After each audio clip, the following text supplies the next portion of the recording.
A cataclysmic biohazard, akin to a surging tsunami, abruptly engulfed the globe in an abyss of darkness, transforming the once thriving world into a hellish realm overrun by zombies. Human civilization teetered on the brink of collapse, and life became as fragile as a flickering candle in the tempest, besieged by the razor-sharp fangs of the undead and the brew. Tao laws of a post-apocalyptic world. The protagonist, Mu Feng, struggles for survival amidst the blood-soaked chaos of this desolate era, where each breath is accompanied by the specter of death and every step forward is fraught with peril. Yet, an unforeseen moment, destiny unveils a peculiar smile towards him. A celestial super-synthesis system descends upon him, illuminating his path like a mysterious and intricate light in the dark, while simultaneously ushering in a plethora of unknown dangers. Utilizing this system, Mu Feng discovers his extraordinary ability to synthesize zombies. When two lowly zombies merge under the system's enigmatic power, a more formidable and intimidating creature is born. This marks merely the inception of his legendary saga in the AP. Apocalypse. With each successful synthesis of a zombie tyrant, the system generously rewards him with golden legendary treasure chests, containing priceless artifacts capable of alter the course of battle, formidable weapons, or mysterious items that enhance his prowess. While other survivors are tirelessly fleeing from the relentless pursuit of zombies, battling fiercely among themselves for a morsel of food or a drop of water, Mu Feng, with his unique synthesis ability, gradually assembles a formidable legion of terrifying zombies. These once fearsome creatures that preyed upon humanity have now, under Mu Feng's command, become his steadfast allies in the struggle for survival and ascendance in this post-apocalyptic world. The zombies within the Legion display a myriad of forms and extraordinary abilities. Some possess immense strength, capable of effortlessly overturning vehicles. Others exhibit astonishing speed, darting like phantoms through the ruins, and yet others wield peculiar powers, manipulating flames and frost or unleashing toxic mists that corrode all in their path. However, Mu Feng's journey is fraught with challenges. As his reputation spreads throughout the wasteland, various factions either covet his synthesis prowess or fear the burgeoning might of his zombie army, extending their malevolent tendrils toward him. Greedy human survivors scheme to capture him, coercing him to create zombies for their own selfish desires. Meanwhile, some enigmatic organizations seem to have unearthed the monumental secrets concealed within the synthesis system, willing to go to any lengths to seize both Mu Feng and his system for themselves. Concurrently, strange mutations arise within the ranks of the zombies, as a powerful zombie king awakens, launching a fierce challenge against Mu Feng's Legion, striving to reclaim dominion over the zombie realm. Faced with internal strife and external threats, Mu Feng did not falter. He understood profoundly that in this merciless apocalypse, the only way to safeguard the hard-won tranquility was to continually fortify himself and seek the true hope of survival. Through numerous intense confrontations with adversaries and life-and-death battles against mutated zombies, Mu Feng and his legion of undead steadily evolved.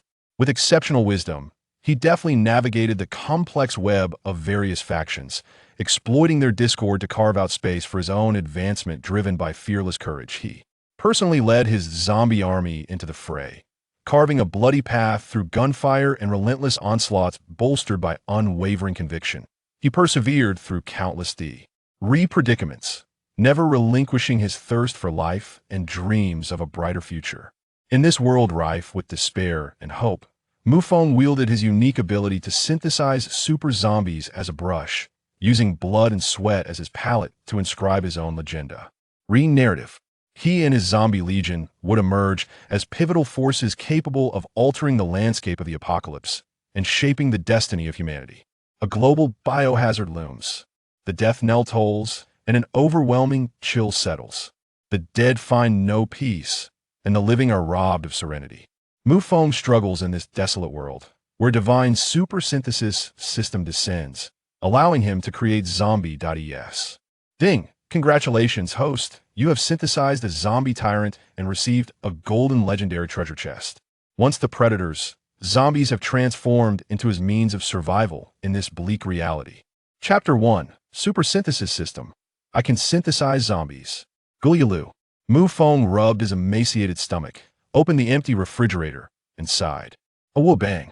Outside the door of the rented apartment, a terrifying growl lingered, and more than fear itself, Mu Feng was haunted by hunger. Having gone 3 full days and nights without sustenance, his eyes had taken on a ghastly green hue, and the last remnants of a half-empty bottle of mineral water had been consumed just 10 minutes prior. Now, it was the 18th day of the apocalypse. For over 2 weeks, he had not dared to step outside. The world beyond was teeming with flesh-eating zombies. A catastrophe had descended, transforming a once thriving coastal city into a desolate wasteland overnight. Zombies and monsters roamed freely, and this calamity brought not only devastation, but also a brutal process of natural selection. In the sky, a massive cyclone still loomed, its ominous presence pervading the air.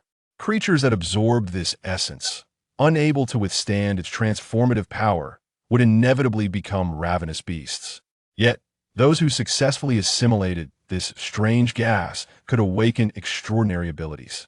A week ago, Mu Feng had learned through a radio broadcast that a certain hero had repelled the mutated zombies using flames. Now, however, the broadcast had ceased entirely. Nevertheless, the chances of surviving this catastrophe, absorbing the essence, and awakening as a superhuman were exceedingly slim, almost non-existent. Although Mu Feng had managed to survive, he was far from fortunate enough to awaken any special powers. He was merely holed up in his apartment, depleting his last reserves. As he drained the final bottle of mineral water, he resolved that today he would venture out, risking everything. If he did not brave the outside world, he would surely starve to death in his rented room. Rather than waiting helplessly for demise, he chose to fight against fate. Mu Feng retrieved a baseball bat and wrapped it with cloth around his arm. Life and death are fated. I have no choice. He gazed intently at the iron door, his hand gripping the doorknob, ears attuned to the sounds outside. A series of footsteps passed by the door, unmistakably the shuffle of a zombie. Peering through the peephole, he beheld 2 zombies wandering in the corridor. One was male, clad in tattered shorts, his body a gruesome mess, cataractran eyes rolling in their sockets, head tilted back, fangs draped in blood. The other was a female zombie, adorned in a red nightgown, her ashen skin exposed to the air.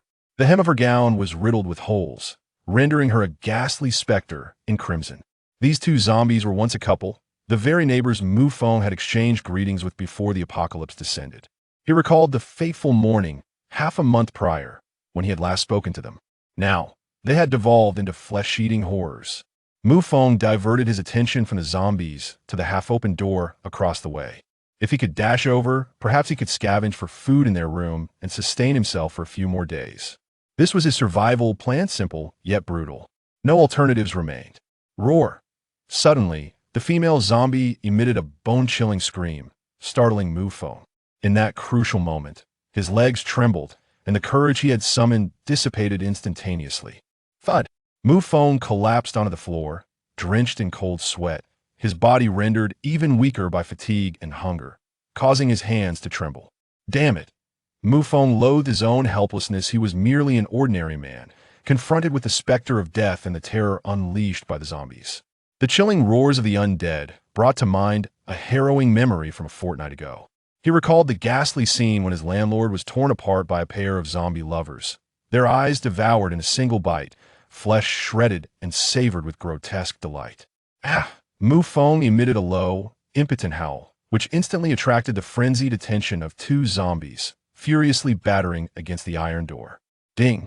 System match successful. Congratulations, host, you have bound to the super ability synthesis system, and a novice gift pack has been awarded. System, would you like to open the novice gift pack? As Mu Feng, in a state of sheer terror, pressed his hand over his mouth to stifle any sound, a sudden notification resonated in his mind. Who is speaking?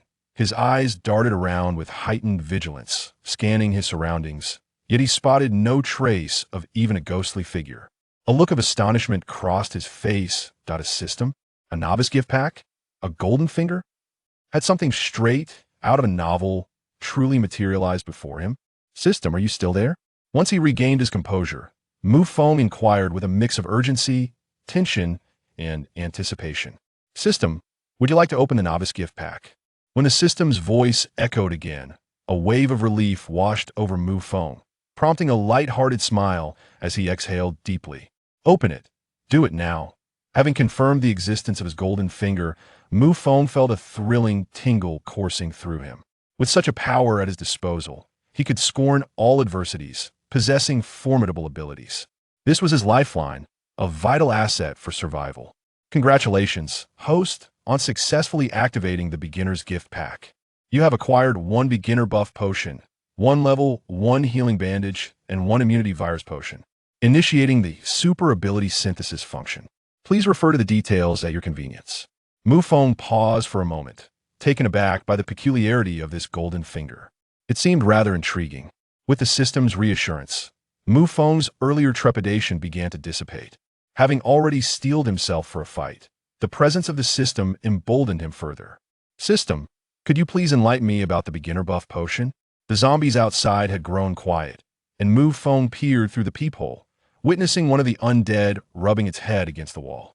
As he called out, a stream of information materialized in his mind. Beginner buff potion. Upon consumption, it grants the host enhancements in strength and speed. System, I wish to use the potion. He summoned the system directly. Congratulations, host, on the successful use of the beginner buff potion. You have gained a strength increase of 30 kilograms and agility of 2. As the system's notification echoed, a surge of power radiated from within him.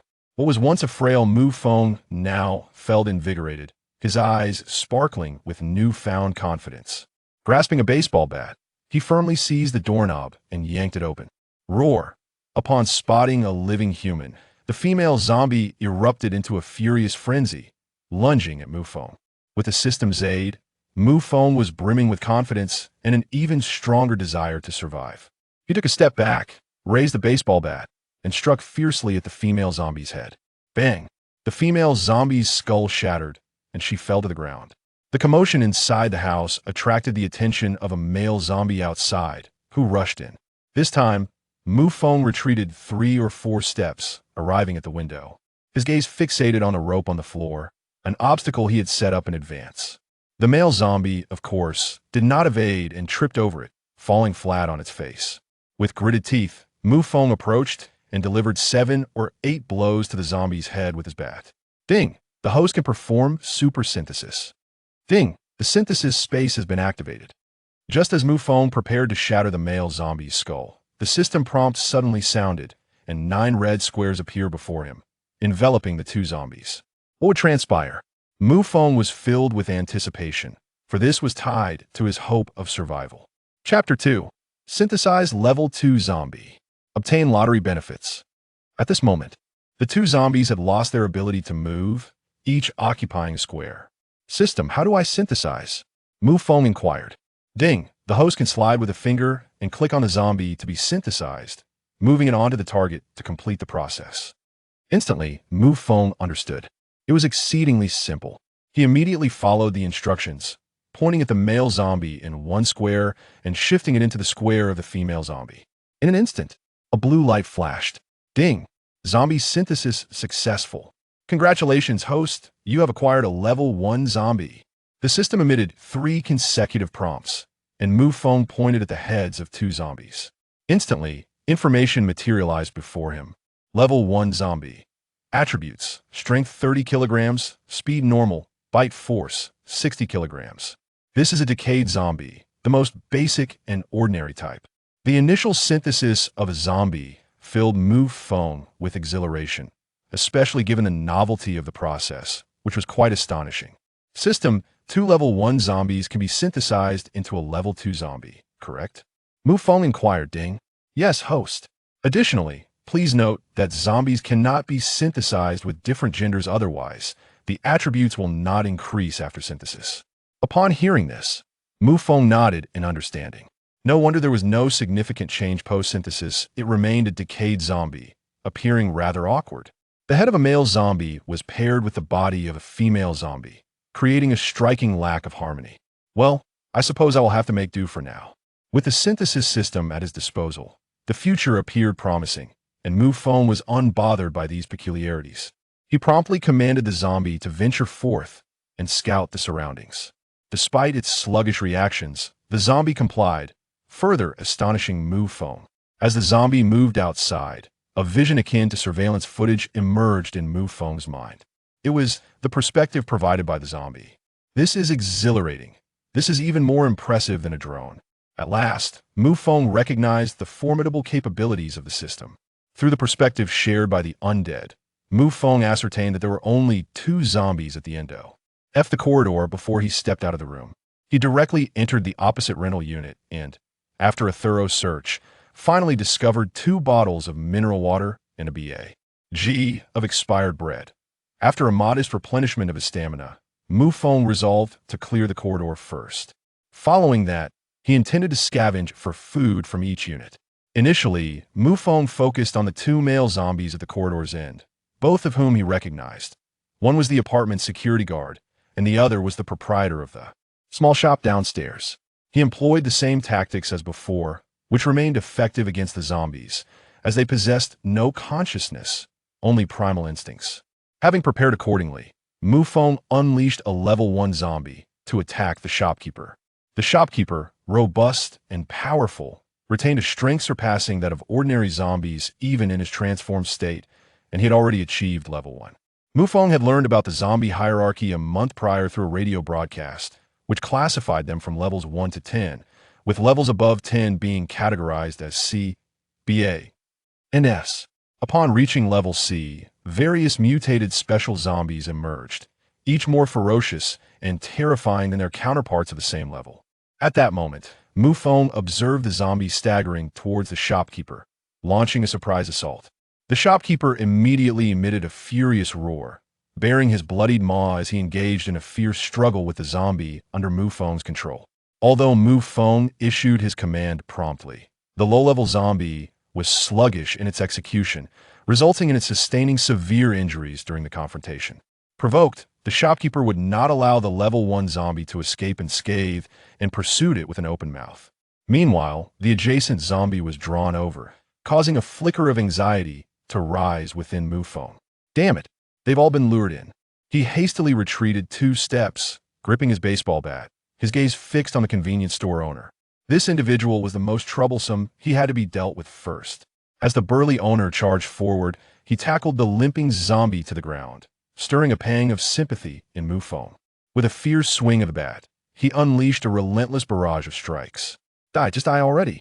The baseball bat became saturated with blood, sending jolts of pain through Mu Feng's palm. After augmenting his strength, he wielded an additional 30 kilograms of force compared to an ordinary person. After 7 or 8 brutal blows, the burly owner's skull was reduced to a bloody pulp, subsequently ensnared by Mu Feng's synthetic grid. At that moment, another zombie lunged at him. Mu Feng rolled to the side, narrowly evading the attack. Bang! In a crucial moment, the rope proved its worth, bringing the zombie crashing to the ground, its mouth agape as it lunged at Mu Feng. Get away from me. Get lost. Mu Feng furiously raised his foot and delivered a powerful kick to the zombie's head, forcefully propelling it into the confines of his visual grid. In an instant, the zombie's movements came to an abrupt halt. Ding! Synthesizable zombie detected. Mu Feng rose from the ground, excitement coursing through him as he pointed his finger at the burly zombie and maneuvered it. Ding! Congratulations, host. Successful zombie synthesis achieved. You have acquired a level 2 zombie. At that moment, within a 9-grid layout, 2 squares were occupied by zombies. Each zombie bore a numerical identifier indicating its level. Level 2 zombie. Attributes: strength 90 kilograms, speed normal, bite force 100 kilograms. Significantly more formidable than an ordinary zombie, this creature surpasses the capabilities of a typical human. Upon observing these attributes, Mu Feng nodded in satisfaction before summoning the entity directly. Before him appeared a bald zombie, standing at a height of 180 centimeters, with a considerably lesser degree of decay. It emanated an imposing presence. It seems that all synthesized zombies share a common trait: they are bald. The other zombie also exhibited this characteristic, though it was nearly incapacitated. Yet, it could still serve the purpose of luring other zombies. Ding! Congratulations to the host for successfully synthesizing a level 2 zombie for the first time, earning a chance to spin the wheel. At the instant the system notification resonated, Mu Feng was momentarily taken aback. Shortly thereafter, a spinning wheel materialized before him. Does the host wish to spin? Mu Feng nodded and declared, "Spin." The wheel whirled rapidly, yet it came to a swift halt moments later. The pointer landed on a green segment. Ding! Congratulations to the host for obtaining a black iron treasure chest. Would you like to open it? Naturally, he would open it. What else would he do? Save it for the new year? Mu Feng promptly issued the command. In an instant, a black iron chest before him sprang open, emanating a faint glow.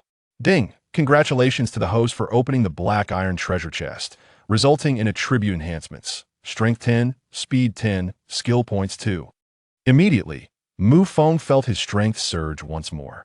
With the boost from the novice potion, his total strength had now exceeded 70 kilograms. The transformation is strikingly evident. It is worth noting that Mu Feng was previously a reclusive individual, with minimal physical activity and lacking in strength. However, now, what does a weight of 70 kilograms signify? Chapter 3. With the aim of synthesis. Scouring for zombies. As Mu Feng's heart soared with excitement, a notification chimed. Ding! Host information has been generated. Would you like to view it? Let us take a look, Mu Feng replied with a nod. A dialog box materialized before him, revealing the following. Host, Mu Feng System, Super Synthesis System Level, 1 Skills, None Functions, Zombie Synthesis, 9 Grid Space Attributes, Strength 72 kilograms, Speed 35 Possessions, Level 2 Zombie X1. Level 1 Zombie X1, Level 1 Healing Bandage X1, Virus Immunity Potion X1 Skill Points, 2 Experience, 310 Indeed, as he had surmised, his strength had surpassed 70 kilograms, filling Mu Feng with joy. Even without awakening as a supernatural being, he felt he had established a solid foundation for survival in this apocalyptic world. System. How can I elevate my level? A question lingered in Mu Feng's mind about the means of level advancement. Ding. Reminder. The host can gain experience points by synthesizing zombies. Each level 1 synthesis grants 1 experience point, while level 2 provides 2 points. Additionally, experience can be obtained by defeating mutated zombies. The system provided a satisfying response. This inherently natural method of leveling up seemed tailor-made for Mu Feng. Residing in Longhai City, a secondary city with a population exceeding 3 million. He noted that the majority had already succumbed to zombification. In his own apartment complex alone, there were hundreds of individuals. Now, the next step was to upgrade and synthesize. He descended the stairs with 2 zombies in tow, arriving at the 2nd floor. The number of zombies in the 2nd floor corridor had evidently increased. With at least 4 or 5 present, 3 men and 2 women, Mu Feng pondered for a moment, intending to employ his previous strategy once more. Luring the zombies one by one, he first secured a rope at the staircase leading to the 1st floor, then sent forth the short-legged level 1 zombie to attract attention. A chorus of growls erupted. Standing on the steps, Mu Feng lifted his gaze, watching as the short-legged zombie obeyed his command, dragging 2 female zombies down the stairs. Thud. Thud, thud. Both the short-legged zombie and the 2 female zombies were ensnared by the rope, tumbling down the staircase and colliding with the wall, causing a splatter of dark blood. What a fortuitous opportunity. Mu Feng grinned, brandishing his baseball bat and delivering a series of powerful strikes. Simultaneously, at the staircase, the level 2 zombie received Mu Feng's command to intercept the 3 male zombies drawn by the commotion. System. Synthesizable zombies detected. With a deft flick of his wrist, Mu Feng skillfully placed the 2 female zombies into a slot. Ding. Congratulations, host, on successfully synthesizing a level 1 zombie, earning 1 experience point. No lottery eligibility was granted. It seemed that only by synthesizing level 2 or higher could he gain such opportunities. Mu Feng observed the attributes of the level 1 female zombie, finding them superior to those of the short-legged zombie, and nodded in satisfaction. As for the short-legged zombie, it had been thoroughly incapacitated, its head having struck violently enough to snap its neck, rendering it immobile. Alas, you are my first subordinate. I shall grant you a swift end. With that, Mu Feng delivered a decisive blow to the short-legged zombie. He then ascended the staircase, accompanied by the female zombie, to support the bald level 2 zombie. As he rushed forward, he discovered a male zombie lying lifelessly on the ground. The other 2 zombies had also been engaged in a fierce struggle with a formidable level 2 bald zombie. Their strength was commendable.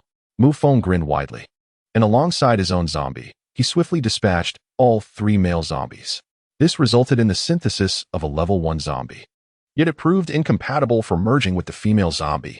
However, one remained, should he succeed in synthesizing another level 1. Mu Feng would be able to acquire a level 3 zombie. His heart brimmed with anticipation, for he harbored a fervent goal and unwavering determination. First, to survive. Second, to amass enough strength to leave Longhai and journey to Ningzhou in search of his parents. He remained oblivious to their current circumstances, yet regardless, he felt compelled to venture to Ningzhou. Suddenly, as Mu Feng solidified his resolve, a piercing scream echoed from below. Leaning over the railing, he peered down to witness a woman, her hair disheveled, emerging from an unknown location, moving at a sluggish pace. 7 or 8 zombies were hot on her heels. Mu Feng chose to disregard the scene. The sheer number of zombies below, combined with the woman's frantic state, posed a significant risk should he attempt to rescue her. He had only recently acquired the system, granting him just enough ability for self-preservation. Thus, his priority was to swiftly enhance his own strength rather than indulge in reckless heroics. He commanded his 2 zombies to break through a door, and instantly, a middle-aged male zombie charged forth, only to be swiftly subdued by Mu Feng's 2 zombies. This particular zombie conveniently met the criteria for synthesis. Ding. Successfully synthesized a level 1 zombie. Experience gained. 1. Ding. Successfully synthesizing a level 2 zombie. Experience gained. 2. Ding. Successfully synthesized a level 3 zombie. Experience gained. 3. With a gentle motion of his hand, Mu Feng completed the synthesis, leaving only 2 zombies in the grid. One was a level 1 female zombie, and the other was the newly acquired level 3 bald zombie. The level 3 zombie exuded a formidable presence, with almost no decayed parts remaining. The changes in attributes were substantial, filling Mu Feng with immense satisfaction. At this pace, reaching level 10 would be well within reach. He was merely a fraction of experience away from leveling up himself. Ding. Congratulations, host, on successfully synthesizing a level 3 zombie. You have earned 1 lottery draw. Finally, it had arrived. Without hesitation, Mu Feng began the draw. As the wheel spun before him, the pointer swiftly landed in the yellow zone. Ding. Congratulations, host. You have drawn a bronze treasure chest X1. Would you like to open it? Open. Instantly, a bronze treasure chest materialized before Mu Feng, radiating with brilliance. Ding. Successfully opened the bronze treasure chest. Congratulations, host, on receiving new attribute enhancements. Strength 5 kilograms, Agility 5, Stamina 2, Endurance 2. Following the system's notification, Mu Feng once again felt his body undergoing a transformation, an elevation that reignited his confidence. Suddenly, a cacophony of chaotic footsteps echoed from downstairs, accompanied by piercing screams and growls. Peering down, Mu Feng's eyes widened in astonishment. Upon witnessing this, he dashed towards the staircase. Sprinting upwards, there were far too many zombies. It was perilous. Even with his level 3 zombie by his side, he couldn't contend against more than 20 zombies simultaneously. Yet, as he ascended the stairs, racing towards the 6th floor, he was astonished to discover that the woman was still following him. Simultaneously, the zombies in the corridors were irresistibly drawn to the commotion. As the woman came into view, Mu Feng had no time for contemplation. He dashed forward, making his way up the stairs. Behind him, a cacophony reminiscent of an earthquake erupted as dozens of zombies became trapped at the entrance, their violent collisions resonating through the air. Save me, please, save me. Chapter 4. The thrill of blocking the door with zombies. Upon spotting Mu Feng, the woman reached out, surprisingly strong enough to grasp the straps of his backpack, which propelled her up several steps as they pushed open the iron door. Mu Feng swiftly pulled her in, slamming the door shut with force. Bang, bang, bang. The iron door shook violently under the impact of the zombies, but fortunately, it remained sturdy and unyielding. Don't bite me, please. The woman, convinced she was about to be seized by the undead, thrashed about in a frenzy. Her piercing screams only heightened the frenzy of the zombies outside, who battered against the door with increasing ferocity. Mu Feng seized her hair and delivered 2 sharp slaps. If you wish to live, silence yourself.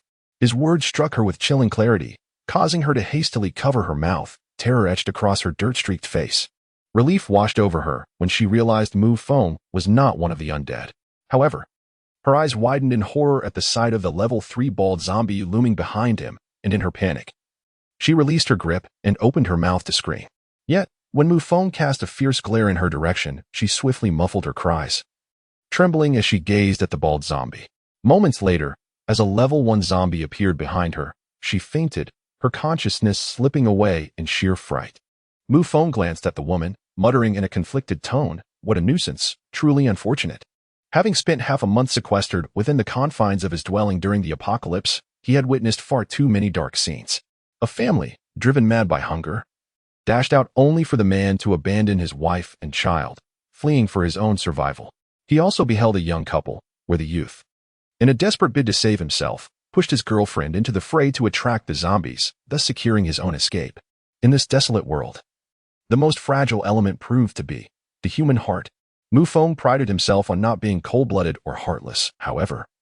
He would never display unwarranted mercy that might invite trouble upon himself. After 10 minutes, the iron gate finally endured the assault of the zombies and fell into a state of calm. Yet, Mu Feng had already approached the threshold, poised to commence his actions. He summoned a level 3 bald zombie and a level 1 zombie to barricade the entrance, then commanded the level 1 zombie to open the iron gate. Armed with a baseball bat, Mu Feng stepped back. The moment the door swung open, a zombie caught sight of him, immediately lunging through the gap with frenzied intent. Bang! Mu Feng swung the bat with fervor, delivering a relentless barrage that left the zombies severely battered. 2 additional zombies outside, drawn by the commotion, rushed forward but were staunchly obstructed by the level 3 bald zombie at the entrance. One by one, they were felled by Mu Feng's powerful strikes. After completing this endeavor, 5 minutes had elapsed, and with an expression of anticipation, Mu Feng unleashed the spatial compartment, enveloping all the zombies within. With a deft swipe of his finger, he initiated the synthesis. Ding. Successfully synthesized a level 1 zombie. Experience gained. 1 ding. Successfully synthesized a level 1 zombie. Experience gained. 1 ding. Successfully synthesized a level 1 zombie. Experience gained. 1 ding. Successfully synthesized a level 1 zombie. Experience gained. 1 ding. Successfully synthesized a level 2 zombie. Experience gained. 2. After 5 syntheses, a level 2 zombie was obtained. Ding. Congratulations, the host's level has been elevated to level 2. Ding. Congratulations, upon leveling up, 6 storage slots have been unlocked. Ding. Congratulations, the host's fundamental attributes have been comprehensively enhanced. Ding. Congratulations, the host has received a level 2 gift pack. Would you like to open it? Yes. The prospect of a gift pack upon leveling up was too enticing for Mu Feng to ignore. Without hesitation, he opened it. Ding. Congratulations, the host has opened the level 2 gift pack, acquiring a black iron fire axe X1, a black star handgun X1, 20 rounds of ammunition, a loaf of bread X1, and a bottle of mineral water X1. How delightful. Mu Feng grinned, his eyes brimming with excitement. He beheld the storage space, which granted him a function akin to a storage ring found in novels, truly extraordinary. All manner of items were now within his storage space. In a moment of concentration, the black iron fire axe materialized in his grasp. Measuring 2 meters in length, the axe was dark and heavy, with an exceptionally sharp blade glinting coldly. Holding it firmly, Mu Feng discarded the baseball bat. This black iron fire axe was perfectly suited to him. As for the handgun, he found little interest, given the urban setting. Firing a gun would undoubtedly attract more zombies. He would reserve the use of firearms for dire situations. With a reliable weapon in hand, it was time to focus on synthesizing zombies, the cornerstone of his survival. With this thought in mind, he began to strike the railing with the fire axe, producing a series of metallic clangs. Before long, 7 or 8 zombies surged towards him, stood with an air of composure and tranquility behind a defensive wall formed by 3 zombies. The onslaught of 7 or 8 zombies could not breach this barricade, as they were effectively obstructed by his own undead minions, unable to approach him. With a deft swing of his fire axe, he dispatched them with ease. In this manner, reveled in the chaos, drawing each zombie into the synthesis space. An hour later, ding. Successfully synthesized a level 1 zombie. Experience 1. Ding. Successfully synthesized a level 2 zombie. Experience 2. Ding. Successfully synthesized a level 3 zombie. Experience 3. Ding. Successfully synthesized a level 3 zombie. Experience 3. Ding. Successfully synthesized a level 3 zombie. Experience 3. 2 decayed zombies could be combined to form a level 1 zombie, while 2 level 2 zombies could yield a level 3. Thus, a single level 3 zombie equated to 8 decayed zombies. Within the span of an hour, attracted and synthesized a total of 3 level 3 zombies. Adding to his original one, the next step was, excitedly moved his fingers to combine 2 level 3 zombies into a single grid. Ding. Successfully synthesized a level 4 zombie. Experience 4, onward. Ding. Successfully synthesized a level 4 zombie. Experience 4, once more. Slit his fingers again, merging 2 level 4 zombies. And the number above them transformed into a 5. Ding. Successfully synthesized a level 5 zombie. Experience 5. Ding. Congratulations, host. You have synthesized a level 5 zombie and earned a spin on the lucky roulette. At last, he had succeeded in his synthesis endeavor. He also won a lottery and decided to draw later, first wanting to observe the 5th level zombie. Mu Feng directly pulled the 5th level zombie from the synthesis space. He was struck by the sight of the towering figure, standing at an impressive height of 180 centimeters, with fewer and fewer areas of decay. The once bluish-gray skin had transformed into a dark gray hue, and a metallic sheen appeared atop its head, with sharp teeth glistening ominously. The overall appearance was imposing and fierce, exuding a sense of brutal ferocity. With this 5th level zombie by his side, Mu Feng felt a renewed sense of hope for survival in the apocalypse. As he circled the 5th level zombie, a woman behind him suddenly awakened. She stared blankly at Mu Feng as he moved around the zombie, which remained motionless. Her initial fear gradually subsided. Are you an ability? One of those with superpowers as mentioned in the broadcast? She tentatively inquired. Chapter 5. The goal is to synthesize a 10th level zombie. He retrieved a bag of bread and a bottle of water from his backpack and tossed them onto the ground. I must leave now. These are for you. Remember. Stop shouting. It will only hasten your demise. With that, Mu Feng turned and walked toward the corridor, the 5th level zombie and a 1st level zombie clearing the path ahead. Please. Take me with you. Otherwise, I will perish here. She pleaded. You are an ability user. You should save me. Just as Mu Feng reached the 3rd floor, he suddenly heard her voice behind him. You have mistaken me for someone else. I am merely an ordinary person. Furthermore, even if I were an ability user, your mere shit would not compel me to take you along. I owe you nothing. The life I just saved was merely for my own safety. My initial intention was to break your legs. Otherwise, you would not have led me into such peril. Mu Feng's suddenly icy words caused the woman to shudder. Do not follow me again, or he will tear you apart.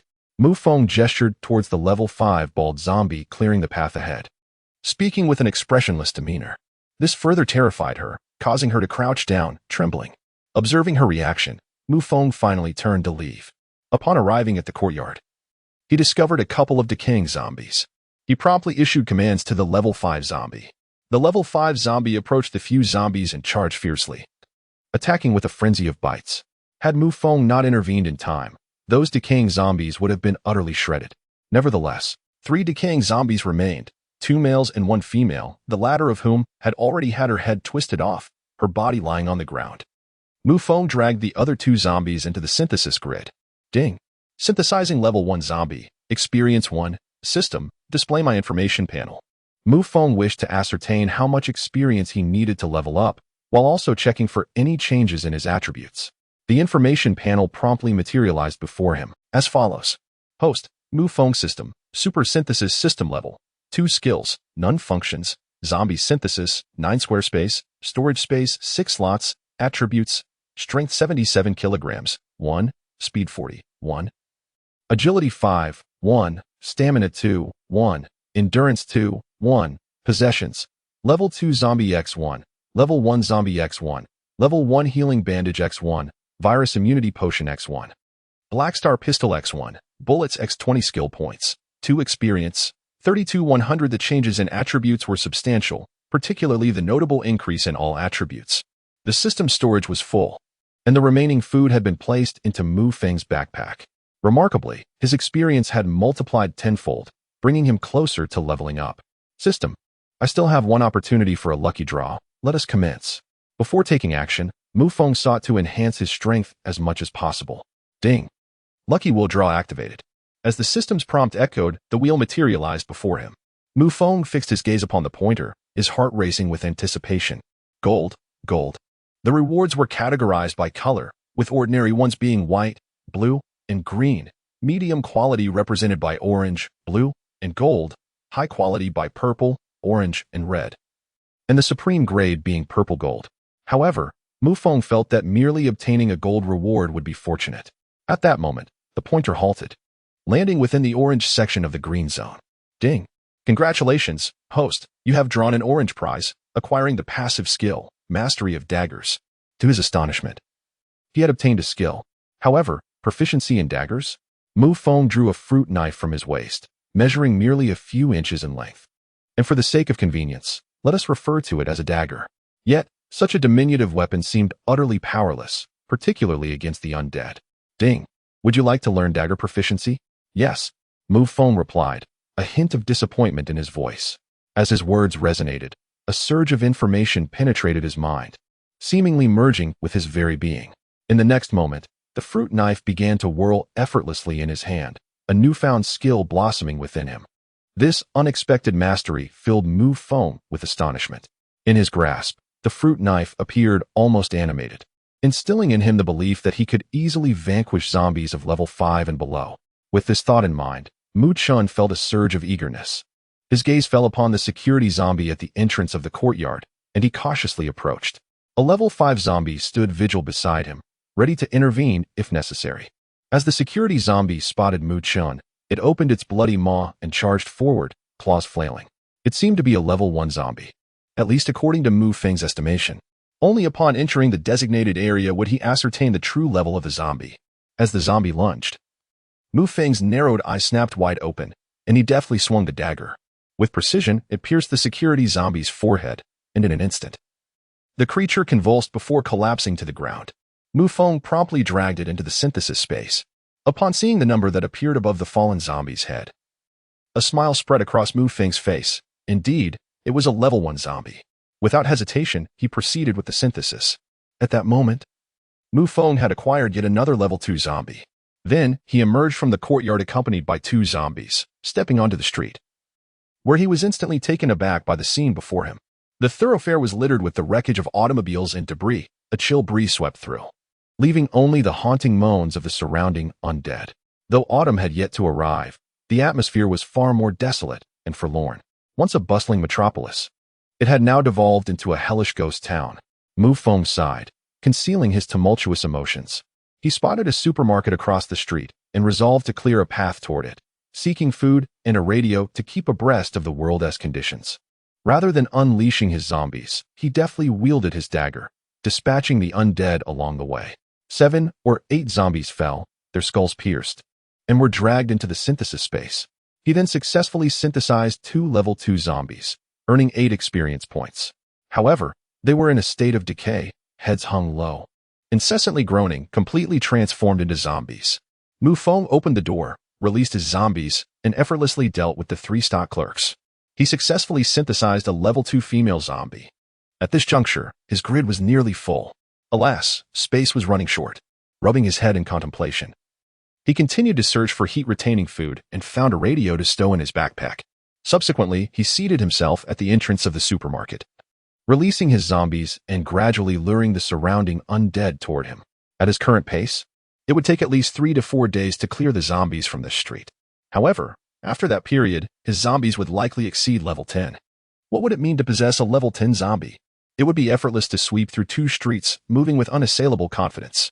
Yet, he was perhaps underestimating the complexity of the task ahead, as he beheld 2 level 2 female zombies attracting a horde of over 20 undead. He hastily secured the supermarket door. He then issued a command to those 2 zombies to cease their movements. In the next instant, the 2 female zombies were torn to shreds.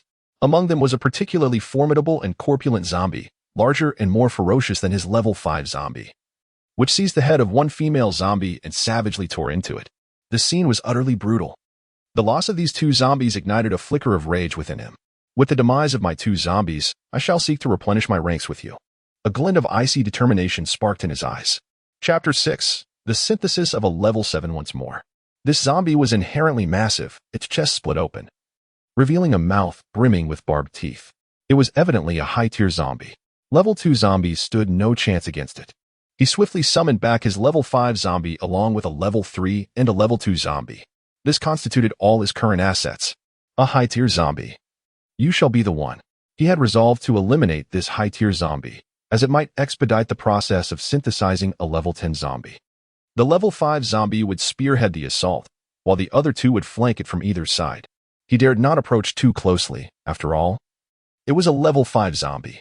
Should it sustain any injury, even with his immunity serum, he could not afford such a risk. The serum may protect against the virus, but it could not shield him from harm. A severed head or lost limbs would be unbearable.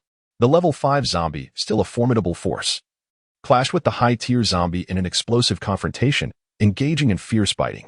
With the powerful onslaught from the level 5, the high-tier zombie began to sway under the assault.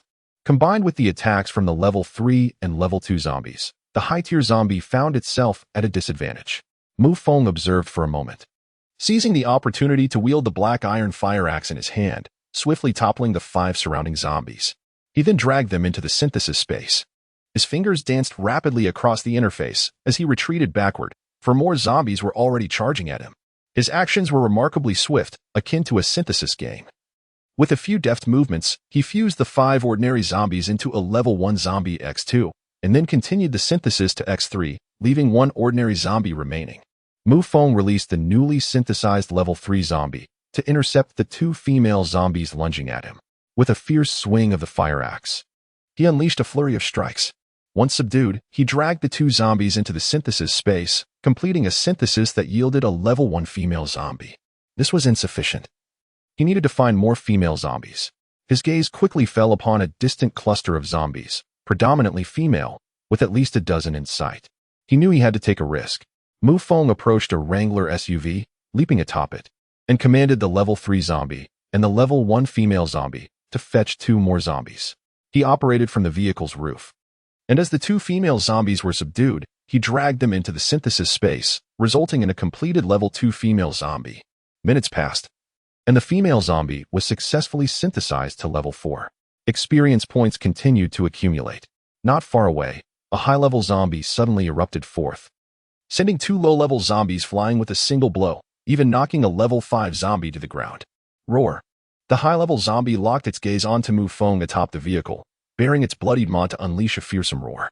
Damn it. This is bad. Just how high is the level of this advanced zombie? It's proving to be incredibly challenging to handle. Mu Feng could no longer leisurely synthesize zombies. He hastily leapt down from the rooftop. The formidable high-level zombie charged towards him. With a thunderous crash, the vehicle was violently jolted sideways. Mu Feng rolled on the ground, narrowly evading the impact of the car. Though he escaped unscathed, he was profoundly shaken, his complexion ashen. The brutality of the high-level zombie was overwhelming. Just as the high-level zombie was about to pursue him, a wave of level 5, 3, and 2 zombies surged forward. Simultaneously, Mu Feng swiftly commanded the female level 4 zombie to assist in surrounding the high-level zombie. Armed with a black iron fire axe, he seized the opportunity to rush forward, delivering a fierce blow to the high-level zombie's skull. With a sickening thud, the axe embedded itself within its cranium. However, a gray hand. Mu Feng felt an excruciating pain in his chest as he was propelled backward. He crashed to the ground, his mind swirling in dizziness. Had it not been for his enhanced attributes and improved physique, this blow could have cost him dearly. Nevertheless, he fell, seeing stars and feeling as if his body had been shattered.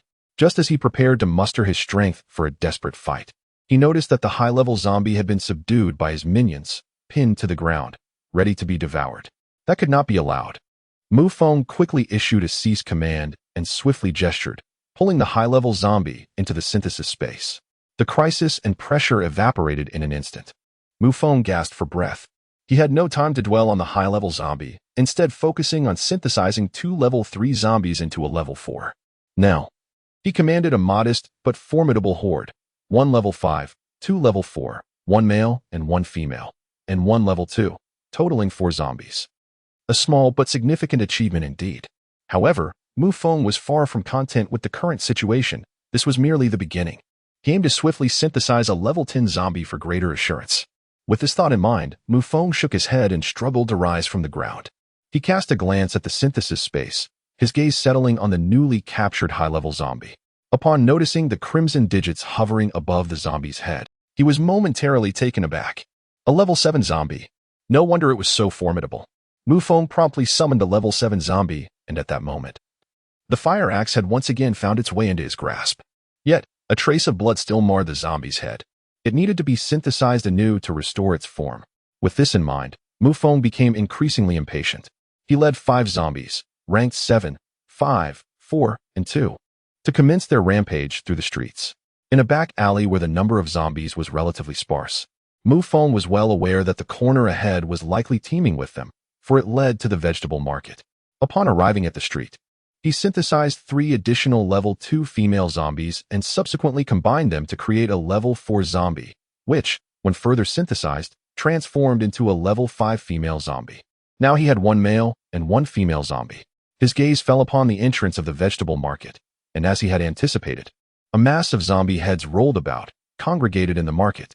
The sheer number was overwhelming, and within, it was shrouded in darkness, filled with the cacophony of their growls, reminiscent of hellish demons clawing their way out. It was utterly terrifying. Mu Feng found himself in a predicament. The surrounding terrain offered little to exploit, and the multitude of zombies ahead posed a significant threat. A single misstep could lead to dire consequences. Suddenly, he lifted his head and, upon noticing the billboard on the 2nd floor, an idea sparked in his mind. Mu Feng skillfully climbed up the pipe and settled atop the advertisement box. His gaze fixed on the gap between 3 vehicles. This distance was precisely adequate for the synthesis. Exceeding a certain range would render the operation impossible. At this moment, the positioning was just right.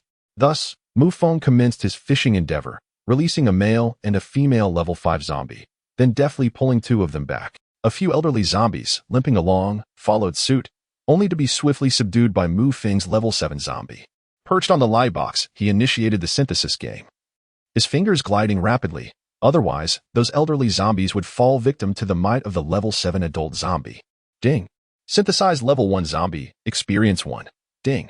Synthesized level 1 zombie, experience 1. Ding. Synthesized level 2 zombie, experience 2. Ding. Synthesized level 2 zombie, experience 2. After a full half hour, Mu Feng's arms grew sore and numb, yet he finally succeeded in synthesizing 3 level 5 male zombies. Adding the 1 he already possessed, he now had a total of 4.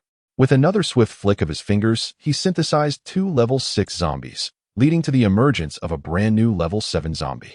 Chapter 7. The Esper, the Woman in Red. Mu Feng showed no signs of halting. He dragged the synthesized elderly level 7 zombie into the slot of the adult level 7 zombie. Ding. Congratulations, host, on synthesizing in level 8 zombie, experience 8. Ding. Please name the level 8 zombie, system prompt. The host can issue commands through the zombie's name, enhancing command execution speed by 1 second. This is splendid. He could still name it. Mu Feng's eyes suddenly sparkled with excitement, especially as it meant an increase in command execution speed by a full second.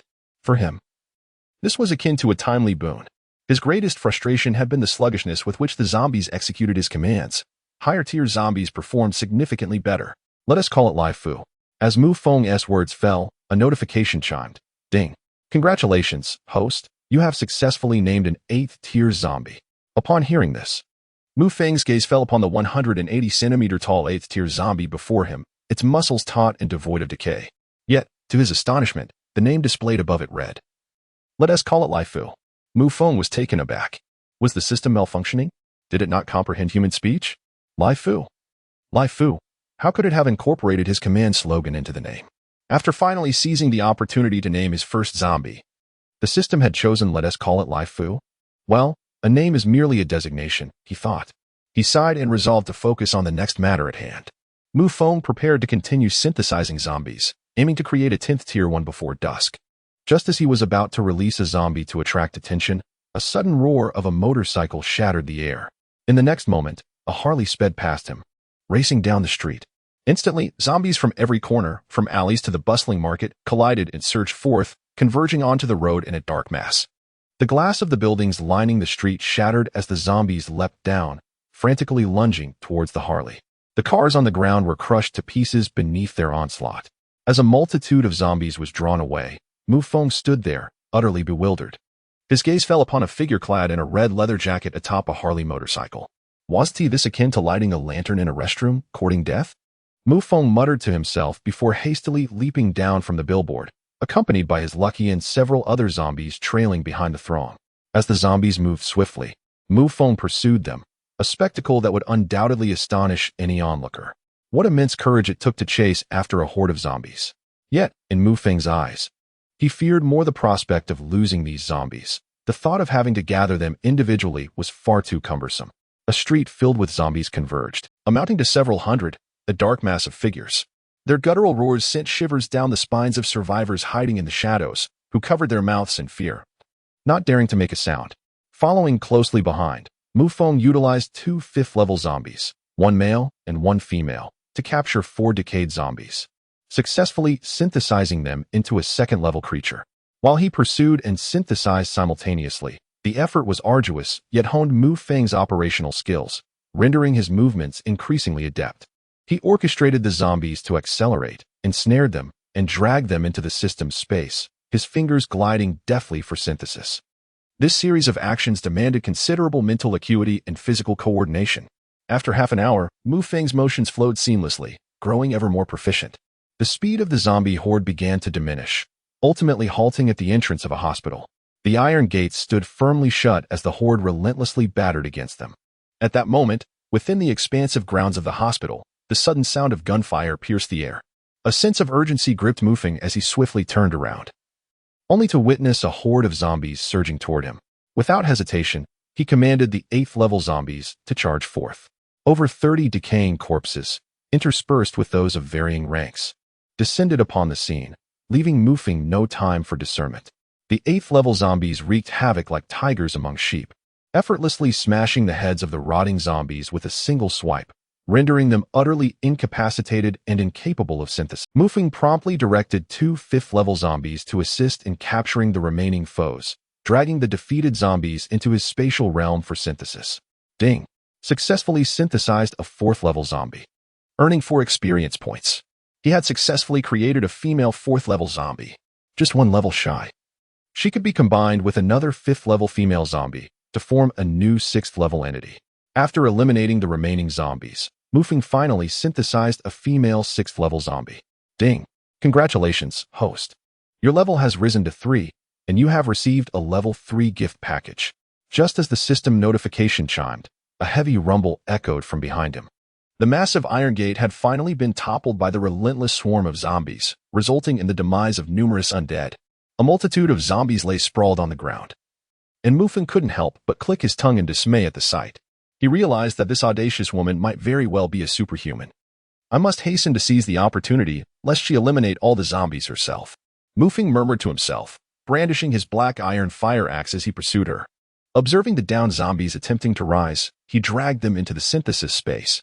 Once again, 4 decaying zombies were combined to create a second-level zombie. The process continued.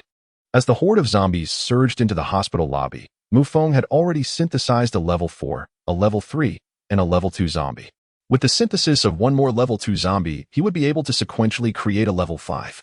He commanded all the zombies to rush into the lobby, discarding 2 decayed zombies. Ding! Synthesis of level 3 zombie successful, experience gained. 3, ding. Synthesis of level 4 zombie successful, experience gained. 4, ding. Synthesis of level 5 zombie successful, experience gained. 5. With a flick of his finger, Mu Feng combined the original level 5 zombie with the freshly synthesized one, resulting in the acquisition of a splendid new level 6 zombie. His current wealth comprised 1 level 8 zombie and 2 level 6 zombies. It was not the quantity that mattered, but the quality. At that moment, the zombies had already ascended the stairs, and the gunfire had ceased. Mu Feng commanded Let S call it Fortune to lead the charge, capturing 1 male and 1 female level 6 zombie. Under his guidance, the zombies continuously surrendered, becoming his private property. Upon reaching the 2nd floor, the synthesis space was already full. In addition to the original zombies, there were also 1 male and 1 female level 5 zombie, along with 1 each of levels 4, 3, 2, and 1. If he were to synthesize another level 1, combined with the existing ones, he could once again create a level 7 male zombie. However, the space was already at capacity, leaving him in a quandary. By the time he arrived on the 2nd floor, the zombies had nearly been wiped out, all sprawled on the ground. Just then, a tremendous crashing sound echoed through the air. The door of the examination room was flung open, and there she was, a woman in red, crashing to the floor. As she got up, wiping the blood from the corner of her mouth, she suddenly spotted Mu Feng and paused, momentarily taken aback. She could never have imagined that a living person would appear on the 2nd floor. Chapter 8. The Transmuted Zombie, Phantom Barbie. Suddenly, a massive figure crashed through the door, even shattering the walls, scattering red bricks everywhere. Before her stood a towering zombie, resembling a colossal iron tower. Mu Feng narrowed his eyes, a grave expression crossing his face. He observed the robust chest of the formidable zombie, devoid of any decay, surprisingly adorned with well-defined muscle. A badge on its chest read, Asian Games Fitness Instructor. No wonder it appeared so brawny. It was a zombie transformed from a fitness trainer. Hurry up. Are you waiting here to die? The woman in red admonished Mu Feng before turning and leaping into action.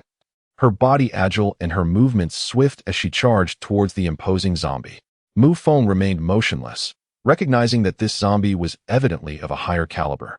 If he could defeat it, he would be able to synthesize a level 10 zombie more quickly. Beyond level 10 lies the C-grade mutated zombies, akin to the classifications of supernatural beings. After C, there are B, A, S, SS, SSS, and Ultimate. Each grade is further divided into 10 levels. C1 to C10, then advancing to A1 to A10, and so forth. At that moment, the woman in red had already engaged in fierce combat with the towering zombie. The formidable creature was exceedingly vicious, capable of shattering load-bearing walls with its punches, causing the ceiling above to begin collapsing.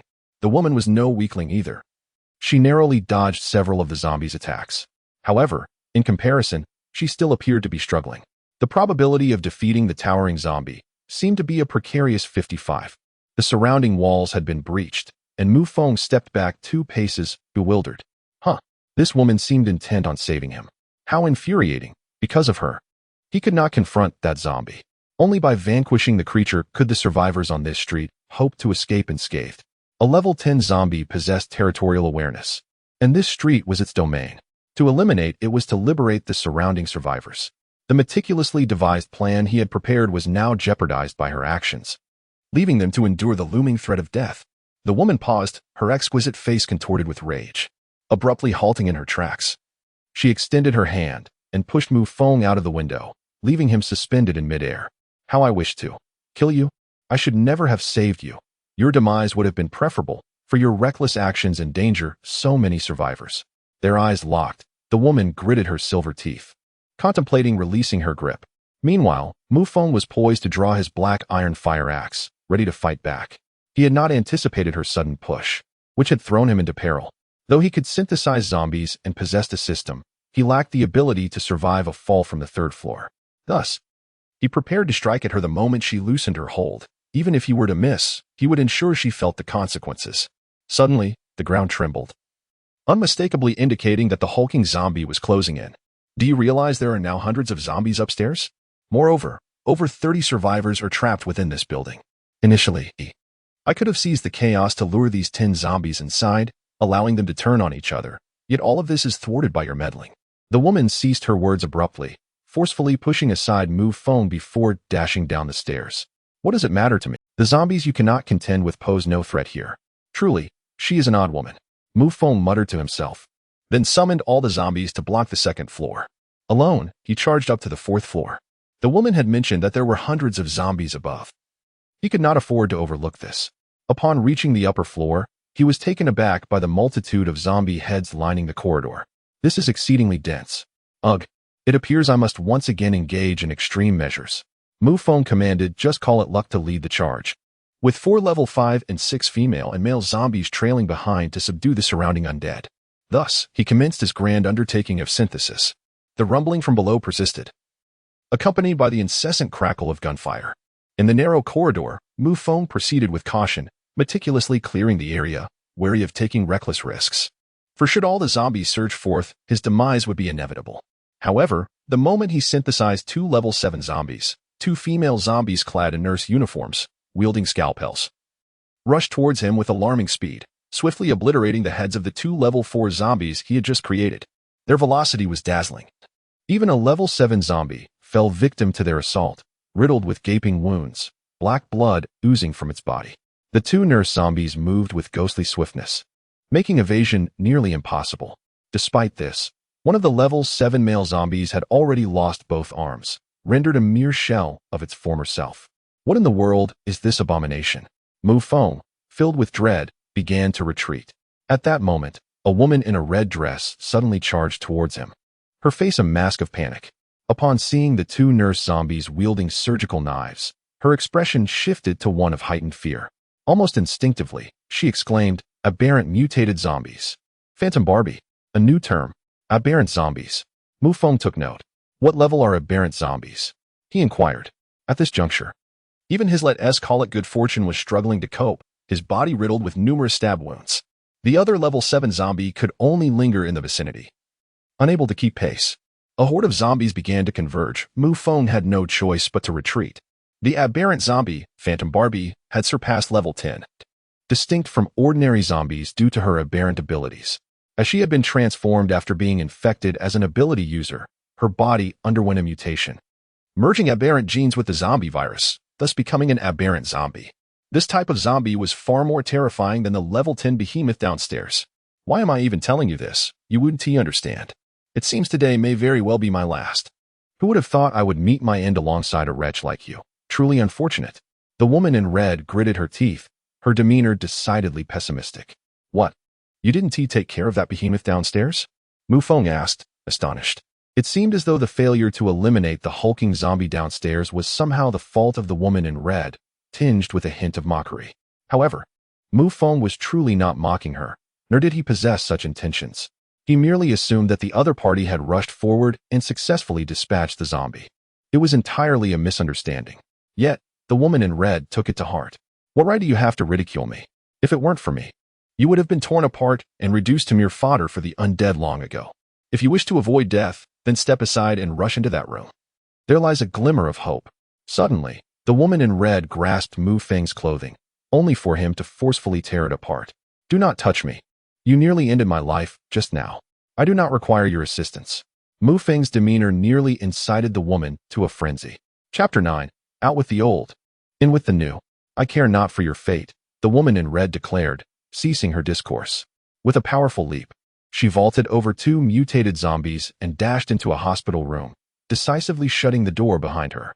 In that fleeting moment, through the crack of the door, Mu Feng caught a glimpse of a flicker of reluctance and struggle in her eyes. This woman seemed to possess a certain kindness within her. Mu Feng chose not to dwell on the matter, as he had already heard the heavy footfalls approaching from downstairs. Clearly, that formidable creature was closing in. Yet, what was Mu Feng to do? He found himself ensnared between 2 aberrant zombie phantoms in front and a level 10 hulking zombie behind. Trapped between a rock and a hard place, Mu Feng was engulfed in crisis, but he understood that maintaining composure was paramount at such a moment. Otherwise, his demise would be swift. He first retrieved an immunity serum from his storage space and consumed it in one swift motion. Ding! Congratulations to the host for consuming the immunity virus potion, granting a buff that renders him immune to viral infections from zombies of level C5, effective for a duration of 500 hours. In that moment, Mu Feng felt a surge of confidence. However, a violent tremor erupted behind him. With a loud crash, the entire stair railing was torn away. A towering zombie charged towards him, its gaping maw wide open, the corners of its mouth grotesquely torn, large enough to engulf a fist. Instinctively, Mu Feng propelled himself forward, where his own zombies were valiantly resisting, providing a semblance of safety. Yet, to his astonishment, one of the Phantom Barbies leapt into the air, vaulting over the defensive barrier he had established, heading straight for him. With a swift motion, the Phantom Barbie brandished its 10-centimeter-long claws, viciously lunging towards Mu Feng's head.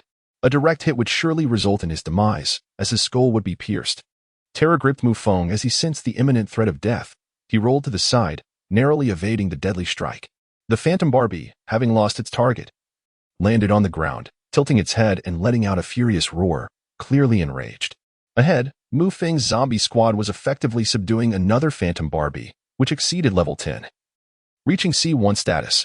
Gritting his teeth, Mu Feng gestured with his finger, risking an attack from the Phantom Barbie behind him as he attempted to drag it into the synthesis space. However, the suppression was not entirely thorough, causing him to pull it in at a significantly slower pace than usual. Behind him, danger loomed ever closer. The Phantom Barbie crouched low, its legs poised to spring into action. This cannot continue. If it does, my demise is inevitable. As he approached the ethereal Barbie, still half immersed in the spatial transition, time was slipping away from him.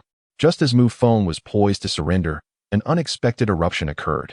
With a resounding crash, the towering zombie charged forth, violently colliding with the spectral Barbie, sending her flying. Seizing her by the arm, it slammed her forcefully against the wall multiple times. Yet, the ethereal Barbie was not to be trifled with.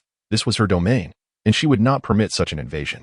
With her legs firmly planted against the wall, She launched herself with a powerful kick, breaking free from the grasp of the hulking zombie. In a swift motion, she retaliated with a claw swipe. Splatter.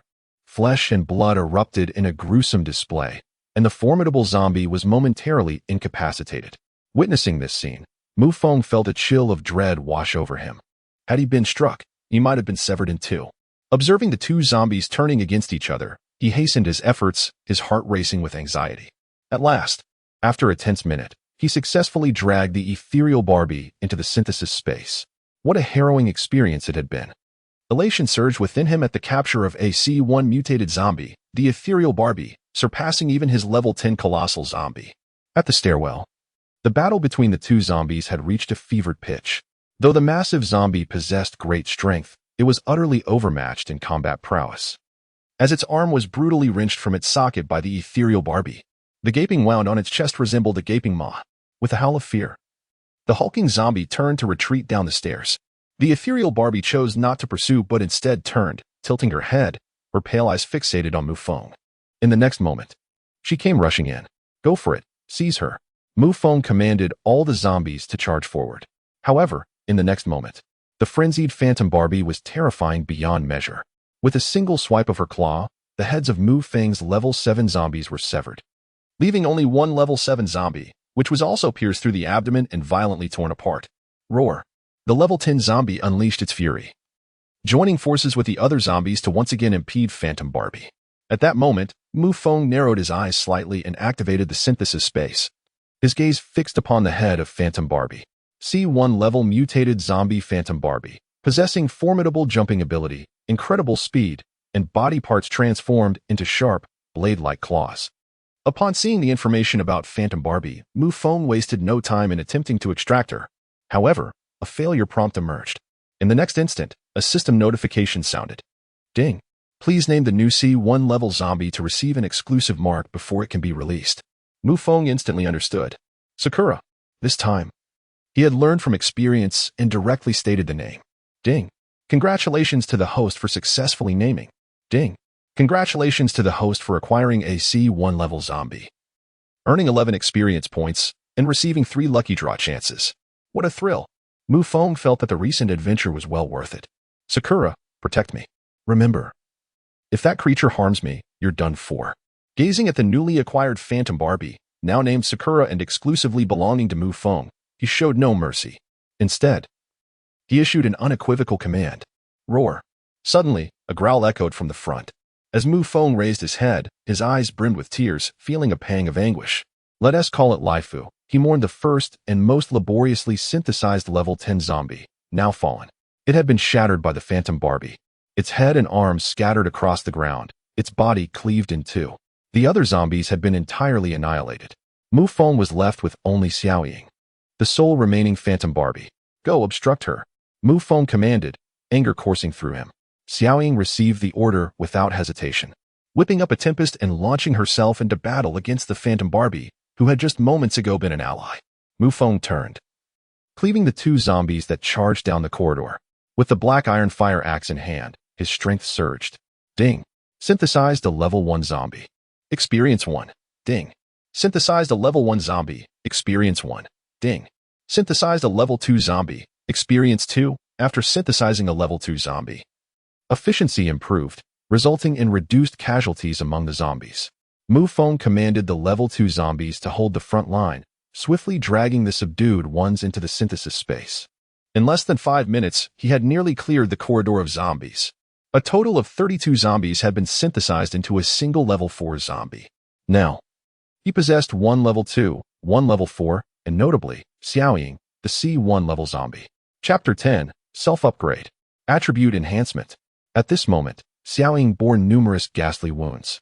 Yet the opposing C1 Phantom Barbie was even more grievously injured, having lost an arm. Xiaoying, protect me from around. All of you, attack. After issuing his command, Mu Feng swiftly advanced alongside 2 zombies, with Sakura closely guarding his left flank. In an instant, as the 2 male zombies lunged at Phantom Barbie, she opened her bloodied maw, ready to bite and resist. Yet, her defiance was futile. With a powerful swing of his axe, Mu Feng struck downwards. The axe cleaved into Phantom Barbie's shoulder, the tremendous force bending her legs beneath her. He then instructed Sakura to assist in subduing Phantom Barbie along with the other two zombies. This time, Mu Feng's speed in dragging Phantom Barbie into the dimensional space surpassed that of Sakura by a considerable margin. Yet it demanded more effort than usual to pull a typical zombie. Within a minute, the last Phantom Barbie was also yanked into the synthesis space. Exhausted, Mu Feng leaned against the corridor wall, panting heavily. He retrieved bread and water to replenish his energy, consuming them voraciously. Meanwhile, Mu Feng accessed the synthesis space, using his finger to lift the newly acquired Phantom Barbie and place her into the slot occupied by Sakura. Suddenly, a radiant light burst forth. Ding. Synthesized AC2 level zombie. Experience 12 ding. Congratulations to the host for synthesizing AC2 level zombie, receiving a lucky draw X1. Upon hearing this, Mu Feng felt a sense of injustice. When he had previously obtained AC1 level zombie, he had been rewarded with 3 draws. Why had synthesizing AC2 level zombie resulted in only 1? System, this seems erroneous. Just moments ago, I received 3 draws for AC1. Why is it only 1 for AC2? Mu Feng inquired. System prompt.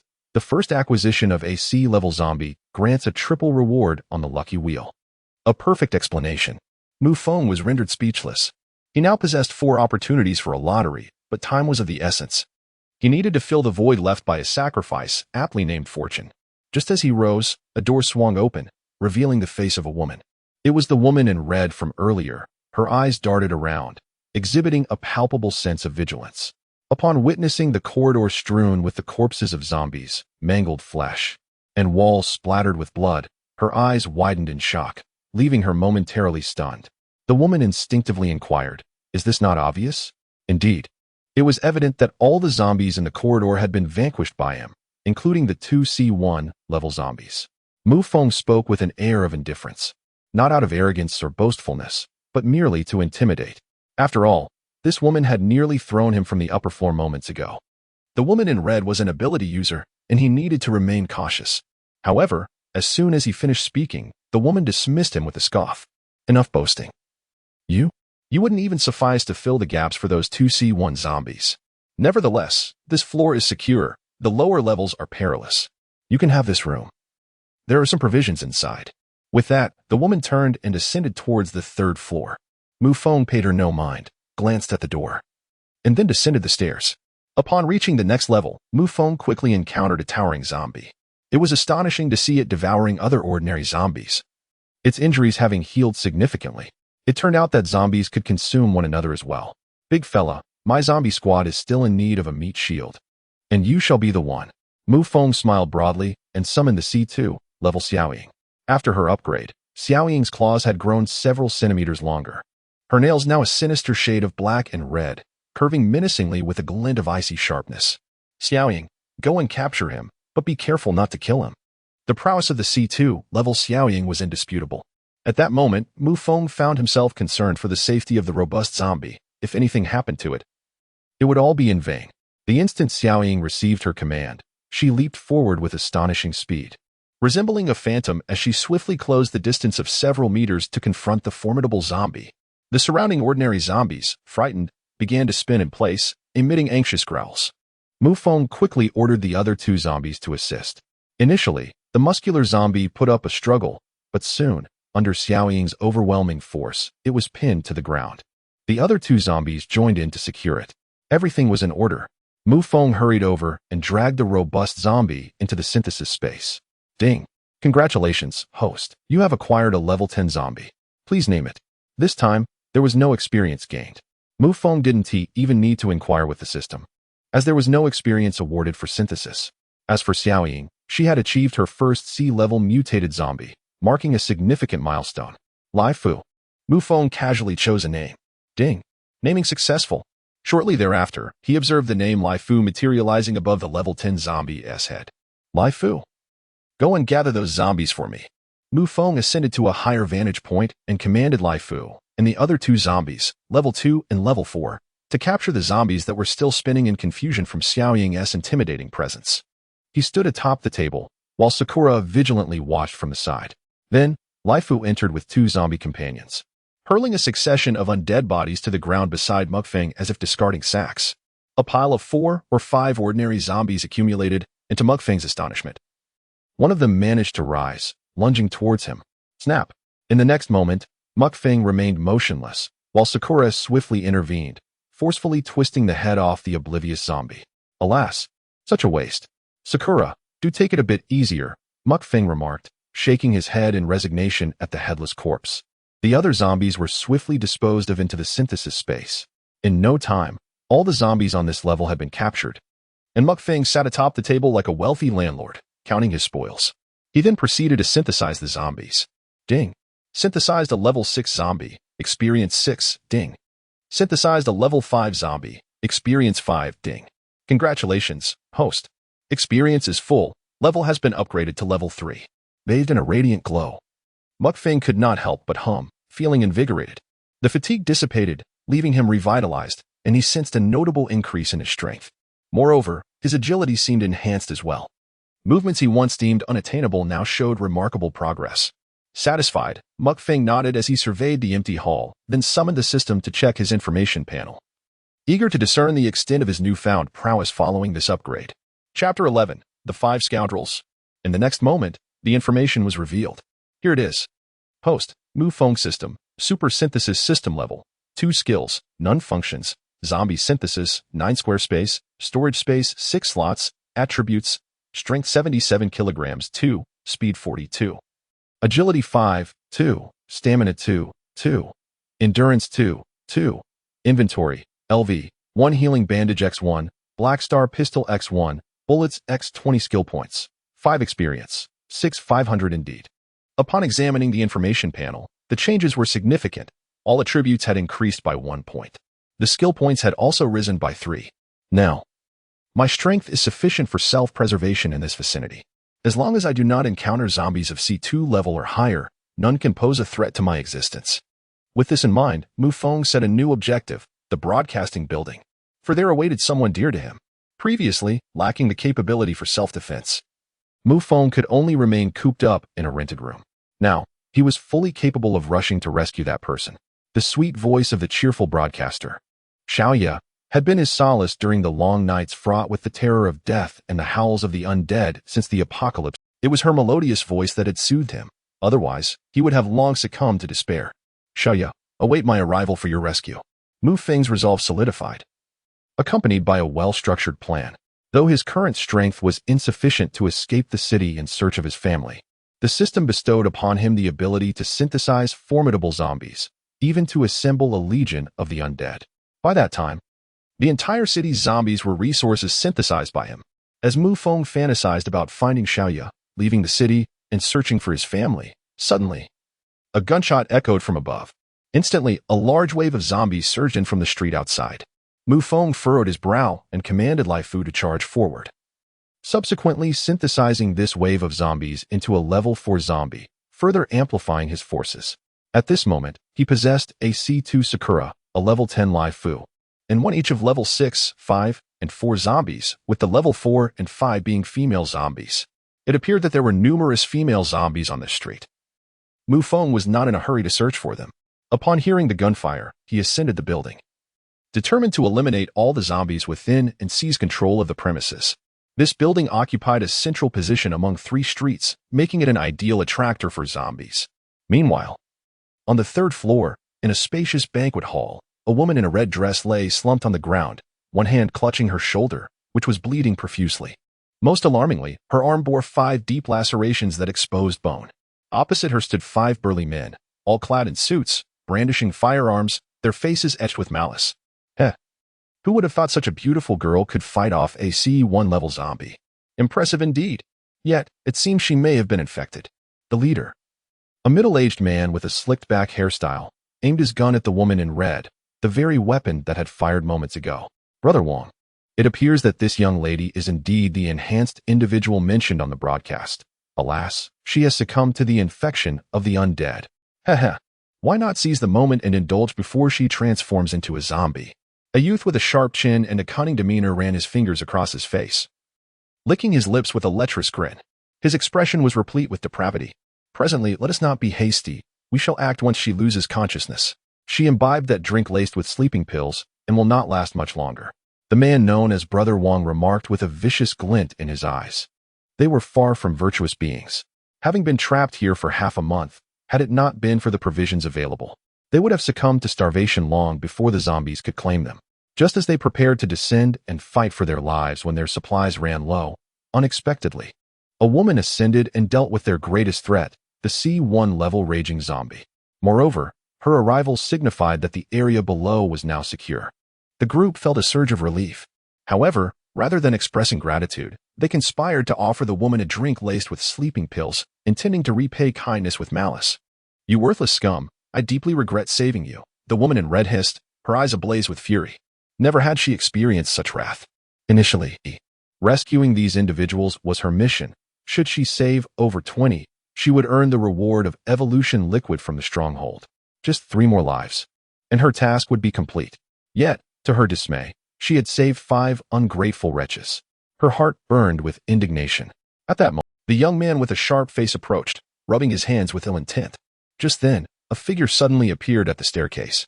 It was the alert Mu Feng, who, upon witnessing the scene, quickly grasped the situation and averted his gaze, pretending not to see. "Continue. I merely came to fetch some food," he remarked, before striding towards the window. Upon opening it, he retrieved a rope. His objective was clear.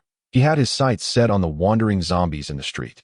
With his bag slung over his shoulder, he let the rope drop down. Upon seeing Mu Feng's arrival, Brother Wang and the others frowned.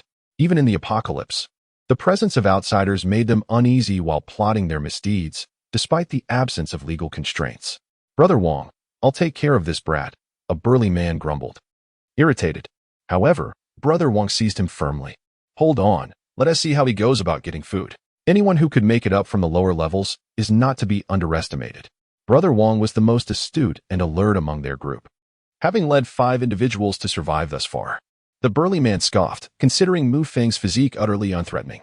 A single punch could knock him half to death, he thought, recalling his own background in underground fighting before the apocalypse. "First, drag that woman in. Don't cause a ruckus here. Ho-san, you guys go ahead. Call me when you're done.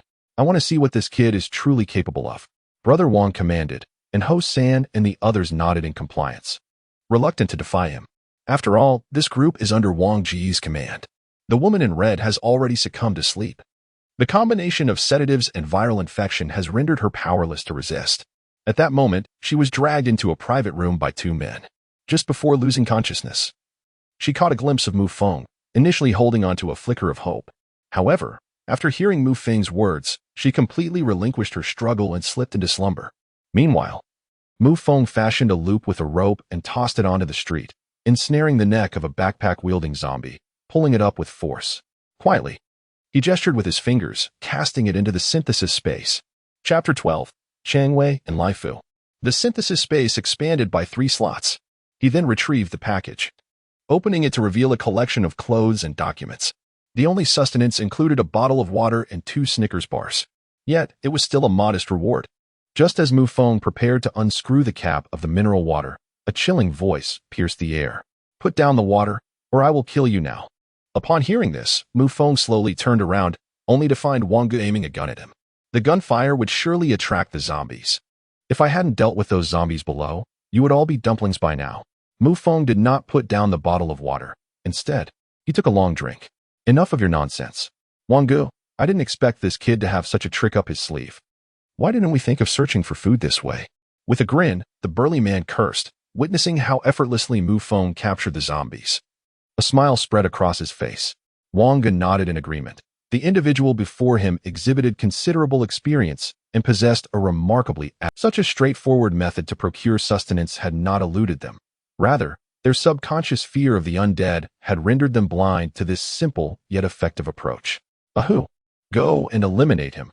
Ascertain what other items he carries," Wang Gu commanded decisively, having grasped the means to acquire food. Mu Feng had not intended to intervene.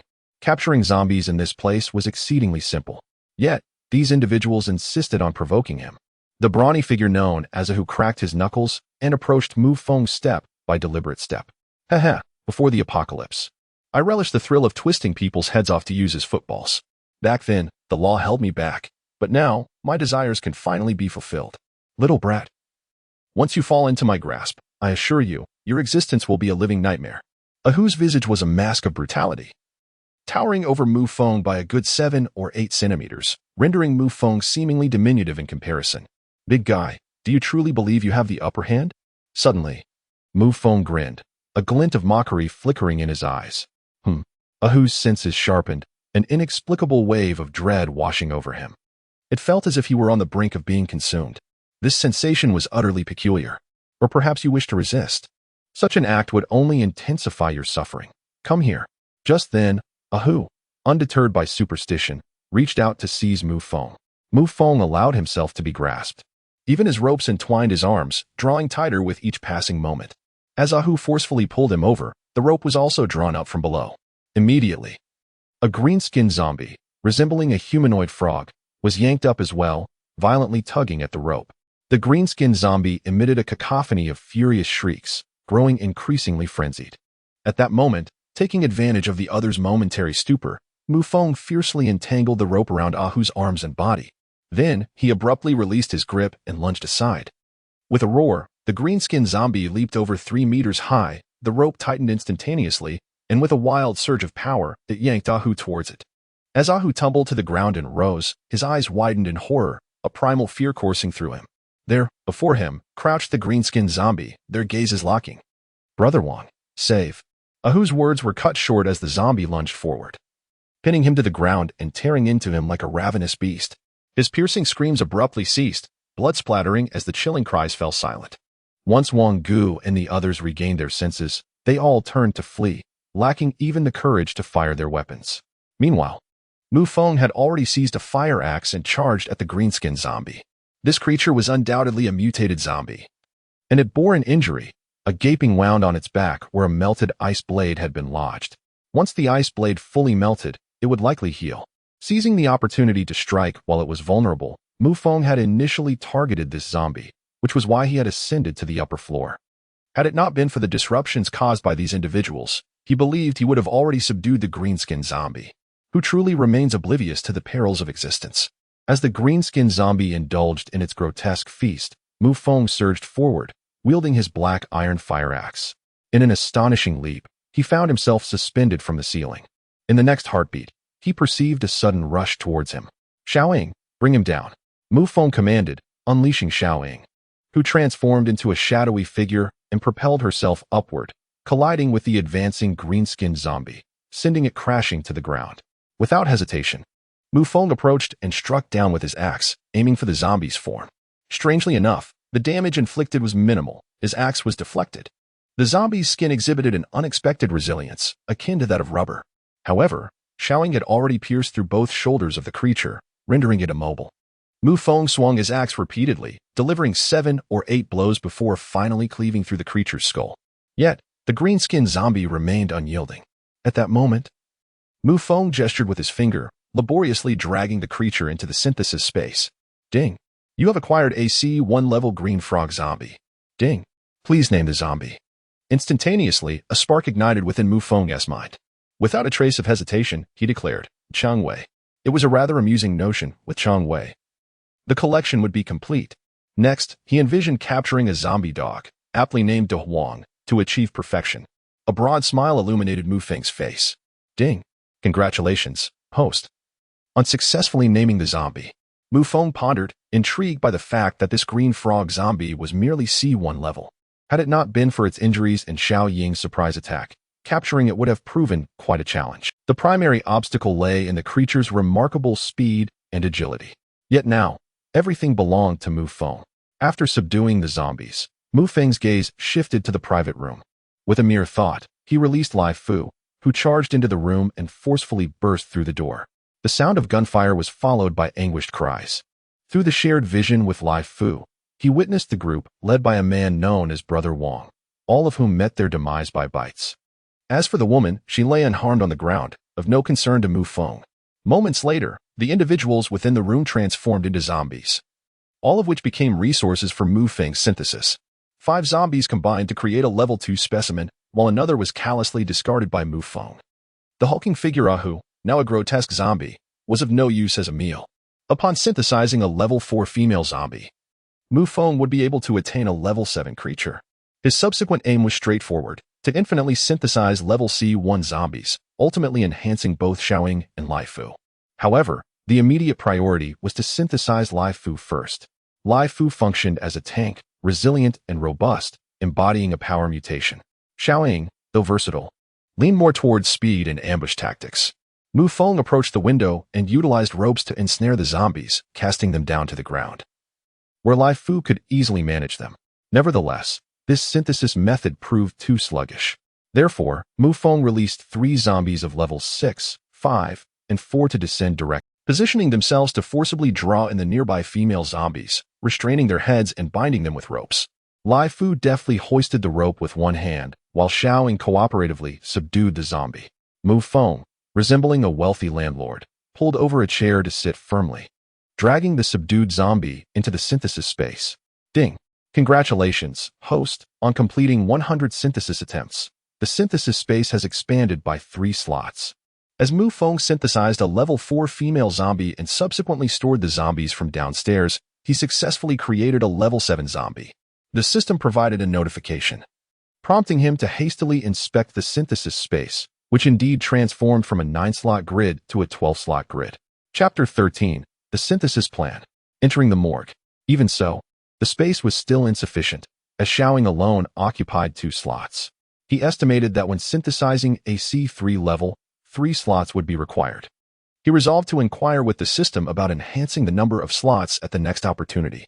In an instant, Mu Feng patiently released the level 7 female zombie and the level 3 male zombie to the streets to attract more customers, zombies, effectively establishing a streamlined assembly line. The experience was nothing short of exhilarating. As nightfall descended, Mu Feng controlled the zombies within the confines of a street, which had now become desolate. At last, he synthesized a male level 10 zombie. Stretching his limbs, he rose from the chair and gestured to place the zombie onto Lai Fu. Ding! Synthesized a C1 level zombie. Experience gained, 11. At this moment, Lai Fu's physique was robust and muscular, exuding a palpable aura of ferocity and strength, even more formidable than before. Standing at an imposing height of 210 centimeters, with a physique that is both muscular and robust, the figure's skin has remarkably approached that of human texture, devoid of decay. The only unsettling features are the grayish-white eyes and a mouth adorned with black fangs, which render its appearance somewhat more palatable. Feeling a pang of hunger, Mu Feng has been occupied for over 6 hours, enduring the aches of his weary back and cramping fingers. He has vanquished an entire street of nearly 500 zombies, culminating in the synthesis of a level 10 creature, thereby elevating the status of his companion, Lai Fu. The female zombie has also reached level 8. Just 2 levels shy of achieving level 10. There is no need for haste. He rises to seek sustenance. At that moment, a woman in red emerges. Though she appears to be in excruciating pain, her eyes have taken on a ghastly white hue, and her arms bear wounds oozing with greenish pus. Could it be that even those with abilities cannot withstand the virus? Is she on the brink of transformation into a zombie? In a flurry, Mu Feng summons Lai Fu, Xiaoying, and the green-skinned zombie, positioning them in a triangular formation to shield him. Please, end my suffering. I do not wish to become that abominable creature. I beg you. I do not want to become a zombie. The woman in red kneels in agony, clutching her neck as she gasps for breath, teetering on the edge of losing her sanity. Prominent veins surface beneath her alabaster skin, giving her a frightful appearance. Act now. Do not hesitate. The powers within me cannot withstand the virus. Suddenly, she lifts her gaze towards Mu Feng, her voice laced with desperation. Yet, her eyes have transformed into a murky gray, her vision blurred, only faintly perceiving Mu Feng's presence. Had she fully comprehended the zombies, one can only ponder what her reaction might have been. The notion of a supernatural being transforming into a zombie surely implies an immense power, does it not? Mu Feng is not inherently malevolent. Rather, he finds himself powerless in this situation. The woman, clearly on the brink of collapse, faces a grim choice: death by his hand or the inevitable transformation into a zombie, which would still hold some utility for him. Indeed, you would be wise to end my life now. Once I metamorphose into a zombie, I shall at least be of C1 level. Do you understand? Take my life. Aim for my head, whether with a knife, an axe, or a gun. The woman in red gasped for breath, as if on the verge of succumbing to her fate. Her menacing words, however, acted as a stimulant for Mu Feng. C1 level doesn't seem too shabby after all. He refrained from striking, biding his time for the woman's impending transformation. Should an ordinary person be bitten or scratched by a zombie, they would succumb within an hour. Contingent upon their physical condition. The fewer antibodies one possesses, the quicker the transformation may occur, even within mere minutes. The woman's prolonged resistance stems from her status as a supernatural being. Whether she can endure this trial hinges upon her fortune. After a moment's contemplation, Mu Feng found himself unable to bear the sight of her transformation. He conceived a method, uncertain of its efficacy, yet inaction would surely lead to her demise. At that moment, the woman's visage began to exhibit signs of decay, her body contorting grotesquely, her eyes glazing over. Within 5 minutes, she would undoubtedly succumb and become a zombie. Resolving to act, Mu Feng extended his finger and gently pierced it with a dagger, blood instantly welling forth. He approached the woman, placing his finger to her lips, allowing the crimson liquid to drip into her mouth. If you wish to escape the fate of becoming a zombie, follow my instructions. Breathe, do not hesitate. Otherwise, even the mightiest deity cannot save you. Mu Feng's thoughts were straightforward. He had ingested an immunization serum, its effects lasting several hundred hours. As it was still effective, his blood should possess the serum's properties, perhaps capable of saving her life. Of course, this was merely his conjecture. The success of this endeavor hinged upon the woman's fate. At that moment, her consciousness was clouded. Yet she vaguely heard Mu Feng's icy command and complied. Her crimson lips enveloped his fingers, and a pull emanated from her, causing Mu Feng to feel a sharp sting as his blood flowed into her mouth. Now, her lips stained with blood resembled a layer of vivid lipstick, making her appear even more alluring. She began to tremble, collapsing to the ground as if succumbing to a chill. Mu Feng understood that the poison had taken effect. He surmised that his blood was indeed counteracting the venom. He had done all he could for her and chose to leave her side. Descending to the second floor, he glanced at the sign indicating that the top floor housed the hospital's morgue. With that thought, his mind began to race. He wondered if the corpses had undergone reanimation. If they had transformed, they would likely be confined within the cold storage units, making the process of synthesis remarkably convenient. With a sharp mind, creating zombies would be a simple task. A grin spread across Mu Feng's face as he summoned Sakura to guard him against unforeseen dangers, then made his way to the top floor. During his ascent, he encountered a few scattered zombies, which, as expected, all became resources for Mu Feng. He synthesized a level 2 male zombie and a level 2 female zombie. The synthesis space was rapidly nearing its limit. Sakura occupied 2 slots, while Laifu, Changwei, and an 8-level female zombie occupied 3 slots, totaling 5. With the addition of the current 2, 7 out of 10 synthesis slots were now occupied. 3 remaining slots were essential for further synthesis. A sense of worry washed over him. Diligent synthesis was indeed the way forward to expand his space. Mu Feng pondered as he continued his ascent. At last, he reached the top floor, where the sky had already darkened. The mortuary was eerily silent, devoid of any zombies. Mu Feng felt a twinge of confusion, uncertain if this trip would yield any results. As he pushed open the door, a chill enveloped him. He inhaled sharp, feeling a shiver run through his body. Chapter 14. Head Spider. To his surprise, there was light inside. This floor had not yet lost power, which was quite remarkable. Upon entering, he beheld rows of tightly sealed cold cabinets. Sakura, open that cold cabinet. Mu Feng commanded, pointing towards one. Simultaneously, he summoned the agile Chang Wei green frog zombie, whose speed and quick reflexes would be invaluable at his side. Following Mu Feng's instructions, Sakura approached the cold cabinet and, with her sharp claws, pierced through it without touching the handle. Simple, forceful, and decisive. Then, with a vigorous yank, cold air surged forth. As Mu Feng turned the scene, he observed through Sakura's perspective a female corpse lying within the cold storage. She appeared to be around 18 or 19 years old, possessing a rather delicate beauty. It was indeed unfortunate that she had perished. Nevertheless, Mu Feng held no sentiments of pity. His keen observations indicated that the cold storage effectively contained any potential corpse toxins, ensuring that the body remained in a state of preservation. This implied that the corpses within the cold storage were entirely intact, without the presence of zombies. Perhaps it was time to create some? Mu Feng's gaze flickered as he noted the cold storage unit's number, 305. If each unit housed a corpse, he could potentially amass over 300 zombies for synthesis.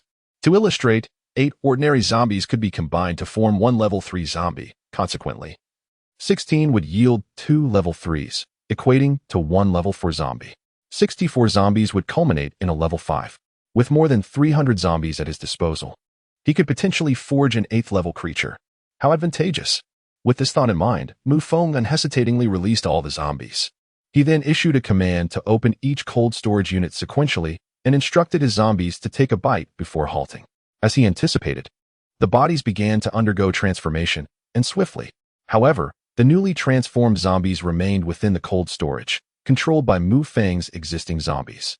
He merely needed to approach each one, draw them into his realm, and proceed with the synthesis. The scene was eerily surreal, enough to terrify any ordinary person. Initially, Mu Feng too felt a surge of trepidation. Yet the realization that he could synthesize zombies banished any fear of the deceased. The entire morgue was a flurry of activity, with Mu Feng darting about in a chaotic yet determined manner. With a sigh of relief, Mu Feng finally finished clearing out all the cold storage units. He collapsed onto the bed that was originally intended for corpses, panting heavily. This was no task for a mere mortal. It was utterly exhausting. I can hardly keep my legs from becoming thin as twigs, he muttered. Although this method was not as swift as the explosive synthesis, it offered a greater degree of safety, albeit at the cost of extreme fatigue. The cold storage units did not harbor as many zombies as anticipated. Many were empty. However, upon seeing the two newly synthesized level 5 and 6 zombies in the synthesis space, Mu Feng felt a sense of satisfaction. Along with the two previously accumulated zombies, he had finally managed to create 2 higher-level undead. His current objective was to synthesize a C1 level female zombie, or more precisely, a C2, to facilitate Sakura's upgrade. Yet, fatigue had overtaken him, and he summoned all the zombies to surround the bed, closing his eyes to surrender to slumber. In the morgue, a living person lay on the table designated for the deceased, encircled by 6 zombies standing guard. If anyone were to witness this, they would undoubtedly be driven to madness. Unbeknownst to Mu Feng, in a shadowy corner of the top floor, a dark figure swiftly emerged. As it darted through the space, it unleashed strands of darkness upon encountering a zombie, severing their heads and devouring them voraciously. Upon closer inspection, the shadow revealed itself to be a large female head, devoid of expression and numb. The skin was a ghastly gray, and from the fleshy tissue, several miniature hands sprouted, while even the edges of the eyeballs bore tendrils. To the front and back of the female head, limbs extending 3 to 4 meters in length sprouted, resembling those of a spider. The overall appearance was utterly terrifying and repulsive. The eerie arachnid emitted a hissing sound, swiftly scaling the walls. Its sustenance had been depleted, and instinctively, it sought nourishment, specifically cerebral matter. Whether from zombies or living beings, any brain matter would suffice as sustenance. At that moment, the head spider fixated its gaze downward from the roof. In the grayish expanse, a target was discerned, the slumbering Mu Feng. The head spider clicked its jagged fangs together. Hunger gnawed at it, a deep, insatiable hunger. Only the taste of brain matter could sate its voracious appetite. The scent of a living being ignited its cravings. Previously, it had always managed to locate survivors within the residential buildings. The brain matter of the living was far more delectable than that of the undead. Saliva dripped from the head spider's maw as it detected several formidable zombies nearby, yet they appeared oblivious to its presence. A swift decapitation of a human would suffice, followed by an effortless retrieval. The head spider began its descent, 3 silken threads dangling from the rooftop, its own spun silk. As the tantalizing meal drew ever closer, the head spider opened its bloody jaws, unable to restrain the drool cascading from its mouth. Meanwhile, the unsuspecting Mu Feng, still enveloped, absent-mindedly wiped the slime from his face. Just then, a voice pierced the air. "Get down." Startled, Mu Feng jolted awake, eyes wide open, instinctively rising to his feet. However, in the next moment, he was taken aback by a grotesque visage, more accurately, a face far more unsettling and terrifying than a mere specter, looming less than 10 centimeters away from him. A foul stench emanated from its mouth, filled with jagged teeth, far more repugnant than that of a sewer. Howling, Mu Feng caught only a glimpse of the face, not yet comprehending the nature of the creature before it lunged to bite him. "Get away from me." Mu Feng instinctively brandished his dagger and thrust it forward. With a squelch, his expertise with the weapon allowed him to strike true, piercing the mouth of the head spider. Black ichor erupted forth. Revulsion washed over Mu Feng. Yet he had no time to wipe the dark blood from his face, for the head spider had already pounced upon him, its limbs clawing fiercely at his body, pulling him toward its gaping maw. "Sakura, finish her off." Mu Feng pushed against the creature with all his might, even relinquishing his dagger in the process. With the fangs nearly pressed against his face, he felt their sharpness closing in. One more inch, and those fangs would pierce his flesh. At that very moment. Chapter 15. Mistaken for the Corpse King. A claw pierced through the head spider. It was Sakura's intervention. With a sudden explosion, the head disintegrated, and the force dissipated, allowing Mu Feng to roll off the bed and leap to his feet. He gazed at the head spider lying on the floor, a wave of horror washing over him. What in the world is this? Mu Feng growled, suddenly recalling the earlier call, and he swiftly turned to look. Suddenly, the woman in red, who had been oblivious to her surroundings, awoke and stood at the doorway, her expression fraught with tension and alarm as she gazed at. She was consumed by panic and fear, for Mu Feng found himself amidst a throng of zombies. Particularly unsettling was the sight of Xiaoying, who retained the form of a phantom Barbie, coupled with the terrifying presence of Chang Wei, the green frog zombie, who had previously clashed with the woman in red. And then there was the imposing C1 level zombie, Kaifu, each one a harbinger of horror. It was beyond comprehension that a mere woman in red could confront such formidable foes. Even a cadre of supernatural beings would surely flee in the face of this overwhelming spectacle. Just then, Xiaoying suddenly opened her mouth, revealing sharp fangs, and let out a ferocious roar directed at the woman in red, a warning. Mu Feng was taken aback. The other zombies remained unresponsive, but Xiaoying, remarkably, chose to issue a warning rather than launch an attack. It's all right, Xiaoying, be quiet. She is not our enemy. Mu Feng approached Xiaoying and gently patted her head. Instantly, she quieted, her mouth closing, and serenity returned. The sight left the woman in red utterly dumbfounded. Her jaw agape as if a chicken egg could fit within. It seems you have passed the crisis and will not undergo zombification. Mu Feng expressed his gratitude. As he walked toward the woman in red, a friendly smile graced his lips. How did you manage that? Why haven't these zombies harmed you? Are you also a zombie? A corpse king? No, what exactly are you? Her words began to tumble forth in a disordered frenzy. She was inherently a gifted individual, having encountered numerous bizarre occurrences, which had fortified her spirit. However, at that moment, she found it utterly inconceivable that an ordinary person, devoid of any extraordinary abilities, could stand before 3C1 level mutated zombies unscathed and intact. It was utterly absurd. Mu Feng was momentarily taken aback. Was the other party mocking him? What on earth was this? What could I possibly be? Of course, I am merely human. Do not be afraid. Allow me to explain. Everyone harbors their own secrets. And thus, I hope you can. Yet, before Mu Feng could finish his statement, the woman abruptly recoiled, pointing at him and exclaiming, "Do not come any closer. Since you can communicate with me, you must be a high-level zombie. If you approach me, I will take you down with me, even if it costs my life." The woman had clearly misunderstood, mistaking Mu Feng for a zombie king. Otherwise, how could one explain the preceding series of events? She had witnessed the zombie king commanding tens of thousands of zombies to assault a stronghold. The resemblance between the Mu Feng before her and that terrifying entity was striking. Some individuals appeared human, yet were, in truth, the puppet masters of countless zombies. The woman was gripped by anxiety and fear to an extreme degree. Encountering a zombie king meant certain death. She was merely a C1 level gifted individual, while the zombie king was a B10 level mutated zombie. The disparity was monumental. Fine. If you say I am a zombie king, then so be it. However, I have no reason to harm you. If it were not for me, you would already have transformed. Mu Feng interjected. The woman pondered for a moment, vaguely recalling having consumed a briny liquid while her consciousness was hazy. Upon awakening, I discovered that my ability level had unexpectedly advanced to C2. Was it you who saved me? The woman in red queried tentatively. Who else could it be? Do you think there exists another living soul here? Mu Feng replied, raising his hands in exasperation. The woman fell into a state of skepticism. Mu Feng was eager to ascertain the condition of the broadcasting tower, and then he intended to make his way there with lethal intent. He was determined to find Xiaoya and ensure her safety. Should she wish to accompany him, he would take her to Ningzhou to reunite with her parents.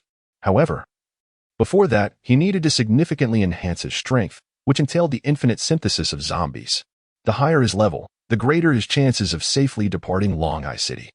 He understood that traversing 3 districts, a distance exceeding 40 kilometers, would subject him to countless zombies and hazards. The closer he ventured to the city center, the more formidable the zombies became. The woman in red had mentioned a corpse king, whose level was undoubtedly high, and one that he currently could not confront. "Where are you going?" she inquired, her emotions gradually stabilizing as she observed that neither Mu Feng nor the zombies trailing him posed a threat. I am searching for someone very important. Although Mu Feng had never met Xiaoya, her sweet voice and kind heart had provided him solace during the most terrifying days following the apocalypse, allowing him to find sleep amidst the chaos. Yet, the broadcast had ceased, and it seemed that all signal towers had lost their connectivity. He hoped to approach the broadcasting tower and retrieve a signal, which would determine whether it still existed and if Xiaoya was alive. I would strongly advise against going there. That area lies within the second ring, nearly a 3-kilometer bridge away from the city center. The number of zombies there is countless. Even 2 divisions of the city defense have succumbed. You simply cannot pass through. The woman in red spoke. However, in truth, Mu Feng's heart was brimming with joy. With so many zombies, was this not a path to prosperity? From henceforth, wherever the zombies thrived, he would venture, for this was his capital for rising to prominence. Well, dawn is approaching, and I must take my leave. You should also distance yourself from danger. Do not linger here too long, or you will inevitably meet your demise, Mu Feng cautioned. Slinging his backpack over his shoulder in preparation to depart, the woman in red stepped aside and suddenly inquired, "What is your name? If not, would you accompany me to the gathering place? It is somewhat safer there," the woman in red suggested. "My name is Mu Feng. Where is the gathering place you speak of, and are there many zombies?" He was indifferent to the location of the gathering place or the number of people. What mattered to him was the presence of zombies.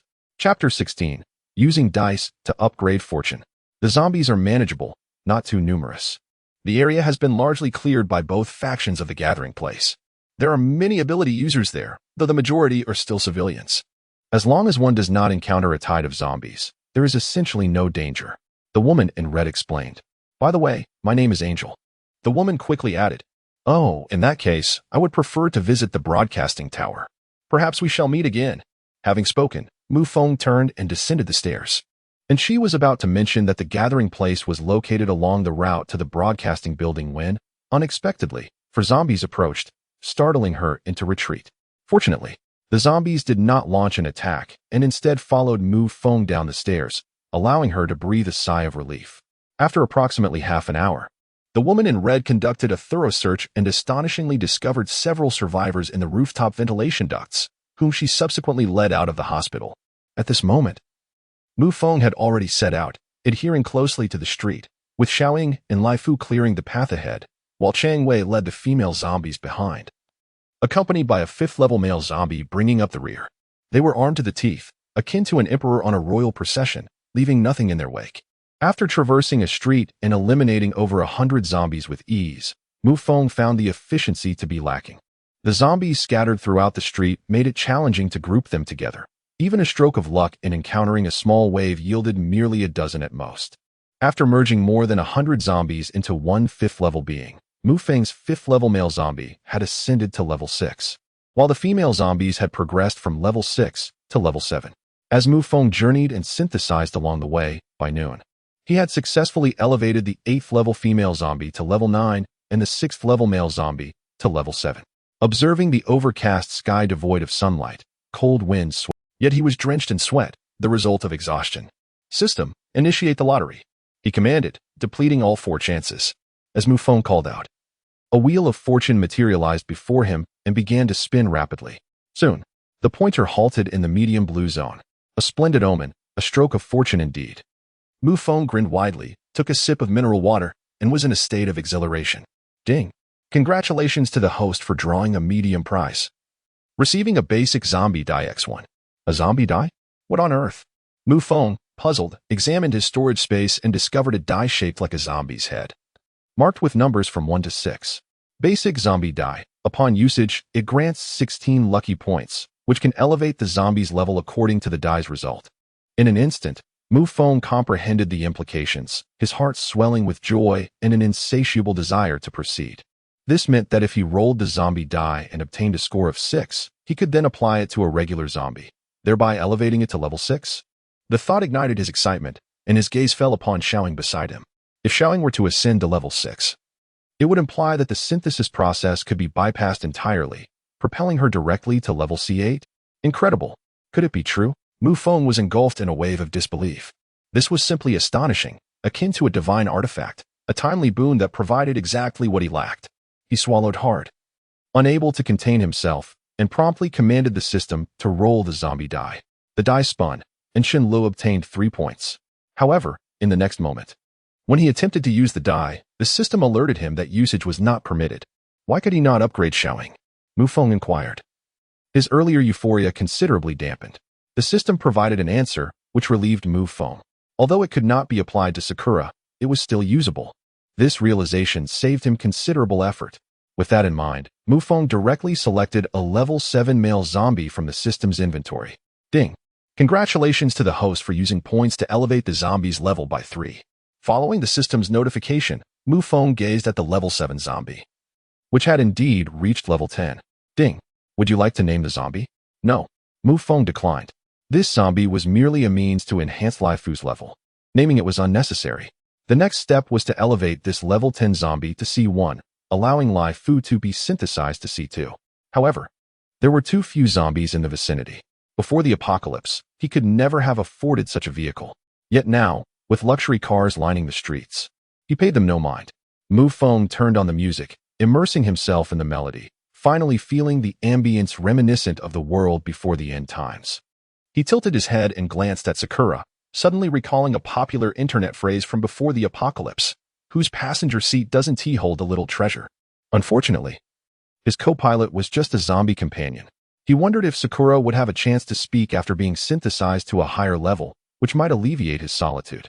After starting the car, Mu Feng sped off, heading swiftly towards the city center. On the road, an elderly zombie was shuffling along, and upon lifting its head, it spotted a speeding car approaching.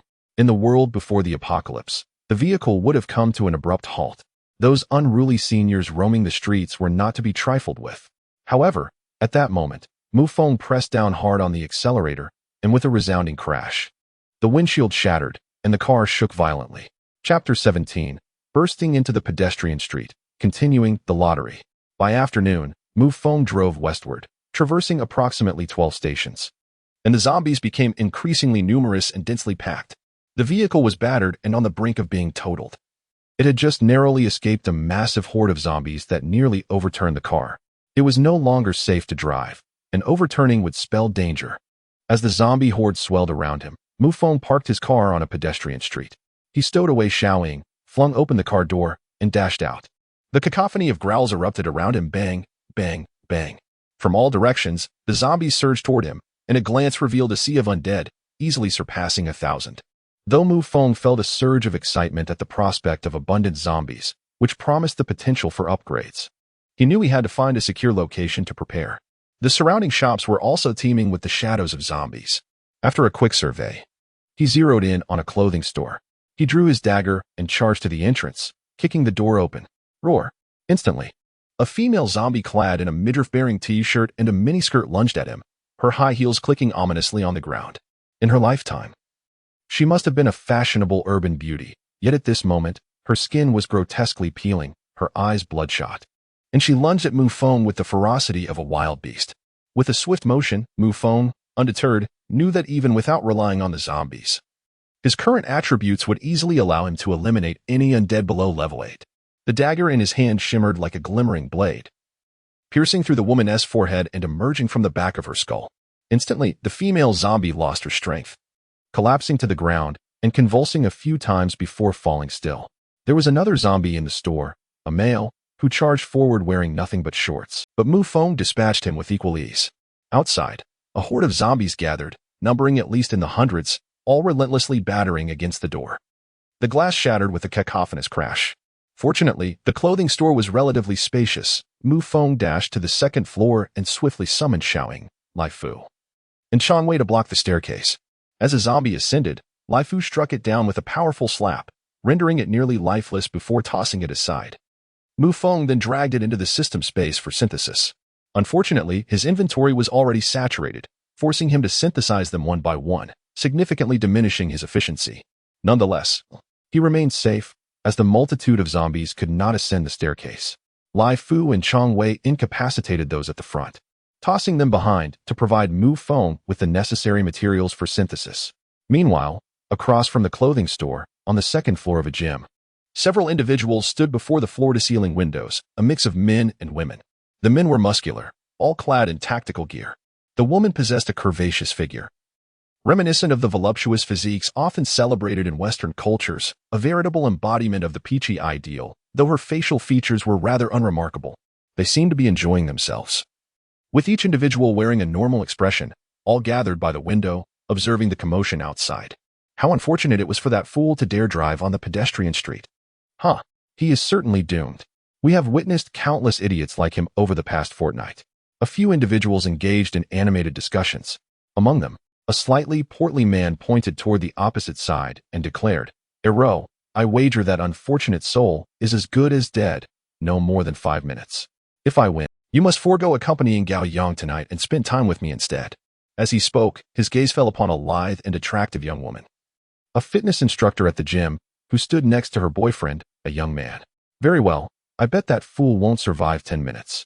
When the screams begin, we shall determine the outcome. If you win, I shall accompany you for an entire evening, ensuring your delight. But if you lose, you must surrender the 2 packs of instant noodles you have stashed away. With the remaining gas, I intend to prepare a hot pot tonight." Remarkably, the girl named Ero did not express any anger.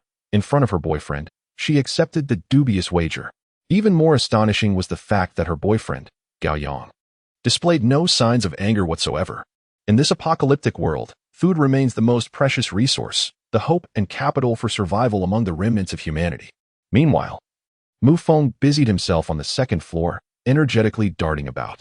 Downstairs, the zombies had been largely depleted, all amalgamated by his efforts. Ding. Synthesize a level 5 zombie. Experience 5. Ding. Synthesize a level 4 zombie. Experience 4. Ding. Synthesize a level 3 zombie. Experience 3. After expending around 60 or 70 zombies, the stairway lay desolate. Within half an hour, the remaining zombies were all merged by Mu Feng into a single level 5 creature.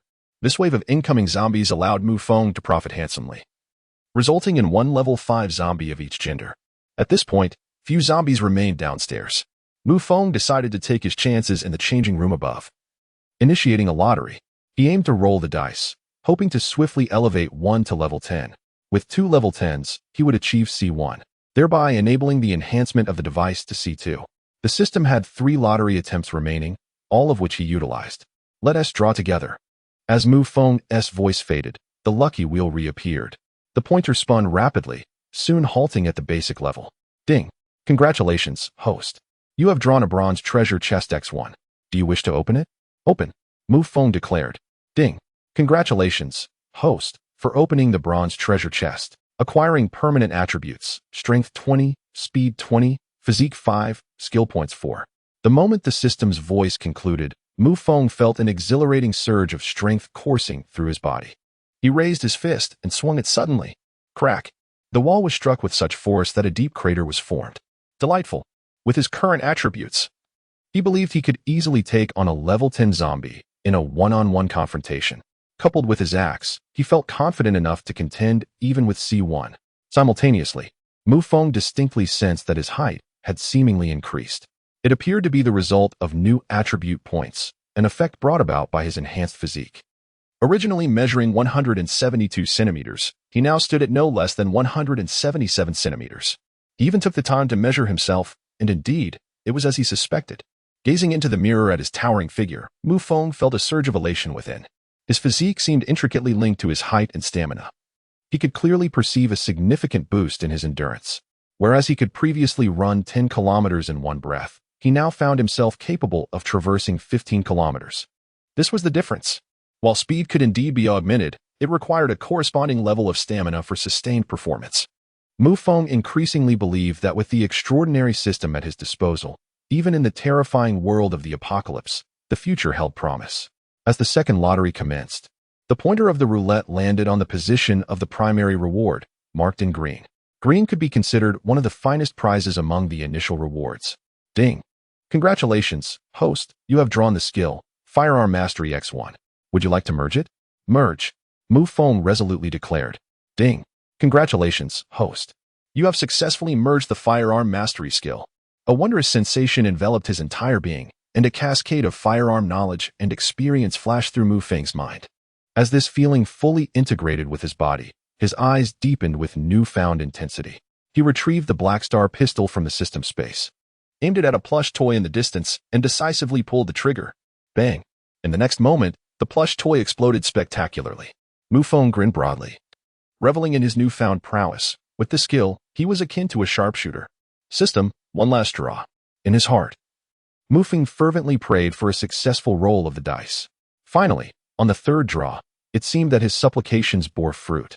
As the pointer came to a halt in the area of the medium prize, and a radiant blue light erupted forth, a zombie die materialized before him. Ding! Congratulations, host, for drawing a level 1 zombie die. Would you like to roll for points? Naturally, he decided to roll. With a mere thought, the zombie die began to spin. 6, 6, 6, grant me a 6. Mu Feng rubbed his hands together, brimming with anticipation. When the die finally ceased its movement, his gaze sharpened. The final tally settled at 5 points. Not quite a 6, yet Mu Feng felt a profound sense of satisfaction. He promptly elevated a level 5 zombie to level 10 and combined 2 level 10s to create a C1. Then, with a heart racing with excitement, he transferred the C1 zombie onto Laifu. Ding! Congratulations, host, for successfully synthesizing a level C2 zombie. Experience gained, 12 points. Ding! Congratulations, host, for successfully synthesizing a level C2 zombie. During synthesis, the corpse poison fused and mutated, resulting in a transformation. C2 zombie Laifu has evolved into a Kiba zombie. Kiba zombie, Laifu, attributes, strength 800 pounds, speed 20 status, height 220 centimeters, weight 140 kilograms. Upon seeing this, Mu Feng felt a shiver run down his spine. This was a tremendous gain. This indicated that should he continue to synthesize, Laifu could grow increasingly larger, with a clear evolutionary trajectory toward a tank-like physique. Just as Mu Feng reveled in his triumph, a sudden thunderous roar echoed from outside. Mu Feng hurriedly rushed to the window. Upon glancing outside, he beheld a staircase engulfed in flames, while a military helicopter, belching thick smoke, plummeted downwards, crashing into a towering building. The sight of that edifice sent a jolt through his heart. The broadcasting building. This is bad. Xiaoya is in danger. His eyes widened, and a wave of concern washed over him. Meanwhile, in the gym across the street, a group of individuals stood in stunned silence. They witnessed Mu Feng standing at the window, seemingly unscathed, despite the fact that a mere 20 minutes prior, a wager had concluded between two individuals. A woman named Aro had been pulled into a room to play poker. Just as she emerged, fully dressed, she spotted Mu Feng at the window. Damn it! How could that fool still be alive? It's impossible. Aro cursed under her breath and turned to Gao Yang, shouting, "Go over there and finish him off. I don't want to see him alive." Gao Yang nodded in response, obeying Aro's command. In this apocalyptic era, the trivial matters between men and women no longer held significance. Even before the world descended into chaos, every woman in that room had already been acquainted with him. With a knife drawn, he descended the stairs. The streets were devoid of zombies, granting him the audacity to boldly charge towards the opposite side. His motives were twofold. Firstly, to assist Aro in exacting her vengeance on that fool. Secondly, they were running low on food, and only those within their group could dictate terms regarding sustenance. Any woman he could manipulate in various ways. The moment was ripe for exploitation. Upstairs, Aro shouted at the chubby man, Li Yin, if Gao Yang cannot find food. "You must surrender your instant noodles to me. I cannot allow you to enjoy this for 20 minutes without consequence." Chapter 19. That thing. Can it kill? Of course, I relish the moment and will certainly share with you, for I did indeed lose. However, I am quite curious as to how this unfortunate soul is still alive. Perhaps he possesses food. Li Yin smiled faintly, turning to retrieve the noodles. When he presented them to Aro, the eyes of the surrounding men and women sparkled with anticipation, akin to wolves spotting their prey. "Look, the zombies are all heading west." "Damn, so many zombies," someone exclaimed. Li Yin and Aro hurried to the window to observe, witnessing a throng of zombies pouring into the street from all directions. Surging toward the west, the sight was overwhelming, leaving a chilling sensation on their scalps.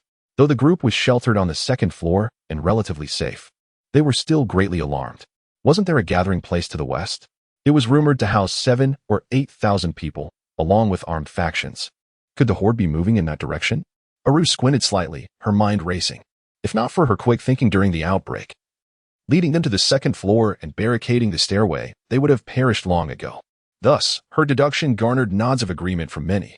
It seemed likely. With so many zombies diminished, we have a chance to venture out. Ideally, we can gather some information, perhaps find a radio. If the gathering place is secure, we shall make our way there. One of the girls gazed hungrily at the noodles in Aru's hand, her lips incessantly licking in anticipation. It had been quite some time since she had last experienced a full meal. Aru turned and coldly reprimanded the girl, causing her to instinctively shrink back in fear. At that moment, the attention of the crowd shifted to the opposite side, where Gaoyang had successfully entered the clothing store and appeared to be heading toward the second floor. Mu Feng was currently searching for exquisite garments on that same floor, intending to procure a new outfit for both Xiaoying and Laifu. Suddenly, he heard a commotion from downstairs, initially mistaking it for the presence of zombies. Just as he was about to summon Xiaoying, Gaoyang ascended, brandishing a knife and locking eyes with Mu Feng. A smile crept across Gaoyang's face as he noticed Mu Feng's backpack. Meanwhile, Laifu, who was downstairs searching for zombies, slowly made his way up the stairs under Mu Feng's guidance and stood at the staircase's entrance. In an instant, Mu Feng's lips curled into a playful smirk. A human had unexpectedly appeared before him, wielding a knife. In this apocalyptic world, such an encounter could only signify one of two outcomes. Either he would perish, or the assailant would. Particularly alarming was the fact that the stranger's gaze had never wavered from Mu Feng's backpack, clearly fixated on the prospect of seizing his supplies. What do you intend to do? Mu Feng feigned panic, retreating a few steps. At that moment, Xiaoying remained motionless by the clothing rack, merely 3 meters away from Mu Feng. Remarkably, the intruder had failed to notice her presence, seemingly mistaking her for a mannequin. Indeed, this was the case. Gaoyang, upon bursting in, had fixated entirely on Mu Feng's backpack. Moreover, they had previously witnessed that only Mu Feng had entered. There was 100% certainty that no one else was present, which emboldened him to appear directly. Was there even a need to ask? If you were sensible, toss your backpack over. Given that you managed to reach this place alive, you ought to comprehend the current state of the world. Murder goes unchecked. Enough of the trivialities. Hand over your backpack, or I shall take your life right now. Gaoyang stepped forward, swiftly closing the distance between himself and Mu Feng. Upon hearing this, a playful smile spread across Mu Feng's face. Even without the assistance of the zombies, he could effortlessly eliminate his opponent. However, he found no inclination to engage. Could that creature truly kill? Suddenly, Mu Feng's expression turned icy as he chuckled. Do you dare to provoke me still? You need not offer it. I shall retrieve it myself. Gaoyang, having lost his patience, realized that lingering outside for even a moment posed a threat. Thus, he resolved to eliminate his adversary and seize the backpack. Yet, the next second, a howl echoed through the air. Startled, Gaoyang turned to find a towering zombie before him, causing him to collapse in terror. In an instant, Laifu lunged at him, and Gaoyang's struggle was as feeble as a wisp of cotton. Blood sprayed forth, and his screams abruptly ceased. Mu Feng did not turn to look. The scene was far too gruesome. Laifu merely bit through Gaoyang's neck before halting, positioning himself at the staircase, awaiting further commands. Meanwhile, on the second floor of the gym, Aru nodded in satisfaction upon hearing the scream. It seemed that Gaoyang had already dispatched that unfortunate soul. Aru eagerly remarked that they had not merely taken one life. In the past, any survivors who approached them had always become targets. The act of slaying these survivors was not motivated by the desire for sustenance, but rather for the weapons they bore. Previously, Gaoyang had dispatched a survivor and acquired a firearm, albeit with only 2 bullets. Nevertheless, possessing it provided her with a sense of security. Gaoyang is remarkably swift, declared the slightly plump man, to which the others nodded in astonished agreement. With the zombies drawn away, it presented a fortuitous opportunity for them. Meanwhile, Mu Feng approached Xiaoying and said, Xiaoying, please remove your clothes and change into this. He tossed a long black qipao to her, and then turned to descend to the men's clothing section. He selected a black suit and threw it to Laifu, instructing him to change and don sunglasses to conceal his grayish-white eyes. The robust Laifu filled out the oversized suit, though it was not a perfect fit. He appeared strikingly dashing, reminiscent of the bodyguards and assassins seen in films, exuding an intimidating aura as he followed Mu Feng. Suddenly, footsteps echoed, prompting Mu Feng to turn around, his eyes widening in astonishment. There stood Xiaoying, gracefully descending the staircase, clad in the elegant black qipao. Her lovely legs became visible with each step, captivating all who beheld her. Her alluring figure, even transformed into a zombie, would still ensnare the senses. Coupled with her pale grayish skin, she exuded an air of delicate fragility, enchanting and evoking a sense of pity. Only the ashen white of the eyes, along with the fangs protruding from the mouth, shattered this beauty. Sigh.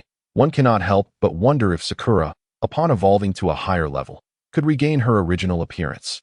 After some contemplation, Mu Feng resolved to elevate Sakura's level continuously, eager to witness the transformations that would ensue.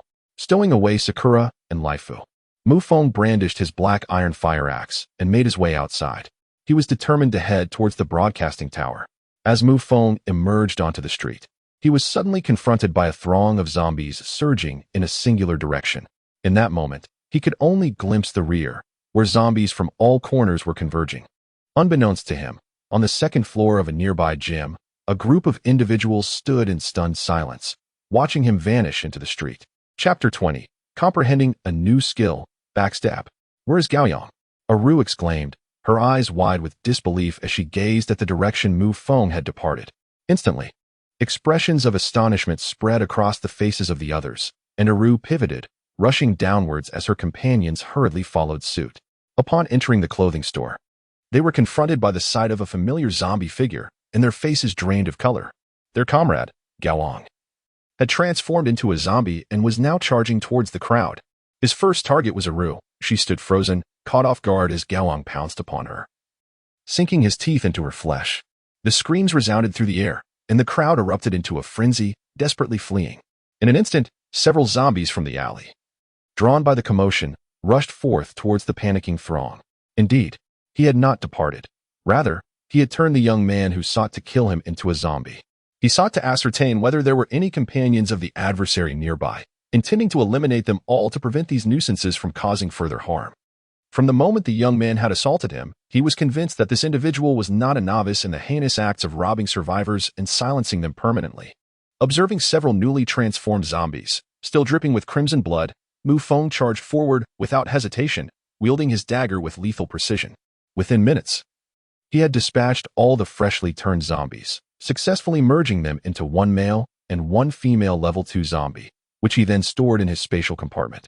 Fortunately, his space was still adequate, allowing him to synthesize them all. At present, he had 6 slots available for use.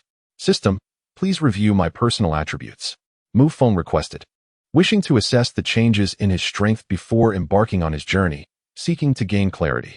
Ding. Information has been generated.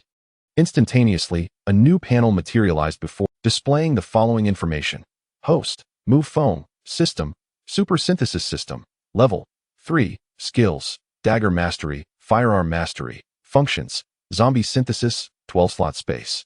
6 slots available. Attributes, Strength 77 kilograms, 22, Speed 40, 20, Agility 5, 2, Physique 2, 22, Endurance 2, 2. Inventory, LV, 1 Healing Bandage X1, Black Star Pistol X1, Bullets X18, Skill Points, 10. Experience, 356,500 with 10 skill points at his disposal. He resolved to allocate them immediately. System, please assign all skill points to Dagger Mastery. Mu Feng contemplated the potential enhancement of his dagger proficiency. Ding. Congratulations to the host. You have attained a mastery of daggers with 10 skill points, earning 100 proficiency points. Ding. Congratulations to the host. Your proficiency in dagger mastery is now full. Advancing to intermediate dagger mastery, and you have comprehended the skill, backstab. Novice backstab. Attack the target from behind, inflicting double damage. Upon hearing this, Mu Feng couldn't help but smile. He never expected that an unintended action would result in such a delightful surprise from the system, granting him a new skill. It was exhilarating. Before him, Mu Feng spotted an elderly zombie, and with dagger in hand, he stealthily circled around. He intended to test the skill's effectiveness. With a swift motion, Mu Feng lunged forward, thrusting the dagger into the front of the elderly zombie, immediately piercing through it. Then, utilizing his speed, he swiftly maneuvered to the back of the elderly zombie, delivering another strike. He unleashed the backstab. In an instant, a chilling light burst forth from the dagger in his hand, piercing through the elderly zombie's head, causing a cascade of dark blood to splatter onto the ground. The elderly zombie fell lifelessly to the earth. Goodness, is this the edge of a blade? How splendid! Mu Feng grinned widely, his eyes gleaming with excitement. With the skill, whether facing zombies or humans, he could effortlessly slay them in an instant. His confidence surged as he set off in pursuit of the horde of zombies. Indeed, He was determined to chase after the undead army and embark on his grand synthesis endeavor. While others fled in fear, he chose to chase. Half an hour later, Mu Feng caught up with the rear of the zombie horde, arriving at a square. In the square, a dense mass of zombies relentlessly surged towards a building ahead. Was this a tide of corpses? Mu Feng's gaze was fixed ahead, where the number of zombies was increasing exponentially, surely exceeding 10,000. No, it was more than that, perhaps even over 20,000. A sea of swaying heads and deafening roars filled the air. Before him lay a barricade, which had already been ravaged by the undead, alongside towering walls that seemed eerily familiar. Is this Donghuan prison? Could this be the gathering place? Mu Feng murmured to himself. Beyond the high walls, a dense mass of zombies stretched endlessly. In the distance, he discerned several waves of varying sizes converging into one. Their numbers were swelling, likely surpassing the 20,000 mark.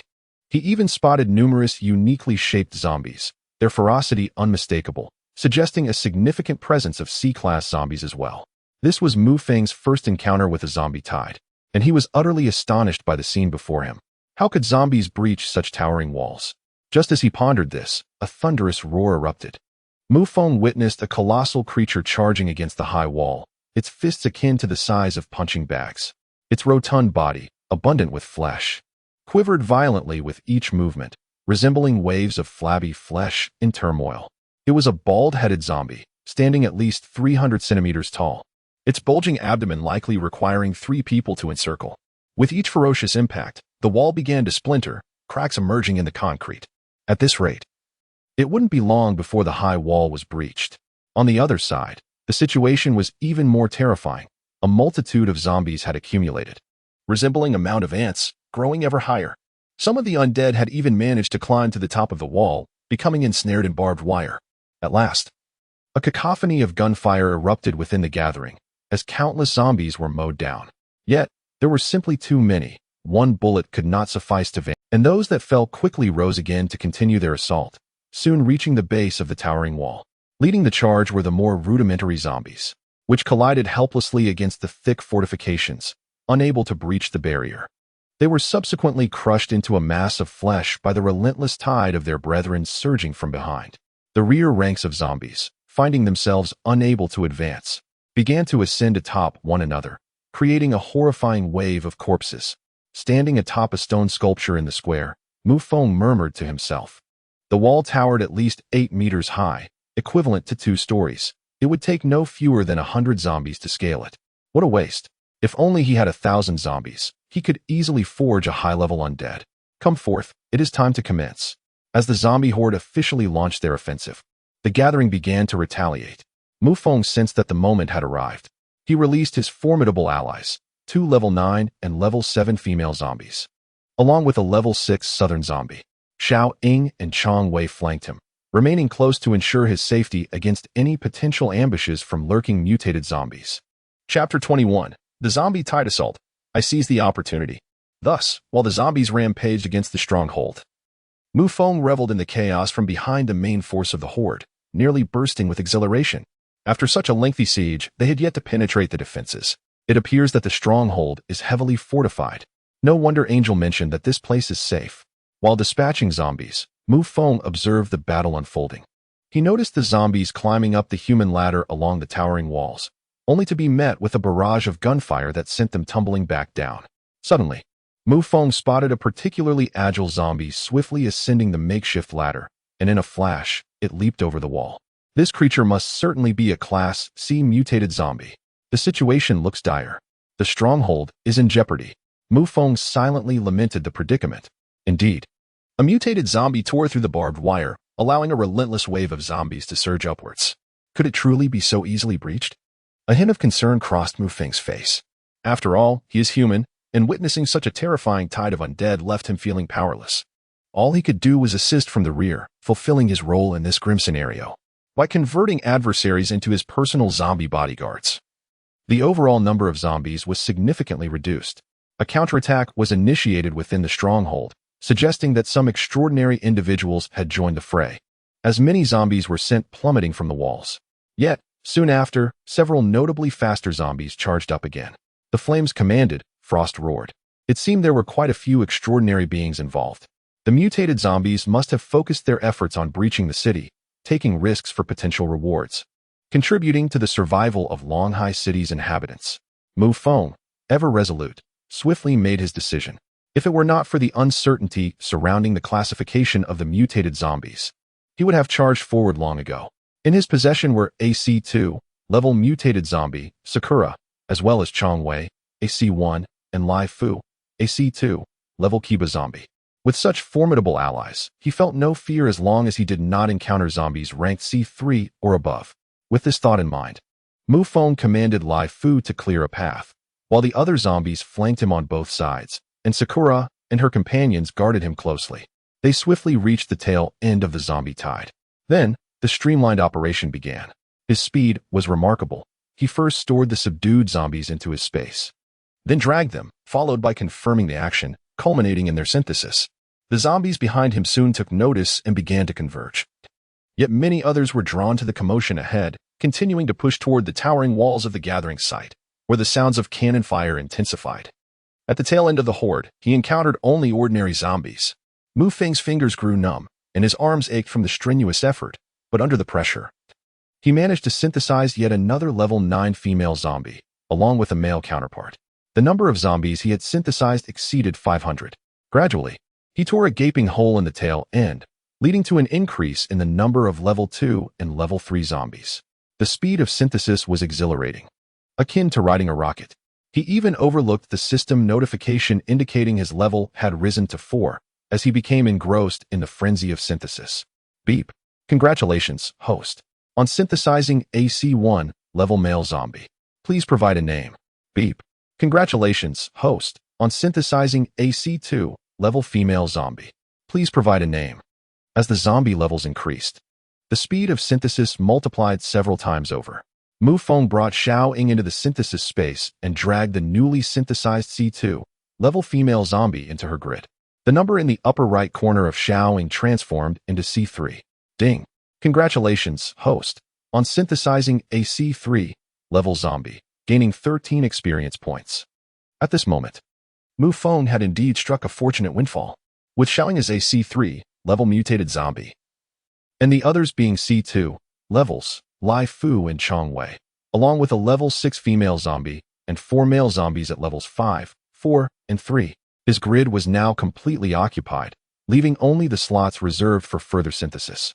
Meanwhile, the battle atop the high wall intensified, showing no signs of a one-sided outcome. It seemed it could endure for a while longer. Do not hastily determine a victor. Allow me to gather another wave. Ideally from the allied base. My role is to transform the zombies while they handle the killing. This way, perhaps we can annihilate this horde entirely, Mu Feng mused, gazing at the high wall with a grin. After a brief period of further synthesis, the sound of armed helicopters resonated through the sky. Mu Feng looked up to see shadows descending from the helicopter, accompanied by iron nets that enveloped the area. A large number of zombies were ensnared as if caught in a fishnet, whisking away dozens of them before the helicopter lifted them into the air, casting them into a pre-dug pit in the distance. As gasoline rained down, flames erupted in the pit, igniting the zombies and causing a cacophony of explosive crackling as they burned. Brilliant! What an extraordinary tactic! Mu Feng exclaimed in awe. In the next moment, a massive shadow was hurled from within the high wall. Upon witnessing this, Mu Feng quickly retreated with the zombies. Boom! The resounding roar of vibrations erupted, following the explosion. No flames emerged. Instead, a powerful shockwave ensued. Under the force of this shockwave, the zombies fell en masse, reminiscent of wheat bending beneath a fierce wind, with some being violently reduced to mere flesh scattered about. The vibrating grenade, with just a single one. A significant portion of the zombie pile amassed beneath the city wall collapsed. The multitude of zombies that had managed to surmount the towering walls found themselves devoid of continuous support, swiftly being eradicated. The mutated zombies, however, emitted agonizing cries as armor-piercing rounds struck them. Their resilience was astonishing, as they remained unscathed. Shortly after the zombies regained their footing, yet another vibrating grenade descended, causing the zombie pile to tremble and crumble once more. Furthermore, a plethora of incendiary devices engulfed the zombies, releasing an aroma of roasted flesh that wafted through the air. Having narrowly evaded several shockwaves from the grenades, Mu Feng seized the moment as the helicopter departed, hastily rising to unleash his own zombies and commence synthesis. It appeared that the zombie tide would not breach the stronghold, which was fortuitous. However, he recognized the necessity to hasten his pace, lest he miss his opportunity. At that moment, Mu Feng employed both hands. His left hand cast the subdued zombies into the spatial realm while his right hand engaged in synthesis. It was akin to a real-life ambidextrous combat technique. Ding! Congratulations to the host for achieving 300 synthesis instances. The synthesis space has expanded by 6 slots. Ding! Congratulations to the host for fulfilling the criteria to activate the exclusive zombie space, slots X2. Would you like to proceed? Upon hearing this, Mu Feng hurriedly examined the exclusive slots. They appeared designed specifically to prevent the synthesis of named zombies with others, ensuring that their unique appearances and attributes would not be lost. Without hesitation, Mu Feng activated the device and placed both Sakura and Laifu inside. Chapter 22, An Uneasy Night. Mu Feng hastened his actions, casting the zombies that had been swept down by the shock grenades into the space. Laifu and the others accelerated their movements, forming a conveyor of undead, passing the fallen zombies to Mu Feng for synthesis. After 20 minutes of intense operation, Mu Feng successfully synthesized 1 male and 1 female zombie of C1 level, 2 male and female zombies of level 9, 1 male zombie of level 8, and the rest being below level 7. This wave was profitable. Mu Feng's zombie army was beginning to take shape, as the tide of corpses was vanquished. Even the colossal zombie leading the charge was obliterated, its remains turning into a grotesque carpet of flesh draped against the wall. Charge forth. May the heavens bless Huaxia. Fearless and unyielding. Protect the stronghold. Fight for the people. Slay. Suddenly, the massive iron gate swung open, and a procession of bulldozers and road rollers thundered in, crushing the horde of zombies at the entrance into a pulp. Following closely was an armored vehicle, its machine guns sweeping away any standing zombies, tearing them apart. Upon witnessing this, Mu Feng's eyes gleamed with realization. It was time to retreat. However, he noticed a group of zombies in the distance making a retreat themselves. He intended to pursue and investigate. Yet first, he needed to find a place to hide. He could not act recklessly. Soon, Mu Feng identified a small white building, which appeared to have once been a restaurant. Most of the zombie tide had surged towards the direction of retreat, some even showing signs of passing beneath the small white building. That location was ideal. This would do. Without hesitation, Mu Feng set off towards it. Upon entering the white tower, Mu Feng proceeded directly to the window on the 2nd floor. The interior of the tower was devoid of zombies, seemingly having been drawn out by the tide of corpses approaching this very direction. A grin of excitement spread across Mu Feng's face. He summoned Xiaoying to guard the vicinity and then released Lai Fu and Chong Wei, positioning them in the middle of the alley. The other zombies were blocked at the staircase by Mu Feng to prevent any unexpected incidents. With everything in place, he kicked open the window and climbed onto the sign of the White Tower, perching atop it. At this distance, he attempted to drag Lai Fu into the synthesis space, and, to his delight, he succeeded. Finally, the first zombie approached. Lai Fu, hold it down. Mu Feng called out, and instantly, Lai Fu charged forward, delivering a devastating slap that nearly obliterated the zombie. Whoa, take it easy, Mu Feng exclaimed, realizing that although this was not a rotten zombie, it could not withstand Lai Fu's strength either.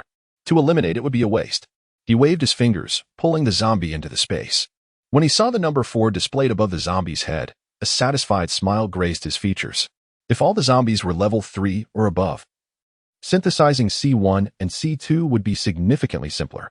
However, Mu Feng was aware that out of the thousands of zombies, at most 30 would be of higher levels, while the majority were merely rotten zombies, lacking even a level designation. Now, in order to synthesize C1 and C2, he required a substantial number of zombies. The rotten zombies occupied space in the synthesis grid and were troublesome. Only high-level zombies made the process more straightforward, uncomplicated, and effective. In the absence of advanced zombies, Mu Feng would never relinquish the opportunity to deal with decaying zombies. Weariness was but a triviality. In this merciless apocalypse, countless individuals yearned for his occupation, yet none could attain it.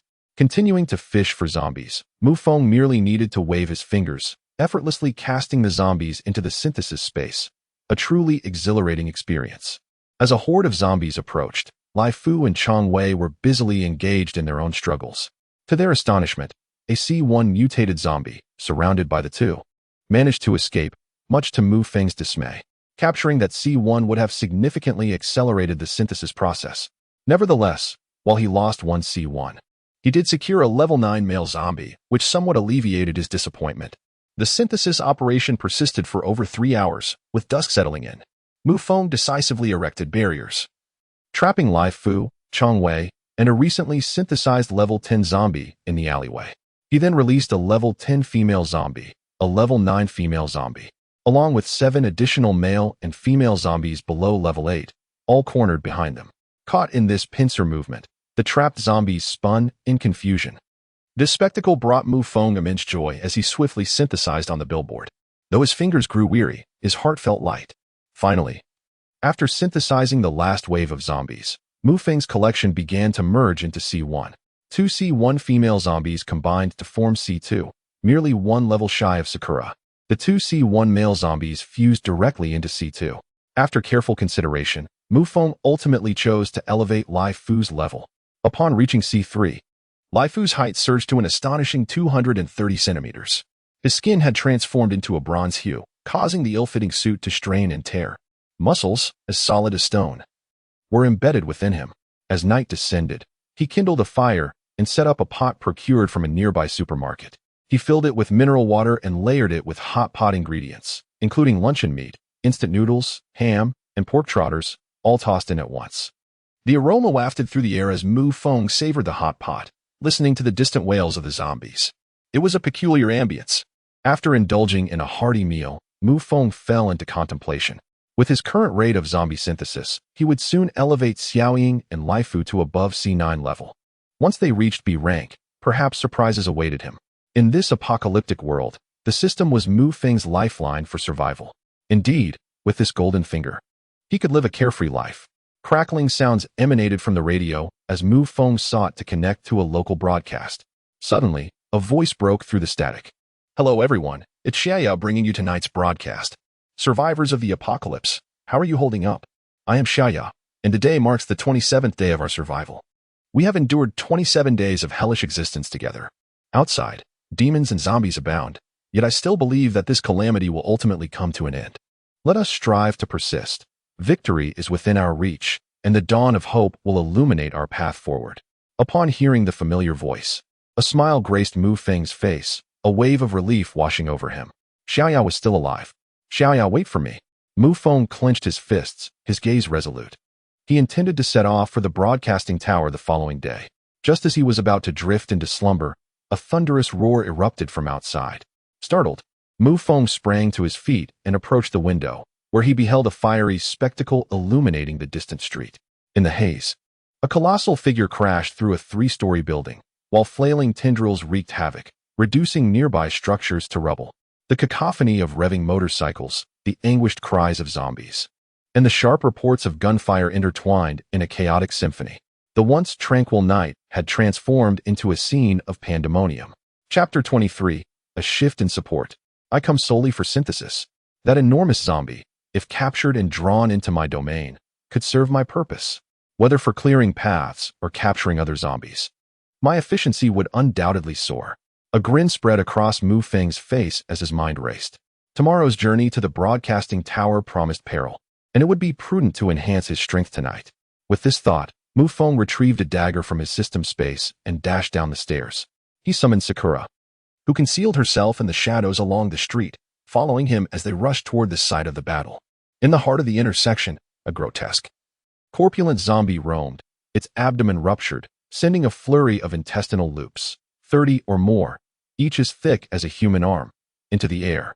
These resilient appendages created a chaotic tapestry across the ground, littered with deep trenches. Abandoned vehicles were tossed about like mere toys, crashing against stairwells. The massive, bloated corpse rampaged through the intersection, a harbinger of terror and madness. Behind the wreckage of vehicles on the street, a group of individuals concealed themselves, each wielding firearms, intent on unleashing a torrent of bullets upon the grotesque, corpulent corpse. The gunfire attracted the undead from all directions, their numbers swelling to a staggering 100. The cacophony of their growls merged into a chilling symphony, evoking sheer terror. Under the cloak of night, the shadows of demons descended, pouncing upon the living, feasting on flesh and blood. The grotesque belly of the corpulent cadaver erupted, impaling several of those hiding behind the cars, lifting them into the air before dragging them into its gaping maw. Within, rows of jagged teeth awaited, ready to shred and dissolve the victims, merging them into its grotesque form. "Damn it, I won't go down without a fight," shouted a man, one of his arms grotesquely torn asunder, his body marred with the marks of decay. With sheer desperation, he bit down on the pin of a grenade and charged towards the monstrous figure. This was a contingent of armed special forces, numbering over 20, valiantly defending against the horde of zombies. Behind them, 2 vans brimmed with survivors, who cowered in the darkness of the vehicles, only able to hear the screams and growls outside. Confusion and dread enveloped them, the stench of fear permeating the confined space. "Qianlong, lead the civilians to evacuate. Cross 2 streets, and our brethren will be there to assist you. Quickly," barked a commander, unleashing a flurry of bullets at the grotesque corpse. The teammates behind him, faces etched with struggle, finally acquiesced to his orders, rushing towards the vehicles with the frightened crowd. "Everyone, exit the vehicle and keep up with our pace. We are nearing the safe zone. Hurry, do not waste a moment. Disembark in an orderly fashion, do not panic. I demand you to line up." As the crowd, visibly frightened, surged chaotically, the carriage rocked perilously, and those near the door were nearly toppled over. Bang, bang, bang.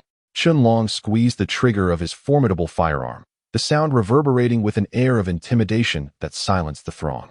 Under the soldier's command, the survivors began to disembark in a semblance of order. "Brothers, charge forth. Cover your comrades. Spare no bullets. Exhaust every round." He bellowed fiercely. "Damn you scoundrels. I shall perish alongside you." Just then, a guttural roar echoed from ahead. Undeterred by the grotesque sight of the undead, they brandished their weapons, unleashing a torrent of fire that wove a deadly net. Even the grotesque corpses staggered back under the onslaught. A multitude of zombies collapsed en masse. "Captain," Qianlong shouted, his eyes ablaze with fervor. Wiping away his tears, he bared his teeth and called out to the crowd behind him. "Advance, everyone. Follow closely, and bear the consequences should you fall behind." With that, he forged ahead, leading the charge, his submachine gun reloaded and sweeping forward with relentless. A horde of zombies pouring from the alley was mercilessly mowed down. Ahead, a small cluster of the undead was obliterated by a rocket launcher. When Mu Feng arrived nearby and witnessed this scene, he felt an overwhelming sense of regret. So many zombies, such a waste. As the front lines pressed forward and the rear held steady, Mu Feng glanced around and resolved to head back, drawn by the allure of that grotesque corpse. "Sakura, keep watch over me from the shadows. Lai Fu and Chang Wei, gather all members and encircle from behind the corpulent corpse." Mu Feng summoned all the zombies and issued commands. Though they lacked the power of speech, they immediately obeyed Mu Feng's orders, moving in perfect synchrony with his intentions. Skirting along the buildings by the street and circumventing the corpulent corpse to its rear, Mu Feng's objective was singular, that very corpulent corpse. The number of ordinary zombies was already scant. There was no need for him to venture out at this late hour to engage in trivial tasks. The corpulent corpse was exceedingly formidable, undoubtedly of a high level. What Mu Feng saw was precisely high-level zombies. As Lai Fu and his companions vanished from sight, having maneuvered toward the pile of cars behind the corpulent corpse as per Mu Feng's directives, Mu Feng sprang into action. His first task was to eliminate the nuisance posed by the armed special forces. Gripping a dagger, he charged forth. He soon encountered a middle-aged man clad in a major's uniform, confronting him directly. "What are you doing here? Hurry and regroup with the main force. Are you courting death? Move." Mu Feng was mistaken for a survivor by the middle-aged man. After exhausting his submachine gun's magazine, the man switched to a pistol and unleashed a furious barrage at the corpulent corpse. "Sir, I've come from the gathering point to assist you. You must retreat at once. I will cover you. There is no time left. Hurry." Mu Feng feigned calmness and bellowed loudly. The middle-aged man, upon hearing this, fired 3 more shots before turning to scrutinize Mu Feng. "Which department do you belong to in the gathering point? Why are you not in uniform? What is your name and rank?" Evidently, the middle-aged man, upon observing Mu Feng's ordinary attire, was filled with skepticism as he sensed no trace of the formidable aura typically associated with a seasoned warrior. "I am Mu Feng, a captain in the Army's Special Operations Unit.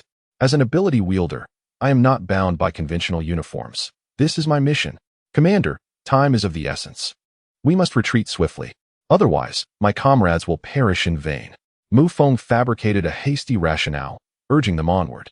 At that moment, Lai Fu and his team had taken their positions, having just slain a C1 level zombie.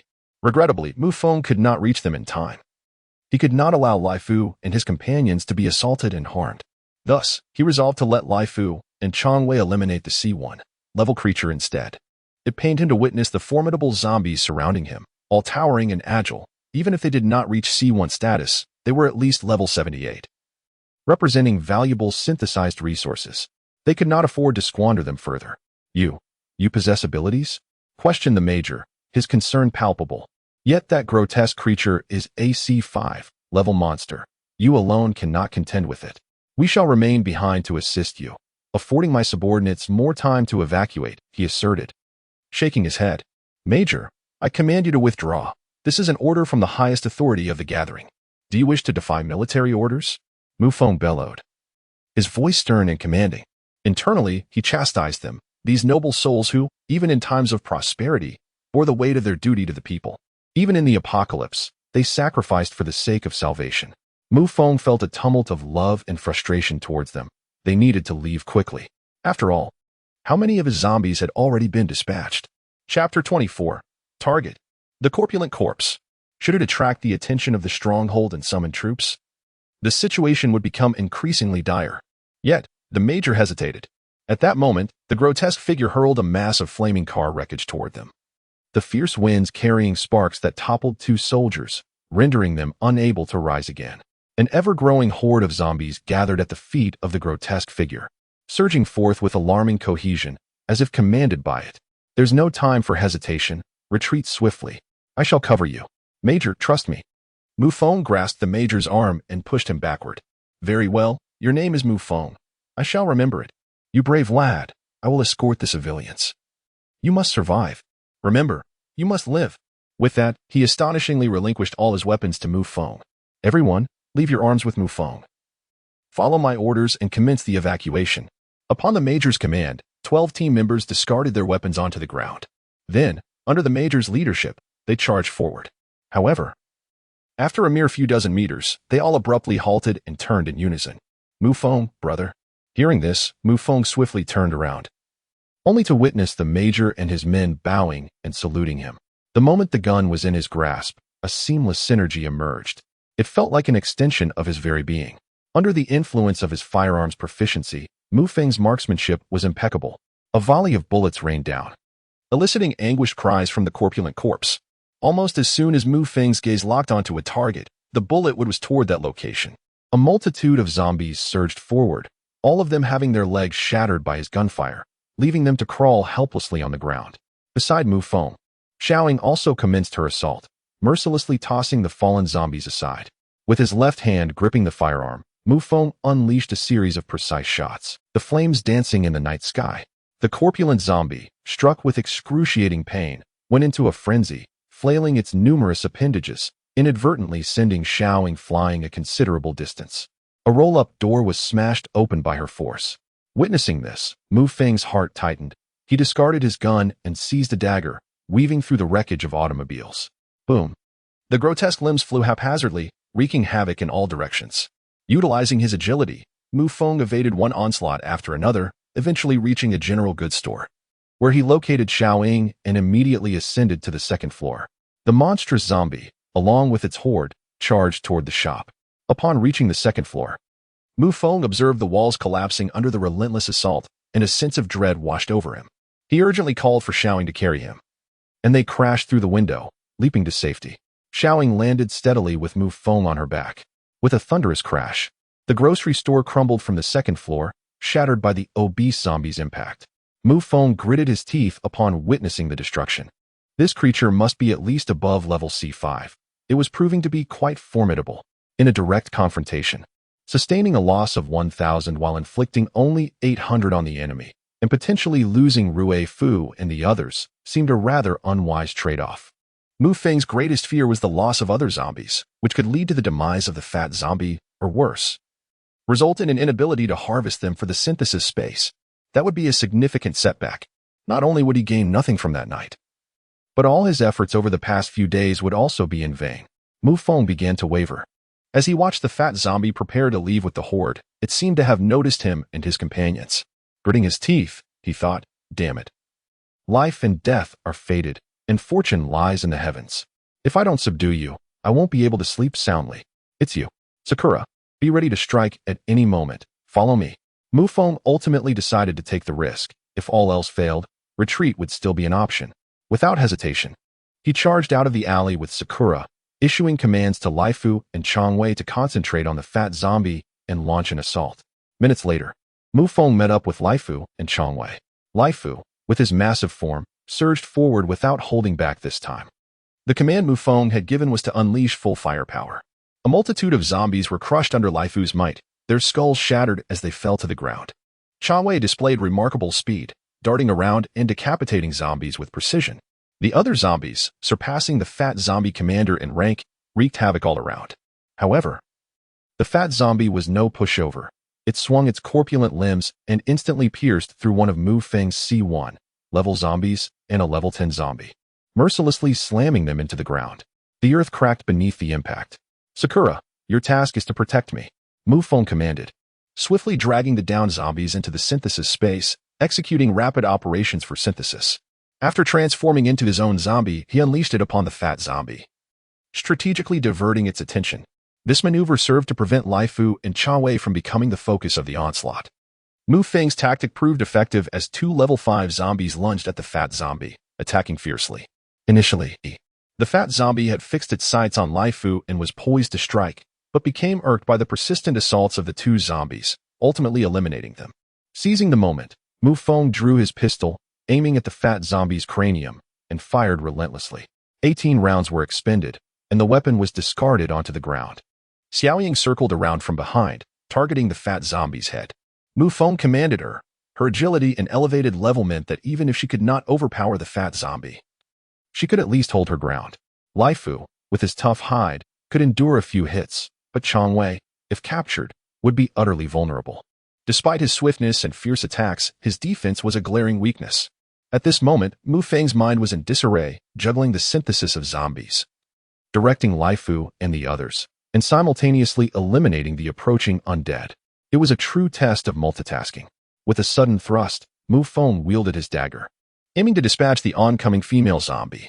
However, the backstab maneuver could only be executed from behind, resulting in merely wounding the creature rather than delivering a fatal blow. In a swift reaction, he brandished his black iron fire axe and swung it with vigor, cleaving the female zombie in two. Suddenly, a grotesque appendage lashed out, and instinctively, Mu Feng spread his arms to block it. However, the overwhelming force sent him hurtling backward. Bang! Mu Feng crashed to the ground, his body drenched in blood, his clothes tattered and riddled with holes. It was the most precarious moment he had encountered since acquiring the system. Agonizing pain radiated throughout his body as he gritted his teeth and struggled to rise, only to witness Chang Wei being overwhelmed by a horde of zombies, unable to escape their grasp. In an instant, he was ensnared by the grotesque corpse, 3 large intestines wrapping around him, along with other zombies being dragged into its gaping maw.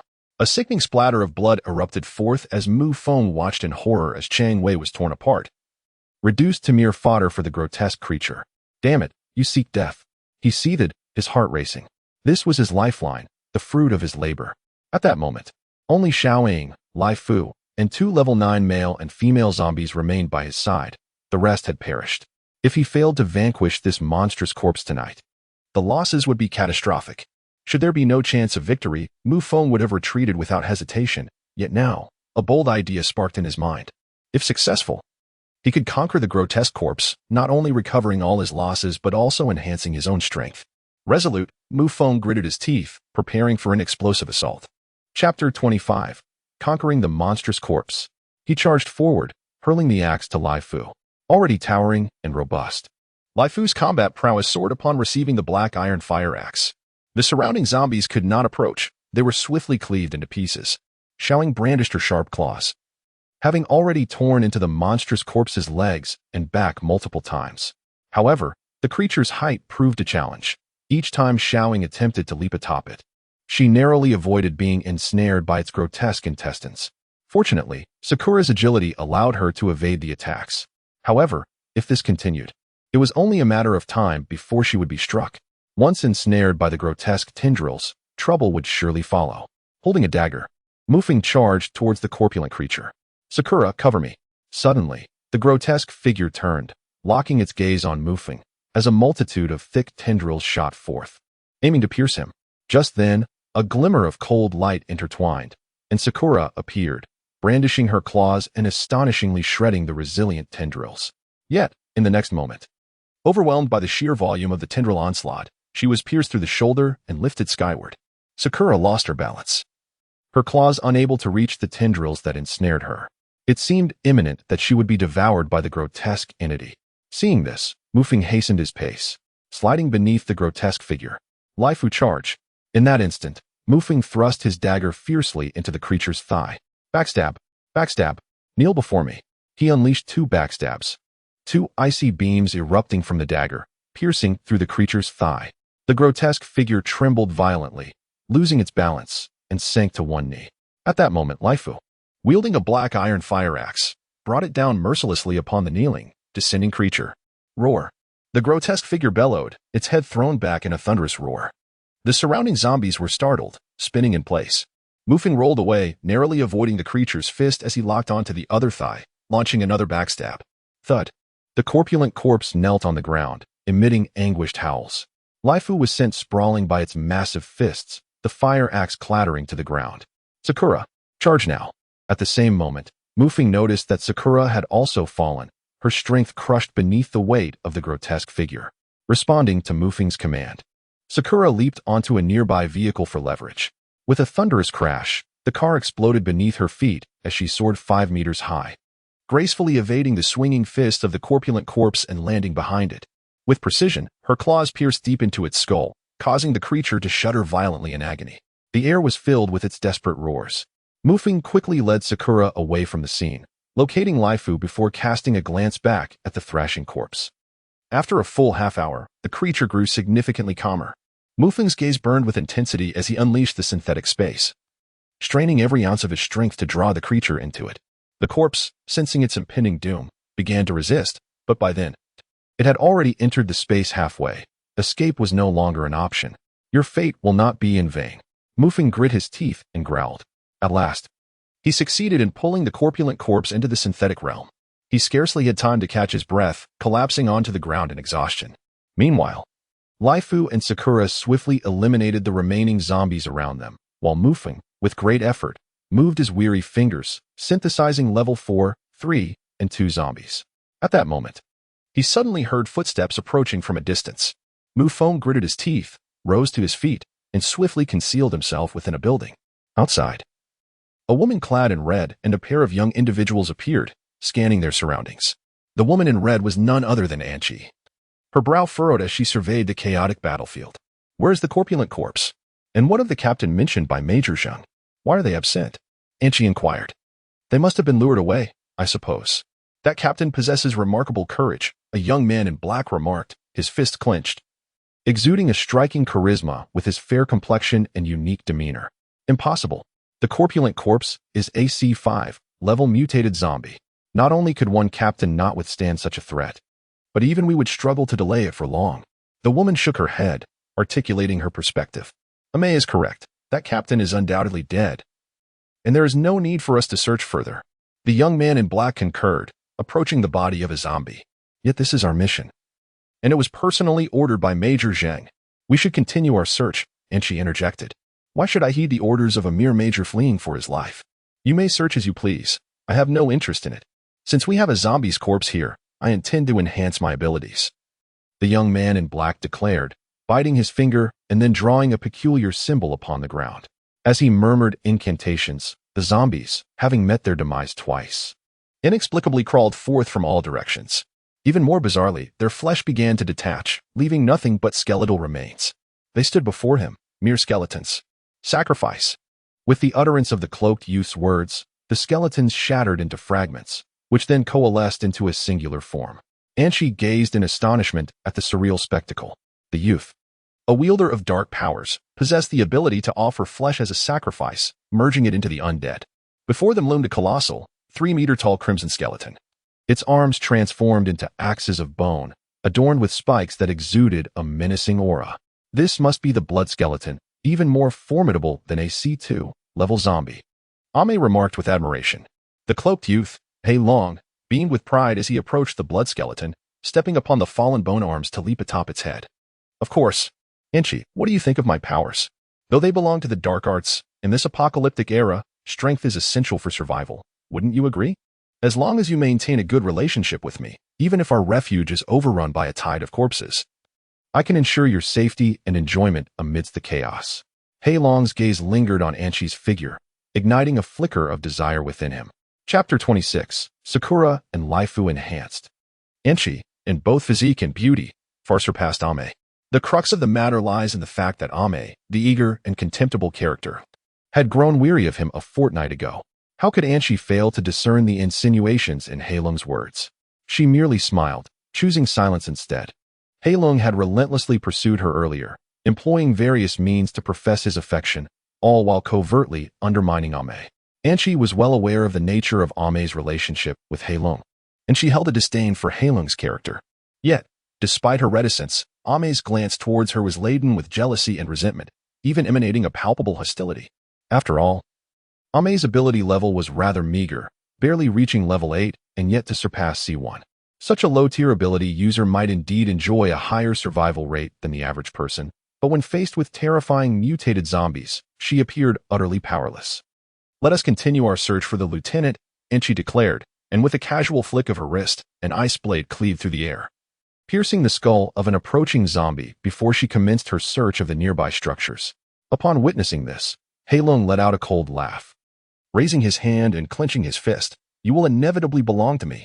Ame observed the entire scene unfold, yet her dissatisfaction was not directed at Hei Long. Rather, it was Enchi who incited her ire. As she gazed at the unfolding chaos outside, Mu Feng's expression transformed into one of astonishment. Hei Long's abilities are formidable, far surpassing the ordinary control of water or fire. They resemble my own synthesis abilities, albeit his powers are overly intricate, while my system is more straightforward and blunt. Mu Feng had already surmised that Enchi and her companions were in search of the lieutenant he had been impersonating. However, at present, he cannot make an appearance, nor does he wish to venture into the gathering place. For at dawn, he must embark on his journey. In this moment, Mu Feng, filled with anticipation, activated the synthesis space, his gaze fixating on the corpulent corpse. In the next instant, Mu Feng was nearly overwhelmed with exhilaration. C5, indeed a C5, level zombie. What a stroke of luck. It appears that this adventure has not been in vain. Upon seeing the inscription above the fat corpse's head, Mu Feng's heart raced with elation. The C5 level zombie had been subdued by him. This signified that his current comprehensive strength was sufficient to confront, even vanquish, a C5 zombie. The enhancement of his own attributes, coupled with the zombie's augmentation, was something he could not have dared to imagine a mere 10 days prior. At that time, he was still huddled in his rented room, trembling with fear. He realized he had yet to name this zombie. The system had already prompted him. System, bestow a name upon the corpulent corpse. Mu Feng summoned the system. Ding. Please provide a name for the C5 level zombie, host. Without hesitation, Mu Feng proclaimed, King Kong. Ding. Congratulations, host, for successfully naming the zombie. Following the system's notification, the name King Kong appeared above the fat corpse's head. There should still be 2 hours until dawn. Perhaps a brief rest is in order. Mu Feng muttered to himself and retrieved a healing bandage to wrap around his wounds, even applying a piece over his chest. Instantly, he felt a warm sensation envelop him, the excruciating pain dissipating. Mu Feng summoned Xiaoying and Laifu to guard him and sought a bed to rest upon. When Mu Feng awakened, it was to the sound of a thunderous roar. The fierce wind howled as it swept through the open window, sending a flurry of debris swirling into the room. Mu Feng hastily rose to his feet and approached the window, gazing out into the tempest. In the blink of an eye, he found himself entranced. The sky was shrouded in a murky gray, heavy clouds looming overhead as if they were about to descend to the earth. Most peculiarly, the rain cascading from the heavens was a vivid crimson. The air was thick with a foul odor, far from the ordinary sin of acid rain. Mu Feng witnessed, with his own eyes, a dozen rotting corpses below, their heads tilted back, seemingly reveling in the downpour. Their decaying flesh visibly transformed at an astonishing rate. The putrid remains healed, sprouting new flesh as they did.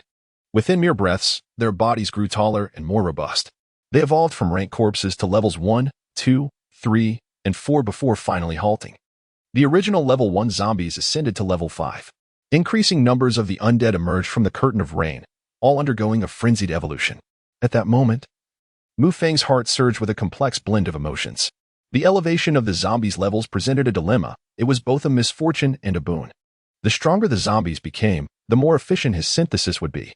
Moreover, not every zombie would undergo evolution, and those that did effectively expedited his own synthesis process. A thought suddenly struck him. If the blood rain could facilitate the zombie's evolution, could it not also benefit Xiaoying? With a sudden surge of determination, he declared, "Xiaoying, go out and embrace the rain," pointing toward the stormy outside. "Lai Fu, you should follow her." With those two commands issued, Xiaoying and Lai Fu leapt from the window to the ground below. Then Mu Feng began to observe the numbers above their heads. But there was not a hint of change. Could it be that this blood rain was only effective against zombies of C rank and below? As time passed, the blood rain ceased, and Mu Feng confirmed his hypothesis. This phenomenon seemed to be beneficial only for zombies of C rank and lower. However, while Xiao Sakura and Lai Fu did not level up, they did exhibit noticeable changes. Lai Fu's muscles had become denser and more robust than before, while Xiao Sakura's claws had elongated by several centimeters, transforming from a bluish hue to a crimson shade. When Mu Feng grasped Xiao Sakura's hand and lightly scraped it against the concrete wall, he was astonished to see smooth gashes carved into the surface, as effortlessly as slicing through tofu. Though their levels remained unchanged, their power appeared to have been enhanced. Quite satisfactory, indeed. Mu Feng nodded in contentment. The rain had ceased. But it was already afternoon. It seemed they would have to wait until tomorrow to set out. Just then, the zombies below emitted a cacophony of roars, seemingly swelling in strength after their level increase. Upon hearing this, Mu Feng grinned widely and charged out with Xiao Sakura and Lai Fu, dragging that small wave of zombies into the dimensional space for synthesis. This synthesis was exhilarating for Mu Feng. The lowest tier of zombies had already reached level 3. Ding. Synthesized a level 7 zombie, gained 7 experience.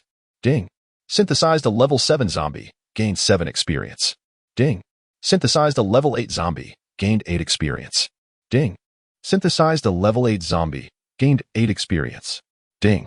After synthesizing a level 9 zombie, the experience gained was 9. Following the successful synthesis of a small wave of zombies, a male level 9 zombie was obtained. Mu Feng's occupational instincts kicked in. He was unwilling to squander an entire afternoon and resolved to commence a search for additional zombies. He first ventured to a small plaza, located 3 streets away from the prison, a distance of several kilometers. In the wake of the zombie tide, the once desolate area was now teeming with numerous zombies. Moreover, catalyzed by the crimson rain, their levels had all surpassed level 3. Mu Feng even spotted a few sea-level zombies wandering near a fountain that had ceased operation. Chapter 27, named King Kong. King Kong, come forth and make your presence known. With a grand gesture, Mu Feng summoned King Kong from the system space. The colossal corpse, with its rotund belly split open, revealed an interior filled with fangs and severed entrails. The obese corpse of King Kong had yet to fully recover. It required one successful synthesis to heal its prior injuries. Absent the previous crimson rain catalysis, synthesizing the obese corpse of King Kong would have taken several days, even if one were to injure a finger. However, circumstances had changed. There were now around 30 or 40 zombies above level 3 in sight, along with 7 or 8 sea-level zombies. He intended to capture them all. As the obese corpse emerged, it emitted a fearsome roar. Instantly, zombies below level C were sent into a panic, spinning in place. Zombies above level 8 could resist for a few minutes, but as the obese corpse drew nearer, they too succumbed. Upon witnessing this, Mu Feng was exhilarated. With King Kong, the formidable obese corpse, capturing zombies would become an even swifter and more efficient endeavor. Particularly, when the Goliath received his command, he unleashed a dozen corpulent intestines, ensnaring all the zombies and delivering them before Mu Feng. My goodness! Is it truly necessary to be this exhilarating? Mu Feng's eyes glowed with fervor, crimson with excitement, as he swiftly dragged the zombies into the synthesis space. 1 level 9 male zombie, 1 level 8 zombie of each gender, 2 level 7 zombies, 3 level 6 zombies. The synthesis space was on the verge of overflowing, prompting Mu Feng to hastily commence the synthesis process. He began by merging the level 6 zombies into level 7, and continued in this manner. Soon, he successfully synthesized 1 level 10 zombie of each gender, completing the process. Once he had synthesized all the zombies in the space, the Goliath delivered the remaining zombies once more. A grin spread across Mu Feng's face, nearly reaching his ears. Who could possibly refuse a terrifyingly powerful, formidable fat zombie? Ding. Synthesized AC1 level zombie, experience 11. Please name the host. Ding. Synthesized AC2 level zombie, experience 12. Please name the host. Ding. Synthesized a level 9 zombie, experience 9. A continuous series of synthesis notifications reverberated, bringing Mu Feng immense delight. After over 20 minutes of fervent activity, he finally synthesized all the surrounding zombies. He had 2 additional C-level zombies, 1 level 9, 1 level 8, and 1 of each gender at level 7. Subsequently, Mu Feng's gaze fixated on several distant C-level zombies. Xiaoying, Lai Fu, take the new members and encircle them. Goliath, utilize your strengths, not a single one shall escape. With that, Mu Feng grasped a dagger, while he tossed a fire axe to Lai Fu, deeming him more suitable for the task. Accompanied by his horde of zombies, he cautiously approached. As several C-level zombies detected Mu Feng's presence, they emitted piercing shrieks and charged forth. "Ha! You rushing towards me is far easier than my pursuit of you." He chuckled. "King Kong, advance." Upon witnessing this scene, Mu Feng couldn't help but smile. With a mere wave of his hand, the colossal form of King Kong surged forward like a fleshly tank, sending intestines flying through the air. 2 C-level zombies were instantly toppled, and as they sprang back up, their bodies became ensnared by the writhing intestines. Simultaneously, they retaliated with desperate bites. Sakura and Raifuku flanked the remaining 4 C-level zombies, encircling them. Mu Feng activated his operational mode. His movements deft and practiced as he swiftly cast the zombies delivered by King Kong into his space. A quick glance revealed a satisfied smile gracing his face. The first was a C2 level, followed by a C1 level, and soon after, 6 additional C1 level zombies were added to his collection. Only 1 zombie remained. Robust in stature, towering even over Raifuku. It struck Raifuku's axe with a forceful punch, sending him reeling. Sakura charged forward, only to be struck down by the long tongue that lashed out from the creature's maw. The other zombies that rushed in were similarly swept aside. This zombie appears to possess a high rank. Could it be C5? No. If it were C5, Sakura and Raifuku would likely be gravely injured by now. Mu Feng shook his head, finally encountering a formidable opponent. Even King Kong, charging in and swinging its intestines wildly, found its terrifying speed too elusive to capture. The zombie leaped into the air, its maw agape, and astonishingly landed atop King Kong, sinking its teeth into him with ferocity. However, in the blink of an eye, a shadow collided with the zombie, sending it crashing to the ground. It was Sakura, her claws slicing through the air, piercing the zombie's shoulder. King Kong sees it. Mu Feng rushed forward with a dagger in hand, witnessing Sakura being ensnared by the zombie's grotesque, petal-like tongue, which coiled around her neck and dragged her to the ground. Poised to bite. Just in time, King Kong arrived, a mass of thick tendrils entwined together, as robust as a human waist, and brought them crashing down upon the zombie. Bang! The creature was sent flying, and Lai Fu, along with other zombies, pounced upon it, rendering it powerless beneath their weight. Mu Feng grinned as he approached the subdued zombie, observing it closely and feeling a sense of curiosity. This particular zombie boasted alabaster skin, elongated fangs, and a petal-like tongue reminiscent of the bloodsuckers he had seen in films. It appeared to be a uniquely mutated zombie. Though its level may not be exceedingly high, its combat prowess was rather impressive. Resting his chin upon his hand, Mu Feng contemplated the zombie before him, having already formulated a plan. His method of synthesis was both purposeful and grounded. Ordinary zombies, even those reaching sea level, typically leaned towards speed or resilience, much like Lai Fu before his mutation.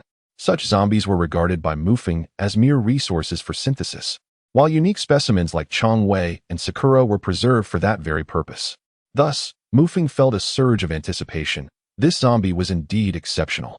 He accepted its lower level as long as it harbored potential. Subsequently, he dragged the zombie into the system space. A prompt resonated. Ding. Please name the new zombie. Mu Feng's gaze fell upon the creature before him. The zombie bore the designation C3, known as the Liquor. Indeed, it was a special zombie, for only such entities possessed these distinctive markers. With its notably elongated tongue, he whimsically decided to name it Long Tongue Woman. Coincidentally, this zombie was female, and the peculiar characteristic of its tongue immediately conjured this term in his mind. Ding. Naming successful. At this moment, the 18 slots within the synthesis space were nearly filled. Fortunately, the forthcoming synthesis of C-grade zombies would free up several slots. Xiaoying and Lai Fu occupied their exclusive space, yet this arrangement proved inefficient. The formidable King Kong occupied 5 slots, so Mu Feng withdrew Lai Fu and placed King Kong inside, thereby leaving 3 slots available. With a chuckle, he thought that in the pursuit of a frugal life, every bit saved mattered. Satisfied with his calculations, Mu Feng proceeded with the synthesis. He combined a total of 9 C1 zombies and 2 C2 zombies. The 9 C1 zombies yielded 4 C2 zombies, leaving 1 C1 behind. Along with the previous 2 C2 zombies, he now had 6. Synthesizing these 6 C2 zombies resulted in 1 C3 zombie, with 1 C2 remaining. At present, Mu Feng's zombie assets comprised Xiaoying C3, King Kong C5, Lai Fu C3, Long Tongue Woman C3, 1 unnamed zombie C3, 1 C2, 1 C1, plus 9, 8, and 7 zombies of both genders, and 1 of each remaining type. Mu Feng felt a surge of confidence in his burgeoning collection. Chapter 28. Who truly, having gathered all the zombies, he intended to first purge the nearby undead, hoping to synthesize a C5 tonight. However, as he stepped out of the small square, a figure appeared before him. To his astonishment, it was Angel, her face a mask of panic, blood staining her body, indicating she had sustained injuries. "What are you doing here?" he asked, furrowing his brow. "It's you," Angel exclaimed, equally startled to see him. Just then, 2 figures approached from the distance, none other than the young man in black, Black Dragon, and Ame. Upon seeing them, a look of sheer terror crossed Angel's face as she instinctively recoiled. "Don't run, Angel. You cannot escape. The one I desire is not beyond my reach. If you join me, I guarantee you will revel in luxury amidst this apocalyptic world, indulging in all its delights. But should you resist, I shall offer you as a blood sacrifice today. In that moment, I will embrace your bones, and each day I shall bask in your lingering essence." Black Dragon approached with an unsettling demeanor, flanked by 3 or 4 towering skeletal creatures, which evidently were the undead he had summoned. Then Ame chimed in, "You little vixen. Black Dragon appreciates you enough to offer you this chance, yet you remain ungrateful. Initially, I considered ending your life, but for Black Dragon's sake, I am willing to allow you to join us. Why do you refuse such an opportunity?" Ame's voice was cold, her expression fierce. "You two are perverse, colluding in your wickedness. I shall never yield. This matter, I shall certainly report to the Alliance, urging the leader to punish you." Upon hearing the duo's menacing duet, replete with threats and enticements, Anchi was entirely unfazed. She had not anticipated that Ame would also conspire with the Black Dragon to coerce her, all for the mere indulgence of carnal pleasures. The leader? Anchi, it seems you have yet to grasp the survival principles in this apocalyptic world. However, I do not relish taking the initiative. It feels too trivial, much like Ame. The reason I can still keep her by my side is solely because of her obedience. At this juncture, the Black Dragon approached Ame, extending his hand. Instantly, Ame leaned in, presenting her head for his caress, and knelt to lick the Black Dragon's boots, exuding an air of reverence akin to that of a slave. Witnessing this scene, Anchi's expression shifted dramatically. Even Mu Feng, standing nearby, felt a wave of revulsion. He could no longer bear it and turned to leave, not even sparing a glance at Anchi's pleading gaze. However, Mu Feng's movement caught the Black Dragon's attention. In an instant, a skeletal head, brandishing bony spikes, lunged directly at Mu Feng. With his attributes and reflexes, Mu Feng swiftly sidestepped, evading the skeletal assault. Just an ant, yet with commendable speed. But it is still insufficient compared to an ordinary speed-enhanced ability user. Let us see how many more times you can evade. The Black Dragon, observing Mu Feng's successful dodge, felt no surprise. Instead, a more intense killing intent surged within him. To him, Mu Feng, devoid of any ability fluctuations, was nothing more than a mere insect. He should not have escaped just now, because his authority was provoked. Black Dragon, you would do well to refrain from reckless actions. Survivors already struggle to exist. Your indiscriminate slaughter of innocents is tantamount to crimes against humanity. I shall expose your transgression, revealing your true nature to all within the gathering place, and you shall face judgment. At that moment, Angel coldly interjected, "Oh, are you protecting him? No wonder you've come here. It appears you are acquainted with him. Surely, it is because of this insignificant ant that you have rejected me. Since you care for him so much, very well. I shall take his life and shatter your hopes." With that, Black Dragon waved his hand, commanding the skeletal soldier to unleash another assault on Mu Feng. Initially intent on avoiding trouble, Mu Feng had now lost his patience. He regarded Black Dragon with a frosty gaze and murmured, "Are you seeking death?" In the next instant, he pivoted effortlessly, evading the skeletal soldier's attack once more. Maneuvering behind it, the dagger in his hand surged forward with lethal intent. Backstab! Mu Feng let out a low growl, and his dagger shot forth. Glinting with a cold light. Crack! The skull shattered, and the body crumbled to pieces. Mu Feng stepped back, turning to fix his gaze upon Black Dragon. Black Dragon's brow furrowed, and his eyes narrowed slightly. It seems I underestimated you. You are indeed an ancient warrior, but still insufficient. You have successfully incited my murderous intent. If you had not resisted, your death would have been swifter, but now I shall ensure your suffering is profound. Offering your blood as a sacrifice. As Black Dragon's words fell, the atmosphere thickened with impending doom. A handful of skeletal warriors surged toward Mu Feng, witnessing this scene. And she faltered. She raised her hand, and a flurry of ice blades sliced through the air, aiming directly at the skeletal. She conjured an ice shield and dashed to Mu Feng's side. Hurry. You are no match for him. I will hold him off. You must flee. I cannot leave. Initially, he had no intention of intervening, but now he could not simply abandon the situation. After all, this woman had made an effort to save him. Mu Feng felt utterly helpless as he watched the skeletal warriors batter against the ice shield. Moreover, a Mei had also charged forward. Wielding a mass of vines that ensnared Chi in place, the skeletal warriors instantly redirected their assault toward Mu Feng. Among them was a colossal crimson skeleton, wielding 2 bone hammers the size of footballs, advancing menacingly toward Mu Feng. Dare to challenge my Black Dragon? You truly have a death wish. My Black Dragon need not lift a finger. These skeletal sentinels alone will annihilate you. A Mei jeered contemptuously at Mu Feng from the sidelines. Is that all you have? Mu Feng retorted. I have my own forces. Xiaoying, Lai Fu, Long Shifu, come forth. Let the battle commence. As Mu Feng stepped back, he summoned 3 figures, accompanied by an unnamed squad of zombies. The cacophony of chaos erupted as they roared and charged at the skeletal warriors. Lai Fu was the fiercest among them, swinging his axe with devastating force, instantly shredding the skeletal warriors to pieces.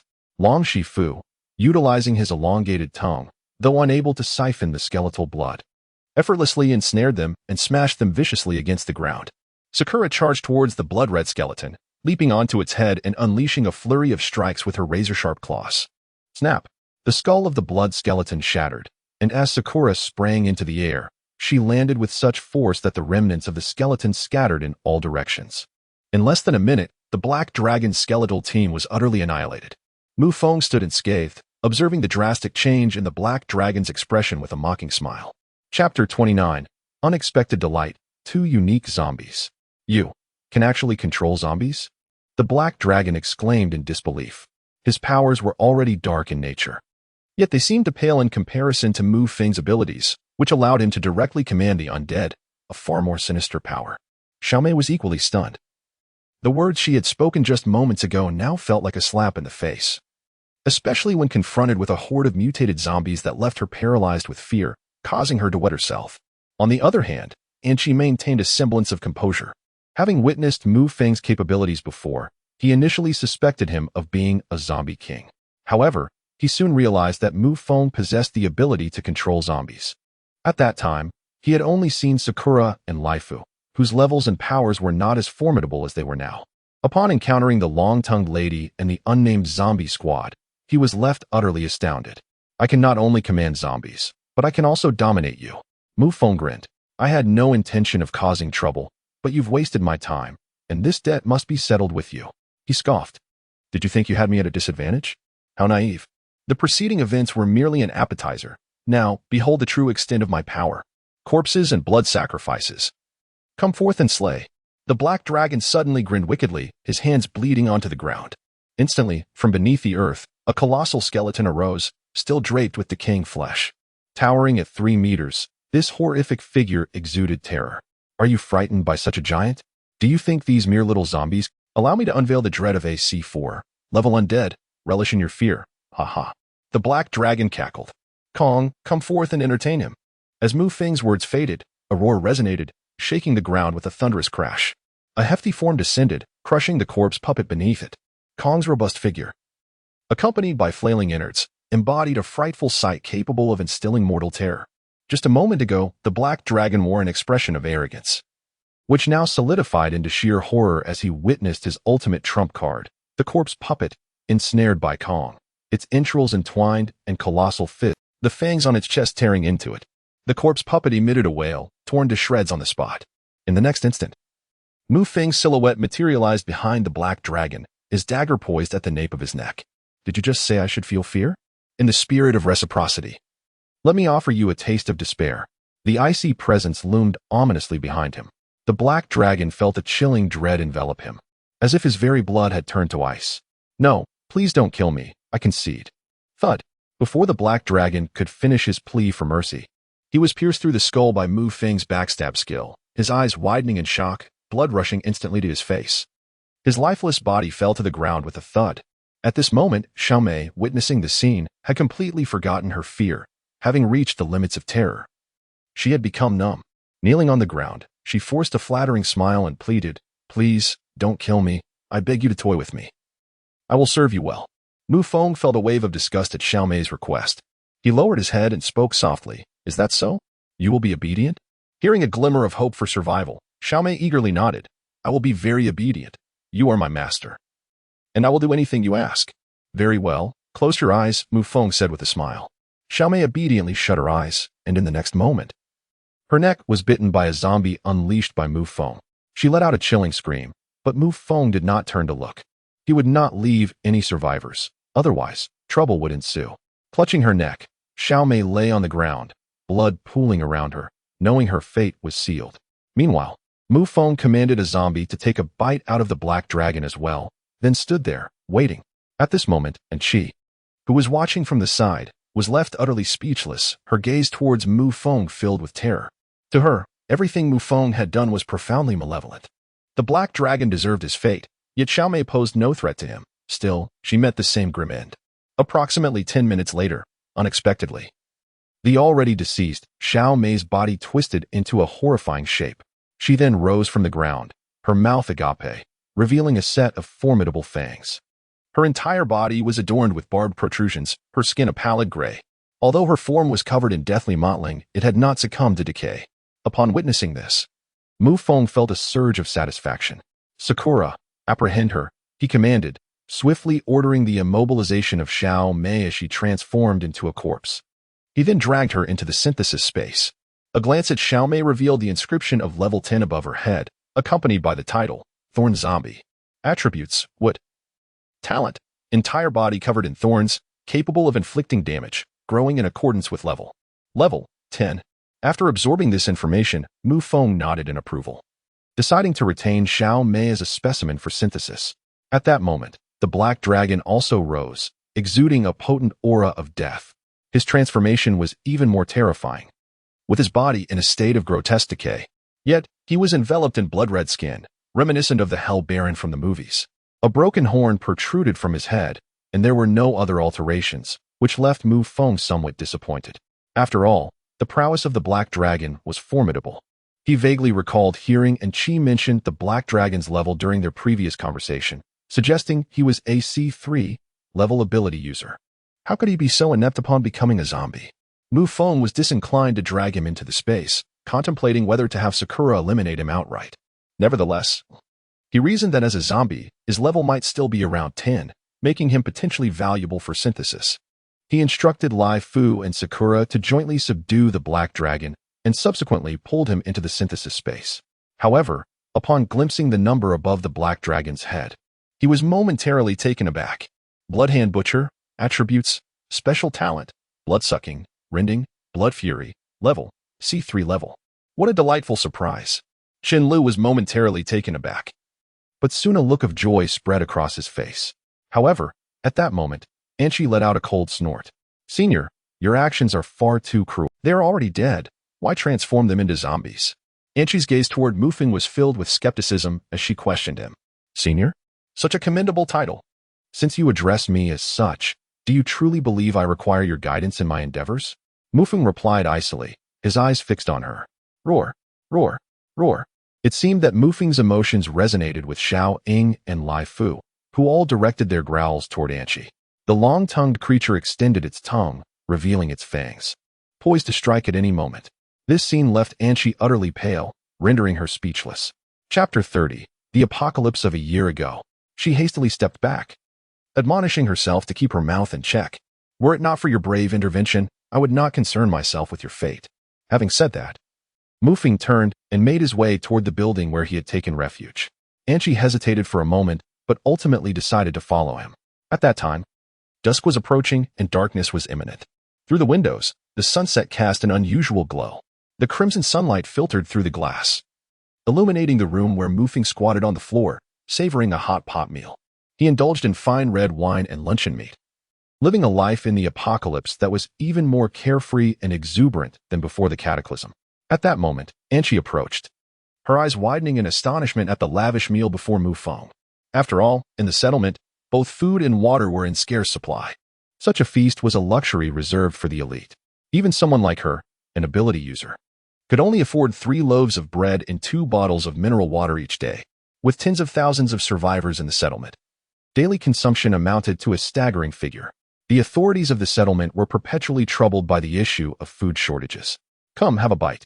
Once you're done, you may leave. I want to insist on your staying, Mu Feng said, lifting his head with a smile. Can I really eat? Anchi, unlike the aloof demeanor she had previously exhibited in Mu Feng's presence, now appeared as a bewildered little girl, faced with this formidable powerhouse capable of commanding terrifying C5 level creatures. She felt a surge of anxiety. Please, do indulge. I cannot possibly finish all this alone. What a waste it would be, Mu Feng remarked nonchalantly, waving his hand dismissively. Thank you very much, Senior, Anchi replied, her face lighting up with surprise as she stepped forward, accepting the chopsticks Mu Feng offered. She used her hands as a bowl, eagerly digging in. Though she was ravenous, she maintained her composure, eating delicately. In contrast, Mu Feng consumed his meal with abandon, his mouth smeared with grease. After finishing, he moved to the window and lit a cigarette, puffing away. These were procured from a nearby supermarket, plentiful in supply. It seemed that the settlement's resources were not particularly robust. Otherwise, the nearby supermarkets within a 5-kilometer radius would not have been left untouched. Their inability to venture far indicated a limitation in their firepower. What is the condition of the gathering place, and how numerous are the endowed individuals? Mu Feng gazed at the rare sunset in this post-apocalyptic world, inhaling from his cigarette and exhaling wisps of smoke. The gathering place was quite small, constrained by the limited space of the prison, with over 10,000 souls crammed within, creating a suffocating atmosphere, particularly regarding the scarcity of supplies and food. Here, one could exchange a mere loaf of bread for a full day's labor from a worker. Water was an even greater luxury, with no more than 10 individuals able to bathe. Speaking of which, and she glanced at herself, it had been 2 weeks since her last bath, and an unusual odor clung to her. Such a state would have been utterly inconceivable before the apocalypse, as she had always prided herself on cleanliness. The gathering place could not endure much longer. Although situated away from the city center, the surrounding hordes of zombies were not dwindling. The scale of the recent zombie tide had not even been sufficient to fill a single street. Should a large-scale zombie tide emerge, it was likely the gathering place would succumb to the onslaught. Did the authorities possess no additional protective measures? Mu Feng pondered extensively. If he were to locate Xiaoya, it would be impossible to keep her by his side. After all, he had to navigate through swarms of zombies daily. For himself, he could ensure a degree of safety, but having someone accompany him would be a considerable burden. More importantly, it was far too perilous for Xiaoya.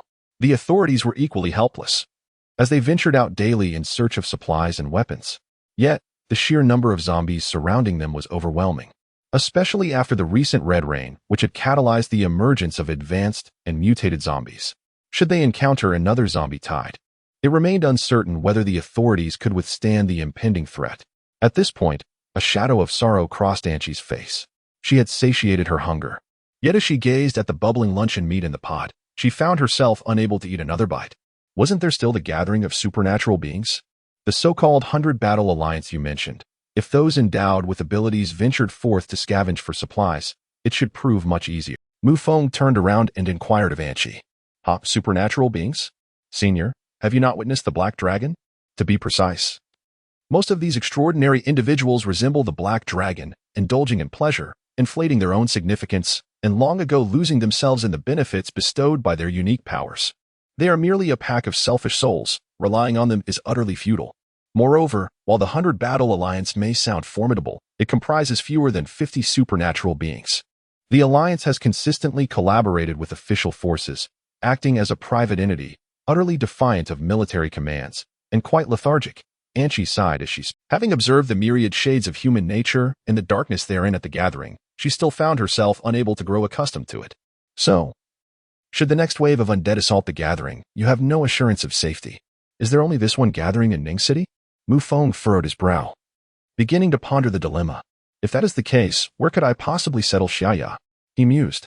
Not quite. In the central city gymnasium, there exists another medium-sized base, rumored to house a complete division's worth of strength and weaponry. There are even missiles, although the pressure they face is immense. Even the smallest scale undead wave in the city center exceeds 50,000 in number. Moreover, every 3 days, they must endure a wave of corpses, resulting in substantial ammunition expenditure.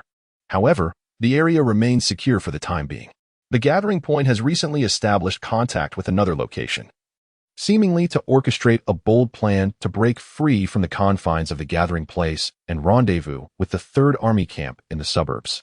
It is said that the 3rd Army Camp boasts 3 entire legions, a multitude of abilities, and over 600,000 survivors, all residing within a colossal base equipped with advanced weaponry that proves formidable against the undead.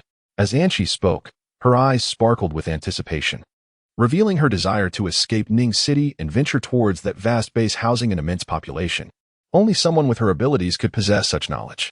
Upon hearing this, Mu Feng felt a stirring within. It sounded as though this 3rd Army Camp was truly impressive. Advanced weaponry? Could such things truly exist? Mu Feng inquired, his voice laced with curiosity. Of course, the 3rd Army Camp is a legion that has been dispatched from Hainan with the mission of rescuing the survivors of Longhai City. And she explained, in truth, the apocalypse had descended a year ago, but at that time, information was suppressed, and our generation in coastal cities remained oblivious. 6 months ago, the northern regions had already succumbed to the fall of numerous cities. We are relatively fortunate here. Abilities began to manifest a year ago, and it is said that there are powerful Class A abilities capable of wielding the forces of thunder and fire, easily dispatching those mutated zombies and monsters. Anchi expressed her admiration fervently. Mu Feng, upon hearing this, was indeed taken aback. It appears that his understanding of the apocalypse was merely the tip of the iceberg. Chapter 31. Unveiling the Black Iron Treasure Chest. Acquiring the Tactical Dagger. The truth was that the apocalypse had commenced a year prior, yet Ningzhou was indeed fortunate, as the outbreak had only begun a month ago. Reflecting on this, Mu Feng felt a wave of trepidation. Fortunately, he had obtained the system. Regardless of when the apocalypse arrived or whether it ever concluded, as long as he refrained from self-destructive behavior, he could lead a life of relative ease. Senior, do you still need this? At that moment, and she had already cleaned the dishes with a piece of paper. She gestured towards the remaining food in the pot and inquired, just dispose of it. Washing it with water would be even more wasteful. Mu Feng casually remarked as he flicked away his cigarette butt. At that juncture, he had devised a comprehensive plan. The first task was to rescue Xiaoya, followed by enhancing his own strength and breaking free from Longhai City. He would locate the 3rd military camp to ensure Xiaoya's safety, and then set off to Ningzhou City in search of his parents. Regardless of their fate, Mu Feng was resolute in his mission. Upon hearing Mu Feng's dismissal of the food, and she promptly extracted all of it from the pot and packed it into a bag. She glanced at the sky. It was getting late, and as night fell, the mutated zombies became increasingly active. It was time for her to depart. Thank you for your hospitality, Senior. Are you heading to the gathering place? It remains quite safe there at night. As Shi prepared to leave, she extended an invitation to Mu Feng. Visiting sounds fine. After all, it would be quite dull to stay here alone at night. Mu Feng nodded in agreement, and she couldn't help but chuckle at his response. Who would dare to spend the night outside the gathering place? Even the extraordinary beings would hesitate, yet at this moment, Mu Feng merely felt a sense of ennui. After all, he was a master capable of manipulating C5-level zombies. Reflecting on this, and she felt a twinge of regret when she first encountered Mu Feng. She had acted in a rather unbecoming manner toward him. The mere thought of it now was almost unbearable. Half an hour later, in order to sidestep potential troubles, Mu Feng followed Shi along a specially designated route, circumventing numerous zombies, and arrived at the entrance of the gathering place. During their journey, Mu Feng busied himself by synthesizing a level 10 zombie. In his moments of idleness, he elevated his soul C3 unnamed zombie, Sakura, to C4 level. Ding. Congratulations to the host for synthesizing C4 level zombie Sakura, earning 14 experience points and receiving 1 lucky draw opportunity. Ding. Congratulations to the host, level increased. gaining 5 to all attributes, 2 skill points, and fixed rewards, 4 black iron treasure chests. Upon hearing this, Mu Feng couldn't help but smile. He had finally secured a chance for a draw. Moreover, the enhancement to all attributes, the skill point reward, and an additional 4 treasure chests constituted a remarkable bounty for a single level up. Instantly, a peculiar energy began to radiate within him. Mu Feng felt lighter. His strength significantly augmented, and his physique quietly grew more robust. System, display the attributes panel, Mu Feng called out as he walked. In an instant, the information panel appeared before him, revealing the details as follows. Host, Mu Feng system, super synthesis system level, level 4 skills, intermediate dagger proficiency, firearm proficiency, backstab functions, zombie synthesis, 12-slot space, 6-slot storage attributes, strength 77 kilograms, 27, speed 40, 25, agility 5, 7, constitution 2, 27, endurance 2, 7, possessions, black star pistol x1, bullets x0, black iron treasure chest x4 skill points, 2 experience, 3 1000. Remarkably, the fluctuations in attributes are significant. The enhancement of one's own power is indeed a paramount principle. It seems prudent to synthesize more zombies by strengthening himself. Mu Feng will no longer have to rely entirely on them. With his current prowess, facing off against mutated zombies of level C2 and below poses no challenge. I wonder, to what level does my strength equate among those with supernatural abilities? Mu Feng muttered to himself. Very well, you may proceed. Mu Feng nodded, and then Angel, wearing a cheerful smile, stepped forward. Mu Feng summoned the 4 treasure chests and invoked their opening. Ding. Congratulations, host, for opening the black iron treasure chest and obtaining tactical dagger x1. Ding. Congratulations, host, for opening the black iron treasure chest and acquiring 100 experience points. Ding. Congratulations, host, for opening the black iron treasure chest and receiving 10 strength points. Ding. Congratulations, host, for opening the black iron treasure chest and obtaining food supply package X1 upon the opening of the 4 treasure chests. The only item that piqued Mu Feng's interest was the tactical dagger. He called forth to examine its attributes. Tactical dagger, a dagger forged from fine steel. A standard weapon for mercenaries capable of synthesis. The description is succinct and straightforward. Mu Feng immediately understood that this dagger could indeed be synthesized. He retrieved a tactical dagger from his spatial storage, its blade measuring 18 centimeters and glinting coldly in the light. It felt perfectly balanced in his hand. How could he possibly synthesize this? Was it necessary to continue opening treasure chests until he obtained another tactical dagger? Puzzled, Mu Feng scratched his head, particularly sensitive to the notion of synthesis. Ding. The host can synthesize through other means, as long as it is a dagger, a 2-in-1 synthesis is possible. The system's prompt enlightened him. In other words, any dagger could be synthesized. With this realization, he took out the dagger he had modified from a fruit knife, placed it into the synthesis space, and dragged it into the slot for the tactical dagger. Ding. The detected quality of the dagger is too low. Synthesis is not possible. Hearing this, Mu Feng's expression darkened. It turned out there were conditions after all. However, he was soon to enter the base, where he should be able to acquire some daggers. He would try again then. As he pondered this, a soft voice called out from ahead. While examining the snack pack, he walked over. Senior, it's ready. Here is your pass. If you go out, you must return by 6 o'clock every evening. Today is special. I negotiated with the guard using 2 sausages and a pack of instant noodles to secure the pass. The food was of no interest to Mu Feng and was promptly collected by Anqi, who intended to use it immediately. In this day and age, securing favors had become remarkably simple. 2 sausages and a pack of noodles were all it took. Mu Feng chuckled, his words laced with irony regarding the chaos that had transformed the world. After a brief examination, Mu Feng was found to be free of infection. He then followed Anqi into the so-called gathering place, which was merely a prison. A vast square stretched before him, surrounded by towering barbed wire fences reaching heights of 7 to 8 meters, forming a formidable barrier. However, in the event of a zombie tide, this protection would seem rather insubstantial. After circling around, as he entered the square, Mu Feng observed a multitude of tents and rudimentary wooden shanties scattered across the ground. As he passed through the tent area, the cacophony of muffled moans filled the air. Chapter 32. A dog's eye sees its master. Mu Feng casually glanced at the swaying tents, each adorned with wooden signs that indicated their prices. 1 packet of instant noodles for an hour. 3 sausages for an overnight stay? University students, flight attendants, campus beauties, and internet celebrities? Upon reading this, Mu Feng was taken aback. Indeed, in this apocalyptic world, the flesh trade had sunk to such depths. Before the end times, a goddess-like figure would command a dowry of at least 100,000, along with a house and a car. Now, a mere bag of instant noodles could grant one access to their charms. Senior, would you like to relax a bit? You can head to the front. The women there are somewhat cleaner, though their prices are higher. Just as Mu Feng was intrigued by the tents lining the area, and she suddenly whispered. She assumed Mu Feng might also wish to indulge, as physiological needs remained, especially in the apocalypse, where even she had grown accustomed to such matters. Not interested. By the way, is there a trading area here? Mu Feng inquired. There is a trading area, but it's only open during the day. At night, it transforms into a red light district. Senior, do you need to exchange anything? I can keep an eye out for you. And she realized her misunderstanding and felt a twinge of embarrassment. Her impression of Mu Feng significantly elevated. I require a dagger, but not a crude one. I need a military knife, a standard issue, Mu Feng stated in a deep tone. As for the military knife, there was no need to wait until daybreak.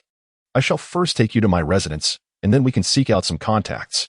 By the way, esteemed senior, do you have any food or supplies? And she inquired. She had no stock of her own. I possess some. Please assist me in making the necessary connections, Mu Feng replied without hesitation, acknowledging that he had stored a modest supply of food in his storage space, along with some snack packages and several barrels of mineral water. This should suffice to exchange for the items he required. Indeed, and she agreed, leading Mu Feng to the housing area of the prison.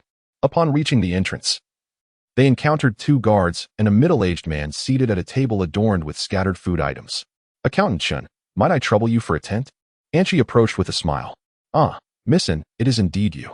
As a member of the Alliance and a distinguished ability user, you have your own room. What brings you to seek a tent? The middle-aged man remarked, opening his eyes to regard Anchi. I have a friend visiting, hence the need for a tent, Anchi explained. She had initially intended to offer her room to Mu Feng, but that would require the signatures of the official in charge and the leader of the Alliance. Without such approval, Mu Feng could not be accommodated. She had informed him beforehand, and Mu Feng seemed indifferent to the matter. Oh, is that him? The middle-aged man cast a glance at Mu Feng, finding nothing particularly remarkable about him, yet still inquired, since you are a friend of Missin, you must also be a distinguished ability user, correct? However, Mu Feng shook his head and replied, no, I am merely an ordinary person. Upon hearing this, the middle-aged man's demeanor shifted instantaneously. Very well, for Missin's sake, I shall grant you a tent. He muttered to himself as he turned to enter. A tent, at the regular price, is at least 3 to 4 meters, equivalent to a bag of flour.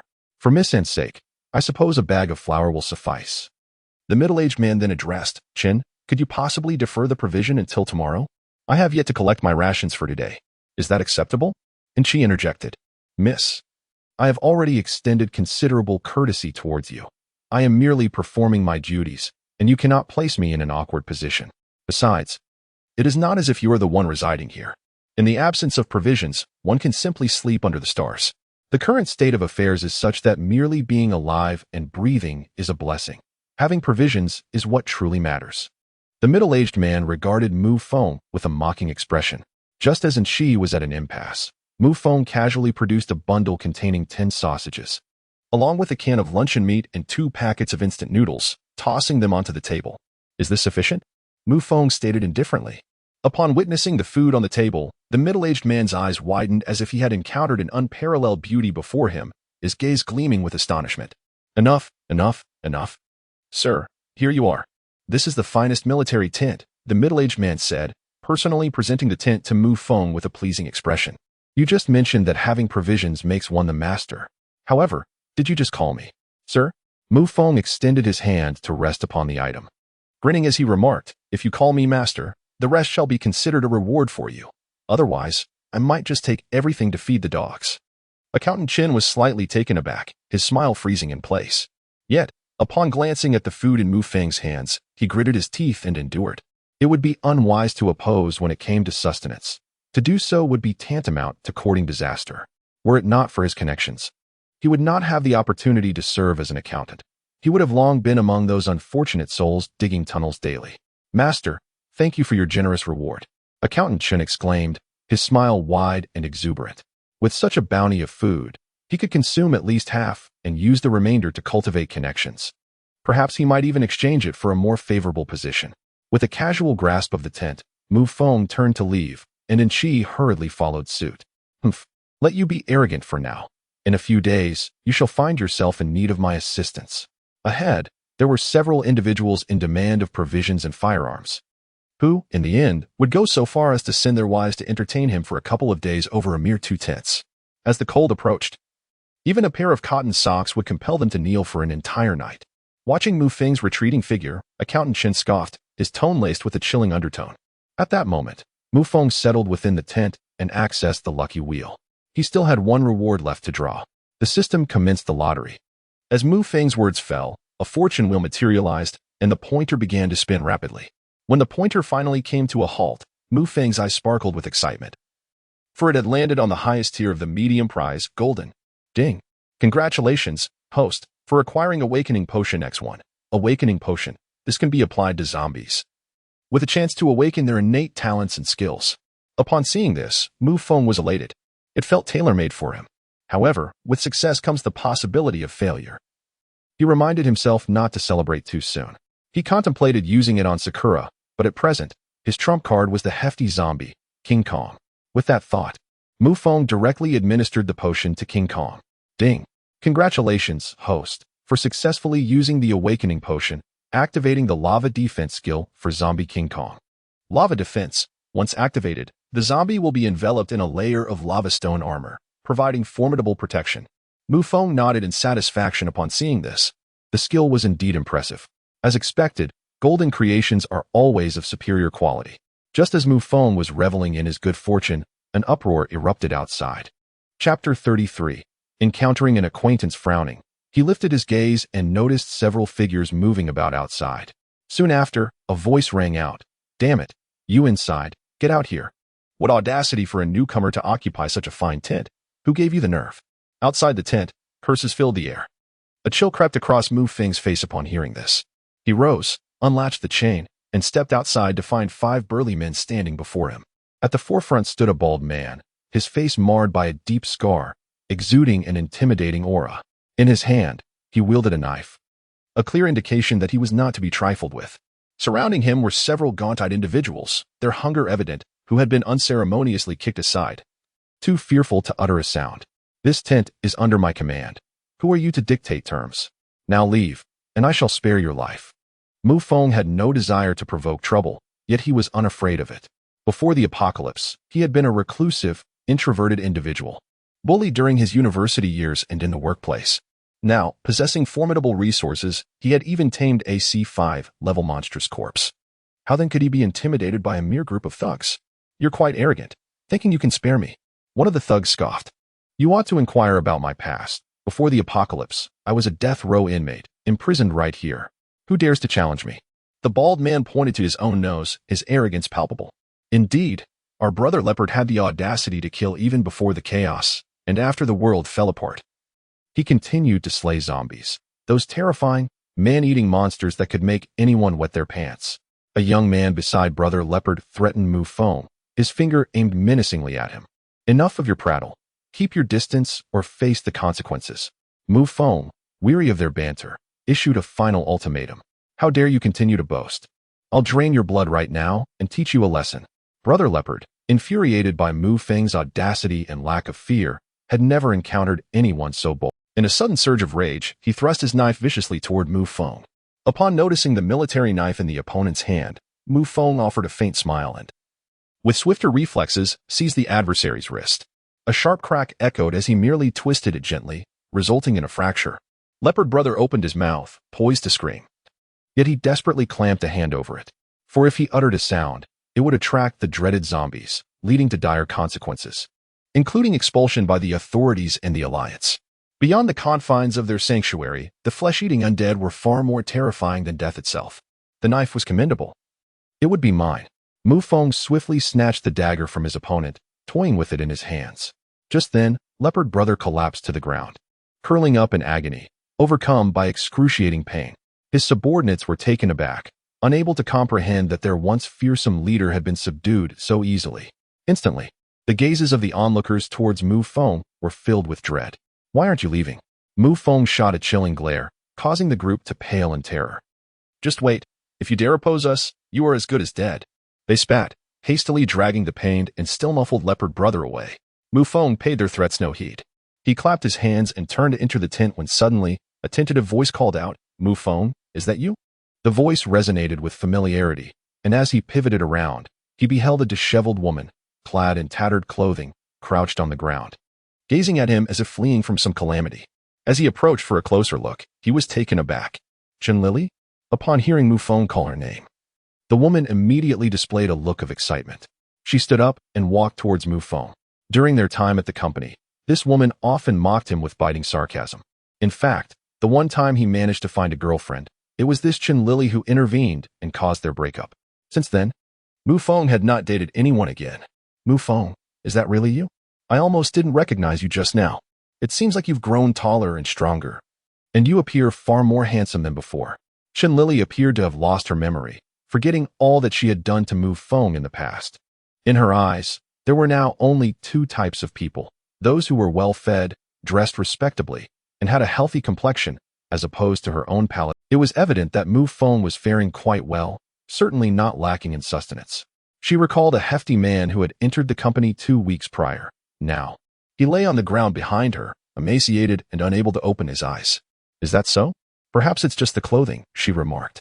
Yet, I almost didn't recognize you.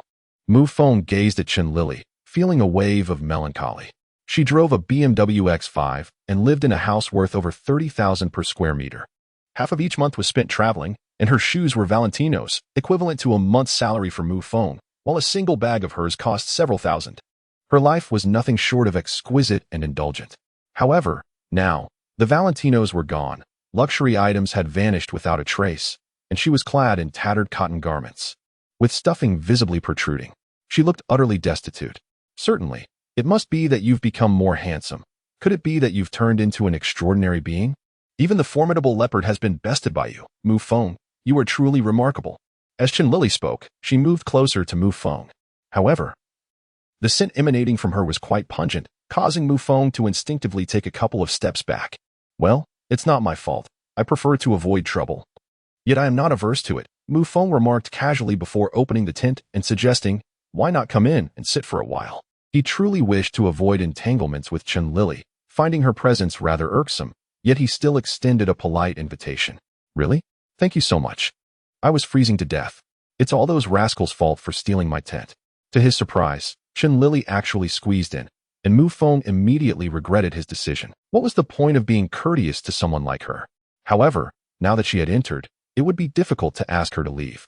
At that moment, she nestled into his bedding, her face radiating pleasure. Chapter 34. The Desolation of the Gathering Place. What are you doing? Get up. Mu Feng had encountered shamelessness before, but never had he witnessed such audacity. He was merely being polite, but he certainly did not mean to accept her behavior. He was not one to hold grudges. Yet he could not forgive Chen Lili for this. Her expression shifted, and she quickly scrambled out from under the covers, crouching cautiously to the side. After Mu Feng approached, he threw the blankets outside. Leave now. I wish to sleep, he said tersely. Suddenly, Chen Lili knelt down and embraced his legs. Mu Feng, I apologize. I am aware that you harbor resentment towards me.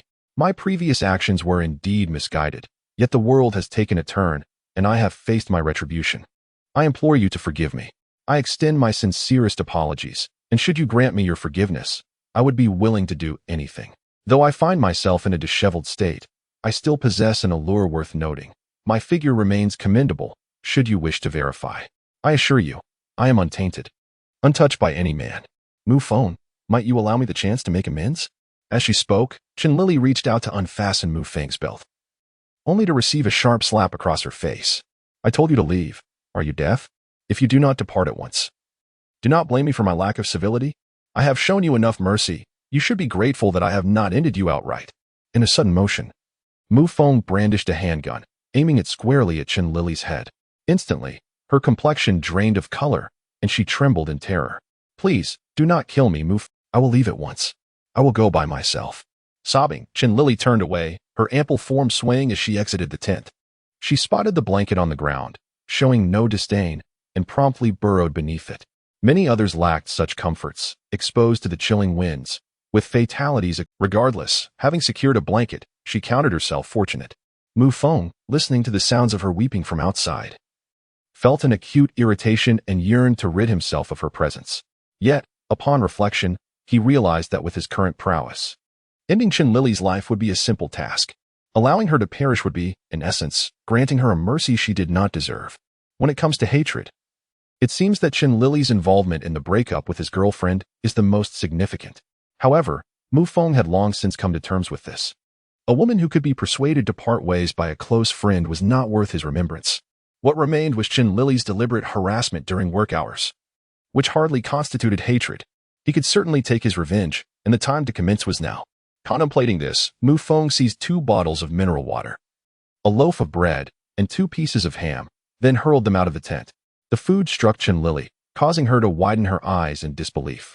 She eagerly lunged for the ground, convinced she was hallucinating. As she tore into the bread and ham, a look of satisfaction spread across her face. At that moment, several famished individuals with greed in their eyes approached, intent on seizing the opportunity. Just then, a handgun equipped with a silencer was tossed out of the tent, and Chen Lily caught it with a swift motion. "Get away from me. Anyone who dares to come closer will meet their end," she shouted fiercely. "I have backing. This is from my dear Feng, you reckless fools." Having appeased her hunger, Chen Lily felt emboldened. With the gun aimed at the advancing figures, she spoke with unyielding ferocity.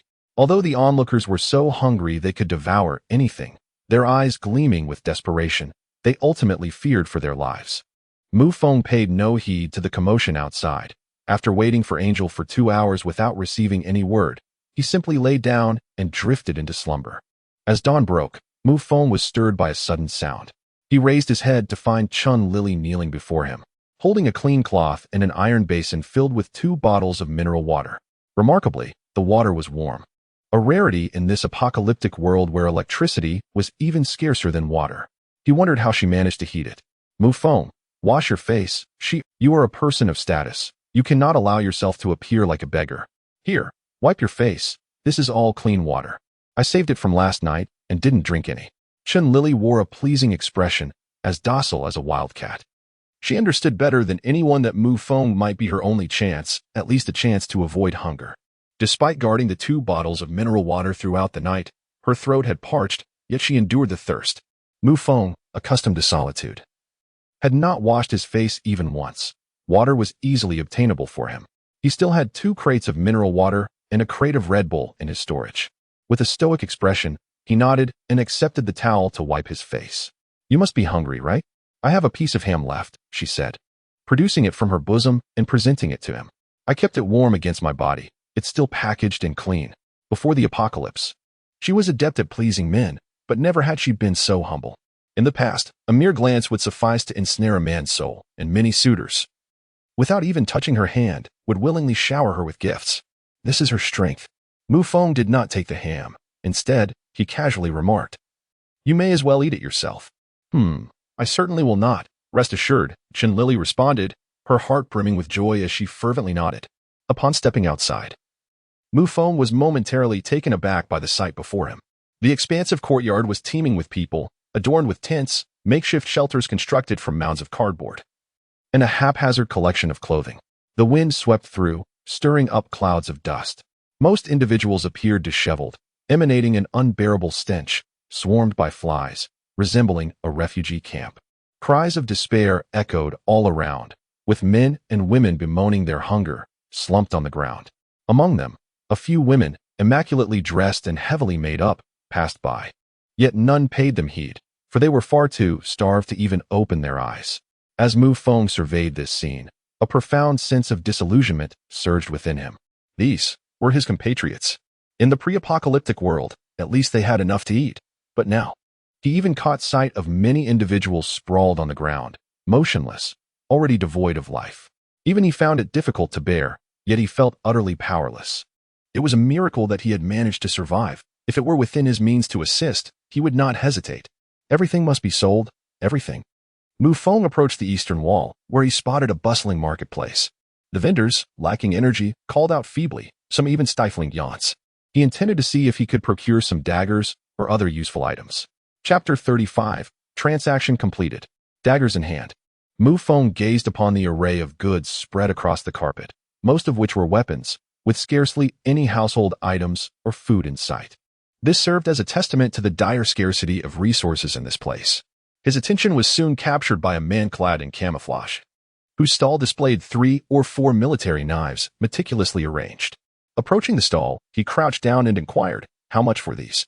The man looked up, his eyes brightening upon seeing Mu Feng's appearance. Clad in clean attire with a radiant face, he seemed to be someone who was not suffering from hunger. "A person of means. Just take a look and offer something to eat," the man replied. "Is this sufficient?" Mu Feng casually retrieved 2 loaves of bread and a bottle of water from his backpack, tossing them toward the man. The man was momentarily taken aback. "That's enough. That's more than enough.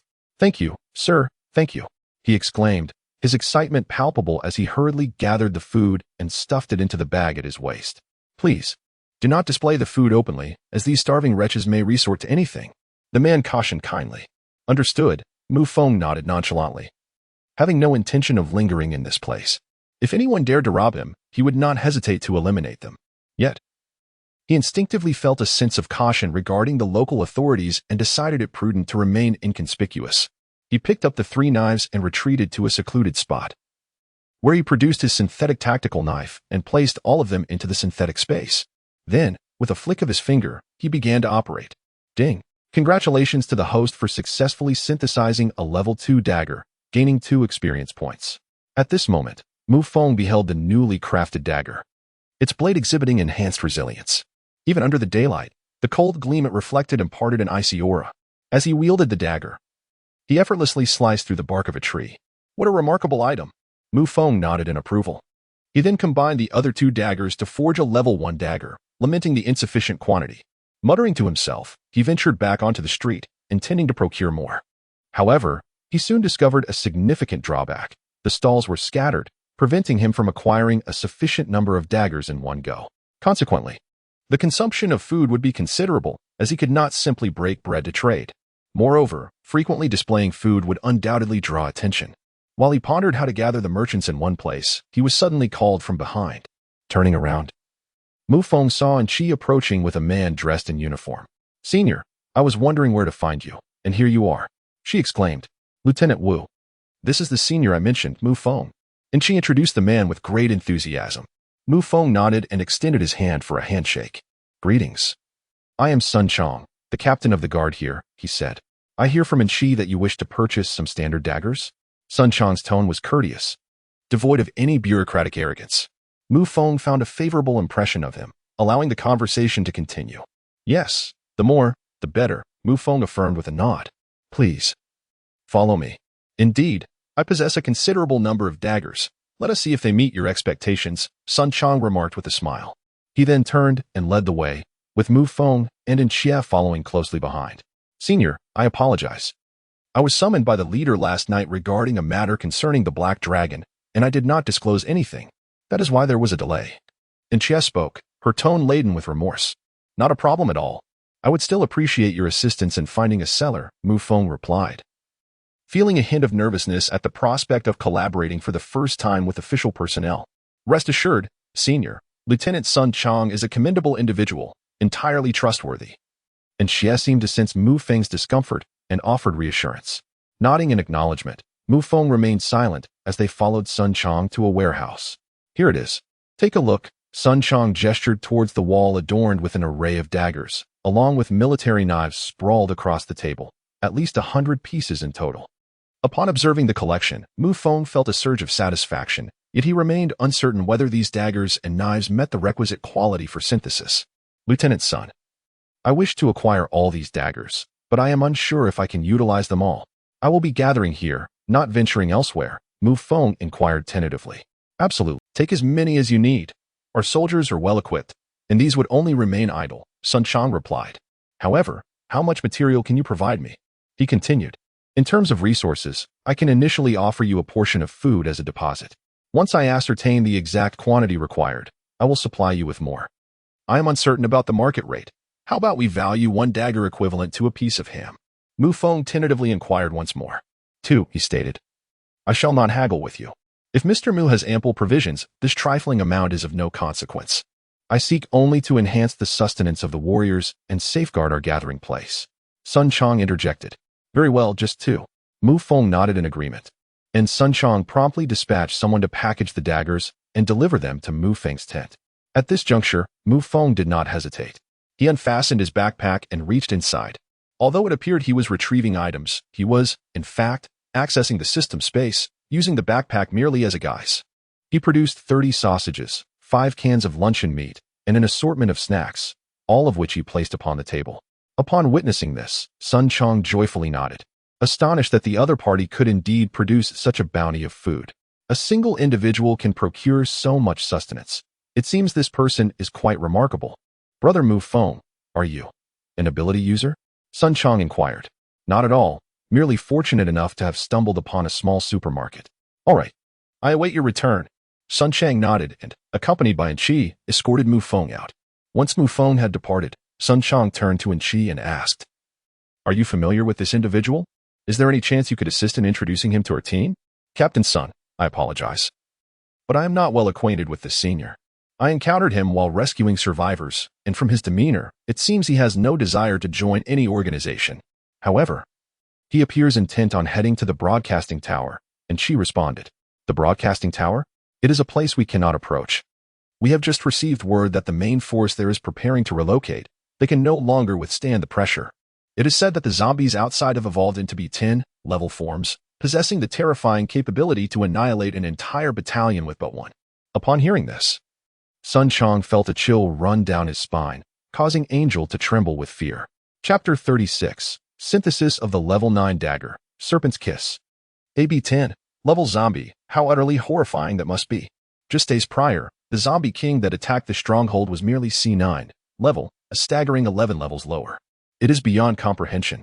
He casually tossed 2 bags of milk to the other party, who gratefully retreated. Let us see if I can synthesize. Mu Feng rubbed his hands together, gazing at the 2 large packages before him. Upon opening them, he found them filled with daggers, which he then placed into the synthesis space. Ding. Level 1 dagger synthesis successful, experience 0.1 ing. Level 1 dagger synthesis successful, experience 0.1 ing. Level 2 dagger synthesis successful, experience 0.2 ding. Level 3 dagger synthesis successful, experience 0.3 ding. Synthesis continuing. The process continued, a seamless operation far swifter than synthesizing zombies. After all, zombies are unstable, whereas daggers are inanimate. In less than 10 minutes, the synthesis of the daggers was complete. At that moment, his space contained 2 level 8 daggers. Ding. Congratulations to the host for synthesizing a level 9 dagger, Serpent's Kiss, experience 9. Upon hearing this, Mu Feng glanced at the name displayed on the dagger, astonished to find it had been automatically named, and it sounded quite appealing. At level 9, the Serpent's Kiss possesses a probability of inflicting paralysis on its target for a duration of 1 second, alongside a 1-second debilitation. Upon witnessing the attributes of the Serpent's Kiss, Mu Feng felt an overwhelming sense of satisfaction. Especially after reaching level 9, its design delighted him even more, measuring an impressive 28 centimeters. It nearly rivals the length of the longest military dagger. The blade twists and coils like a serpent, with the sharp end resembling a serpent's head, complete with protruding fangs that render it exceedingly menacing. The appearance of this dagger is truly striking. As for its material, it is evident that, according to system notifications, it has achieved alloy-grade quality. If it were to undergo further upgrades, Mu Feng couldn't help but ponder the notion of a divine artifact. However, the dagger alone was insufficient. He needed to venture out to gather more resources. Nevertheless, his immediate destination was the broadcasting tower, setting aside other matters for the time being. Rising to his feet, Mu Feng intended to hand over the entire food package to Sun Chong to settle the outstanding balance before embarking on his journey.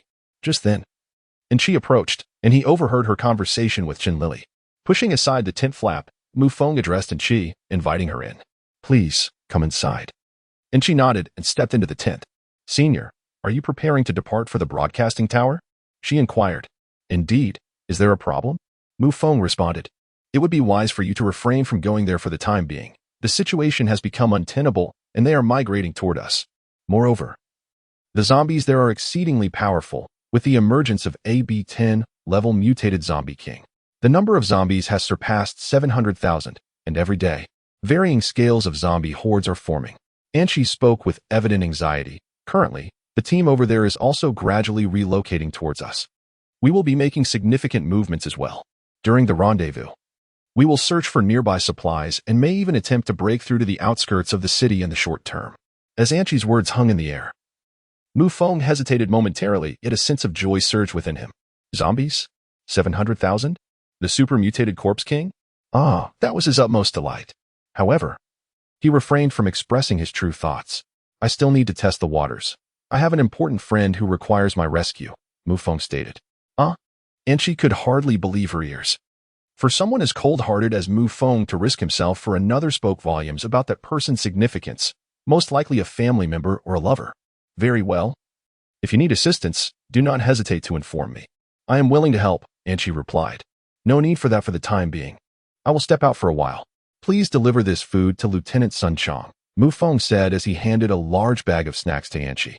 All right, I will take care of it. Anshi nodded, placing the food aside, and then proceeded to exit. Mu Feng also readied his backpack, preparing to leave when he noticed Chen Lily gazing at him with a pleading expression. Take care of my tent while I'm away, he instructed, leaving behind 2 boxes of mineral water along with the remaining bread and ham. If anything arises, seek out Anshi and mention my name. Mu Feng spoke up. Chen Lily nodded, then watched as Mu Feng departed, her eyes surprisingly filled with reluctance. Once away from the gathering place, Mu Feng immediately entered a mode of unrestrained dominance, unleashing Xiao Ying, Lai Fu, and the long-tongued woman to clear a path ahead. The fallen zombies were all synthesized by him. Soon, all of his scattered zombies were resulting in the addition of 2 C3 level creatures. Ding. Synthesized zombie Lai Fu has been upgraded to C4 level. Ding. Synthesized zombie long-tongued woman has been upgraded to C4 level. At that moment, even the thorn zombie was elevated to C1 level, while the blood butcher, transformed from the black dragon corpse, remained unchanged. Mu Feng's amassed zombie wealth now included Xiaoying C4, King Kong C5, Lai Fu C4, Long-Tongued Woman C4, Blood Butcher C3, and Thorn Zombie C1, occupying 12 slots. There were still 2 slots remaining, both filled with male and female zombies, all at level 6. Chapter 37. Tibetan Mastiff Zombie. At that moment, he suddenly heard a flurry of gunfire ahead. The roars of zombies echoed in a cacophony, drawing his attention. He had to investigate. The source of the gunfire lay along Mu Feng's path. Regardless of the circumstances, he felt compelled to approach. 10 minutes later, Mu Feng arrived at the end of the street, where he beheld a multitude of dark figures besieging a group of soldiers. The soldiers were focused on a small power plant, its heavy iron gate firmly shut, while outside, over 100 zombies roared, relentlessly assaulting the gate. Mu Feng's primary concern was a cluster of shadows leaping high, at least 4 to 5 meters tall, which could breach the gate meant to contain the zombies. Yet were undeterred by these towering figures. Upon closer inspection, he was taken aback to discover a grotesque amalgamation of mutated cats and dogs, their bodies decaying and oozing black blood, with eyes as crimson as the deepest rubies, emanating an insatiable thirst for carnage. They were more ferocious than any beast. The zombie dogs and cats had undergone a dramatic transformation. Their forms, though festering, had expanded to 4 or 5 times their original size. Most alarming of all was a once diminutive toy poodle, now grotesquely larger than even a Great Dane, towering over a person when standing upright. The mutated felines and canines that had leaped into the factory courtyard had fixed their sights on the soldiers stationed at the entrance, lunging forward with terrifying roars. The air was filled with the crackle of gunfire, bullets tearing through the bodies of the abominations. Yet, they exhibited no semblance of pain, charging forward with unwavering resolve, instilling dread in all who beheld them. 2 soldiers in the front line were swiftly overpowered by a mutated cat, meeting a gruesome fate. A grenade was detonated, sending shockwaves through the ground and clouds of dust spiraling into the air. The mutated cat was propelled by the explosion, its body riddled with shrapnel and 2 legs blown off, yet it defiantly rose once more. Close the door, quickly, a commanding officer shouted, and the massive iron gate of the factory began to descend. 2 soldiers, already infected, selflessly detonated their grenades, buying precious moments for their comrades. With a resounding crash, the heavy gate collapsed, and the horde of zombies along with the mutated cats and dogs surged into the power plant like a tide of darkness. From his vantage point, Mu Feng observed with keen interest. The potency of these zombie creatures was remarkable. Capturing one for synthesis would be exhilarating. Yet, their strength was undeniably modest. likely indicating a high level of power. After a moment of contemplation, Mu Feng resolved to first eradicate the zombies before pursuing the mutated beasts. He summoned all the zombies: Sakura, King Kong, Long-Tongue Woman, Laifu, and Bloodhand Butcher, assigning them to disperse and act independently. King Kong took the lead, charging at the horde of zombie cats and dogs. The intestines soared through the air, despite the swift movements of the zombie felines and canines. The dense and penetrating intestines temporarily withstood their counterattacks. The other zombies were dispatched to encircle the hundreds of undead. Indeed, it was an encirclement. All were Class C zombies, a mere trifle when dealing with those below Class C. Meanwhile, 2 level 6 male and female zombies were tasked with transportation. Mu Feng simply needed to hide in positions where the soldier snipers could not lock onto him, and then proceed to synthesize the zombies. After all, he had no intention of exposing himself. A bullet to the head, mistaking him for a zombie, would be disastrous. Ding. Synthesized a level 7 zombie. Experience 7. The female zombie was the first to reach level 7, achieving this remarkable feat in mere minutes. All the zombies had a minimum level of 3, making the synthesis process efficient and swift. Furthermore, 2 Class C1 mutated zombies were effortlessly subdued by Laifu, while Sakura utilized her speed to seize 2 unresisting zombies and toss them before Mu Feng. Thus, another Class C2 zombie was synthesized. However, King Kong was struggling. Under the onslaught of a colossal zombie golden retriever, hundreds of cats and dogs leapt onto King Kong, launching their attack. Roar. With a stomp of his foot, King Kong's skin transformed to a molten hue, dramatically enhancing his defense. The mutated cats and dogs' fangs could no longer penetrate his formidable barrier. Witnessing this scene, Mu Feng felt a sudden inspiration and issued a command to King Kong. In the next moment, the giant suddenly collapsed onto the ground, rolling over and crushing a dozen zombie cats and dogs in the process. With a vigorous sweep of its appendage, it sent the approaching creatures flying. Shortly thereafter, Laifu and Xiaoying, having vanquished the remaining zombies, rushed to provide support for the giant. Both sides quickly established their respective positions. At that moment, inside the factory, a soldier, witnessing this spectacle, jumped down from the ladder. Lieutenant Shenlong reported that outside they had discovered a C5 level massive zombie. Moreover, numerous advanced mutated zombies, along with zombie cats and dogs, were engaged in a brutal self-slaughter. The soldier's face radiated joy as he conveyed the news. The other soldiers, too, breathed a sigh of relief. However, we must locate the batteries swiftly. Regardless of which side emerges victorious, it is ultimately us who will bear the brunt of the consequences. Let us not forget, that is a C5 level massive zombie, a veritable tank of the undead assaulting our stronghold. This small warehouse cannot withstand such an onslaught. Hurry, we must act. Shenlong was the first to react, waving his hand and calling out. The soldiers quickly followed suit, scurrying to search the area.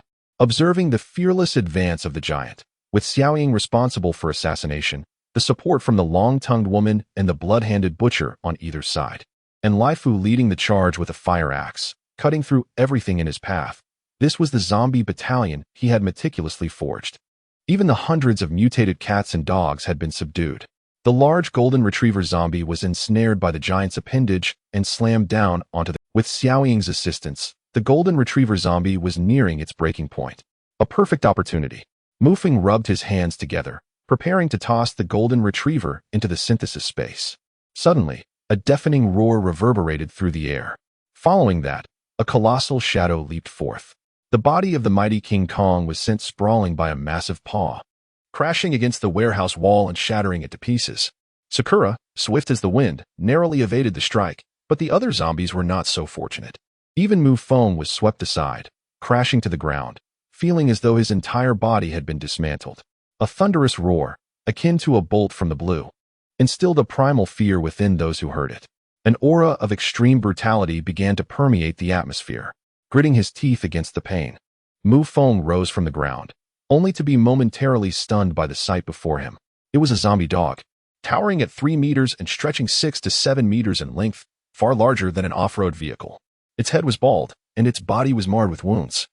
Upon closer inspection, it was evident that this was a mutated Tibetan Mastiff. Mu Feng suddenly recalled that the street was lined with pet shops. No wonder there were so many zombie cats and dogs. Now, even a zombie Tibetan Mastiff had emerged. Chapter 38, Loss and Gain. As the zombie Mastiff opened its gaping maw, an extraordinarily long tongue, reminiscent of a grotesque creature, protruded forth. The tongue was even more repulsive, ending with a human head. Its mouth filled with a dense array of fangs, lunging towards Mu Feng. With a swift leap, Mu Feng thrust his weapon, the snake kiss, with precision. The blade's sharpness was indisputable, effortlessly tearing through the elongated tongue, sending torrents of green blood cascading to the ground. The zombie mastiff let out a tormented roar, its massive form causing the earth to tremble as it moved. With a sudden leap, a fierce gale was stirred as it lunged towards Mu Feng. Boom! Mu Feng narrowly evaded, but an Iveco van was instantly crushed beneath the weight of the zombie Tibetan Mastiff, leaving debris strewn across the ground. The ferocity of the zombie Mastiff was overwhelming. The other zombies, including Lai Fu, were sent flying with a mere swipe of its paw. In an even more gruesome turn, the Butcher of Blood was bitten on the head and devoured whole. After rising to his feet, Jin Gang exchanged blows with the zombie Mastiff several times, his entrails torn asunder, and half of his skull was gnawed away, presenting a truly tragic sight. Physically, Jin Gang had a slight edge, but in terms of strength, speed, and sheer savagery, he was utterly outmatched by the zombie Mastiff. The loss of the Butcher of Blood weighed heavily on Mu Feng, filling him with immense anger. Yet, he understood that engaging now would be futile. Even if he sacrificed all his zombies, they would be no match for this formidable creature. This zombie Mastiff was likely at a level exceeding C5. It is also noteworthy that the combat efficacy and brutality of transformed animals far surpassed that of ordinary zombies. Mu Feng forced himself to remain calm, suppressing the fury within. He resolved to retreat. This encounter had initially promised victory, but the emergence of the zombie Mastiff had cost him a Butcher of Blood. Damn it, I will not let you escape unscathed. Leaving those words behind, Mu Feng hastened his pace and dashed out of the power plant. The Mastiff pursued him relentlessly, nearly capturing him multiple times. Yet he skillfully navigated the terrain and wove through alleyways, ultimately managing to trap it momentarily before vaulting over a wall. He caught sight of a golden retriever, caught in the fray, having been swatted aside by the Mastiff, its body broken and on the verge of death. I grant you a chance at rebirth. Mu Feng resolutely opened the synthesis space and forcefully dragged the golden-haired zombie dog inside. It took a full 10 minutes. Upon hearing the furious roar of the Tibetan Mastiff approaching from a distance, Mu Feng circled the electronics factory twice before dashing to the second floor of a shop, where he finally halted. Peering out the window, he caught sight of the Tibetan Mastiff zombie dog wreaking havoc at the power plant. It appeared to have noticed the soldiers and began its massacre, only to be struck by a rocket launcher. However, when Mu Feng saw that the Tibetan Mastiff zombie dog rose unscathed, his eyes widened in shock. A rocket launcher couldn't even kill it. This was utterly monstrous. The thought of having just led that Tibetan Mastiff zombie dog on a wild chase sent a shiver of fear down his spine. He was relieved he hadn't exerted himself too much. Otherwise, the losses would have been incalculable. Fortunately, there was a consolation prize, the golden-haired dog. When he opened the space to see the number hovering above the golden-haired zombie dog's head, he was momentarily taken aback. A C4 level zombie dog could actually match his C5 level diamond in combat. No, to be precise, the diamond was at a disadvantage. Without the assistance of Shouting and the others, it would have been impossible for the diamond to subdue the golden-haired zombie dog. Regardless, the golden-haired zombie dog somewhat compensated for the loss of the Bloodhand Butcher, bringing Mu Feng a measure of solace. Yet, the Tibetan Mastiff remained a threat that he must eliminate. But not now. Once the Tibetan Mastiff vanished from sight, Mu Feng quietly set off. Along the way, the surrounding zombies grew increasingly numerous and formidable. No longer scattered, he encountered at least a wave of zombies, with numbers reaching into the thousands. Even with such a formidable horde, he dared not approach recklessly. After all, this was merely the smallest wave he had encountered. The surrounding zombies were densely packed. A moment's carelessness could easily lead to his demise. Such a multitude of zombies was akin to a paradise. Yet, the sheer volume made it difficult to take action. At this moment, Mu Feng stood atop a high-rise building, where he could see the broadcasting tower from a distance. He was no more than 4 or 5 kilometers away. However, looking down from his elevated perch, the streets and alleys were shrouded in a dark mass of undead. Even if he were to drop a stone, it would surely strike several zombies. Most importantly, the zombies had delineated their territories into 4 distinct regions: north, south, east, and west, each densely populated with countless mutated zombies. The ordinary zombies were measured in the hundreds of thousands, a veritable sea of corpses. Whenever the zombies moved, they created a visual onslaught reminiscent of crashing waves. Those afflicted with acrophobia would likely be terrified to the point of fainting. Sitting on the rooftop, Mu Feng found himself in a quandary. With so many zombies, even elevating Sakura and King Kong to C10 level would pose no challenge. Yet, the predicament lay in the overwhelming number of zombies once they focused their attention on him. His fate would be sealed. Even though his own attributes had surpassed the human limits, without the unique abilities of Sakura and King Kong, he was not significantly different from an ordinary survivor. Suddenly, a thunderous roar resonated through the sky. Mu Feng looked up to see an armed helicopter soaring overhead, heading towards the broadcasting tower. Following closely behind was another one. After a moment of contemplation, Mu Feng decided to proceed to the broadcasting tower first. The threat of zombies could materialize at any moment. However, he had yet to locate Xiaoya, which left him unsettled. Resolving to act, he stood up and waved at the passing helicopters. To his astonishment, one of them actually approached, and two soldiers clad in combat gear aimed their rifles at him. "I am not a zombie. Please, save me," Mu Feng shouted desperately as he waved his hands. Soon, the two soldiers descended the ladder and produced scanning devices to assess Mu Feng's entire body. Once they confirmed he was uninfected, one of the soldiers spoke, "Come with us." Nodding in agreement, Mu Feng followed the soldier onto the aircraft. "Thank you for your rescue. I am at a loss for words," he expressed gratefully. "Officers, where are we headed? Is it to a safe haven?" he inquired as he took a seat, accepting the water and bread handed to him, setting them aside momentarily. "You are being taken to the prison at Chizhou base," one soldier replied abruptly, pressing his gun against Mu Feng's body.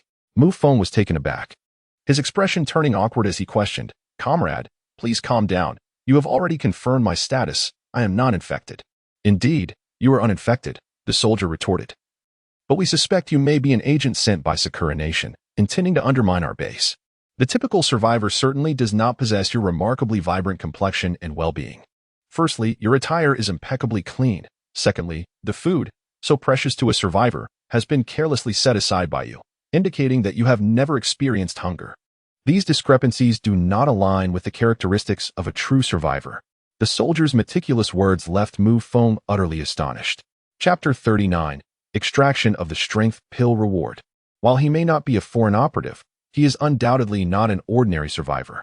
"Commander, I assure you, I am not a typical survivor. But I am certainly not a spy. Please trust me," Mu Feng implored. "Trust you?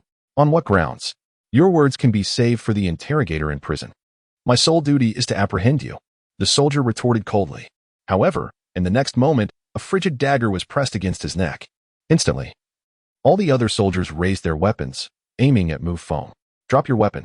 Otherwise, we will execute you on the spot," the soldiers proclaimed in unison. "I have already stated that I am not a spy, and you have no authority to detain me. Release me, and I shall spare you. Otherwise, we shall perish together." Mu Feng seized the grenade pin from the soldier's waist. If he pulled it, the entire aircraft would erupt in flames. No one would escape. "If you dare, then pull it. Do not speak of the apocalypse, even before it. When we donned this military uniform, we had long entrusted our lives to the nation. Your identity raises suspicions. Until proven otherwise, you must submit to an investigation," the soldier maintained, unwavering and resolute. This aspect was greatly admired by Mu Feng. Yet he harbored a reluctance to be wrongfully accused. Eliminating the local authority bore no significance, and instead posed a considerable risk. At that moment, a soldier extended his hand in an attempt to seize Mu Feng's weapon, only to receive a swift punch to the face. "You would do well not to provoke me," he declared. "I have released my grip out of respect for your willingness to sacrifice for your country and your people. However, that does not grant you the liberty to treat me as you please." Mu Feng cast a glance at the descending helicopter before suddenly grasping the handle and flinging open the door. Turning around, he beheld the soldiers charging towards him, their weapons trained on him. "I have stated that I am not an agent of Sakura country. Whether you choose to believe it is of no consequence. But do not compel me to harm the innocent." Mu Feng was prepared to summon Xiaoying. Observing that the soldiers held their fire, he leaped into the air. The soldiers displayed expressions of astonishment. "Stand down. He is merely a suspect, and no confirmation has been made. Should he turn out to be an ability user from Ningzhou, killing him would be a dereliction of duty." The squad intervened to prevent the other soldiers from firing. As Mu Feng's body plummeted, he fell from a height of 70 or 80 meters from the aircraft, yet his objective was the rooftop of a building, merely 20 meters away. If he landed, he risked not only death but severe injury. "Xiaoying, assist me," Mu Feng summoned her forth and leaped onto the rooftop. Just as he was about to crash onto the terrace, Xiaoling surged forward, catching Mu Feng in her embrace before they both descended safely to the ground. This operation was a first for Mu Feng, yet it proved to be remarkably successful, filling him with exhilaration. He observed the armed helicopter linger briefly before departing. The soldier also spotted Sakura but failed to discern her identity as a zombie. Indeed, she was an extraordinary being. Fortunately, they did not apprehend him, for that could have incited the wrath of this group, leading to unnecessary sacrifices. The soldier was left feeling a sense of dread as he witnessed Mu Feng being effortlessly caught. In this apocalyptic world, extraordinary beings are invaluable assets. Whether affiliated with the official forces or private factions, they represent a critical defense against the impending doom. At this moment, Mu Feng stood atop a building adjacent to the street, turning to open the door and descend. Upon reaching the ground floor, he beheld a supermarket. Noting the relatively few zombies at the entrance, if he could eliminate them, he would be able to gather ample supplies. While descending, he encountered several more zombies. However, they had not experienced the blood rain catalysis and were merely ordinary rotting corpses. The process of amalgamation was quite slow, yet Mu Feng did not overlook any of them. He instructed Sakura to swiftly clear the stairwell as his hands moved deftly. In total, the zombies spanning 7 floors numbered only 30 to 40, which combined into a single level 5 zombie. The space grew increasingly constrained. Upon arriving downstairs, Mu Feng gazed toward the supermarket and led his undead brigade forward with determination. Over 100 zombies surged forth, among which one was a C1 level that Mu Feng himself had vanquished. The remainder contributed their strength as part of his zombie squad. However, this bold maneuver was fraught with peril, as he narrowly escaped being overwhelmed by the oncoming horde on several occasions. Fortunately, his own strength was not to be underestimated, allowing him to contend with C1 level adversaries and subdue, or even eliminate those below C grade. After expending a full 3 hours to clear the zombies outside the supermarket, he found himself with insufficient space in the synthesis grid. Thus, he had no choice but to synthesize first. Little did he know that upon synthesis, the sight of the spoils would astonish him. Dragging the subdued zombies into the space, he made a rough calculation. For C1 level zombies, 12 level 10 zombies, 3 level 9 zombies, and a plethora of level 6, 7, and 8 zombies. This small wave of zombies was astonishingly composed entirely of high-ranking specimens, virtually elite, with the lowest among them reaching level 5. After his fingers grew numb from the effort, he combined one C1 level with 2 level 10 zombies to create a single C2. The amalgamation of one C1 and 2 level 10 zombies perfectly yielded a C3 level zombie. The synthesis of the other zombies allowed Mu Feng to experience what could only be described as a rocket-like surge in synthesis. The continuous merging of C1 level zombies even elevated the previously encountered level 7 female zombie to C2. Following the synthesis, the new male zombie reached C5 level, causing Mu Feng's heart to race with excitement. This surpassed even the level of Xiaoling. By enhancing the King Kong by 1 level, it would ascend to the formidable C6 level. Mu Feng's fingers trembled with exhilaration as he shifted the unnamed C5 zombie into the designated space grid. Ding. Zombie upgrade. King Kong elevated to C6 level. Experience 16. Ding. Congratulations, host, for synthesizing a C6 level zombie. You have earned a chance at the lucky wheel draw. At last, the opportunity for a lottery had arrived once more. Mu Feng was in a state of exhilaration, rubbing his hands together eagerly. Although the lottery was inherently random, even the most basic rewards held significant value for him. They served as a means to enhance his attributes and overall strength. The attributes gained from opening treasure chests were his foundation for self-improvement. System, initiate the lottery. Mu Feng would not hesitate. The thrill of continuous draws was simply exhilarating. As the system's roulette materialized before him, the pointer spun rapidly, ultimately coming to a halt in the medium range, landing on a blue label. Ding. Congratulations, host. You have drawn a medium item, Strength Pill X1, Blue Strength Pill. Consuming this will randomly enhance the host's strength attribute by 9 to 100 kilograms. Upon seeing this, Mu Feng realized he had obtained something remarkable, a dedicated means to boost his strength. Moreover, the minimum increase was 9 points. Without a moment's hesitation, he took the strength pill and tossed it into his mouth. A surge of overwhelming power coursed through him, igniting his very blood. And Mu Feng distinctly felt his muscles expanding. His height seemed to soar. He sensed that he had reached an impressive height of 180 centimeters. The strength surging through him felt capable of slaying a bear. It was not an exaggeration, but a genuine sensation. Ding! Congratulations, host, you have consumed the strength pill, enhancing your strength attribute by 70 kilograms. Mu Feng's heart raced, his breath quickening. Previously, his total enhancements and attributes barely exceeded 90 kilograms. Now, he had directly boosted his strength by 70 kilograms, bringing it to an astounding 160 kilograms. Delivering a single punch to a cow would be effortless. Even if he couldn't fell a bear with one strike, a few more would surely suffice. He could no longer articulate his emotions. Mu Feng's gaze fixated on a C1 level zombie in the distance, searching for something. He dashed forward without hesitation. Xiaoying and the others were left behind. The C1 zombie noticed Mu Feng, opened its gaping maw, and lunged at him with its razor-sharp claws. Mu Feng retaliated with a remarkably simple punch. Crack! The C1 zombie's head burst open like a watermelon, splattering black blood all over him. Unfazed by the threat of infection and indifferent to the filth staining his face, Mu Feng was completely engulfed in a frenzied euphoria. This power was exhilarating. If I continue to ascend, I shall fearlessly confront even higher-level zombies in one-on-one combat. I wonder if I qualify as an ability user and what level I might achieve. Shaking his bloodied fist, Mu Feng turned and entered a small supermarket. Upon stepping inside, a plump woman with curly hair rushed towards him, arms wide open, eager to embrace him. Bam! Mu Feng responded with a swift kick, sending the hefty zombie crashing into the merchandise shelf with a resounding thud. Instantly, zombies lurking in the corners were drawn to the commotion. They were all ordinary rotting zombies. Once patrons and employees. The plump female zombie was likely the supermarket's owner, having emerged from behind the counter. No survivors, not a single one, Mu Feng declared, his disinterest in synthesis evident. Having just experienced a rapid synthesis, he found these unranked decaying zombies utterly unworthy of his attention.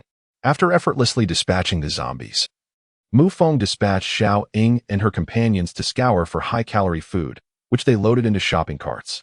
He then entered the cigarette cabinet, stuffing the most expensive cigarettes into his backpack, which was designated solely for this purpose, rendering it weightless and manageable. The heavier food items were directly transferred to the system's storage space.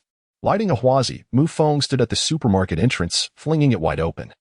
Then summoned the mighty King Kong. The colossal figure, having nearly fully healed and ascended to C6 level, had undergone significant transformations.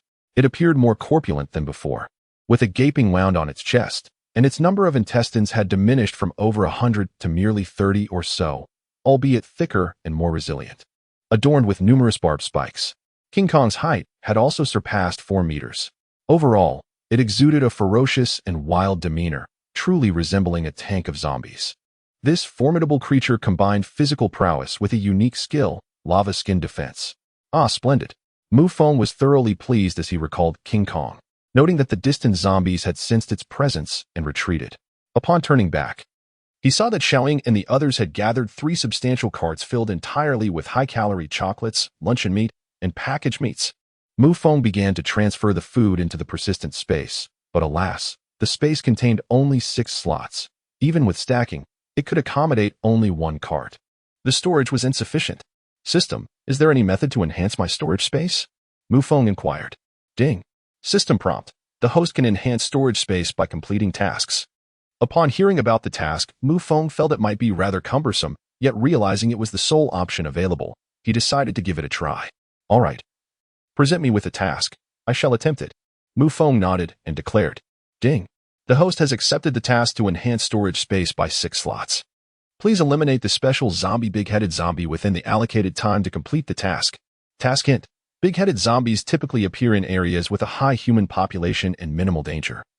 They are classified as low-level zombies but possess the ability to create illusions. Upon hearing this, Mu Feng immediately dismissed the idea of congregated areas.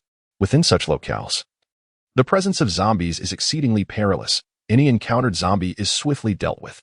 Survivors who come into contact with them are detained for 24 hours to ensure they are not infected before being released. Injured survivors face immediate exile. Just then, Mu Feng noticed the directional hint for the task, pointing towards the east.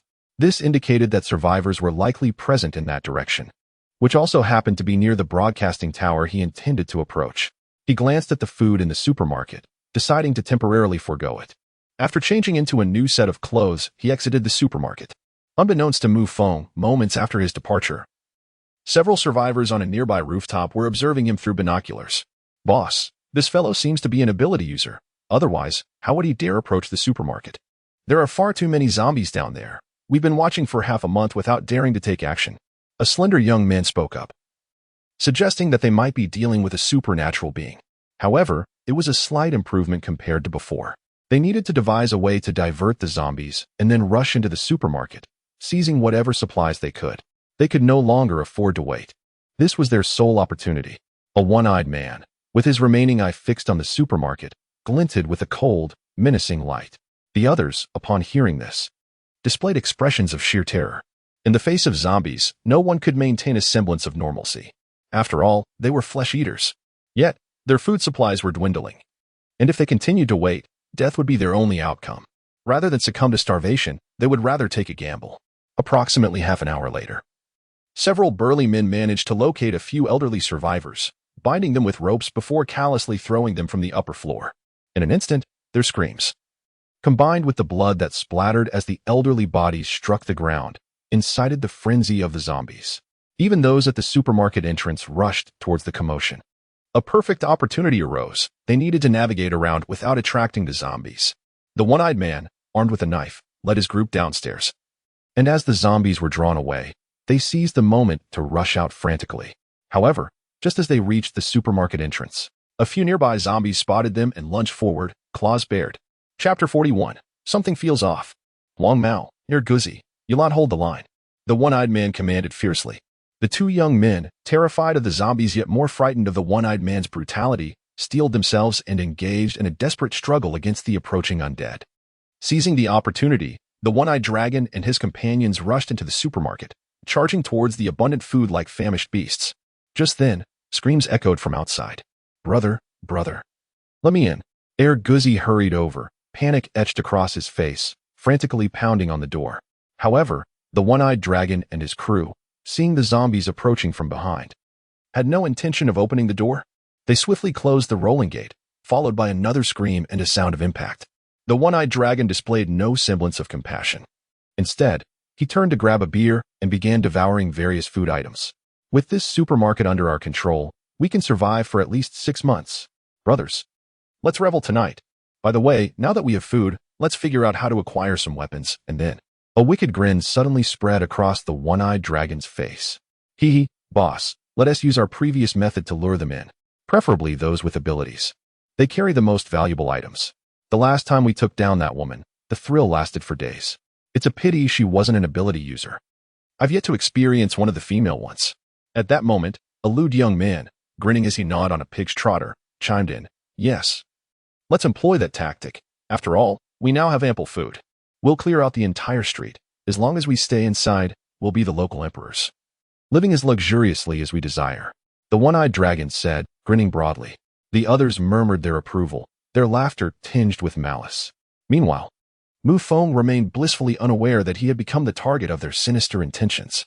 He navigated cautiously around the horde of zombies, moving slowly through the narrow alleys. Even within these confines, a misstep could lead to grave danger. The cramped spaces posed the greatest challenge with the mutated zombies. The sheer number of zombies was terrifying, often numbering in the hundreds or even thousands. Should he attract the attention of those nearby, he would be faced with a throng exceeding 10,000. Mu Feng had never believed that his strength alone could contend with such a vast tide of the undead. Fortunately, the broadcasting tower stood before him. The day had already progressed into the afternoon, and darkness would soon descend. He had to reach the broadcasting tower before nightfall. Just then, a thunderous roar echoed through the air. Peering toward the alley entrance, he was taken aback. A colossal figure appeared, barefoot, with muscles as solid as rock. Merely passing through the alley, it had already blocked the entrance, casting a looming shadow. Mu Feng had to tilt his head back to see the head of this giant zombie, even from 100 meters away. It stood at an impressive height of 10 meters, equivalent to a 2-story building. Each enormous footstep was comparable to half the size of an electric scooter. And when it struck the ground, the concrete cracked beneath it. The massive head was larger than a large globe, featuring a single red eye and 3 fleshy growths atop, resembling the fearsome image of a demon from a film. It was overwhelmingly large, akin to a giant striding through the... Could this truly be the B-10 Super Zombie King that Anchi spoke of? No, it seemed even more formidable than the B-10. It was simply too gigantic. My steadfast companion, in the presence of such a formidable entity, resembles nothing more than a child in kindergarten. At this moment, although Mu Feng remained undetected, he was engulfed by sheer terror. He dared not make a sound, crouching low until the colossal zombie departed, allowing himself a sigh of relief. He was now less than 300 meters from his target location, situated directly across at the hotel. Meanwhile, the broadcasting building lay 2 streets away. After contemplating his unfamiliarity with the surroundings, Mu Feng resolved to complete his mission first. Even if he had to traverse amidst the horde of zombies, he could still reach the broadcasting building. With this decision made, Mu Feng summoned Sakura and Laifu to guard him closely, while releasing the thorn zombies to scout ahead. Through the eyes of the thorn zombies, he deftly maneuvered around the throngs of undead, successfully arriving at the hotel entrance. However, the entrance was barricaded, with a significant number of zombies lingering outside. The staircase bore the remnants of dried blood, transformed into brown streaks by the wind. Mu Feng's gaze fixated on the zombies above as he rubbed his hands together, ready to commence his task. Sakura, Laifu, you two go forth and capture the zombies. The thorn zombies will handle the transportation while I wait here. As Mu Feng ascended the steps, a zombie immediately detected him, sparing him the need to attract attention. Sakura and Laifu leapt forward, swiftly subduing it, and Mu Feng, upon dragging it into his space, revealed a grin. The weakness he felt was due to 2 level 5 zombies. Splendid. He continued forward, methodically dragging the zombies into his space, progressing steadily. What instilled dread in ordinary survivors was, for him, an endless source of delight. As a C1 level zombie was synthesized, the surrounding horde had diminished significantly, reduced by half. Should all be synthesized, at least one C2 level zombie could emerge. 10 minutes later, Mu Feng successfully transformed all the zombies into C2 level, leaving the hotel entrance eerily vacant. He extended his hand, pushing against the obstacles. Several large cabinets and iron boxes scraped across the floor as he shifted them aside to prevent any zombies from entering. Just as he completed this task, a cold metallic object pressed against the back of his head. Don't move, or I'll blow your brains out. Mu Feng remained still. Even though he had the opportunity to retaliate, he refrained from doing so. The individual behind him was unmistakably a survivor from the hotel. If he followed this person, he was certain to locate other survivors and reach the designated target area, where he would undoubtedly find the special zombie required for his mission. I won't move. I'll comply with you. I have food in my bag. Please don't kill me. I am a good person. Mu Feng feigned a terrified demeanor. Stop with the tricks. Strip off your clothes. Came the growled warning from behind. After a moment's contemplation, Mu Feng decided to remove his shirt and trousers, but not entirely. He then slowly turned around, revealing a middle-aged man clad in a uniform, an official enforcer. The man held a gun, his expression frigid and his gaze resolute.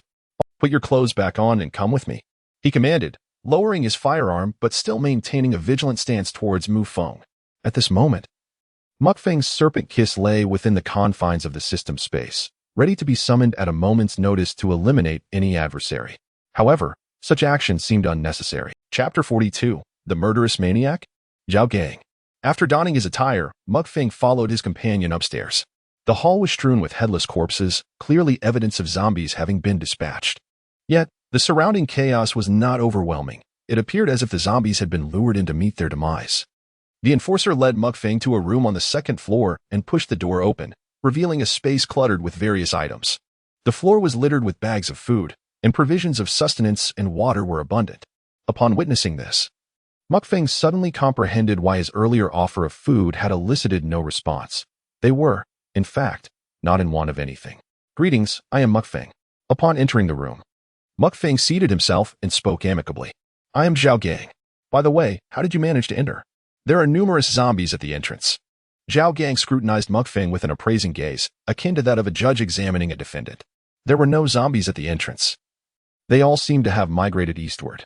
Mu Feng hastily fabricated a tale. Eastward? The second gathering point? Could it be that another horde is attacking the gathering site? Consider yourself fortunate. While there are not 100,000 zombies in the vicinity, there are certainly 30 to 40,000, alarmingly close to the city center. Where have you come from? Zhao Gang mused aloud before inquiring once more. I traversed from the northeast walking street, intending to reach the gathering point. But I lost my way. Thus, I thought it prudent to seek refuge nearby, especially with nightfall approaching. Mu Feng gestured towards the darkening sky as he spoke. This is acceptable. Complete the task and then seek Xiaoyu at the broadcasting tower. If the second base is nearby, escort her there first. Well, you may stay here for the night. But reaching the second base is no trivial matter. One must traverse 3 streets and a bridge to arrive at the steelworks. The second base is located within the steelworks, which has reportedly been converted into an armory.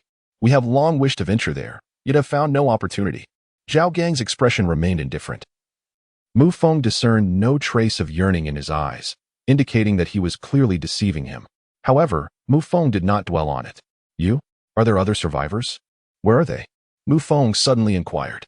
I know not where they are. The hotel is vast, and I do not dare ascend, for it is swarming with zombies. Originally, we had more than 20 individuals who fled from the broadcasting tower, but now we are scattered. I am searching for them too, yet after half a month, I remain oblivious to their precise whereabouts. If I cannot locate them soon, I have already contemplated suicide, Zhao Gang remarked, glancing at the gun in his hand. It was evident that he had endured solitude and fear for far too long, succumbing to severe depression. No wonder his face betrayed no hint of emotional fluctuation. Do not think this way. The second base is so close. We may yet await rescue. Why not join me on this journey? It is surely preferable to languishing here in despair. Mu Feng extended an invitation. No, my ties are here. I must find her. If I cannot find it, I shall perish here. Zhao Gang spoke. Upon hearing this, Mu Feng felt a surge of camaraderie. It seemed the other was also in search of someone profoundly significant. Allow me to procure some sustenance for you. There is ample gas and rice here. The provisions are quite plentiful. With that, Zhao Gang rose and made his way outside. Mu Feng remained in the room, standing by the window to observe the street and chart a route. After their meal, night had fallen. Zhao Gang prepared to patrol the entrance to prevent any zombies from intruding. Before departing, he earnestly cautioned, do not wander about carelessly. Otherwise, you may encounter zombies. And I shall not have time to rescue you. Rest assured, Mu Feng replied outwardly. Yet within half an hour of Zhao Gang's departure, he ventured outside. He ascended the stairs to the 3rd floor, but found no trace of zombies.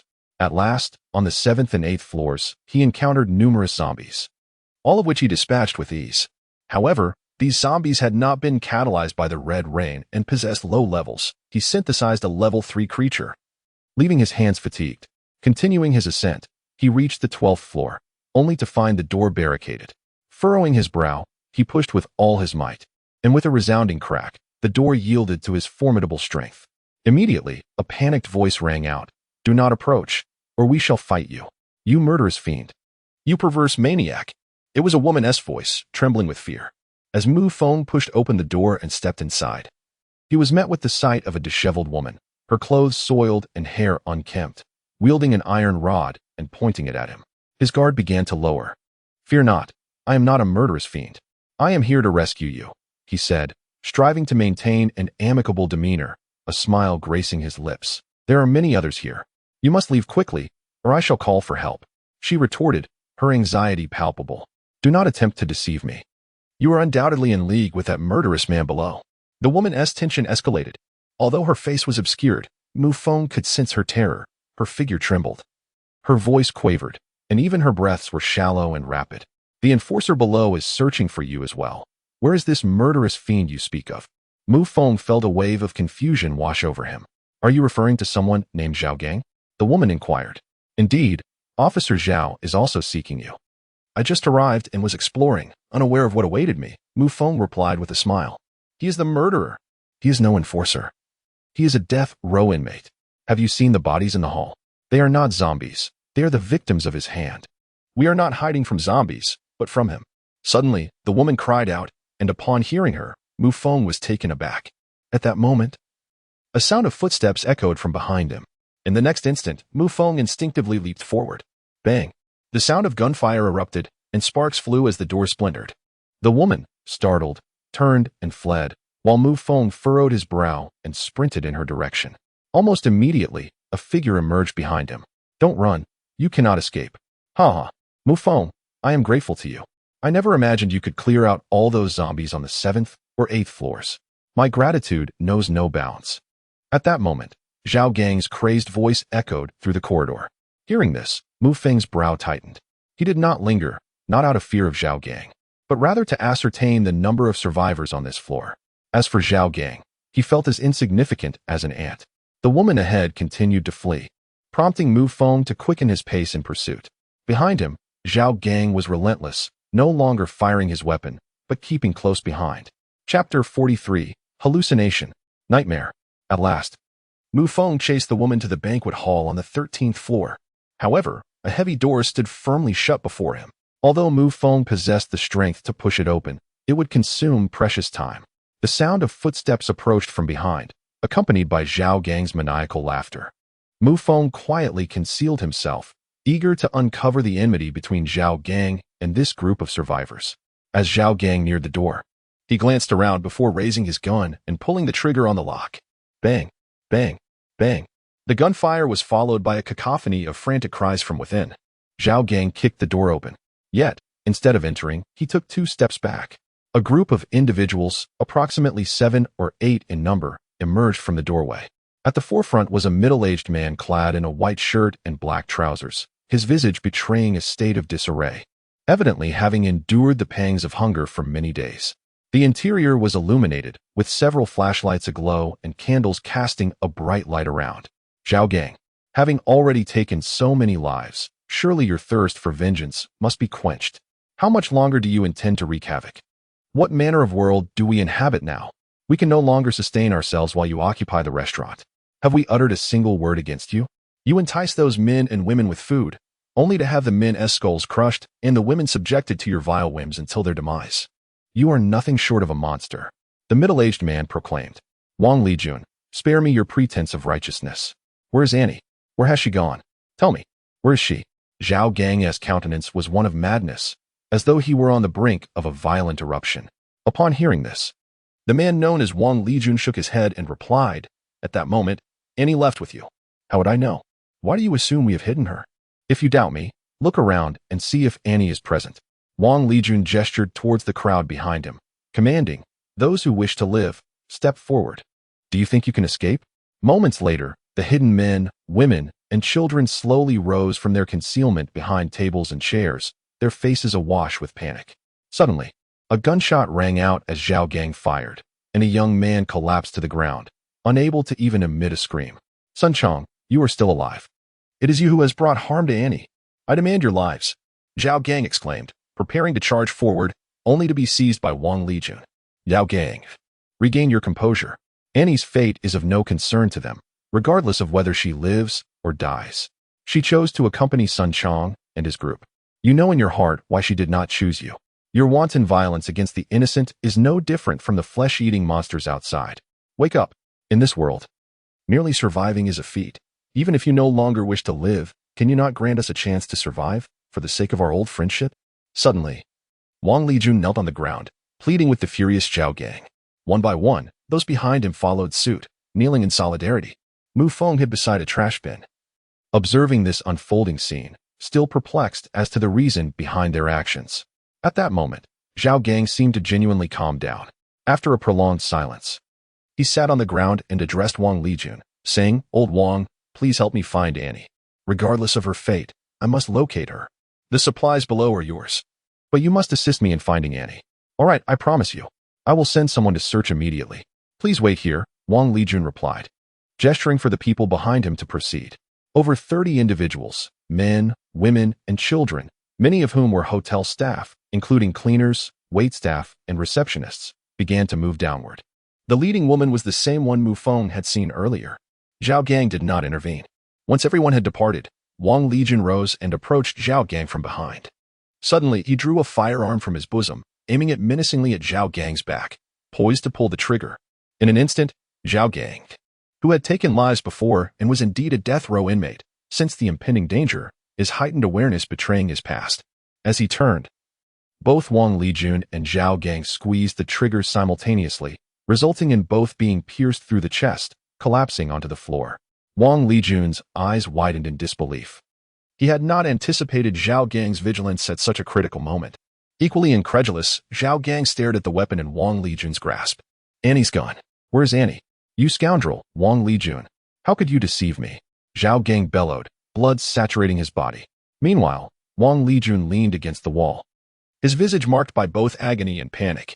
Initially, he had planned to eliminate Zhao Gang without a trace, but now the scheme had unraveled. He was acutely aware of his mortality.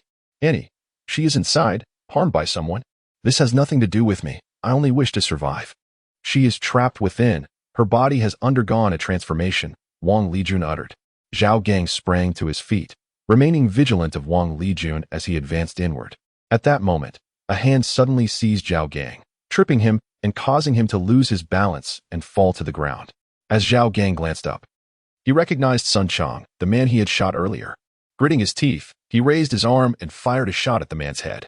Bang! Just as Zhao Gang moved his arm, in the next moment, his own head was pierced by a bullet. A satisfied expression spread across Wang Lijun's face. Die?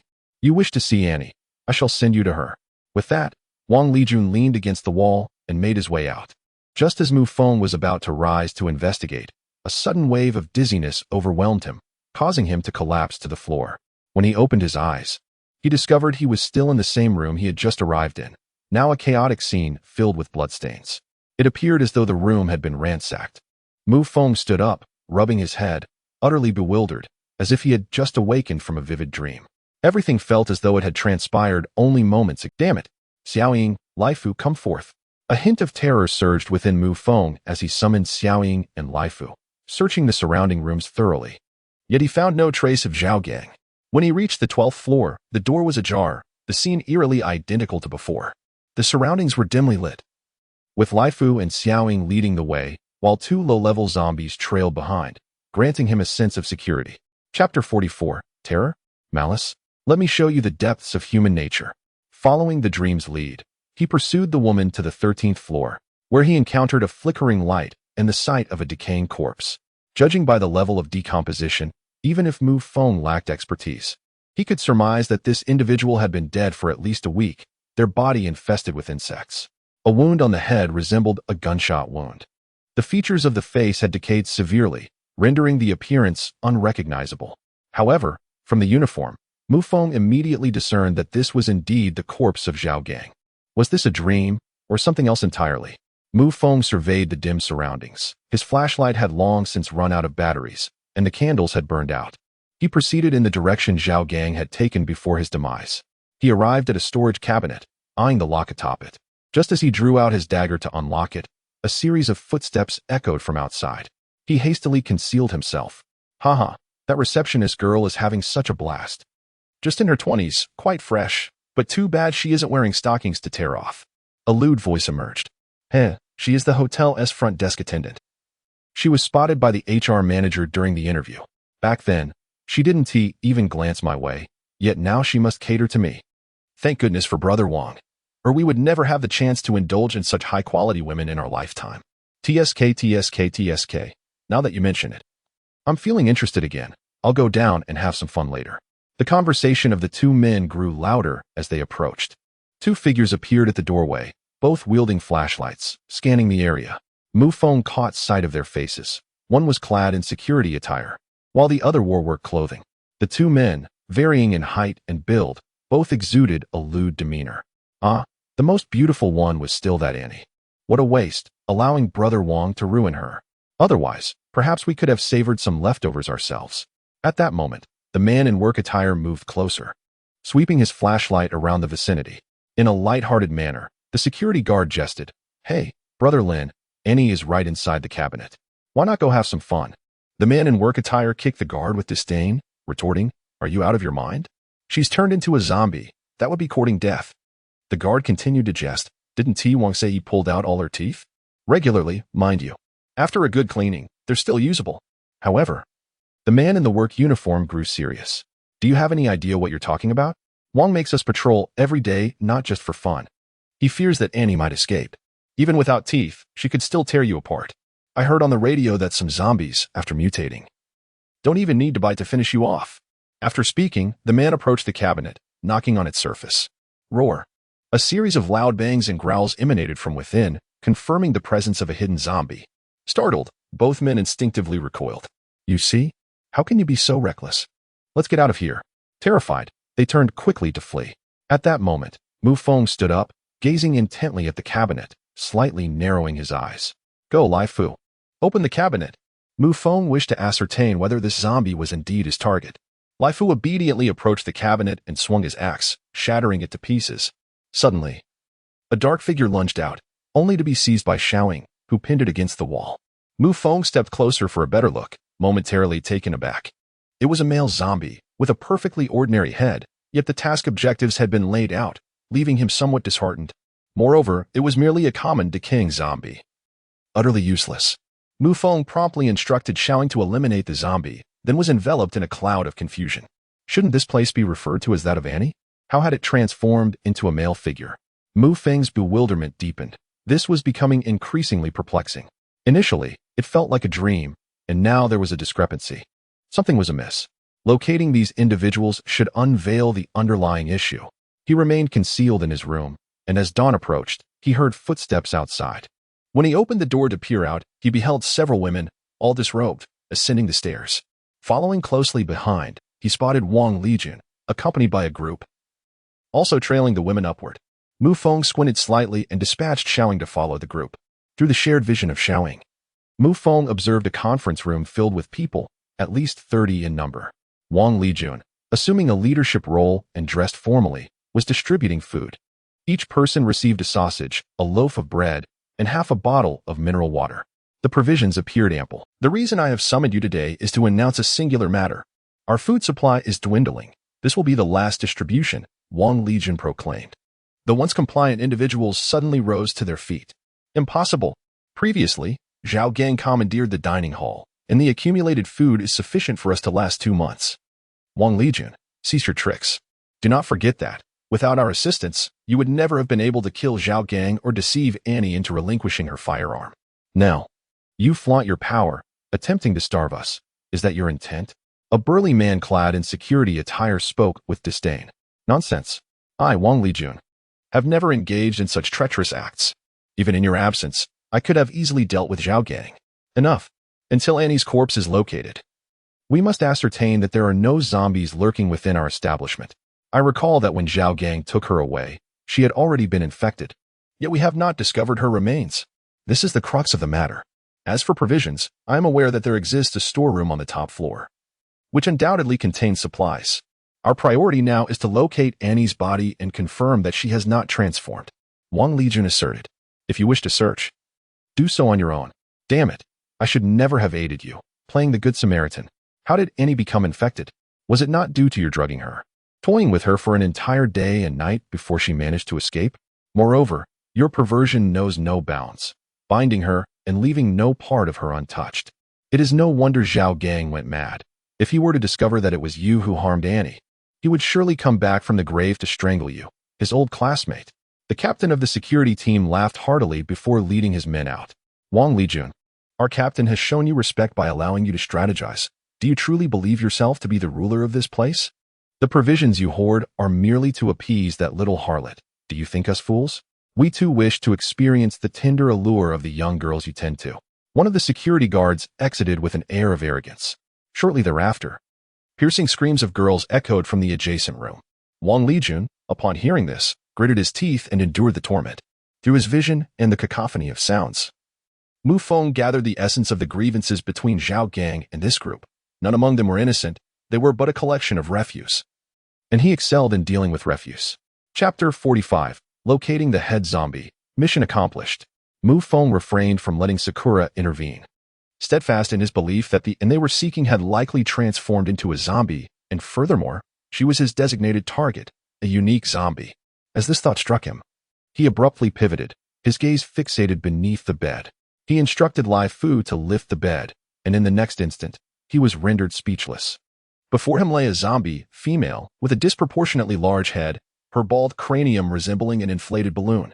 The zombie's eyes were shut, but upon suddenly opening them, Mu Feng locked gazes with her, and a wave of dizziness enveloped his mind. In rapid succession, vivid images flashed through his consciousness. He raged, denouncing, and as a harlot, a mere pawn to seduce Wang Lijun. Then, he cruelly toyed with her once more, leading her to a point of unbearable despair, ultimately resulting in her suicide. Yet, Zhao Gang had succumbed to madness, placing an corpse beneath the bed and reinforcing the bed frame, and had been bitten by a zombie, and that very night. She transformed into one herself. Her frenzied assaults against the wooden boards produced a sound that lulled Zhao Gang swiftly into slumber. He was unnaturally attuned to the sounds, his mind conjuring images of and being toyed with. He had succumbed to madness. Abruptly, the vision ceased. Mu Feng's eyes flew open. He finally understood why he had slipped into this dreamlike state. He was perilously close to the grotesque zombie, his designated target. Yet, he remained oblivious to the fact that the creature lurking beneath the bed possessed hallucinogenic abilities. What he witnessed was a reflection of Anne's torment. The bald head of the zombie revealing pulsating, black veins, resembling writhing worms. Among the throng, there was but a singular victim, the grotesque zombie before him. Mu Feng inhaled deeply. He approached the door, pushed it open, and stood in the corridor. Many had taken notice of this unfamiliar presence and rushed towards him. But in the blink of an eye, those who drew near descended into madness, engaging in a frenzy of mutual slaughter, twisting each other's heads and shattering skulls. Reminiscent of the headless corpses Mu Feng had previously encountered, this was Anne's method of vengeance. An increasing number of lives were extinguished in the hall. The security guards, having just enjoyed the company of the girls, descended the stairs, only to fall victim to the hallucination. Mu Feng recognized this as a cerebral wave phenomenon, utterly incomprehensible. He made no attempt to intervene, standing in the corridor, observing as individuals rushed down, drawn by the sounds. As Mu Feng opened the door, Anne's hallucinatory influence was fully unleashed, enveloping the space. The air was filled with screams, echoing relentlessly. Within half an hour, the entire establishment fell silent. Ultimately, only one woman remained, her expression blank, as she approached the entrance, kneeling on the ground, repeatedly striking her head against the floor until it shattered. She kept murmuring, "Annie, I was wrong. Annie, I shouldn't have drugged you. I deserve to die. I deserve to die." The girl was the one who had blocked the door on the 12th floor when Mu Feng was hallucinating. She was Annie's close confidant. Yet, she was bribed by Wang Legion with 2 packets of instant noodles to administer the drug to Annie. Otherwise, Annie would not have been violated, leading her to encounter zombies during her escape. Her fate, unspeakable, saw her assaulted and then falling prey to the ravenous undead, only to be rescued by Zhao Gang, only to suffer humiliation and meet her tragic end. Ultimately, she transformed into a vengeful zombie. As everything settled, Mu Feng bore witness to the darkness of humanity. He approached the window, dagger in hand, plunging it into the monstrous head. A stream of green liquid oozed forth, and soon, the head of the zombie decayed into a putrid mass. Ding! Congratulations to the host for completing the special zombie task, earning 6 slots of storage space. Mu Feng did not bother to inspect it. At that moment, his emotions were rather nuanced. By the time he exited the hotel, dawn had fully broken. Essentially, he had gone an entire night without sleep, yet his spirit remained unscathed. The task was complete, yet Mu Feng found it impossible to feel joy.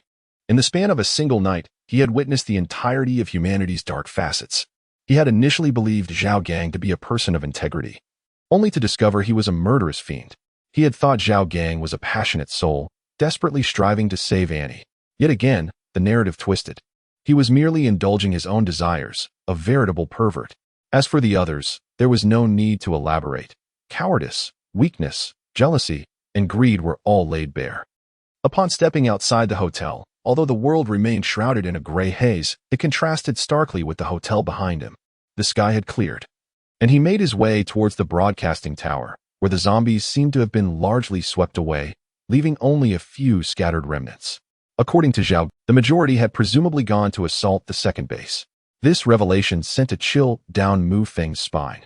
The entity controlling such a multitude of zombies must be extraordinarily fearsome. Was it the colossal zombie encountered at the alley's entrance? As he traversed the path, he faced no obstructions, swiftly luring the few remaining zombies for synthesis. By noon, Mu Feng had successfully synthesized a C5 level zombie, which he then combined with Xiaoying to elevate her to C6 level.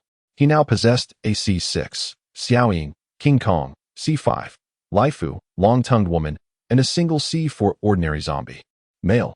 The C3, thorn zombie, and numerous female zombies were abundant, yet their levels were generally too low. The synthesis of Xiaoying had consumed a significant number of female zombies, causing the thorn zombie's level to decline. Just moments ago, upon Xiaoying reaching C6 level, the system notified him of a level upgrade to 5. But there was no black iron treasure chest. Instead, a level 5 system gift package awaited his attention. Presently, he had arrived near the broadcasting tower and noticed the wreckage of an aircraft jutting from the tall building. The sky was filled with debris, and the ground was littered with various items carried by the wind. A billboard fell, instantly attracting a horde of over 100 zombies. Upon witnessing this, Mu Feng summoned all the zombies he commanded and charged towards the broadcasting tower. The moment he successfully entered the building, a figure burst forth, colliding with him. "Run! There are mutated zombies inside." Having spoken, the man dashed down frantically, only to abruptly halt in his tracks upon seeing Laifu and his companions. Fear rendered him utterly motionless. Mu Feng commanded all the zombies to cease their movements. After a brief moment, the man was astonished to find those terrifying mutated zombies inexplicably refraining from attacking him. Gritting his teeth, he mustered the strength to flee rapidly, but just as he rounded a corner in the street, a blood-curdling scream echoed in the air. Mu Feng did not even bother to glance in that direction. At that moment, a group of over a dozen individuals burst forth from the broadcasting building, all clad in work attire. Mu Feng's eyes glittered with hope. There were indeed survivors, and the likelihood of Xiaoyu being alive was significantly high. He approached a man, inquiring, "Excuse me, is there a broadcaster named Xiaoyu here?" The man, however, brushed Mu Feng aside with a curse, "Don't block me," before madly fleeing. Chapter 46, a flicker of warmth amidst indifference. Xiaoyu had already been evacuated long ago. The recordings you heard were from the past.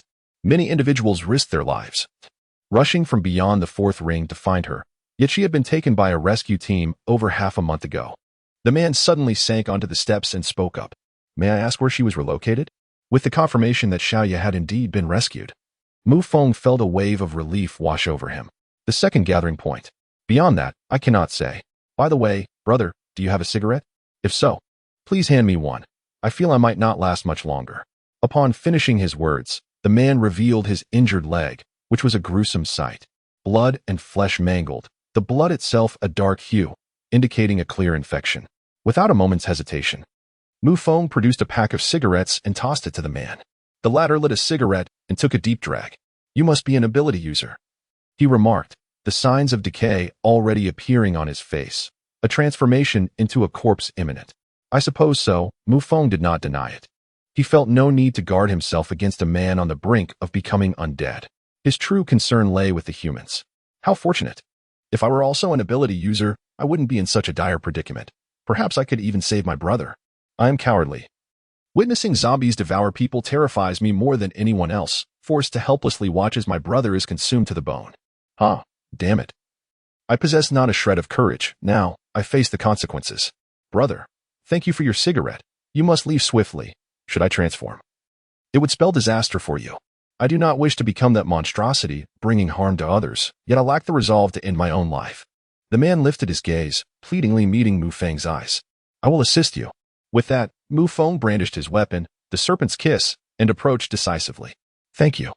The man's words were barely out when his body twisted grotesquely, emitting creaking sounds. In the next instant, Mu Feng's serpent's kiss effortlessly pierced through the man's skull, delivering a fatal blow. He acted with unwavering resolve, without a hint of hesitation. Had it been someone else, they would have long since become a mere component of his resources. However, this man has undoubtedly aided him significantly. Otherwise, he would still be searching for Xiaoyu. Now, he possesses a clear objective. As the zombies emerged, Mu Feng heard a cacophony of footsteps and rushed out from the building's entrance. Immediately, a massive wave of zombies surged forth. The numbers were staggering, at least 300 to 400, crashing through the gates. Glass lay shattered all around. Yet, as Mu Feng surveyed the scene, he noted that they were predominantly low-level, decaying zombies, with only a handful of ordinary ones at levels 1, 2, and 3 among them. To him, they were utterly feeble. At that moment, a woman clad in combat attire dashed toward him, mistaking his stillness at the foot of the stairs for sheer terror. "Get moving. Do you wish to perish? Can't you see the multitude of zombies? Hurry." The woman attempted to grasp Mu Feng, but he effortlessly evaded her grasp. The serpent's kiss materialized in his palm, spinning rapidly, its sharpness evident. She was originally a special ability soldier from Base 2, dispatched to rescue survivors and seek out skilled individuals. However, an unexpected turn of events had occurred. The zombies from above had all descended, seemingly summoned by some force. 7 or 8 of her teammates had perished, leaving her the sole survivor. At this moment, witnessing an ordinary youth, devoid of any powers, Charging toward the throng of 300 to 400 zombies with a dagger in hand was nothing short of astonishing, even among those with abilities. Facing such overwhelming numbers would spell certain doom. The only option would be to flee. Her small team of 7 or 8 had all succumbed, leaving only her alive. Yet, here she stood, witnessing an ordinary person choosing a path of self-sacrifice, charging headlong into the horde. What she had anticipated was that in the next moment, the young man would be torn asunder and subsequently overwhelmed. However, what did she behold? At that moment, Mu Feng resembled a deity of war. The hands of the oncoming horde were effortlessly sliced through by the glinting blade in his grasp. The dagger danced in his hand as if possessed by a life of its own, spinning with remarkable swiftness.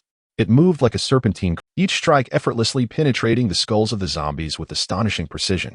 He appeared to be performing a ballet, leaping several meters away, evading the encirclement and initiating a massacre amidst the throng of the undead. Like blossoms at dawn, he flourished amidst the terror of the corpse tide, never wilting. Mu Feng swiftly dispatched the zombies, his left hand delving into the spatial realm while the synthesis panel remained perpetually activated. With his right hand, he wielded his blade to eliminate foes while simultaneously drawing in resources with his left. Although they were merely ordinary, decaying zombies, their sheer numbers were staggering. Ding. Synthesized a level 3 zombie, experience 3, ding. Synthesized a level 3 zombie, experience 3, ding. Synthesized a level 1 zombie, experience 1, ding. Synthesized a level 1 zombie, experience 1, ding. Synthesized a level 2 zombie, experience 2. The system's notifications rang out incessantly, akin to a barrage of text messages bombarding a mobile device. Mu Feng's pace accelerated, and the number of zombies he harvested increased exponentially, ultimately becoming instinctual movements. Su Lingwei found herself at a loss for words, unable to articulate the awe-inspiring scene unfolding before her. In that moment, Mu Feng moved with fluid grace. The dense swarm of zombies lunged at him. Yet he effortlessly evaded their grasp. His speed was remarkable, and his strikes were ruthless. The zombies fell like wheat before the scythe, yet none were fatally wounded. Some even tumbled down the stairs. At last, exhausted, Mu Feng found himself cornered. By this time, he had dispatched over 100 zombies, amalgamating them into an 8th-level undead creature. As he was surrounded, Su Lingwei, witnessing the dire situation from a distance, gritted her teeth and drew her pistol, firing 2 shots into the air. Bang! Bang! The surrounding zombies were drawn toward the sound. With great effort, she raised her hands, causing an iron barrier to levitate, along with a manhole cover. She was an ability wielder, gifted with the power to manipulate metal. This was the extent of her capabilities. With a swift motion, she hurled the manhole cover and iron barrier, toppling a significant number of zombies before turning to flee. May fortune favor you. This is all I can do. Mu Feng, hidden in the corner, observed this scene. Having grown more indifferent to humanity after the events at the hotel, he felt a flicker of warmth in his heart as he witnessed the woman daring to take a risk in the final moment to divert a horde of zombies. Chapter 47. Su Lingyue's Metal Manipulation Ability. Mu Feng's level has risen. Jin Gang, come forth. Weary, Mu Feng summoned Jin Gang. The colossal figure descended with a thunderous crash, instantly flattening several zombies into a pulp. Metal debris soared through the air, biting the remaining zombies like dumplings, delivering them before Mu Feng. Within 10 minutes, the remaining 200 zombies were eradicated, some succumbing to the excessive force exerted by Jin Gang. 300 zombies had amalgamated into a single C2 level entity, significantly enhancing the experience gained. System, please display my attributes. Mu Feng called out to the system, and immediately, information materialized before his eyes. Host, Mu Feng system, super ability synthesis system level, 5 skills, intermediate dagger mastery, firearm proficiency, backstab functions, zombie synthesis, 18 slots for synthesis, 12 slots for storage attributes, strength 77 kilograms, 97, speed 40, 25, agility 5, 7, physique 2, 27, endurance 2, 7, possessions, Black Star Pistol X1. Bullets X 0 skill points, 0 experience. 462, 2000 Mu Feng glanced at the information with great satisfaction, then proceeded to open the level 5 system gift package. Ding. Congratulations, host, for opening the level 5 system gift package. You have obtained 3 additional storage slots, 3 additional synthesis slots, 1 snack gift pack, and 1 silent generator. After the system's announcement, Mu Feng stood in a daze. He had previously completed a task at the hotel to earn 6 storage slots, yet now, after a single upgrade, He had received 3 slots. Although still insufficient, he couldn't shake the feeling that his trip to the hotel had been a waste. Perhaps it would have been better to focus on upgrading instead. He resolved to consider tasks more carefully in the future before deciding whether to undertake them. Just as Mu Feng was about to inspect the generator, a figure emerged before him, gazing up at him from beneath the staircase. It was Su Lingwe, the one who had just diverted the zombies. At that moment, she appeared dazed, staring at the pile of zombie corpses at the entrance of the building. Where had the other zombies gone? Su Lingwe stood in a daze for quite a while before tentatively approaching. Are you all right? She scrutinized Mu Feng, relieved to confirm that he had not been infected. I'm fine, thank you for your concern. If it weren't for you diverting the zombies, I fear I might have already met my end. Hello, my name is Mu Feng, he said with a gentle smile, finding a favorable impression of the girl before him. Please, call me Su Lingwe. I hail from the second base. She contemplated asking about the whereabouts of the zombies, noting that he was evidently also a supernatural being, albeit with a different ability. It was likely that his talent lay in combat. How is the situation at the second base? I've heard there are plans for relocation. I am here in search of someone. Could you kindly guide me to the base? I wish to find a person, Mu Feng expressed, seizing the opportunity to accompany a fellow inhabitant of the second base to locate Xiaoya. Knowing she was there would bring him peace of mind. Otherwise, he would have to wait until next month. All right, let us set off. Mu Feng nodded, following Su Lingwe down the stairs. Upon encountering a swarm of zombies, he felt a strong urge to engage in combat, yet he refrained from breaking formation as Su Lingwe adeptly maneuvered to evade them. Half an hour later, after traversing 2 streets and encountering numerous mutated zombies, Su Lingwe showcased her intelligence by utilizing her metal control abilities to manipulate the surrounding detachable metals and billboards, casting them into the distance to lure the zombies away. Their journey thus far had been fraught with tension, but ultimately uneventful. A cacophony of gunfire reverberated in the air, accompanied by a multitude of uniformed soldiers unleashing a hail of bullets. Numerous zombies lay strewn across the ground, and a twinge of sorrow tugged at Mu Feng's heart. 3 trucks, along with a Dongfeng warrior, were engaged in the urgent evacuation of a substantial number of survivors.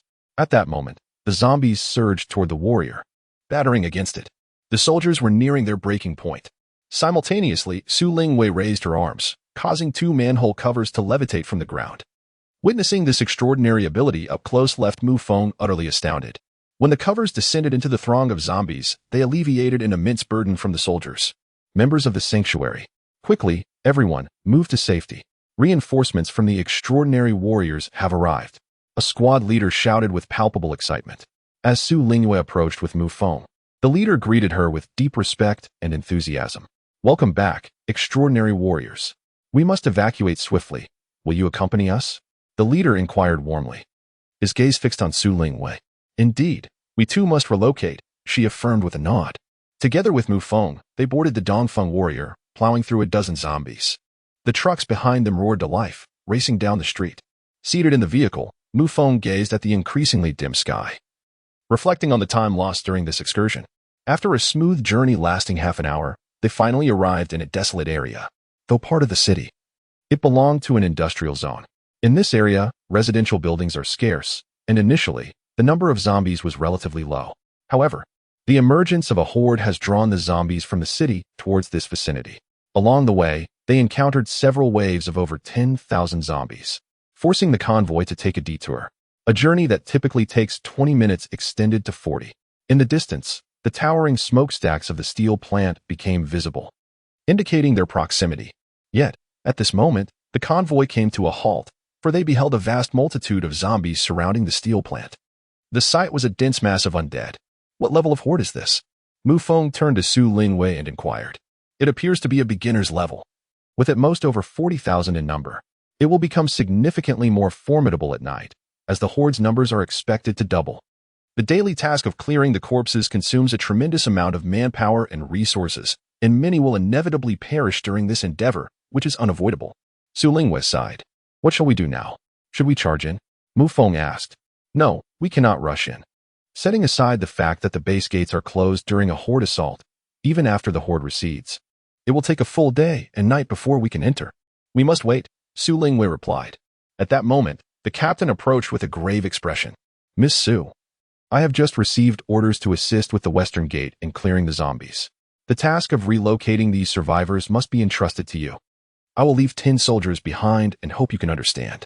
Upon hearing this, Su Lingwa saluted respectfully. Captain, take care. Thank you.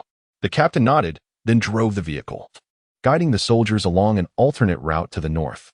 Everyone, follow me into the warehouse over there. Quickly, Su Lingwa, now the leader, commanded, and all complied with her orders.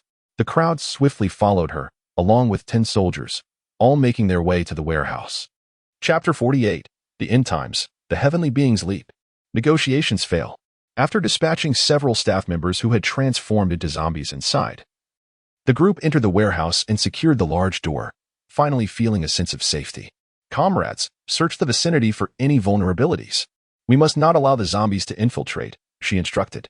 Establish designated patrols and remain vigilant before entering the base. Lastly, ensure someone is stationed on the rooftop. Following Su Lingwa's orders, the 10 soldiers diligently took up their weapons and began patrolling the area, inspecting for potential threats. 10 minutes later, all hazards were eliminated, leaving only a small door monitored at all times.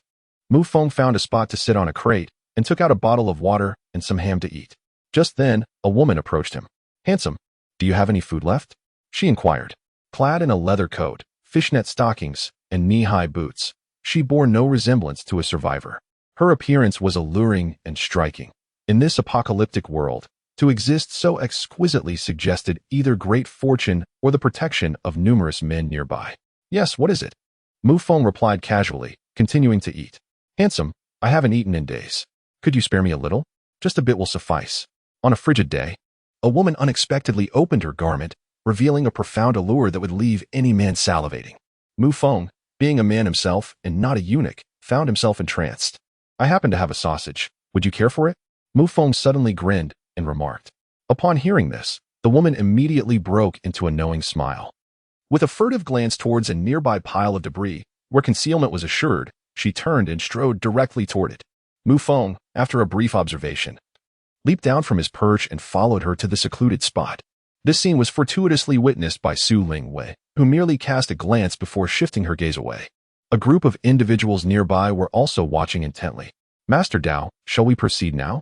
That lad has fallen into the trap, one burly man, his face marred with scars and exuding a fierce demeanor, suggested. Wait, not so hastily. Ting Ting knows the boundaries. How could she allow him to? If we act too soon, it will only alert the prey, replied a bald man, his mouth adorned with gold teeth, his attire surprisingly pristine. They had journeyed from the DC district, a relatively short distance, yet fraught with several challenges. Fortunately, they encountered a rescue team, though nearly all of that team perished, allowing them to escape. Armed with the weapons of that ill-fated squad, they successfully arrived here, awaiting a new rescue contingent. Meanwhile, on the other side, Mu Feng and the woman had reached their hidden rendezvous. The woman boldly reached out, wrapping her arm around Mu Feng's neck with an audacious gesture. The handsome man, sensing the absence of others, was urged by the woman to reveal his food for her tasting, as her hunger was nearly overwhelming. With an enchanting expression, she presented herself in such a way that any man would find it difficult to resist. Suddenly, she playfully demanded, "Where is the food? Where is the ham? You are not deceiving me, are you?" Just as the man raised his hand, her smile grew more radiant. At that moment, several burly men surged in from both sides, blocking the path ahead and behind. The woman then pushed the man aside and leaped to the ground, rushing into the embrace of a man known as Knife, softly weeping. "Knife, sir, can you intervene on my behalf? This penniless fool lured me here under the pretense of offering food, threatening me with unspeakable intentions.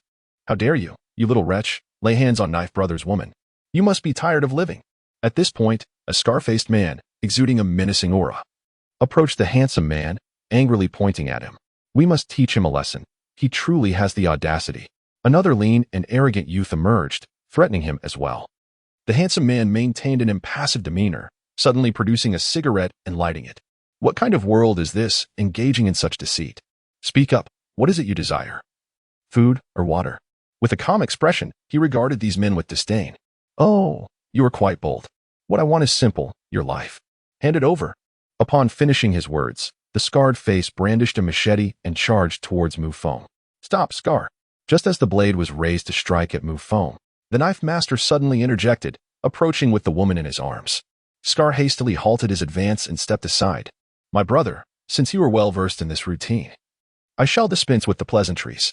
You have a considerable supply of food in your backpack. Hand it over, and I shall grant you a chance to survive. What say you? The knife master gestured grandly, his gloved hands reminiscent of the imposing demeanor of underworld leaders. In a world ravaged by chaos, such an aura suggested he possessed both prowess and fortune. Food is not a problem. I shall provide it. Mu Feng retorted, extracting a plethora of provisions from his backpack, tearing them open and scattering them upon the ground. This act was laden with humiliation and provocation. Damn it, you are courting death. Knife master, allow me to finish him. Scar bellowed furiously. Yet, the knife master merely shook his head, removing his gloves and revealing a firearm from within his coat. My brother, regardless of your capabilities, your composure before me indicates your worth. I only seek the food, and in return, I can offer you a reliable piece of information. What do you say? The knife master was wary of the soldiers lurking outside. Any disturbance could alarm them and jeopardize their plans. You may speak, Mu Feng shrugged nonchalantly. The second base is off-limits to us. I have heard that the second wave of the undead has amassed over 300,000, converging near the expressway bridge. My brothers discovered a vast unmanned supermarket on Donghuan Street, spacious enough for 30 individuals to survive for half a year without issue. Our group, however, is reluctant to enter the base under scrutiny, especially since we may not withstand the impending zombie tide. Yet, our journey is fraught with a scarcity of food. If you provide me with sustenance, I assure you a place to eat, rest, and companionship. With that, Brother Dao gestured towards the woman beside him, subtly hinting to Mu Feng. Upon hearing this, Mu Feng's mind sparked with an idea. Who did you hear this from? Will you join me? Brother Dao refrained from taking action, aware that Mu Feng accompanied the powerful female ability user, Su Lingwei. Although her powers were not on display, she was undoubtedly formidable. Gaining her allegiance would be far superior to the useless individuals trailing behind him. Thus, he proposed, I will offer you a portion of the food in exchange for you contacting your brother to help me find a streamer named Xiaoya, who came from the broadcasting tower. After saying this, Mu Feng removed his backpack and weighed it thoughtfully. No, I require all the food and water. Brother Dao firmly shook his head, resolute in his stance. Then there is no alternative. The deal is off. Do you truly believe I would hesitate to eliminate you? Dao Scar and Iron Dragon. Brother Dao's expression darkened suddenly. He had already extended considerable courtesy to Mu Feng. If the latter remained ungrateful, then he would be left with no choice but to resort to violence. With both paths ahead and behind obstructed, the chapter of manipulation unfolds, and you must endure. The woman then pushed aside Mu Feng and leaped to the ground, rushing into the embrace of Dao Gu, weeping softly, Master Dao, could you possibly intercede for me? This scoundrel deceived me into coming here under the pretense of offering food. He threatened me with vile intentions. Damn it, you little rascal. How dare you lay a hand on one of Master Dao's women? Have you grown weary of life? At that moment, a scarred-faced man, exuding an air of menace, approached Mu Feng, pointing an accusatory finger and cursing him.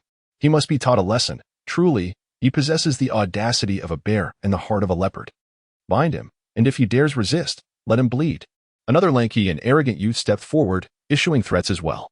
Mu Feng, however, remained unfazed, suddenly producing a cigarette and lighting it. What a world we live in, still resorting to such underhanded tricks. Speak, what do you desire? Food or water? His demeanor was calm. He truly regarded these individuals with disdain. How bold you are. What I want is quite simple, your life. Hand it over. With that, the scarred man brandished a cleaver and charged at Mu Feng. Stop. Just as the blade was raised to strike, Dao Gu unexpectedly interjected, embracing the woman and stepping forward.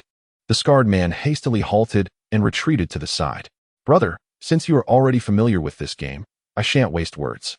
You have plenty of food in your backpack. Hand it over, and I shall grant you a chance to live. What say you?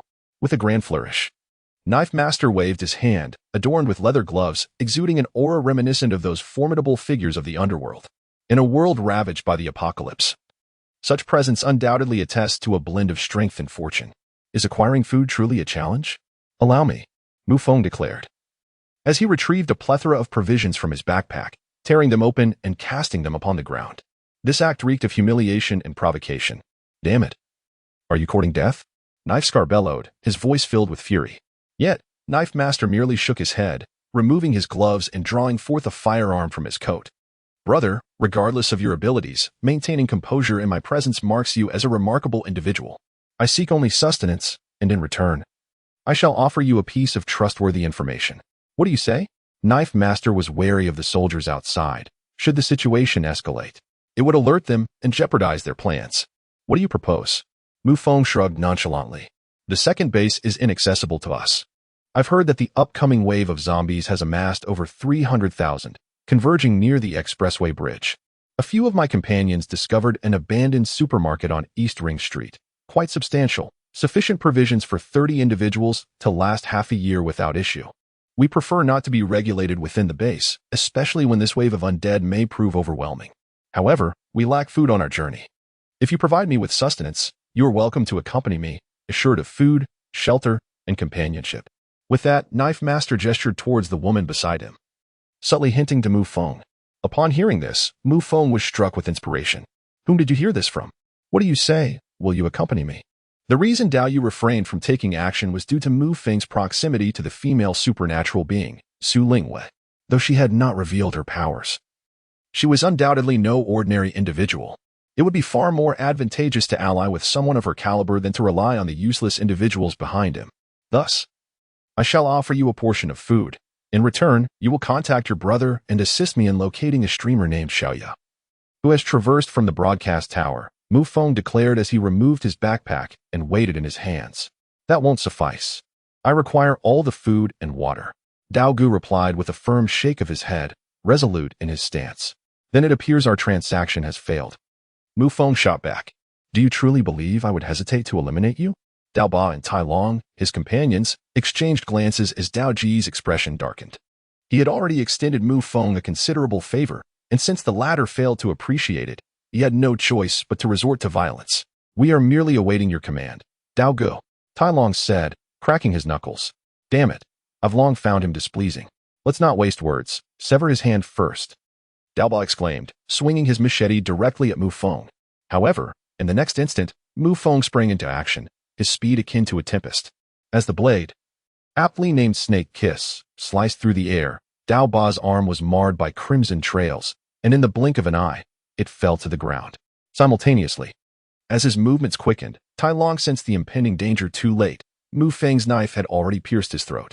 In a heartbeat, two adversaries were dispatched, one dead, one grievously injured, while Dao Ba lay on the ground, mouth agape, emitting anguished cries.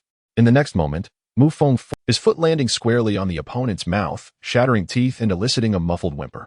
Scarface and the remaining brothers were struck with panic, stunned by the rapidity and decisiveness of his actions.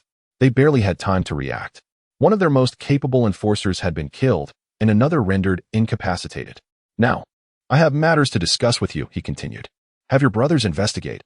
I require precise information by tonight, regardless of whether or not you find anything. As for the provisions, I can offer you a small portion as recompense. I am a man of clear boundaries. What is rightfully yours, you shall receive, while what is not should not be forcibly accepted, for doing so only invites misfortune. A cold, arrogant smile curled at the corners of Mu Feng's lips. You despicable wretch. Do you dare threaten me? I will shoot you dead. Scarface seethed with fury, having never before been so passive. Almost immediately, the others drew their weapons, aiming them at Mu Feng. He responded with a derisive laugh. Nothing irked him more than being threatened with firearms. These individuals had already been marked for death in his mind. They were all destined to perish. In this apocalyptic world, mercy held no value. Just as he prepared to act, a commanding voice rang out. Everyone, stand down. At that moment, Su Lingyue approached, flanked by several soldiers, her tone cold and authoritative. A flicker of unease crossed her mind upon seeing that Scarface's group was armed. Such a situation presented a significant threat. In this chaotic world, firearms were a perilous danger.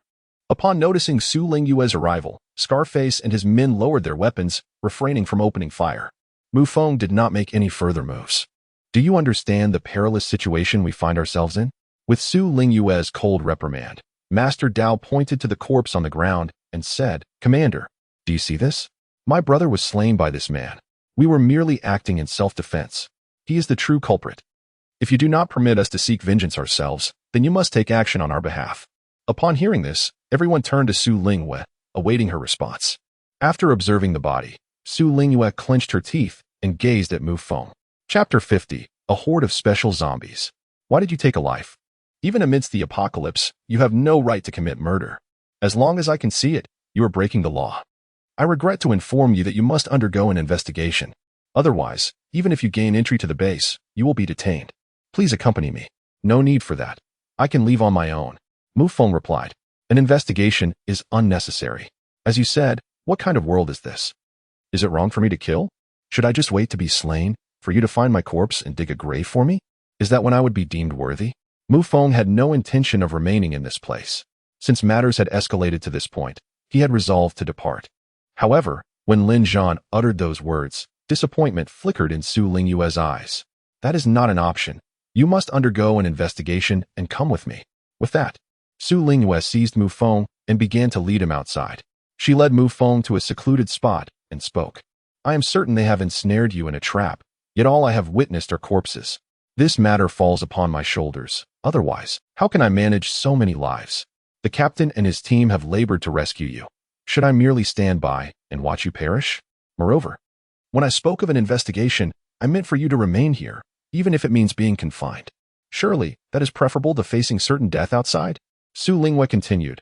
I appreciate your goodwill, but I would rather face death outside than be imprisoned. If the law cannot bind me, then I refuse to be shackled. Mu Feng replied, though the outside world is perilous, having witnessed the depths of human nature, I no longer perceive it as such. Danger exists only where there are people. You are different. As an ability user, your confinement would not endure for long. Within the base, your existence would be far more comfortable than theirs. I am not a law enforcer. I merely possess special abilities. Hence, regardless of morality or any other considerations, I sincerely wish for you to stay. Su Lingyue finally revealed her true feelings. She desired to bring Mu Feng into the base, for it required ability users, not criminals.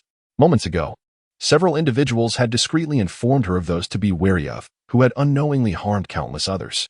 Thus, upon witnessing death, she did not believe Mu Feng harbored a genuine desire to kill. Very well, I shall cooperate, Mu Feng contemplated before nodding in agreement. However, as soon as the two stepped outside, they were surrounded by a throng of onlookers. Mu Feng and Su Lingyue were both taken aback. Commander Su, how shall we handle this matter? Is mere confinement the only solution? By acting this way, are you not circumventing proper procedures? We are survivors, indeed. But our lives are not to be treated as mere trifles. Shall we allow a murderer to roam free after taking a life? No. We absolutely cannot permit a killer to remain among us.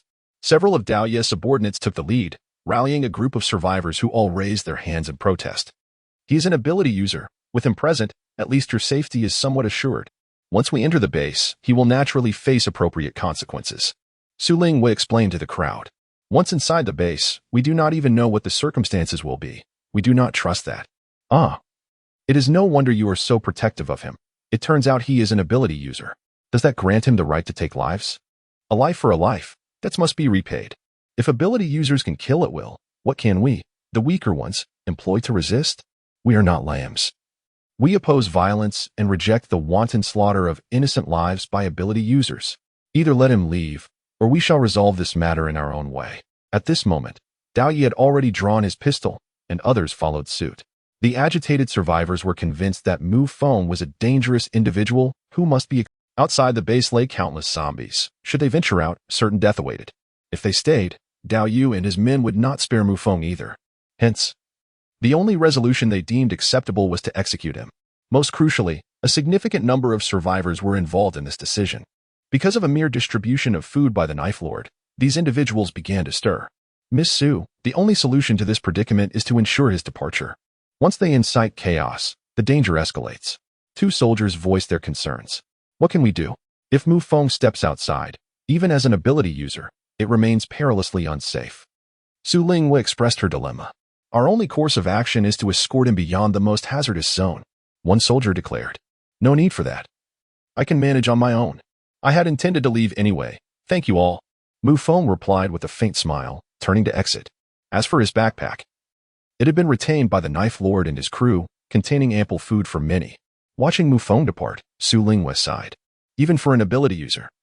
In this apocalyptic world, there are numerous circumstances beyond reversal. After Mu Feng exited the warehouse, darkness enveloped the sky, though a flicker of light remained. He beheld a multitude of zombies and promptly summoned Xiao Ying, Lai Fu, and the long-tongued woman to block the entrance of the abandoned factory, merging the incoming zombies. This method of synthesis was his favorite, so effortless. As a throng of zombies surged in, Mu Feng maneuvered his hands as if engaged in a game. Ding. Synthesized AC3, level zombie, experience 13. Ding. Synthesized AC2, level zombie, experience 12. His arms grew weary from the exertion, yet he successfully synthesized 2 C-level zombies, leaving him quite pleased. Moreover, the zombies before him had been depleted, and he was just about to vacate the warehouse when suddenly, cracks appeared beneath his feet. A chunk of cement was propelled forth. He hastily retreated 2 steps. Following this, the surrounding cement floor fractured in rapid succession.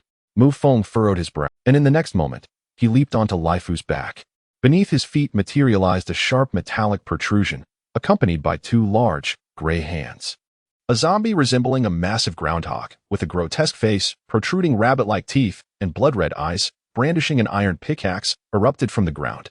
This was soon followed by a widespread collapse of the earth. With a resounding crash, a large pit emerged, from which swarmed such peculiar forms of zombies. Mu Feng surveyed his surroundings and noted that many areas resembled construction sites. Thus, these zombies likely migrated from there, drawn by the scent of the living. It was also plausible that these zombies were workers from before the apocalypse, having collectively mutated into a distinct variety of the undead. Laifu, quickly, we must flee, commanded Mu Feng, as Laifu charged out of the courtyard with him. Xiaoying and the thorn zombies followed closely behind.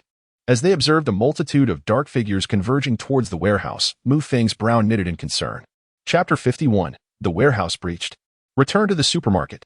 In the next instant, those dark figures burrowed into the ground, and approximately 10 minutes later, chaos erupted within the warehouse. A cacophony of screams and roars, accompanied by the sound of gunfire as the warehouse doors swung open, unleashing a throng of people. They tumbled into the pit, their screams abruptly silenced. The gunfire intensified, revealing a palpable sense of panic.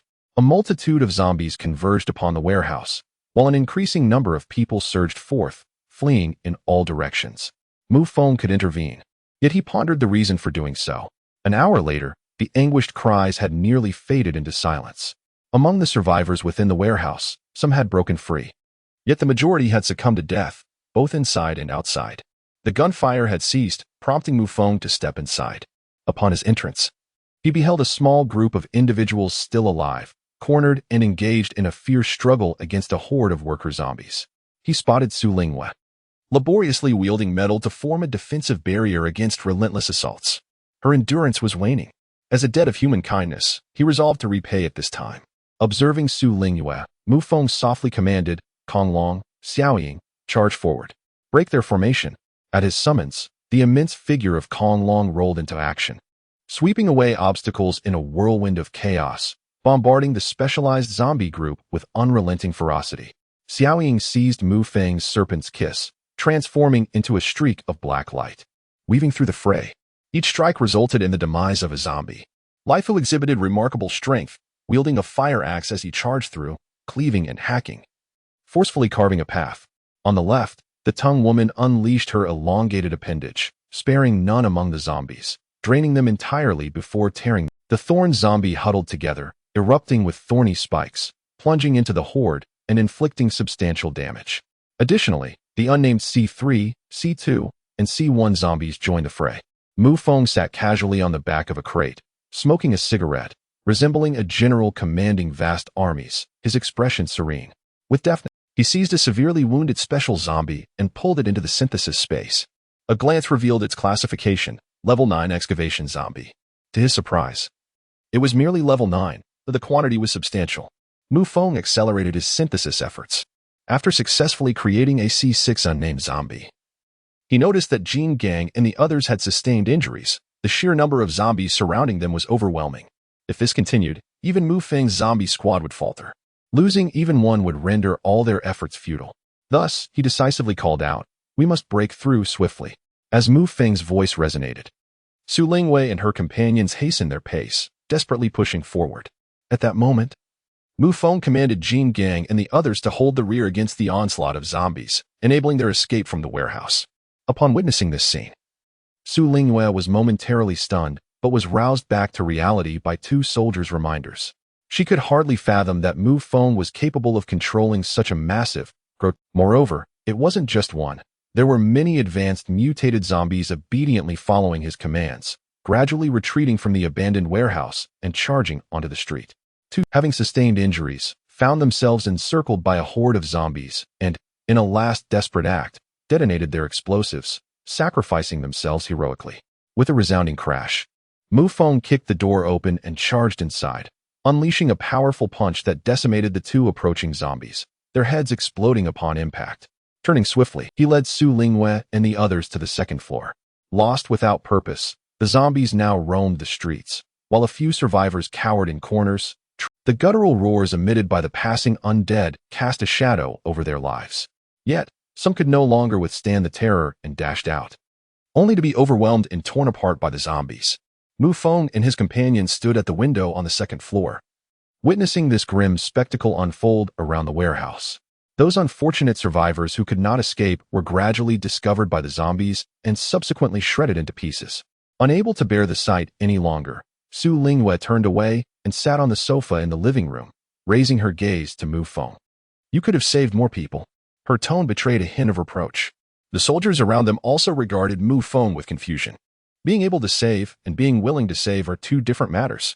He retorted, "With so many zombies, any moment could bring unforeseen danger. I refuse to risk my life, even if the likelihood of peril is merely 1 in 1,000. I would rather save a few familiar faces than strangers." He lit a cigarette, inhaling deeply, oblivious to any wrongdoing in his reasoning. He believed his stance was both justifiable and rational. With great power comes great responsibility. Do you live solely for yourself? Can you bear to watch so many of your fellow beings in distress and do nothing? That would be utterly heartless.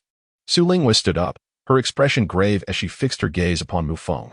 Upon hearing this, Mu Feng smiled faintly and said, "The door is over there. You may go and rescue them." At once, Su Lingwei was taken aback, gazing at Mu Feng with disbelief. She understood the coldness of human hearts, however. As an ability user, one would typically extend a helping hand to ordinary survivors, particularly under such dire circumstances. Yet, in Mu Feng, she discerned no trace of compassion. In fact, she suspected that he relished this very situation, especially since he had just been ousted by those survivors. "I will not compel you to do anything, Mu Feng. You have seen it. Those people you can save, I implore you to assist me." Su Lingwei spoke with a tone of desperation. "Su Saint, if you wish to save lives, you may do so on your own accord. There is no need to call upon me. I am unlike you. I am a selfish individual. Spare me the pleasantries, and thank you for your assistance earlier. It is getting late, and I must take my leave. If fate allows, let us part here." With that, Mu Feng turned on his heel and descended the stairs. Su Lingwei and the soldiers were left dumbfounded. Mu Feng had no intention of entering the base. Where would he go? As he descended, a rumble echoed below, followed by the swift departure of a vehicle, which also drew away a horde of zombies. Su Lingwei stood by the window, witnessing the scene unfold, shaking her head in disbelief. "Miss Su, he is not wrong in his actions. We can all understand that he will only show kindness to those with good hearts, while to the wicked, he will respond with even greater malevolence. Morally, his actions may face judgment and scorn, yet as an individual, he is entirely justified." At that moment, even several soldiers expressed their approval of Mu Feng's stance. Su Lingwei shook her head and said, "However, the phrase 'with great power comes great responsibility' is something I have witnessed firsthand, not merely heard of. This place may seem somewhat safer, but only for him. For ordinary people, the outside world remains a hellish nightmare." Mu Feng exited the vehicle, his gaze shifting as he noticed 3 additional cars parked outside the small supermarket. Moreover, there were corpses of zombies, all having been shot through the head. Could it be that someone else is here? Mu Feng furrowed his brow. He summoned Sakura and Laifu, gradually approaching the scene. The supermarket was laden with food, all of which rightfully belonged to him, and he had been the one to eliminate the zombies. It was unacceptable for others to seize it. The roller shutter of the supermarket was closed, preventing Mu Feng from discerning the situation inside. He had no idea how many individuals were present, but they undoubtedly possessed firearms, a fact he needed to be wary of. Chapter 52. Seizure. He crouched down, deciding to wait until dawn. During his vigil, he placed the newly synthesized C6 zombie onto the body of the King Kong for merging. Merged into a C7 level zombie, gained 17 experience points, and received a lottery opportunity. Mu Feng nodded in satisfaction, then summoned the King Kong, only to discover that its form had undergone yet another transformation.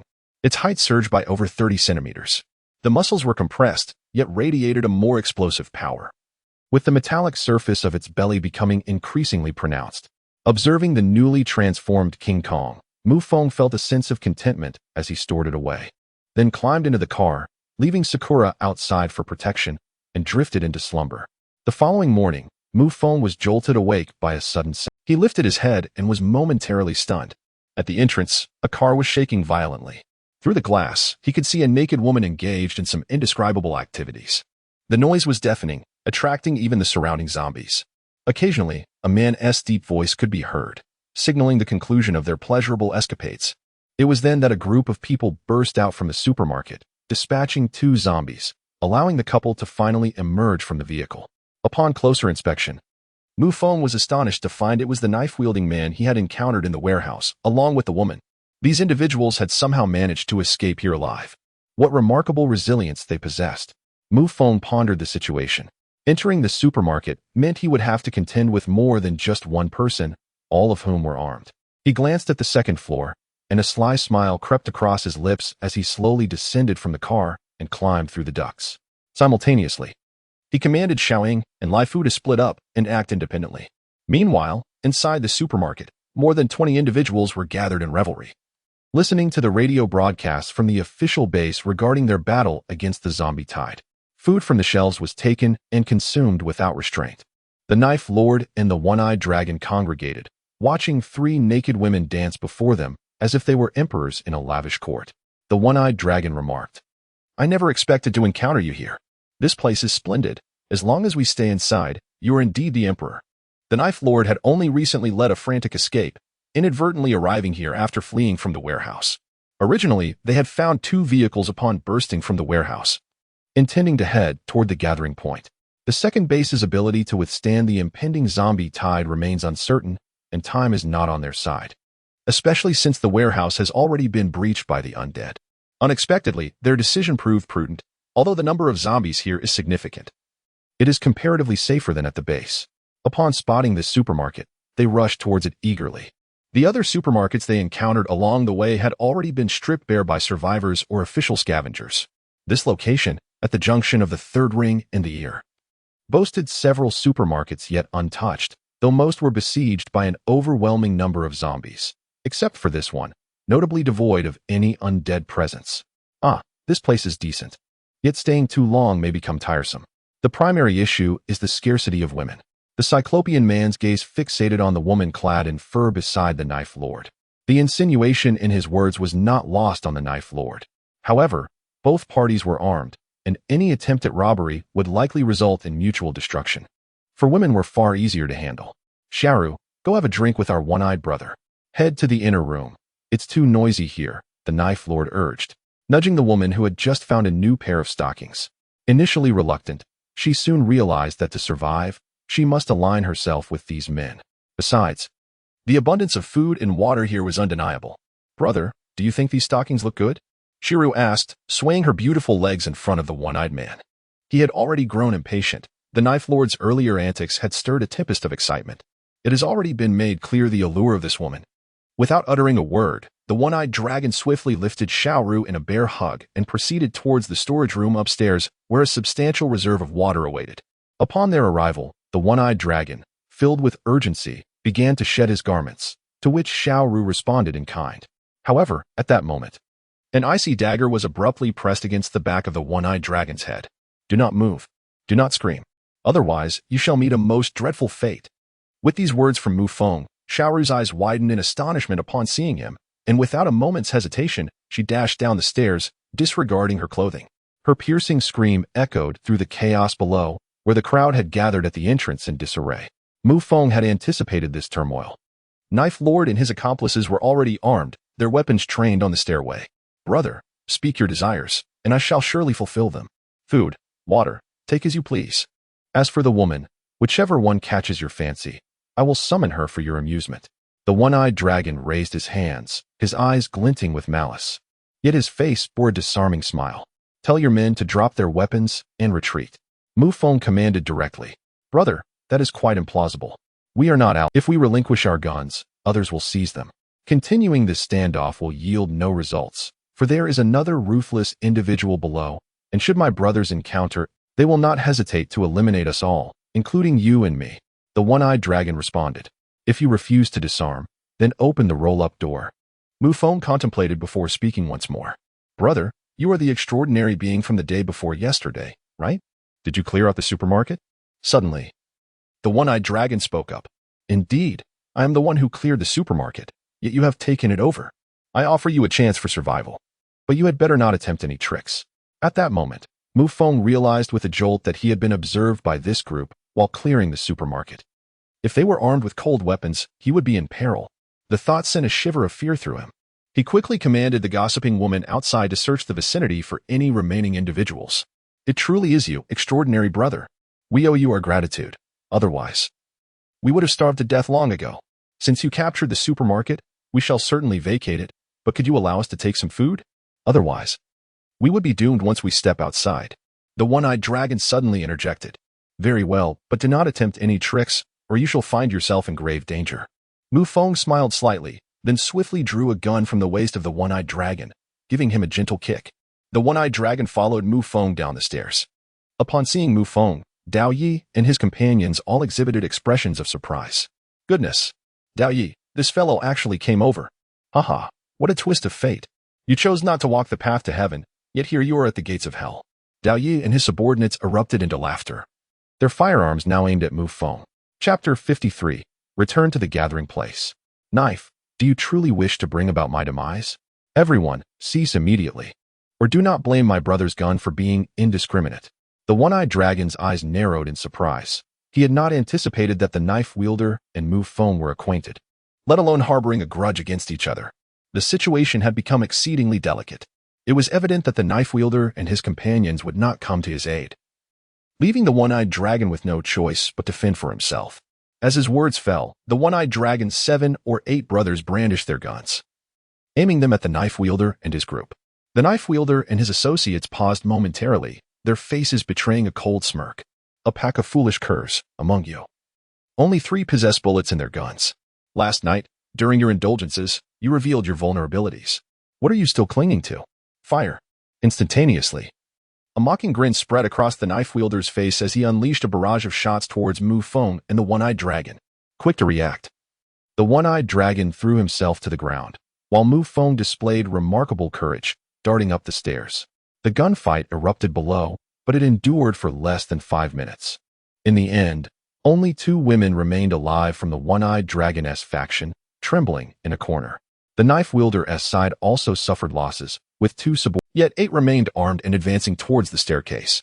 Boss, that kid is armed as well. We should avoid going upstairs. It's easy to be ambushed. Indeed. There's only water up there. No food. We can let him starve. The subordinates voiced their agreement, and the knife wielder replied, very well, let it be so. Finally, we have captured this brat. Let him perish from hunger.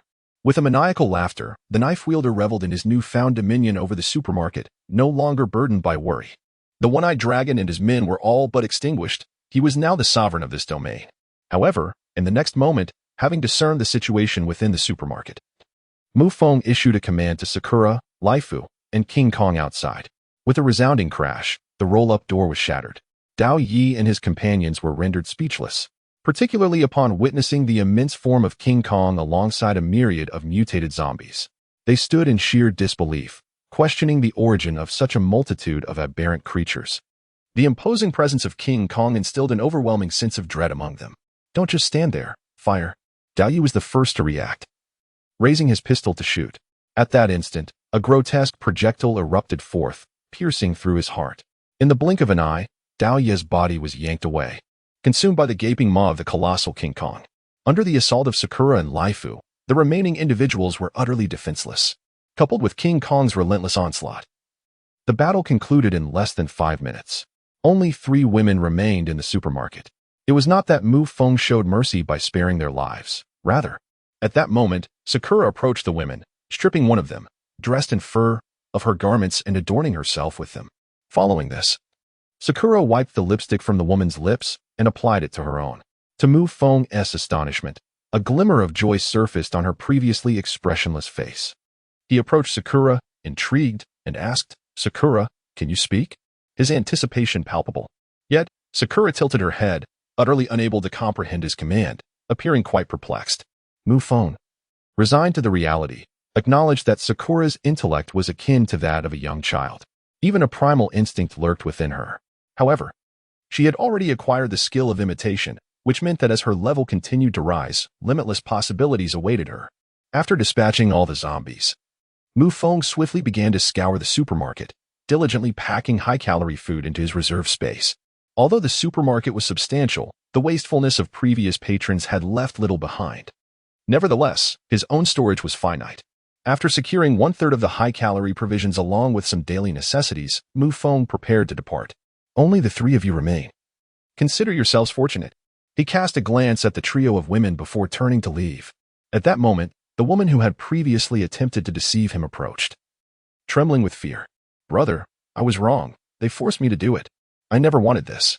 I know you are a good person. Could you please let me accompany you? I do not wish to die here. Yet, despite her pleas, she was but a solitary woman, even if armed. She would quail at the sight of zombies. Learn to protect yourself rather than relying on men. In a harmonious society, did you not all advocate for women's rights? Now, the opportunity is yours. Mu Feng replied with a cold smile before hastening towards the exit. We will take the food here. You can leave. Although one of the women brandished a weapon, the woman who had deceived him was overwhelmed with terror. She even fell to her knees, begging for mercy. However, the other two women, intent on prolonging their own survival, resolved to drive her away for having initially opted to cling to a man rather than seize the gun on the ground. However, the number of surrounding zombies has been steadily increasing, the reason for which remains unknown. Additionally, there are a multitude of zombie dogs, cats, and even a zombie python. This enormous serpent, evidently a former pet of some deranged individual, now traverses the underground, occasionally crashing through manhole covers to surface and drags. After mutating due to the toxic effects of decay, this once 16-meter-long golden python has now grown to an astonishing length of over 30 meters. The sheer enormity of its form instills a sense of dread in Mu Feng. The python remains primarily underground, occasionally approaching the gathering area, only to be detected by radar and met with a barrage of bullets. It retreats decisively, unharmed, as the bullets prove insufficient to penetrate its defenses. This indicates that it is continuously probing the gathering area's defenses. Through keen observation, Mu Feng has gathered a wealth of detailed data. Perhaps more than even the officials of the gathering area might suspect, they have unwittingly become the focus of this monstrous serpent. Once the zombie python has completely vacated the vicinity, Mu Feng cautiously makes his way toward the base. Yet, the abundance of zombies poses a significant challenge to approach. He must navigate through them. Mu Feng refrains from overtly summoning the undead, as this is his trump card. In this apocalyptic world, he must remain wary of other humans. Thus, he employs distractions to lure the zombies away, although the area of movement is limited. Should he venture further toward the main entrance, he risks being surrounded by the horde. The gates of the gathering area feature several layers, and opening them all would require considerable time. Fortunately, Mu Feng spotted the guards at the door and waved his hand, greeting them. Brothers, could you please open the door? I need to rush in. Chapter 54. The tent is gone. Shen Lily is missing. However, the two guards remained unmoved. Mu Feng paused for a moment, realizing that two zombies were already wandering closer. It's easy to get in, but do you have any food or other supplies, particularly medicine? One of the guards added, otherwise, you can proceed through the south gate. That is the official entrance, and there's no charge. One guard deliberately raised his voice, attracting several zombies towards them, who were now on the verge of discovering Mu Feng's presence. Frowning, Mu Feng began to comprehend that the north gate was under private control, while the south gate, to which Angel had guided him, was officially managed. I have 2 cans of luncheon meat. Brothers, could you make an exception? Mu Feng pulled 2 cans from his backpack, and the guard's eyes lit up. No, you need to provide 4 cans. One guard exclaimed with a grin. You don't have much time. The zombies are about to arrive. The other guard warned, already emitting low growls. That's unnecessary. I will take the south gate. Mu Feng suddenly decided to abandon the notion, realizing that these individuals had no moral boundaries. Even if they allowed him entry, it could lead to trouble. With that, he turned to head towards the south gate. Suddenly, the ground beneath him exploded. Mu Feng's expression turned icy as he turned back to face the 2 guards. The guards, with nonchalant expressions, said, sorry. The gun went off accidentally. Roar, roar, roar. At that moment, the zombies behind were drawn in by the sound of gunfire. rushing towards the gate where they would encounter Mu Feng. These individuals were truly malevolent. Mu Feng had no time to regard the two guards. Instead, he drew forth a dagger to confront the throng of approaching zombies. "Hey, kid, you're doomed. The food belongs to us. You might as well surrender now. There's still time for regrets," shouted several guards from atop the high wall. Yet, in the next instant, Mu Feng, dagger in hand, charged towards the zombies with astonishing speed. He weaved through the horde like a specter in the wind, and where he passed, numerous zombies fell in droves, leaving the guards on the city wall and within the gate utterly astounded. Within mere minutes, a dozen zombies lay sprawled on the ground, their heads pierced. At that moment, Mu Feng wiped his dagger on the corpse of one of the zombies. He then retrieved 2 cans of luncheon meat from his backpack and placed them atop one of the fallen creatures. With a peculiar smile directed at the guards, he turned and departed. It was only after Mu Feng vanished from sight that the guards regained their composure. The gate swung open, and 2 guards rushed out, cautiously approaching the zombies. "Damn it, was that kid an ability user?" one guard exclaimed, visibly astonished. "But his skill was remarkably adept," remarked another guard with admiration. They arrived at the spot where Mu Feng had placed the luncheon meat and beheld the zombie. Instantly, one of them reached out to pick it up. "Hee. That fellow is rather audacious. If he were to produce a couple more cans, wouldn't it spare us the detour? Tonight, we could indulge in an extra meal." However, just as the guard's hand descended upon the luncheon meat, suddenly, the seemingly lifeless zombie sprang to life, seizing his arm and biting down ferociously. Immediately, another guard, startled, stumbled back a few paces and fired upon the zombie, instantly putting it down. Yet, the unfortunate guard had already suffered a severed arm. The surrounding zombies were drawn in by the gunfire. "Help me! Help me!" At that moment, the zombies surged forward, overwhelming the disarmed guard in an instant. He was soon brought to the ground, his throat ruthlessly torn out by 2 of the undead.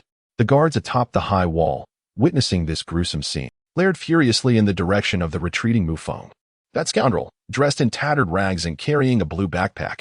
Report to the boss. We must avenge our brother," commanded a guard captain, prompting one guard to swiftly descend from the battlements. Meanwhile, on the other side, Mu Feng had successfully entered the southern city gate, the very spot wherein she had first introduced him to the gathering place. After offering 2 packs of cigarettes and a bundle of ham sausages, the regular soldiers greeted Mu Feng with remarkable friendliness. Following a thorough examination, which revealed no signs of infection, he was quarantined for half an hour before being allowed entry into the settlement. The square was now teeming with even more people, at least a third more than when he had left, indicating that a significant number of survivors had recently arrived. Consequently, the supplies and food within the gathering must be in a precarious state. A mere pile of cardboard lay stacked, atop which rested a half-conscious man. Mu Feng scanned the surroundings, yet failed to locate his tent. Contemplating this, he directly proceeded towards the warehouse. There stood the ever-present accountant Chen. At this moment, Mu Feng's attire was tattered and worn. Apart from his normal complexion, he bore a striking resemblance to those famished souls around him. Upon seeing him, Accountant Chen's face broke into a smile. "In just a few days, you found yourself in quite the predicament. Have you come to beg for a tent?" He mocked with a derisive tone. "Is it so difficult to address me as master?" Suddenly, Mu Feng produced a bundle of sausages and slammed it onto the table. Cautiously glancing around to ensure no one was watching, Chen extended his hand to accept the sausages, taking merely 3 and placing them beside the other supplies, while the remainder he discreetly pocketed.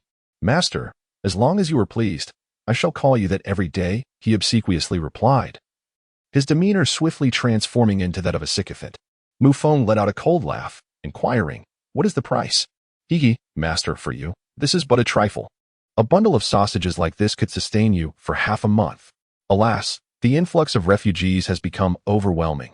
The authorities are struggling with the 100 Battles Alliance withdrawing and the Tiger Head Army retreating from the southern gate.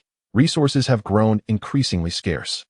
Have you not noticed that over 7,000 refugees have emerged in just a few days? They are all being sheltered by the authorities. As Chen, the accountant, expressed his dissatisfaction, it became evident that in order to sustain the refugees, a portion of their meager rations had to be redistributed. What was once a modest breakfast of porridge and an evening meal of dry provisions had now dwindled to a solitary morning repast. Even the landlord's household had run out of surplus food. Chapter 55. Those who can bathe are indeed the affluent. Very well, arrange a room for me. Furthermore, please inquire about something. My tent in the square has vanished, as has a woman named Chun Lily. Once you have gathered the information, do let me know. With that, Mu Feng casually produced a box of cigarettes and placed it on the table. Upon seeing this, Chen, the accountant, reacted with the fervor of a ravenous dog pouncing on its prey, seizing the precious item. Cigarettes, once a scarce commodity, now represented a luxury. For those fortunate enough to be satiated, obtaining even a single cigarette in a day was a rare feat with this box of cigarettes. Old Chen could secure at least half a month's worth of sustenance. Moreover, being a habitual smoker himself, he had been forcibly abstaining for the past fortnight, resorting only to rolling up grass from the square to satisfy his cravings. Upon spotting a box of Zhonghua cigarettes, Old Chen's demeanor towards Mu Feng transformed into an enthusiastic eagerness, as if he genuinely wished to be the man's beloved grandson. "Rest assured, sir, I shall find out for you," he exclaimed with a broad grin. He then led Mu Feng to a small room on the second floor of the back building. Spanning over 20 square meters, the space was modest, devoid of furnishings save for a bed and a wash basin, which was covered in dust. In these dire times, even water for drinking was scarce, let alone for washing one's face. "By the way, Old Chen, is there any possibility of bathing here?" Mu Feng inquired, leaving Old Chen momentarily speechless. "Grandfather, your indulgence is truly extravagant. Bathing requires at least 2 buckets of water, sufficient for a person to drink for an entire week. If you simply produce 3 bottles of mineral water and 3 loaves of bread, I can procure a few women to attend to your cleanliness. This would be the most water-efficient method." Suddenly, Old Chen spoke with a calm demeanor, as if such matters were entirely routine. However, upon hearing this, Mu Feng felt a wave of astonishment. Indeed, this was the apocalypse. Such perverse solutions were beyond his tolerance. "Never mind, I shall boil some water myself," he resolved. Spotting a small stove, he realized he could easily heat water by adding some firewood. After nodding in acknowledgement, Old Chen departed to gather further information from Mu Feng.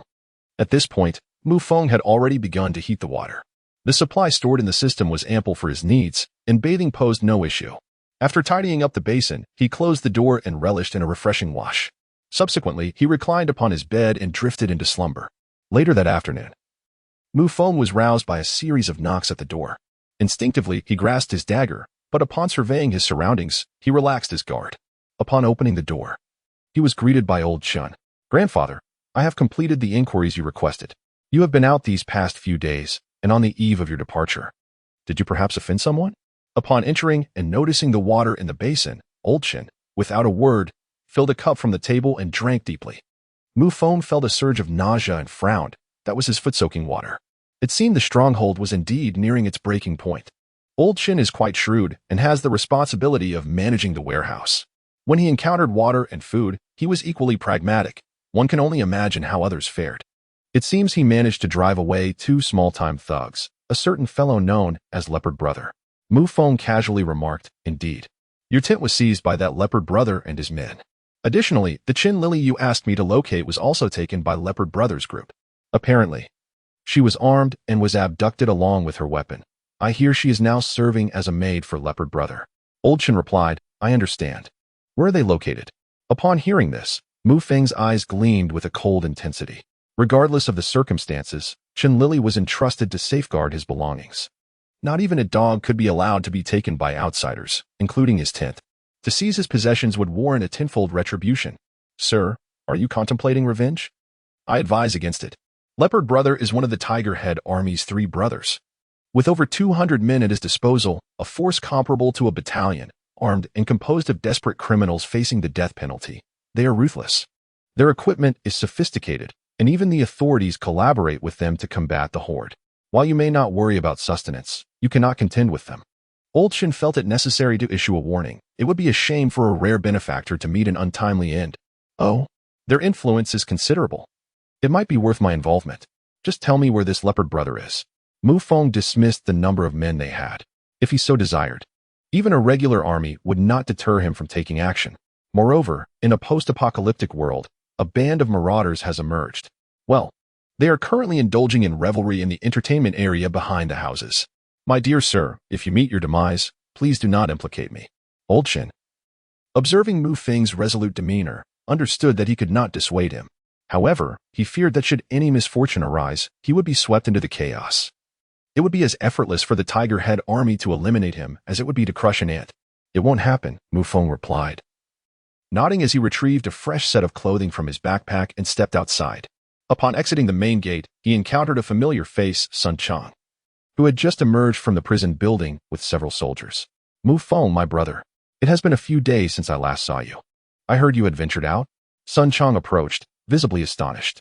Yes, I had some matters to attend to, Mu Feng replied. Lieutenant Sun, do you reside here as well? Yes, I have always lived here. I will arrange for you to receive a lieutenant rank, the same as mine. Sun Chang was deeply moved upon learning that Mu Feng had actually ventured outside. Although Angel had claimed he was not an ability user, his prowess was undeniably formidable. Oh, forget it. I possess no grand ambitions. In this world, merely surviving is a considerable achievement. By the way, Lieutenant Sun, have you seen Angel? Mu Feng casually inquired. He had witnessed the soldiers from the second base, who would charge into danger at a single command. He questioned whether he possessed such high resolve. She has encountered a mishap and is no longer in a safe haven. It appears that a rift has developed within the alliance, as she allegedly conspired with outsiders to eliminate an individual known as Black Dragon within the organization, and this has come to light. Currently, the 100 Battles Alliance is pursuing her relentlessly. I have engaged in numerous discussions with the leader of the alliance regarding this matter, yet they have proven futile. If you possess any means to assist her, I implore you to do so. Even if she evades their pursuit, her survival outside is unlikely to last long. After Sun Chang finished speaking, he heard a call from a distance and waved goodbye to Mu Feng before departing. He then turned and walked towards the rear of the prison. According to Old Chun, there exists an officially designated entertainment area there. In this apocalyptic era, those who still have the means to indulge in entertainment are certainly not ordinary. Soon, Mu Feng beheld a row of warehouses, their entrance adorned with bold letters spray-painted across the doors, New Hope Entertainment Club. Chapter 56. The miserable Chen Lily. Mu Feng muttered to himself, unable to suppress a smirk of derision. In these times, where mere survival is an arduous endeavor, the establishment of such a venue, one that entices people to forget their woes, and even sanctioned by the authorities, reveals the dire scarcity of resources and supplies at present. The juxtaposition of New Hope and Entertainment Club is contradictory. If hope could truly be ignited through entertainment, survivors would not need to hide and flee. They might as well revel in the very heart of the corpse tide. Mu Feng strode forward. At the entrance stood 2 guards engaged in casual conversation. They appeared somewhat lethargic, yet exhibited a keen sense of vigilance, indicating their status as regular troops. Good day, sir. Are you here to partake in the entertainment?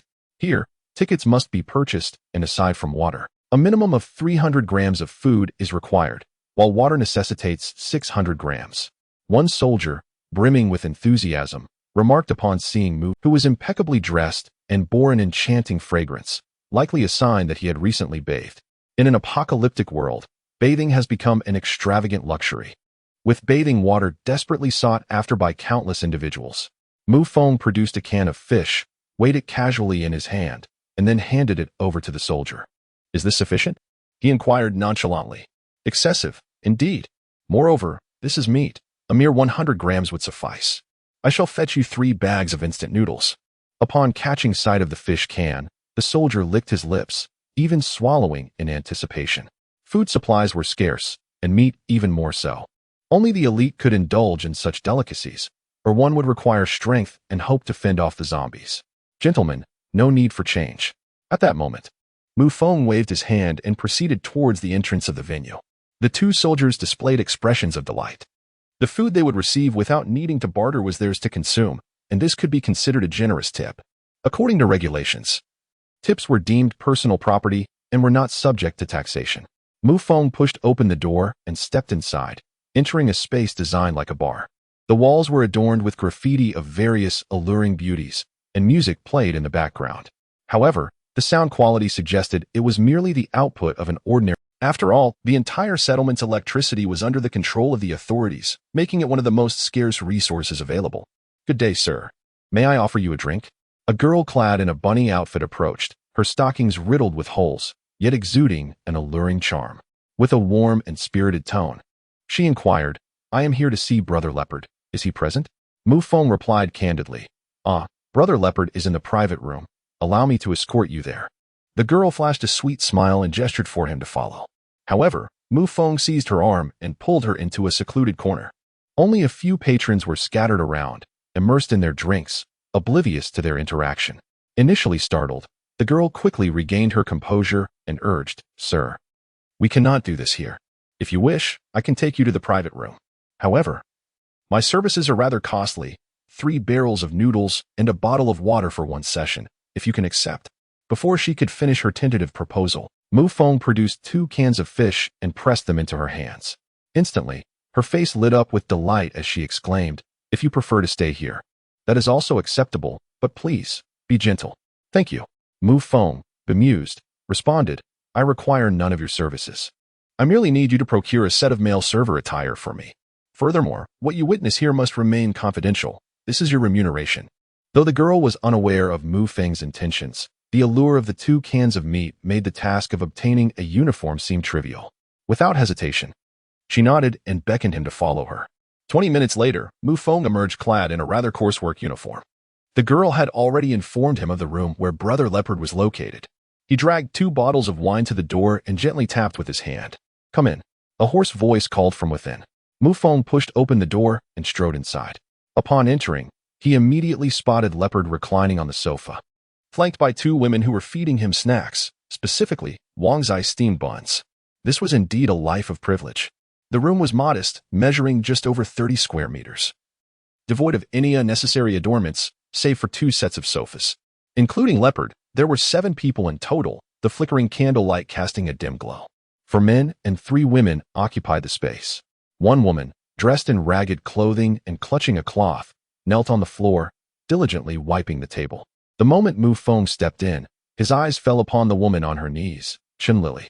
"We didn't order any wine," he remarked, just as a muscular man, bare-chested, draped his arm over Mu Feng's shoulder with a broad grin. "Gentlemen, this is a complimentary offering from our establishment," he said. Mu Feng cleared his throat and replied, "Fortunately, Leopard did not recognize me. Perhaps he has long forgotten. All seem normal. They are treating us to wine. When did that fool Sun Chong become so considerate? Surely, this isn't a prelude to a fight," the burly man suddenly interjected.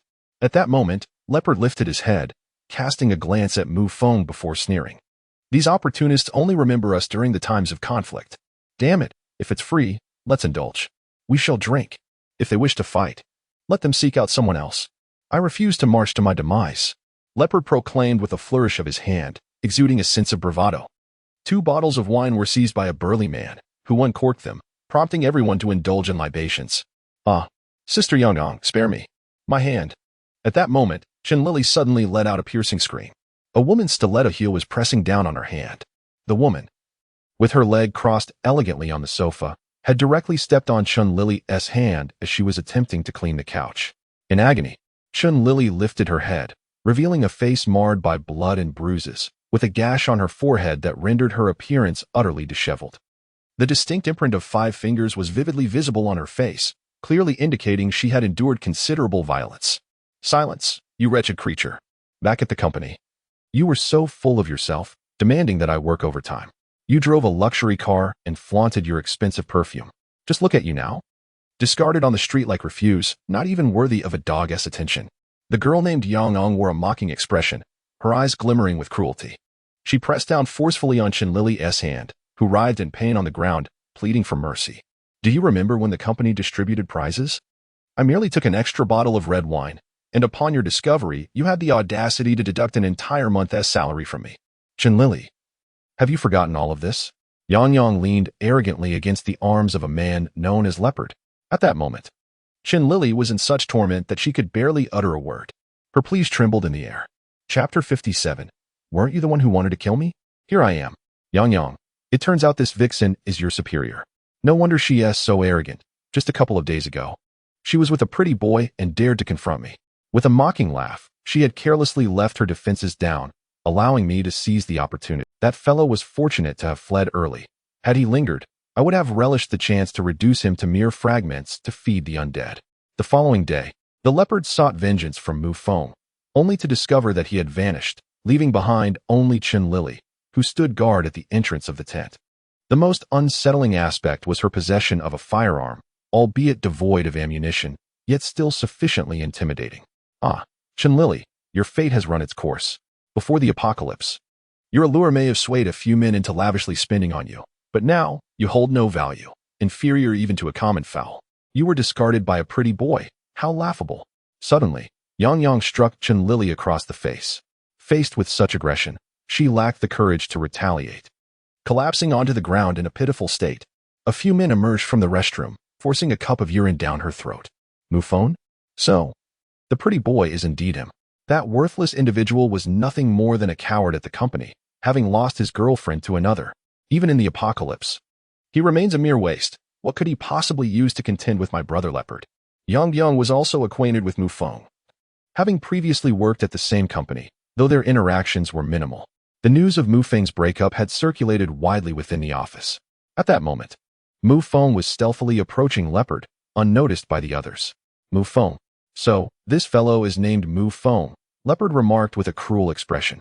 At that moment, Mu Feng had already approached the Leopard, closing the distance to less than 2 meters. With a decisive step forward, the blade known as the Serpent's Kiss materialized in his hand. The swiftness of this action was astonishing. Before the surrounding henchmen could react, Mu Feng's dagger was already pressed against the leopard's throat. Damn it, stop right there. You have some nerve. Put down the knife, or I'll let you bleed out. Release Brother Leopard. As the group finally registered the situation, they surged forward. Yet, Mu Feng raised the Serpent's Kiss with icy resolve and plunged it fiercely into the leopard's shoulder. A sickening sound echoed as blood gushed forth, and the leopard emitted a chilling scream, causing the onlookers to recoil in terror, hesitant to approach even a step closer. In that tense moment, Mu Feng's cold voice rang out, "Back off, or I will incapacitate you right now." His gaze was filled with lethal intent. Upon realizing it was Mu Feng, the leopard was gripped by an overwhelming fear, momentarily forgetting his pain. Do not do anything reckless. This is a gathering place. If you kill me, you'll face dire consequences. My elder brother and second brother are the leaders of the Tiger Head Army. If you've heard of them, you should know their power. If you let me go, I can act as if nothing happened. Fear of death consumed the leopard more than anyone else.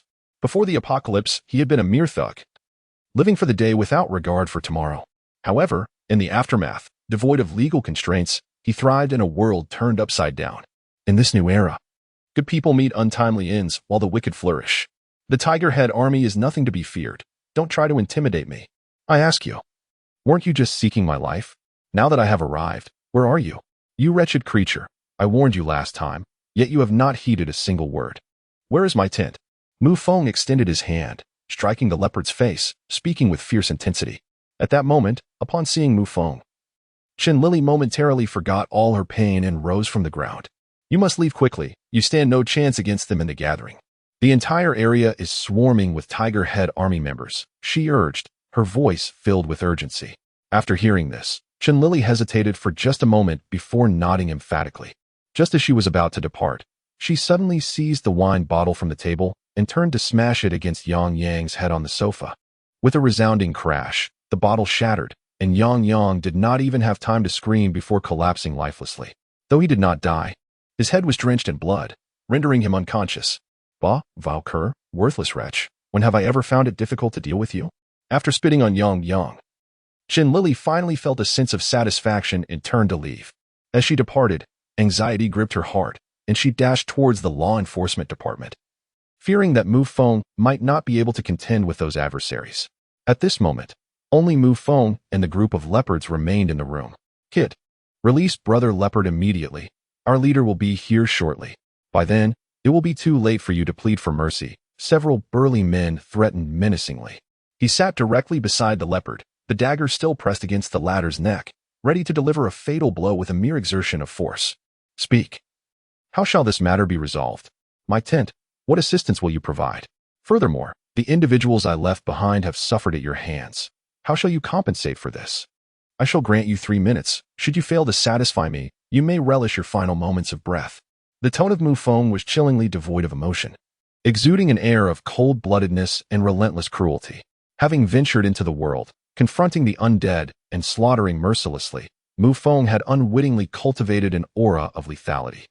In close proximity, the leopard felt this intensity most acutely. I will assist. I shall provide you with anything you desire, as long as it is within my means. At this moment, his sole desire was to preserve his life. Nothing else mattered. Chapter 58. The Intimidation of Mu Feng. Approximately 20 minutes later, the leopard, having lost considerable blood, appeared pale. Brother, please, let me go. At this rate, I will perish. The leopard's voice was weak. Just then, the door swung open abruptly, revealing Chen Lily, who anxiously exclaimed, "Mu Feng, you must flee. The Tiger Head army has surrounded the area. They are here to confront you. I instructed you to leave first. Hurry, do not compel me to repeat myself," Mu Feng coldly replied to Chen Lily. Taking a deep breath, she turned to depart, aware that remaining would only lead to her demise. "What do you intend? I did not summon anyone. Mu Feng, release me now, and at the very least, I may retain my corporeal form. I could even plead on your behalf. Should you take my life, you too shall not escape. For my elder and second brothers are of the Tiger Head army." In the next instant, Mu Feng thrust his blade forward, swiftly ending the life of the leopard. There he lay, lifeless in a pool of blood, eyes wide open, unable to embrace eternal slumber. He could never have anticipated that in his quest for dominance within the gathering, seeking mere vengeance would culminate in his own demise. Even the powerful abilities of the 100 Battles Alliance would have given him pause, yet he had offended a formidable foe he ought to have avoided. After dispatching the leopard, Mu Feng kicked open the door, revealing a corridor teeming with individuals, each armed with firearms. At the forefront of the left side stood a man clad in camouflage, wearing a cap, his arms adorned with dragon tattoos. In his grip was an AK-47. The weaponry wielded by the others was equally capable of inflicting significant damage even against a horde of the undead. Mu Feng chose not to step outside. Instead, he concealed himself within the room. He released all but the indomitable King Kong from his ranks, donning attire he had prepared in advance. Masked, his features concealed, he bore an appearance indistinguishable from that of the undead. Together with Lai Fu and Xiaoying, he hid just beyond the door. In the following moment, bullets pierced the door, and a throng of individuals surged inside. "Attack!" Mu Feng bellowed, brandishing a dagger as he charged forth alongside his undead squad. There were no flamboyant maneuvers, only lethal strikes. Lai Fu swung his battle axe, splattering blood in all directions. Xiaoying darted through the chaos like a shadow, each pass marking the end of a life. Together with the other undead, they unleashed their fury, with the formidable Mu Feng leading the charge. The initial wave of attackers met their demise, leaving a battlefield strewn with weapons that Mu Feng collected. At that moment, the man clad in camouflage, witnessing his subordinate storm and only to be annihilated, seized the burly informant. "Did you not say there was only one person inside? I sent in over a dozen men, and they all perished. You deceitful wretch, I shall have your head." The man pressed the barrel of his AK-47 against the informant's temple, instilling a paralyzing fear that made his legs tremble uncontrollably. "Wolf Master, I would never dare deceive you. I swear, it was truly just one person." The informant, the same man who had previously taken the alcohol from Mu Feng, was equally bewildered. How could a mere single individual have vanquished so many? Who or what? Was this adversary? A ghost? Dare you to lie to me again? Just as Wolf Master prepared to pull the trigger, a woman beside him interjected, "Wolf Master, it is highly probable that the opponent possesses extraordinary abilities. Allow me to investigate." Upon hearing this, Wolf Master's brow furrowed slightly. Damn it, an extraordinary being? The 100 Battles Alliance is exceedingly arrogant. Very well, proceed with caution. If you find yourself overwhelmed, retreat immediately. I shall obliterate this place. He nodded in agreement. The woman, upon receiving his consent, cautiously maneuvered along the wall, inching her way toward the door. Yet, as she approached within 2 meters, poised to breach the threshold, a shadow darted past. She caught sight of them, but it was too late. She felt a chill at her neck, her body slipping out of control, losing all weight. By the time she regained her senses, she found herself thrown into a room. The woman lifted her head, astonishment etched on her face. Before her stood 6 individuals, 5 of whom donned masks, with 2, discernible by their figures, being women. The only man without a mask was Mu Feng. "Who are you? If you belong to the 100 Battles Alliance, your crimes are severe. You'd better release the leopard if a single hair on him is harmed. You will all face dire consequences." However, just as the woman finished her admonition, Mu Feng stepped aside, revealing the lifeless body of the leopard, and her words abruptly ceased. "Go outside and inform them. If they wish to die, let them enter. Remember, you are fortunate to be alive. I allow you to leave to carry a message and prove your worth." Mu Feng's voice was cold as ice. The woman cast a deep glance at Mu Feng, realizing that he bore no fear of the Tiger Head army. Otherwise, he would not have killed the leopard so brazenly. At the gathering, not even the 100 Battles Alliance would dare provoke the Tiger Head army to such an extent, especially when they were outnumbered. Yet each member exuded an aura of terrifying strength. The shadow that had captured her moments ago had been like a wraith, so swift that she had barely comprehended what was happening before she was ensnared. Rising to her feet, she began to walk towards the exit. Poison flower, what is the situation inside? Are there any survivors? What has become of the leopard? Asked Lord Wolf. Wolf Master, let us retreat. That group is formidable. Poison flower spoke with utmost seriousness. The mere thought of the shadow she had just witnessed instilled a profound sense of helplessness within her. It moved with such velocity that she could only perceive a fleeting glimpse of darkness, a rival far beyond her own caliber. How many are they? Are they all endowed with abilities? Even Poison Flower's grave assessment elicited a heightened sense of urgency from Wolf Master. There are 5 of them, each possessing terrifying strength. Poison Flower promptly recounted the events that had transpired, including the demise of Leopard. Wolf Master's expression shifted several times as he absorbed the gravity of the situation. Boss. Lieutenant Sun Chong and Colonel Zheng have arrived with reinforcements. At that moment, a subordinate hurriedly reported. Understood. Withdraw for now. We shall devise a plan once that group emerges. With Sun Chong and Colonel Zheng here, I refuse to believe that he possesses the strength of 3 men. For the death of Leopard, I shall ensure he pays dearly. Wolf Master declared fiercely. He then turned and led his men outside. As he exited the club, he encountered Colonel Zheng and Sun Chong, accompanied by dozens of soldiers. Stationed at the entrance. Wolf Head, what is the meaning of this? When this establishment was initially set up, you claimed responsibility for maintaining order. It has scarcely been any time, and you bring such a contingent. What are your intentions? Colonel Zheng inquired, his tone accusatory. Chapter 59. With me here, no one can harm you. Colonel Zheng, do not misconstrue my actions. I am not here to instigate trouble. There are several individuals involved in this matter. They have taken the life of my younger brother, Baozi, and I seek vengeance for him. Is that not permissible? Even if it is not, since your officials have arrived. I now entrust this to you. There are a total of 5 individuals. I leave the resolution to your discretion. At this moment, Wolf Master, with a shift in thought, decided to relinquish this issue to the authorities. It is far more prudent than depleting one's own resources. After all, they seem to relish meddling in affairs that do not concern them. In this apocalyptic era, maintaining social order is futile. Let them handle it. Should there be any wrongdoing, we shall enforce the law impartially. Sun Chong stepped forward, his voice resonating with authority. Very well, let us await the emergence of the perpetrator. A triumphant expression graced Wolf Master's face as he fixed his gaze on the entrance of the establishment. Approximately 10 minutes later, Mu Feng emerged, standing at the threshold, surveying the scene outside without a hint of trepidation. It is he. Even the 2 esteemed officials cannot apprehend him. Upon spotting Mu Feng, Wolf Master suddenly spoke. Sun Chong, taken aback for a moment upon recognizing Mu Feng, quickly composed himself and stated, I must verify the facts to confirm he is indeed the murderer. However, just as Sun Chang prepared to approach Mu Feng for a brief exchange, Major Jing intervened, blocking his path. There is no need for discussion. He is not the murderer. But a hero, Major Zheng exclaimed with fervor. The false captain they had been searching for over the past fortnight had finally made an appearance.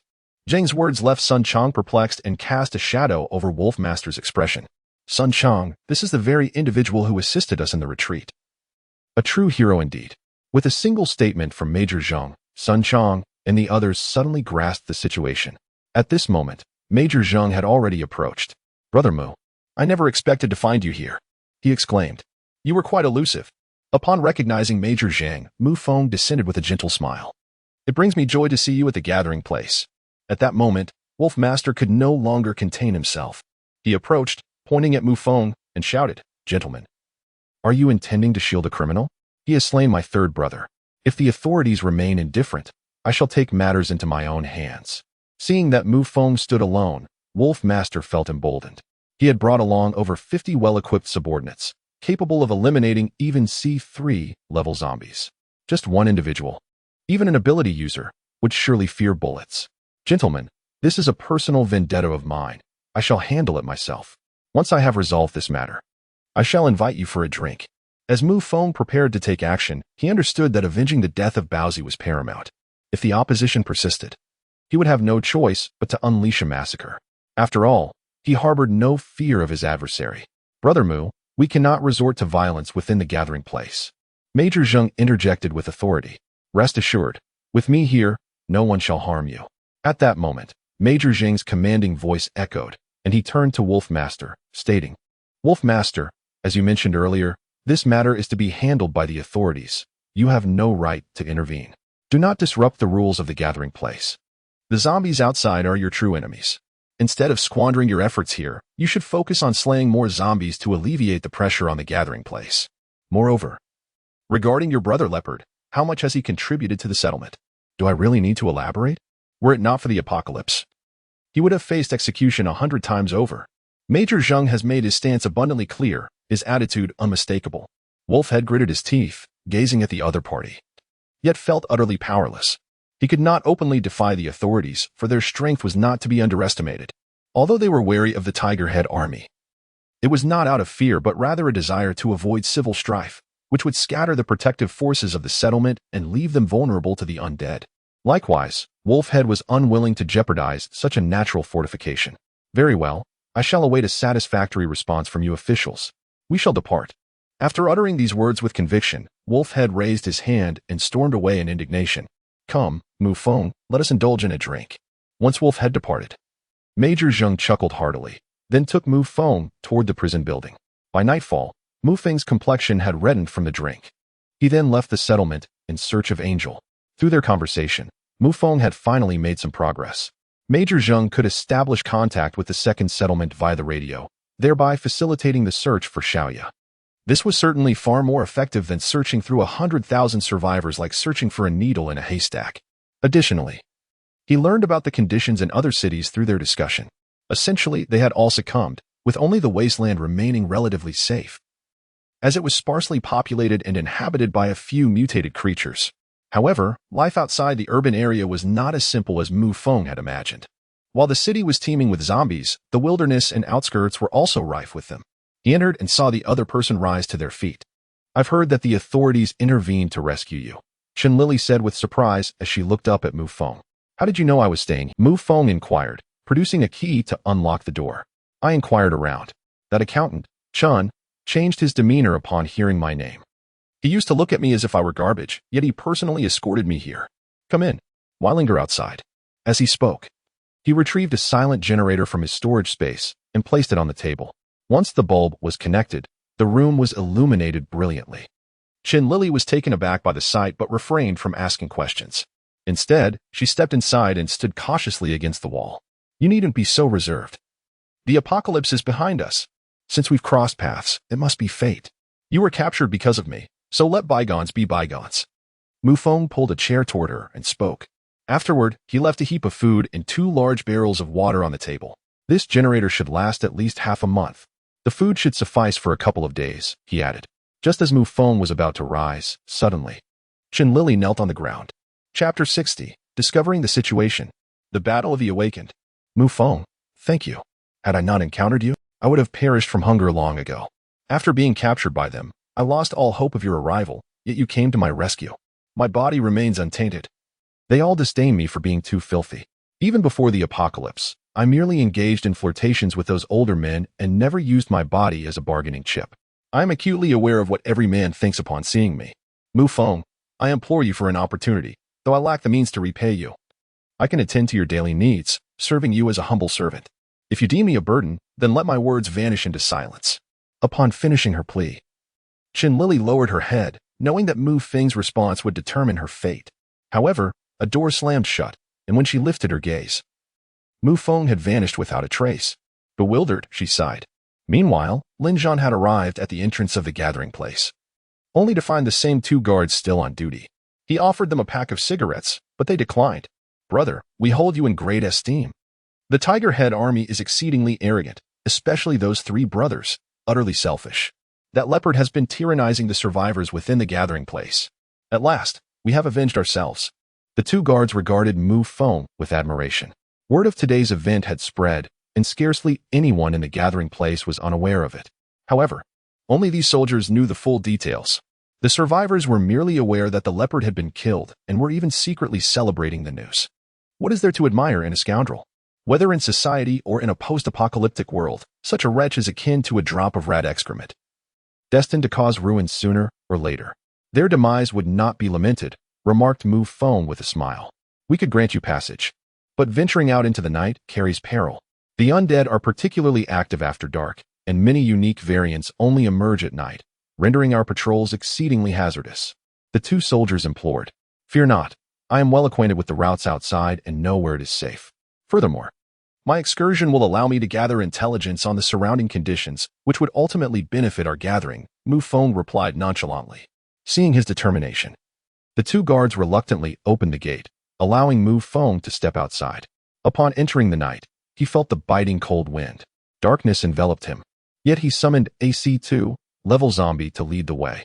Through the creature's eyes, he gained the advantage of night vision. His mission was to locate Chi, for she had assisted him in bearing the blame. Thus, Mu Feng commenced a meticulous search, scouring both adjacent streets thoroughly. While he did not find any person, he unearthed an impressive horde of over 1,000 zombies of varying ranks, ultimately synthesizing a C3 level female zombie. Just as he completed the synthesis, he had another in reserve, which he transformed into a C4 level zombie, followed by synthesizing a C5 level thorn zombie. His amassed undead riches now included C6 Sakura, C7 King Kong, C5 Laifu, C5 long-tongued woman, C5 thorn zombie, and one C2 male and one C2 female zombie. A C4 level zombie golden retriever graced the scene. Although the number of zombies had diminished, those that remained were all elite specimens. Both Sakura and King Kong had ascended to C6 level, while the rest lingered at C5. His next ambition was to amalgamate all the zombies into C6. He found himself on a deserted street, devoid of any zombies, even when he deliberately made noise. Not a single zombie appeared. This peculiar absence could only mean one thing. Something far more terrifying than zombies lurked in the shadows. As he passed through an alleyway, a sudden cacophony of violent tremors erupted from both sides. The sounds of growls and howls filled the air.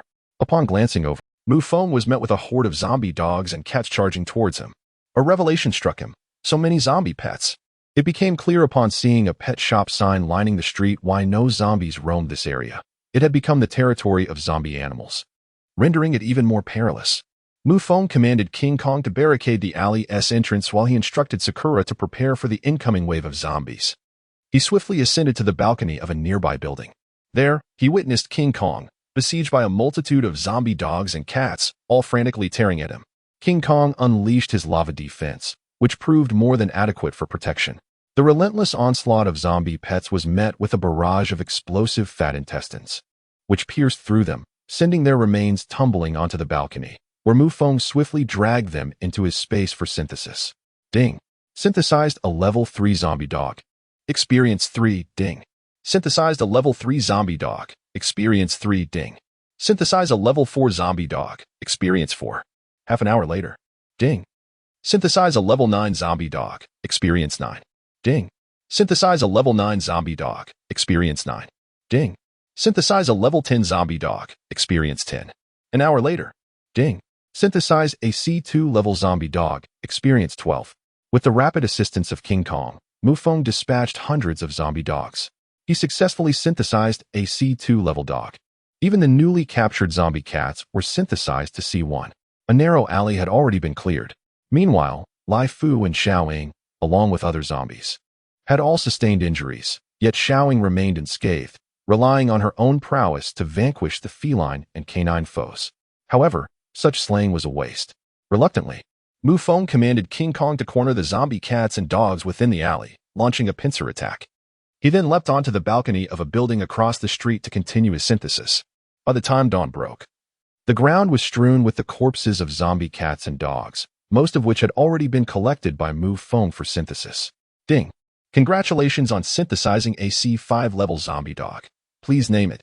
Mu Feng inhaled deeply. Synthesis was indeed a physically demanding task. At last, he had managed to elevate the golden retriever to C5 level. De Huang, Mu Feng exclaimed, assigning a name to the golden dog. Ding. Congratulations to the host on successfully naming it. You have earned 1 draw. To his surprise, after a single synthesis, the golden retriever had yielded a reward. De Huang, come forth. Mu Feng eagerly anticipated witnessing the transformation of the zombie dog. De Huang. With a summons, a golden figure manifested upon the ground, exuding an aura of unparalleled ferocity. It resembled a zombie dog, akin to an adult lion, stretching an impressive 5 meters in length, its stature surpassing even that of the lions roaming the savannah. Its powerful limbs bore claws comparable to those of a tiger. The creature's scarlet eyes, coupled with two protruding fangs, rendered it a fearsome sight indeed. In its C4 state, this beast could contend with a King Kong, now at C5. Its combat prowess likely rivaled that of the mighty creature. Mu Feng felt a surge of joy. Just then, a resounding roar echoed from ahead. Turning to investigate, he noticed a wave of frost rippling across the ground.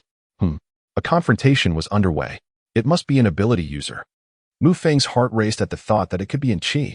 With this in mind, he quickly rose and advanced towards the source of the battle. To facilitate his movements, he retracted all the zombies. Chapter 61, Finding in Qi. Discovering the fire ability user. He descended to the lower floor, cautiously adhering to the wall's edge as he approached the sound. Following the noise, he hastened his pace, only to find a multitude of zombies besieging two individuals. One was a man, slender and exuding a suffocating aura of malevolence, adorned with a cruel black floral tattoo on his face. The other, a woman, appeared strikingly familiar.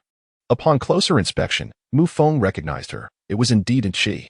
And Qi and the man were positioned 30 meters apart, encircled by zombies. While the man fought desperately to slay the undead and reach in Qi.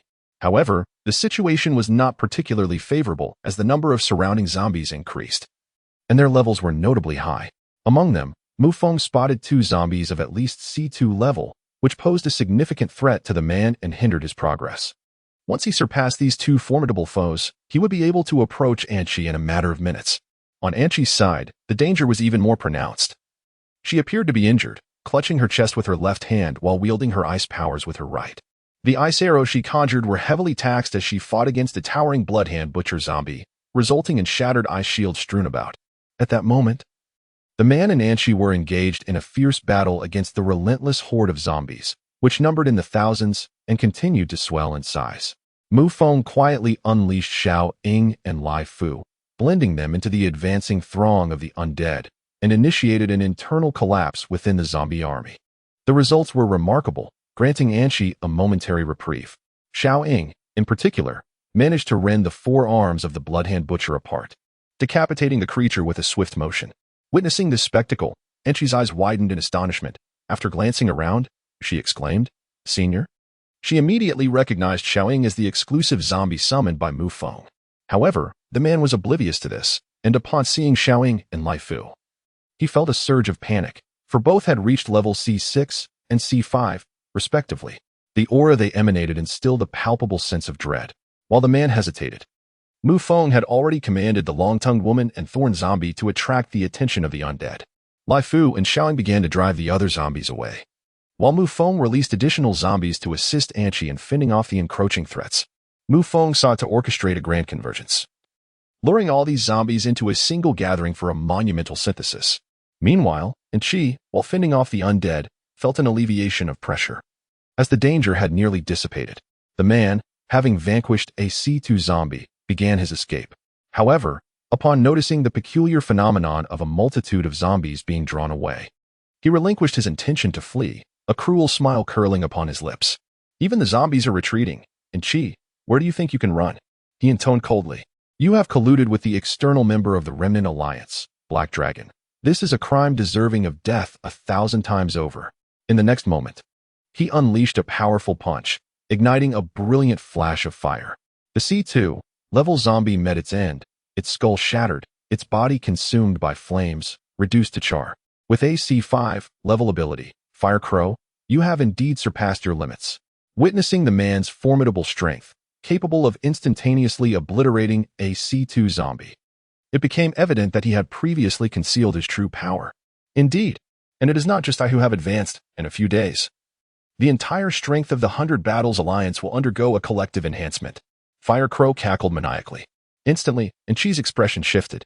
"You have discovered the aberrant energy," she exclaimed. "That was information provided by the authorities. Your intent to monopolize it indicates that your true purpose in mobilizing all your members to capture me was merely a facade. Your real objective is the aberrant energy. The authorities have already issued a warning. Should the energy be disturbed, it could easily trigger a catalyst akin to the Red Rain. At that point, the zombies would ascend once more, and the survival pressures on all remaining humans would be obliterated." Angel let out a fierce cry, swinging her ice blade and cleaving two zombies in half. With a swift motion, she hurled the remnants aside. Whoosh! The ice blade sliced through the air, hurtling towards the fire crow. You know too much. Therefore, you must perish. The fire crow disdainfully shook its head, simultaneously contending with a C3 level zombie while unleashing a torrent of flames, casting forth a fireball. Boom! The collision of the ice blade and fireball erupted in a brilliant explosion. The fierce clash of ice and fire generating tremendous destructive force, shredding nearby zombies to pieces. In the distance, Mu Feng observed that Angel was momentarily safe, allowing him to breathe a sigh of relief. He gazed at the horde of zombies surging towards them, his mouth curling into a grin, exhilarated. After days of idleness at the gathering place, his hands felt almost rusty. It was time to showcase his true speed. He directed Sakura and Laifu to the front to drive away the zombies while providing timely support to Angel, alleviating the pressure from the undead. Angel had begun her counterattack just as several zombies launched an assault on the Fire Crow, indicating the latter's formidable strength. However, it posed no immediate threat to Angel. Moreover, knowing that Mu Feng was nearby filled her with confidence and even joy. Consequently, she remained composed, while the Fire Crow found itself in disarray, falling into a disadvantageous position. Meanwhile, Mu Feng controlled the long-tongued woman and thorn zombies, leading a multitude of zombies into the alleyway. As long as he stood within the alley, he could endlessly redirect the zombies, merging them in a seamless assembly line fashion. Ding! Synthesize a level 9 zombie. Experience 9. Ding! Synthesize a level 7 zombie. Experience 7. The speed of zombie synthesis is remarkably swift. Within a few minutes, a level 10 zombie was synthesized, prompting Mu Feng to accelerate his efforts once more. After synthesizing a C1, Mu Feng commanded the large yellow dog behind him to subdue a nearby C1 zombie that was anxiously pacing in circles. So eager. You shall be chosen. Mu Feng grinned as he issued the command. The large yellow dog obediently seized the C1 zombie and tossed it before Mu Feng, pinning it down with its massive paw, rendering the zombie unable to lift its head. Mu Feng effortlessly discarded it into the spatial realm, resulting in the creation of a C2. His focus then shifted specifically to C2 level zombies. Upon locating a target, he released the large yellow dog once again, easily subduing it, and proceeded to drag the zombie over, synthesizing it into a C3. As the horde of zombies began to densely crowd the alley, Mu Feng quickened the pace of his hands. Ding! Synthesize a level 6 zombie. Experience 6. Ding! Synthesize a level 6 zombie. Experience 6. He commenced with lower-level synthesis, gradually progressing. Ding! Synthesize a level 7 zombie. Experience 7. He then captured a level 7 zombie to synthesize it into an 8. This method of synthesis proved to be significantly more efficient than before. In the blink of an eye, half an hour had elapsed, and Mu Feng remained undeterred by fatigue. Chapter 62. The Frenzied Speed of Synthesis. What exhilarated Mu Feng was the sheer number of zombies, exceeding 1,500, all falling into his grasp. He resembled a zombie meat grinder, devouring everyone that came his way without exception. It was nothing short of exhilarating. Time had passed for over an hour, and Anchi was now confronted by the Fire Crow, leading to a fierce clash between the two. Meanwhile, Mu Feng had successfully synthesized 2 C5 level zombies. At last, he was ready to elevate both Laifu and the long-tongued woman. He dragged one of the C5 zombies and placed it onto Laifu. Ding! Do you wish to proceed with the synthesis? Without hesitation, Mu Feng issued the command. Ding! Congratulations, host. You have synthesized the zombie Laifu into C6 level, earning 16 experience points. Undeterred, Mu Feng continued and tossed the other C5 onto the long-tongued woman. Ding! Congratulations, host. You have synthesized the zombie long-tongued woman into C6 level, earning 16 experience points. Ding! Congratulations, host. Your experience is now full. Your level has increased to level 6, and you have obtained a level 6 system gift pack X1. Do you wish to open it? Open. Mu Feng responded without a moment's doubt. Ding! Congratulations, host. You have opened the level 6 system gift pack, acquiring 6 slots of storage space, 6 slots of synthesis space, 3 snack gift packs, and 1 gale ring. Upon hearing that both types of space had increased by 6 slots, Mu Feng felt a surge of excitement. When he learned of the gale ring, he curiously opened the storage space for inspection. The sight that met his eyes left him exhilarated, his gaze ablaze with fervor. Premium gale ring, when worn. It doubles the wearer's base speed, including punching, wielding weapons, running, sprinting, and evading. In other words, where he could normally deliver 3 punches in a second, After this enhancement, he would be able to unleash 6. Given his current limits, he could now strike 3 punches in 1 second. Without a moment's hesitation, Mu Feng retrieved a blue gemstone ring from his spatial pocket and adorned his middle finger with it. Instantly, an extraordinary force enveloped him as he unleashed a punch. He was astonished to witness an afterimage, his speed so swift that even he could scarcely perceive its trace. He endeavored to both punch and run simultaneously, yet could only enhance one aspect at a time. If he refrained from striking and focused solely on running, his speed would still double from its base. He surged forth like a leopard, nearly colliding with Jin Gang. At this juncture, Mu Feng's face was aglow with exhilaration. It was as if he had been granted the wings of a tiger, his inherent power surging once more. Should he continue to amplify his attributes? His velocity would escalate to astonishing heights. He mused, could there be a power ring akin to the wind ring, one that would double his strength? The thought alone sent shivers down his spine. With such an enhancement, who would not weep under the weight of his blow? As Mu Feng indulged in his daydreams, a piercing scream shattered the air. Exiting the alley, he beheld Enchi, hurled by the fire crow, collapsed on the ground, blood seeping from her lips. The fire crow bore its own injuries, yet in stark contrast, Enchi's condition was far more dire, nearly devoid of combat capability. Now you can die? The fire crow sneered cruelly, its eyes glinting with malice as it advanced step by step towards Enchi.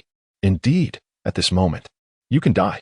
Suddenly, a chilling voice pierced through the tension. The fire crow halted instantly, tilting its head in curiosity towards the figure emerging from the alley. And she, with great effort, turned her pale face to see Mu Feng approaching, a flicker of joy finally illuminating her features. Senior, and she exclaimed, her voice filled with surprise. Who goes there? I advise you to refrain from meddling in affairs that do not concern you. Otherwise, your life may be in peril. Fire Crow observed the approaching youth, his brow slightly furrowed. Those who appear outside the base are either part of the official legions in large numbers or private factions. A lone individual can only be a supernatural being. Clearly, the opponent is likely a wielder of extraordinary powers. However, Fire Crow could sense no trace of such abilities emanating from him. This was indeed peculiar. I have an affinity for meddling in affairs, and if you inquire about my identity, I can unequivocally declare. Mu Feng paused momentarily before coldly asserting, I am the one who will take your life. Ha! Upon hearing these words, Fire Crow erupted into laughter, as if he had never encountered a jest so amusing. Your laughter is quite unbecoming.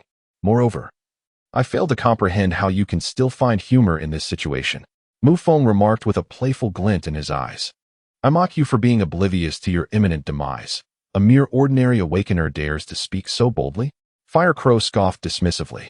Since I cannot, it can only indicate that your abilities are poorly registered, perhaps not even reaching sea level. You are merely at the initial stage, between levels 1 and 10. Such triviality is pathetically weak. Yet, it is precisely because of this weakness, combined with a lack of experience, that you mistakenly believe having powers grants you the right to be a hero and inflate your own ego.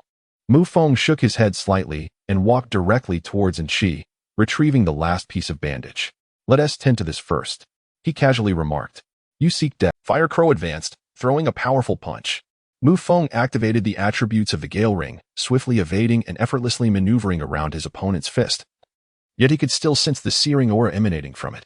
After enhancing his physical attributes, he unleashed his own fist. Whoosh! Bang! A rapid succession of 6 shadowy punches ensued, 2 of which were intercepted by the adversary. The remaining 4 landed squarely on the opponent's face and chest. Moreover, Mu Feng's strength was formidable, exceeding 200 pounds. In that moment, Fire Crow was momentarily stunned. All he could perceive was a flurry of punches, instinctively blocking 2 of them.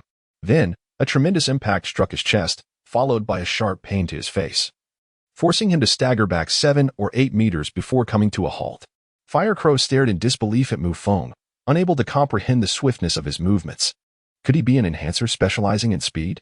Yet, his strength was equally impressive. Even if he were a speed-oriented ability user, the level disparity was evident. And he sensed no aura of power. How could he possibly be forced back? After all, he was a C5 level ability user. Who on earth are you, kid? I advise you to mind your own business. We are members of the 100 Battles Alliance. If you know what's good for you, step aside. Otherwise, you shall face the consequences. The 100 Battles Alliance is not to be trifled with. We have over 50 ability users. You should weigh your options carefully. Fire Crow, uncertain of his opponent's strength, resorted to intimidation, hoping to deter him with the name of the 100 Battles Alliance. Otherwise, the risk was not worth taking. Enough with the prattle. If you wish to fight, then fight. If you dare not, then leave. Enough of your nonsense. I shall make you pay the price. As Mu Feng observed Enchi wrapping the bandage around her injury, he noticed her complexion significantly improve, and the bleeding ceased almost instantaneously. Shortly thereafter, Enchi experienced an extraordinary sensation, removing the bandage and standing in stunned silence. The wound had completely healed. This was truly astonishing. Huya, witnessing this spectacle, felt his eyes narrow in disbelief. He was utterly perplexed by this sudden emergence of a young man who possessed such a miraculous bandage capable of effectively healing wounds. Doubt began to creep into his mind. Enchi's strength already reached C3, just 2 levels shy of his own, and her ice elemental abilities posed a considerable threat to him. He had seized the opportunity to attack when she was injured, but now that she had recovered, coupled with the presence of a formidable young man, he felt utterly unconfident in a potential confrontation. At that moment, Huya began to retreat. The terrifying figure of the diamond beast filled him with despair. Enchi, I shall not pursue this matter any further. Let us join forces to break through. I will then allow you to leave. How does that sound? Fear gripped Huya. Faced with a horde of C5 level zombies, he doubted that even an alliance with Enchi would ensure their survival. Senior, kill him. The members of the 100 Battles Alliance are nearby. If he manages to alert them, we will all be in peril. Enchi asserted vehemently as she rose from the ground. Enchi, you are out of your mind. I have already stated that I shall not pursue this matter. These are high-level mutated zombies. Do you truly wish for us to perish together? Moreover, regardless of your speed, what significance does it hold? Behold, this is indeed a colossal corpse, at least of C5 rank. No, it is C7 rank. Suddenly, Mu Feng spoke. If you don't believe me, observe. With a mere beckoning gesture from Mu Feng, the metallic behemoth advanced, unleashing a storm of metallic tendrils towards the fire crow. Despite its desperate attempts to evade, the fire crow soon realized that the massive corpse solely targeted him, sidestepping both Mu Feng and Enchi.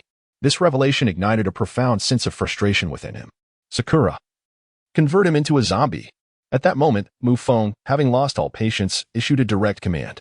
Upon hearing this, the fire crow's eyes nearly bulged with terror. In the next instant, he was horrified to witness a female mutated zombie charging towards him with unparalleled speed. Her razor-sharp claws transformed into lethal weapons, enveloping him in a deadly embrace. No. The fire crow emitted a desperate scream that echoed through the streets. Chapter 63, The Anomaly in People's Park. Following the agonizing cries, the fire crow found his chest pierced, yet it was not fatal. This was due to Mu Feng's instruction to Sakura, which was to convert him into a zombie. A C5 ability user transformed into a zombie would surely not possess a low rank. Sakura pierced through the fire crow's chest and, with a swift motion, severed his neck with her bloody jaws. Blood gushed forth, pooling around them. The fire crow convulsed violently, pinned to the ground, and Mu Feng chose to disregard him. Thank you for your assistance, Senior. Without it, I fear I would not have survived this calamity. And she approached, her face radiating gratitude. It is of no consequence. You bore the brunt of the blame for me. Thus, it is only natural for me to save you. I am quite curious as to why you refrained from revealing the truth. Mu Feng inquired. Senior, how could I possibly disclose the truth? The Black Dragon deserves to perish. Were it not for you, I would have long since become his female slave. However, I never anticipated that the Alliance would seek to take my life for the sake of a Black Dragon. My disappointment in the Alliance knows no bounds. Yet, they have no intention of sparing me, dispatching so many individuals to hunt me down. No, their true objective is the aberrant energy. Suddenly, Enchi recalled something and spoke with palpable anxiety. Aberrant energy? What is that? Mu Feng also asked, intrigued. From their earlier exchange, it seemed this aberrant energy held great significance but also posed considerable danger and consequences. Aberrant energy is the very source of the world's upheaval, the root of all evil. It is a peculiar gaseous energy. When an area accumulates an excess of this gas, it manifests into crystals of aberrant energy, also known as aberrant crystal stones. These aberrant crystal stones are capable of being absorbed, whether by zombies or those with special abilities. The absorption of these concentrated and purified crystals can enhance their strength and level. Senior, you must have noticed the vortex in the sky that has persisted without dissipating. The source of humanity's calamity originates from there, the very genesis of aberrant crystal stones, all emanating from the heavens above. The nation has previously launched nuclear weapons, yet they were ominously engulfed by a cyclone. akin to a wormhole. The nuclear detonation stirred not even a ripple, and reconnaissance aircraft, upon proximity, would lose all energy. Being utterly drained, with even the properties of metal absorbed, leading to their catastrophic descent. Angel pointed to the cyclone in the sky, elucidating to Mu Feng. It was no wonder that the 100 Battles Alliance mobilized extensively, dispatching all members to hunt down Angel. Their true objective was the aberrant crystal. But you mentioned that the authorities prohibited any interference with those energy sources. What is the reason behind that? Mu Feng inquired once more. Angel pondered for a moment before responding candidly. I am not entirely certain. It is merely what I have heard. It is said that wherever energy crystals manifest, there exists a host, which exhibits signs of life and belongs to a terrifying species. If the energy crystal is removed or destroyed, it may very well awaken this slumbering monstrosity. Angel divulged everything she knew without reservation to Mu Feng. This implied that the actions of the 100 Battles Alliance were indeed perilous. That cannot be allowed. I must thwart them. Do you know the precise location of the aberrant energy? Mu Feng suddenly displayed an air of righteous resolve, as if he were to act on behalf of justice. Although Angel had known Mu Feng for a brief period, her understanding of him revealed he was no mere saint, despite having saved her numerous times. She recognized his pragmatic approach. He would never act without a vested interest. However, at present, the Alliance of 100 Battles seems to have begun to manipulate the energy crystals, which is certainly not a favorable development. After a moment of contemplation, Enchi nodded and said, Take me there. We must thwart their plans. Mu Feng spoke with palpable excitement. Without hesitation, Enchi led the way, while Mu Feng followed closely behind with the zombies, pondering the mutated crystals. If they could facilitate the evolution of both superhumans and zombies, then surely his own zombies could undergo a transformation as well. In fact, it might even be possible for his own power level to experience a breakthrough. The more he contemplated, the greater his anticipation grew. He yearned to witness what these mutated crystals truly resembled. Before departing, when the fire crow rose from the ground, it had already transformed into a zombie. Mu Feng pulled it into the synthesis space, yet he felt a sense of disappointment. A C5 superhuman should have converted into at least a C4 zombie, if not a C5. Yet, upon transformation, the fire crow was merely classified as C3. This seemed arbitrary, akin to the randomness of fortune. Mu Feng sighed and then set off with Enchi. After approximately half an hour, Enchi guided Mu Feng through 3 streets. Arriving at People's Park, once a vibrant locale, the park now bore witness to a sky devoid of colorful kites, and the boats on the lake had ceased their gentle sway.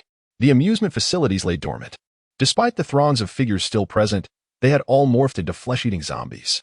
Mu Feng even observed a cluster of zombie children huddled together, astonishingly retaining a semblance of their former consciousness, as they scrambled for a human head, treating it as if it were a football. At the entrance, the ticket-selling attendant, upon lifting her head, inadvertently dropped her eyeball onto the ground. She crawled out of the window and, upon seeing the living beings, Mu Feng and Enchi, surprisingly revealed a sinister grin. In the next moment, she took a step forward, crushing an eyeball underfoot, and then opened her bloodied mouth, lunging towards the two. Enchi sighed, raised her palm, and pressed it against the ground. The earth swiftly froze, enveloping the fleeing ticket seller in frost, ultimately encasing him in ice, rendering him a mere statue. Several zombie children rolled on the ground, charging towards Mu Feng. Lai Fu, go, Mu Feng commanded. Lai Fu swung his massive axe, cleaving down upon the rolling zombie children. Splat, splatter. The axe fell, effortlessly splitting a zombie child in 2. And as a dozen more approached, they were all swiftly dispatched by Lai Fu. Are you certain this is the place? Mu Feng asked, turning to Enchi. His expression filled with uncertainty as he surveyed the lifeless children scattered about. It should be here. The last time the Alliance undertook a mission, they were halted by the authorities right at this spot, which prevented their entry. Moreover, the Alliance has sent individuals to investigate this location multiple times. There can be no mistake, Enchi replied, equally astonished by the abundance of zombies around them. Logically, if the 100 Battles Alliance had indeed arrived, there would be signs of conflict, at the very least, remnants of torn-apart zombies, rather than decay in place. Then I understand. They must have entered through another door. Let us search through other entrances as well. Mu Feng was currently in no mood to synthesize those zombies. He merely wished to ascertain the existence of the aberrant crystal. Chapter 64, Discovery of the Ability User. All right, Senior, let us proceed through the North Gate. Angel nodded in agreement with Mu Feng's suggestion and turned to walk toward the North Gate. Upon their arrival, they were indeed met with a gruesome sight, bodies strewn across the ground, some charred to a crisp by flames, others encased in ice, while some had their skulls brutally shattered. There were even zombie corpses torn asunder into fragments. Observing the blood that had yet to fully congeal on the ground, Mu Feng deduced that the battle had not transpired long ago, likely within the past few hours. This must be the place. Let us follow the traces they left behind, Mu Feng declared, quickening his pace as he ventured further inside. Angel followed closely behind. When they reached the area beneath the Ferris wheel in the haunted amusement zone, they halted in their tracks. A glance revealed a macabre scene, the ground littered with corpses. Some had only just risen from the earth, half their bodies missing. How could this happen? Just then, Angel gasped at the sight of a grotesquely shaped corpse. Mu Feng, upon closer inspection, was momentarily taken aback. The head was completely absent, leaving behind a gruesomely disfigured body. A few zombies were crouched nearby, voraciously gnawing at its tentacles, tearing into it as if it were a delicacy. Were they from the Alliance? Mu Feng inquired. Indeed, his strength was at least C6 level, a true master, even surpassing Fire Crow. What he possessed was not elemental ability, but rather physical aberration. Senior, do not underestimate this individual. His tentacles are impervious to blades and firearms, and even the searing flames of a supernatural being cannot inflict harm upon him. Anchi spoke gravely. Upon hearing this, Mu Feng's heart began to brim with caution. He instructed Laifu to subdue the remaining zombies in the vicinity and proceeded to synthesize a level 5 zombie, which he then dispatched to scout ahead. What transpired here? How could so many lives be lost? Anchi's anxiety intensified as she gazed upon the numerous members of the Alliance, all of whom had met a tragic fate. The bodies lay strewn across the ground in disarray, each in a pitiful state of demise. What horrors had they encountered in their final moments? Eagle Eye. His eyes have undergone mutation, granting him tenfold the acuity of a hawk, skilled in marksmanship. For this, the leader even procured for him a Barrett. Anchi stood beside a corpse clutching a shattered rifle, her expression one of horror. Bloodhand, with his mutated hands, possesses the capabilities akin to the Blood Butcher. The strength of his hands is quintuple that of an ordinary human, and he has the ability to drain blood to enhance his own vitality. Anchi pointed once more to another corpse. The arm and hand of this body were crimson, resembling wrought iron, and could transform into an axe form. Yet, the axe-like hand had been cleaved by some sharp instrument. This is terrifying. I recognize these skilled individuals. How could they all have perished? Anchi's complexion turned pale, her eyes betraying a profound fear of the unknown. Who, indeed, was responsible for their demise? Mu Feng slightly narrowed his eyes. According to Anchi, the deceased ability users were at least of C3 level. If they had been slain by zombies, then the level of this particular zombie must have exceeded C7.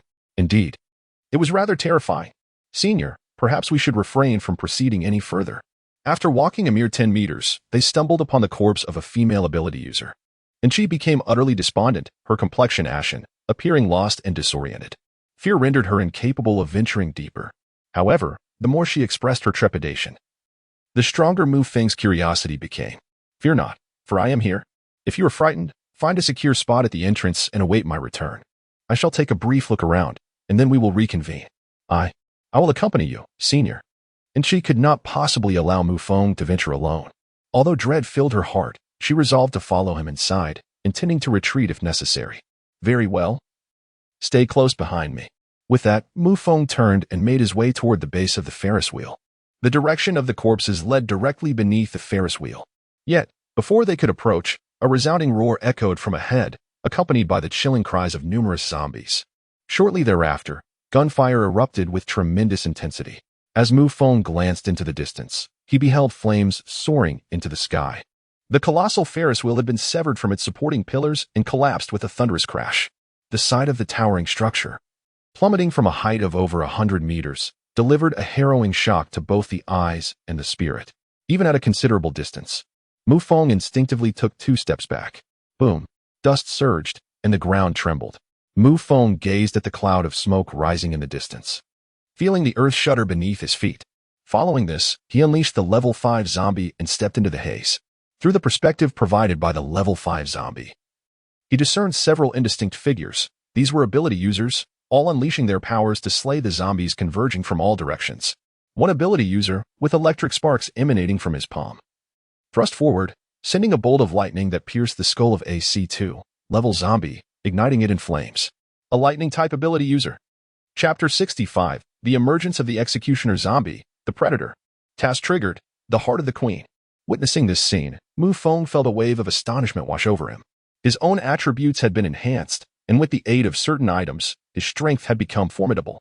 He had believed himself to be among the ranks of ability users, capable of easily vanquishing the C5 level ability user, Fire Crow. However, upon witnessing the prowess of the electric ability user, he realized that despite his augmented attributes, he still fell short in comparison to true ability users. If these ability users were to elevate their levels to B or even A, the terror they would embody was unfathomable. Mu Feng was not envious, although his own power was limited to enhanced attributes. He possessed the unique ability to synthesize zombies, an advantage that others could never attain. This was his true power. Suddenly, his vision blurred, a flash of crimson light streaked past, and his sight succumbed to darkness. He understood that the level 5 zombie had been instantaneously obliterated. Whether the assailant was human or monster remained uncertain. Yet it was evident that danger lurked ahead. Anchi, do you know a woman named Annie? Mu Feng suddenly recalled the incident at the hotel. The wretched woman, Annie, bore a striking resemblance to Anchi's name. He posed the question casually, unaware that upon hearing the name, Anchi's expression transformed dramatically. She grasped Mu Feng's arm tightly, her voice trembling with emotion as she asked, "That is my sister, Senior. Have you seen her?" Mu Feng, taken aback, replied, I haven't seen her. I only heard the name. The rescue team was dispatched to the second base, and her name was on the list. It sounded familiar, quite similar to yours, which is why I inquired. But there is no need to worry, she should have safely reached the second base by now. Mu Feng could never have anticipated such a coincidence.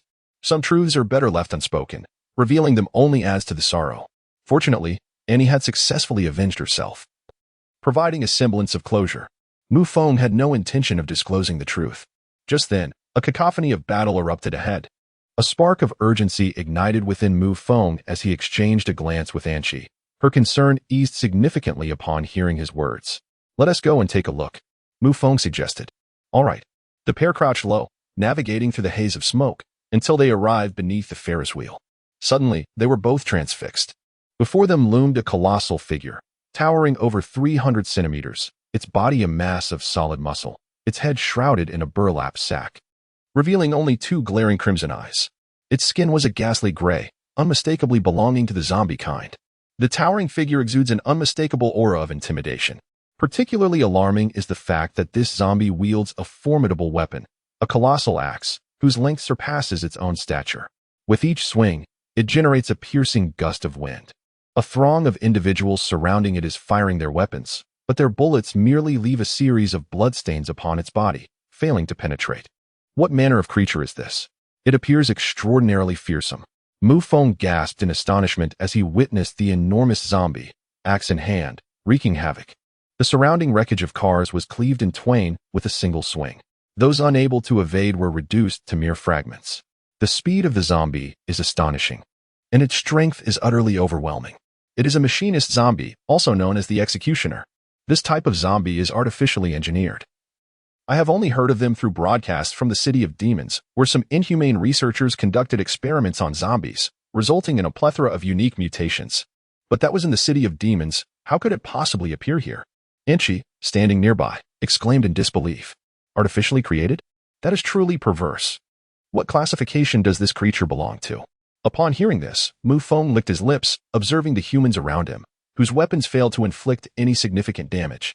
Even 2 consecutive rockets were intercepted mid-air by the Executioner's massive axe, which cleaved them apart with ease, sending waves of heat crashing towards them. Mu Feng noted not only the presence of superhuman abilities but also ordinary humans collaborating with advanced weaponry in combat. It is said that from the moment this abomination was created, it commenced at a classification level of C8. Comparable to the Siege Corps King, by the way, esteemed elder. The plump corpse you summoned belongs to the same echelon, albeit at a slightly lower level. Anchi, seemingly well-versed in these matters, pointed towards the distant executioners engaged in a ruthless slaughter. Suddenly, a shrill screech pierced the air as a more grotesque zombie materialized. It resembled an oversized spider, its enormous head surrounded by a multitude of flailing arms. In an instant, it lunged at 3 or 4 individuals, devouring them along with their weapons in a single, gluttonous bite. This creature was a predator, a product of human creation, yet it had not originally manifested in this form. Evidently, this hunter had survived for an extended period, evolving to its current formidable state. It was yet another C8 level zombie. Esteemed elder, this place is far too perilous. We should retreat. Anxiety etched on Anshi's face as he and Mu Feng concealed themselves behind a truck. The vehicle appeared to have been driven by a group of humans, and if they chose to withdraw now, they could easily escape in it. Mu Feng nodded in agreement, just as he was about to depart when suddenly, a system notification ding. Task assignment successful. Please locate the Queen's heart to receive a Tindra reward. After the announcement, a sea of green enveloped Mu Feng's vision, only shifting back to normal hues when he gazed beyond the park's confines. He understood this was the task radar scanning, indicating that green represented a critical task area. The Queen's heart could only be found within this verdant zone, and he could not afford to miss the opportunity of a Tindra. Mu Feng contemplated the notion of the zombie dice. With a superior die, his zombie level would ascend at a swifter pace. I have pressing matters to attend to, Mu Feng urged. He was beset by numerous objectives. Those two newly emerged zombies appeared to be guarding something, and the surrounding ability users refrained from pursuing them as long as they retreated. They were all stationed before an artificial camp. Mu Feng speculated that the Queen's heart was likely concealed within. As for the targets of the 100 Battles Alliance and those Tiger Head troops, the aberrant energy was also contained therein. Senior, I will not depart. At the very least, I am a C3 level ability user. My presence will not hinder you, and I shall assist, and she asserted, shaking her head resolutely. Chapter 66, Slaying the Executioner. What a pity. Upon witnessing Anshi's unwavering, Mu Feng refrained from further protest. He continued to observe the unfolding scene from behind the vehicle. At that moment, atop a bulldozer-esque canopy stood two men, both clad in trench coats, exuding an air of formidable authority. The fact that they were well-dressed in the apocalypse attested to their prosperous existence. They were either ability users or possessed ample firearms and ammunition. Lei Hu, are you not permitting your rocket team to engage? Are you reserving the shells? Waiting for these two specters to decimate your subordinates? A burly, muscular man with sunglasses remarked. He was none other than Li Haoran, the vice leader of the 100 Battles Alliance. It was said that before the apocalypse, he held the position of an executive CEO in a company wielding considerable influence. After the world descended into chaos, he awakened his abilities, transforming into an extraordinary ability user. Whether in the pre-apocalyptic era or the current one, he had thrived splendidly. What is the rush? I possess only 3 rockets. Once they are expended, I must reserve one as a safeguard against the government's annexation. If I were to be without such formidable weaponry, do you believe the authorities would permit the existence of my Tiger Head army? The speaker is Thunder Tiger, the formidable leader of the Tiger Head army.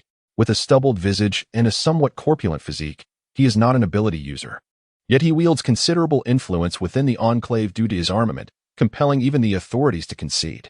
Numerous rumors suggest that the Tiger Head army ascended from the remnants of a well-equipped special forces unit, annihilated by a horde of zombies. Thunder Tiger does not deny this. He and his brothers were left with no options. Before the apocalypse, he was a gang boss. Following a single night that transformed the city into a realm of the undead, he managed to rally hundreds of subordinates from all directions. This is the strength of his leadership.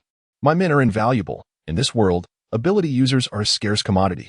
Thunder Tiger, should you acquire the mutated energy, you too may have the chance to become an ability user. However, should you attempt to deceive me, I will withdraw my men immediately. At that moment, Li Haoran snorted dismissively. Thunder Tiger cast him a glance and, after a brief pause, remarked, Are you satisfied now, you lowly ability user? You are hardly worth more than my brothers. If I assist you in alleviating some burdens, you should be grateful. Very well, I shall issue the order. However, once the rockets are launched, an immense horde of zombies will undoubtedly be drawn to us. Should our ammunition prove insufficient, we shall rely on your 100 Battles Alliance to break through. I have unleashed all my hidden weapons. You must not attempt any tricks when the time comes. As Thunder Tiger raised his hand, a pickup truck suddenly approached. Immediately, 3 rocket launchers were mounted atop the vehicle. Aim and fire, Thunder Tiger bellowed. In an instant, the first rocket soared forth, ignited with a blaze, unleashing a violent gust of wind that struck the massive form of the executioner zombie. Although the executioner could have defended himself, he was suspended in midair and unable to wield his axe. Furthermore, despite being a mutated zombie, he lacked the sharpness of human reflexes. The force of the rocket was indeed terrifying. The executioner's body was struck in midair, sending him hurtling away. Before he could touch the ground, the rocket exploded. Flames roared, instantly engulfing the executioner's form. The surrounding zombies were swept away by the massive wave of air. In the front lines, the warriors of both the 100 Battles Alliance and the Tiger Head Army seized the opportunity to regroup. Their firepower intertwined as they began to retaliate against the predator. Boom. Suddenly, a shadow emerged from the flames. It was none other than the executioner zombie. Astonishingly, one rocket had failed to annihilate it. Thunder Tiger and Li Haoran both displayed expressions of disbelief. Continue firing. Lock onto its legs with the sniper rifle and shatter them. Thunder Tiger's command resonated through the air. Whoosh. 2 rockets roared forth simultaneously, tracing an arc in the sky. Sensing the threat, the executioner swung his enormous axe and abruptly shattered one of the rockets. However, he remained oblivious to the devastating power unleashed by the rocket's explosion. As shards of shrapnel embedded themselves within him, propelling him through the air, another rocket struck the executioner's body, detonating a good 10 meters away. This time, the executioner's arm was severed, and his axe clattered to the ground, twisted and glowing red from the searing flames. Aha! At last, we have brought him down. How satisfying. Damn it, he cannot be killed. Well done. On the side of the Tiger Head Army, the crowd erupted in fervor, clearing the surrounding zombies while assisting the ability users in their assault against the predator. Witnessing this scene, Mu Feng licked his lips from afar. The executioner was still alive. Excitement and desire flickered in his eyes. This fellow was remarkably resilient, having survived 3 rocket strikes. If he could be drawn into a space and synthesized once, his injuries would completely heal, akin to a reset. A C8, level zombie, a creature believed to be cultivated. This thought stirred Mu Feng's interest, yet at present, he had no opportunity. At that moment, the predator was surprisingly repelled by several ice and fire ability users, yet it remained hesitant to enter the cave, as if something terrifying compelled it to retreat. C8, level zombies possess a degree of intelligence, and thus, when confronted with an abundance of firearms and the assaults from ability users, it sensed a threat and retreated without hesitation. Oh yeah, we have triumphed. We have driven away the C8 level zombie. The Tiger Head Army is formidable. Long live the 100 Battles Alliance. Ahead, over 100 individuals gathered together, exultantly cheering. Lei Laohu and Li Haoran leaped down from the loader. The crowd encircled the rising executioner zombie. Eliminate this fiend, Li Haoran declared. At that moment, an electric ability user had completed his charge, releasing 2 arcs of electricity from his hands. Crack! The twin bolts of lightning intertwined, striking the executioner with the ferocity of whips. Instantly, a large portion of flesh was torn from the executioner's chest and head, emitting a plume of black smoke. Allow me. Suddenly, a towering, muscular brute approached an SUV, gripping it with all his might and lifting it effortlessly. The crowd recoiled in astonishment as the giant leaped while clutching the vehicle, aiming for the executioner's head, and brought it crashing down. Boom. The executioner's skull shattered upon impact, convulsing on the ground a few times before falling silent. Chapter 67. Retrieving the Executioner. Acquiring the zombie treasure chest. From a distance, Mu Feng gritted his teeth, cursing in frustration at the squandered opportunity. He had hoped to seize a chance for himself, only to have this group of ruffians annihilate the zombie. A deceased zombie could not enter the synthesis space for restoration. Elder, why do you appear so enraged? Although the 100 Battles Alliance was not virtuous, their act of slaying a zombie contributed to humanity as a whole. Nearby, Enchi noticed Mu Feng's discontent, with anger etched across his face. Upon hearing her question, Mu Feng replied with a grimace, "You wouldn't understand." Indeed, she could not comprehend. If the executioner falls into his hands, he can infinitely synthesize more advanced zombies. Using zombies to combat zombies, who truly contributes the most? Mu Feng would not explain to the other party. This was his secret, and she had always believed that the zombies he commanded were merely summoned, completely unaware of their origin. And she merely nodded. Since it was the words of a senior, there must be some truth to it. She did not dwell on it further. At this moment, the Tiger Head Army and the 100 Battles Alliance had already entered the cavernous opening, with hundreds of people queuing to enter. Senior, should we follow? And she inquired as she observed Mu Feng rise, no longer concealing his form. Sensing the situation, her instincts told her that greater dangers lurked within. With someone scouting ahead, he certainly would not take unnecessary risks. Mu Feng approached the corpse of the executioner, frowning in deep contemplation.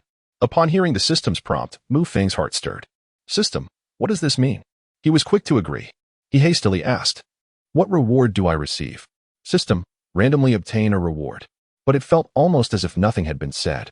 Nonetheless, Mu Feng felt compelled to give it a try. Otherwise, it would be a waste. He first instructed Chi to turn her head away. Then he dragged the executioner's corpse into the space. In the next moment, an icon lit up, gears began to spin rapidly, and a radiant glow ensued. A zombie treasure chest? Mu Feng's mind raced, and he quickly retrieved the chest to inspect it. The chest appeared rather grotesque, resembling a rusted iron box, smeared with dark blood. System, do you wish to open the zombie treasure chest? Mu Feng declared. Open. As the chest creaked open, a blue light burst forth. Immediately, a Feng materialized. System, congratulations to the host for opening the treasure chest, acquiring Zombie Feng X1. Zombie Feng can be installed on a dedicated zombie, enhancing biting force by 100 kilograms. Upon hearing this, Mu Feng's face broke into a smile. This item is quite remarkable. Without hesitation, Mu Feng took out the Zombie Feng and installed it on Sakura. One of Sakura's fangs glimmered with a green hue. He then attempted to lift a steel pipe and presented it to Sakura. Sakura, give it a bite, Mu Feng urged. Obediently, Sakura opened her mouth and gently bit down, the green Feng effortlessly penetrating the steel pipe. It was as if it had pierced through tofu with ease. Wow, what an extraordinary item. Let us continue opening more to try and obtain a pair for Sakura, Mu Feng exclaimed, brimming with excitement. As he opened the remaining 4 zombie treasure chests, notifications promptly followed. System alert. Congratulations to the host for opening the zombie treasure chest. Acquiring Zombie Crystal X1. System alert. Congratulations to the host for opening the zombie treasure chest. Acquiring Zombie Feng X1. System alert. Congratulations to the host for opening the zombie treasure chest. Acquiring Zombie Blood Claw X1. System alert. Congratulations to the host for opening the zombie treasure chest. Acquiring Zombie Grenade X1. Upon hearing the notifications, Mu Feng quickly examined the newly acquired items. Zombie Blood Claw. When equipped on a dedicated zombie, it possesses formidable penetrating power and tearing efficacy. Zombie Crystal can directly elevate a C rank or lower zombie by 1 level. Zombie Grenade. When thrown, the zombie grenade releases venom within a 10 square meter radius, causing corrosive damage and a 30 infection rate to any living being. Excitement surged through him. This was a stroke of fortune indeed. Initially, Mu Feng lamented the waste of a mere executioner. The zombie blood claws were perfectly suited for Sakura, and with the addition of a pair of fangs, she was truly armed to the teeth. As for the zombie crystal, Mu Feng resolved to reward it to King Kong, utilizing it directly. Ding! Congratulations, host, for using the zombie crystal on the exclusive zombie, King Kong. Level has risen to C8, with 18 experience points. Following the system's notification, Mu Feng glanced at King Kong once more. Its height had surged to an impressive 400 centimeters, surpassing the executioner by 10 centimeters. Furthermore, it had gained an additional 3 metallic appendages, totaling at least 45. Its physique appeared more robust, somewhat corpulent, yet radiating an overwhelming presence. It was far superior to the siege zombie King Mu Feng had previously witnessed, which merely relied on brute force to batter down walls. Is it done, senior? Yes. You may turn around now.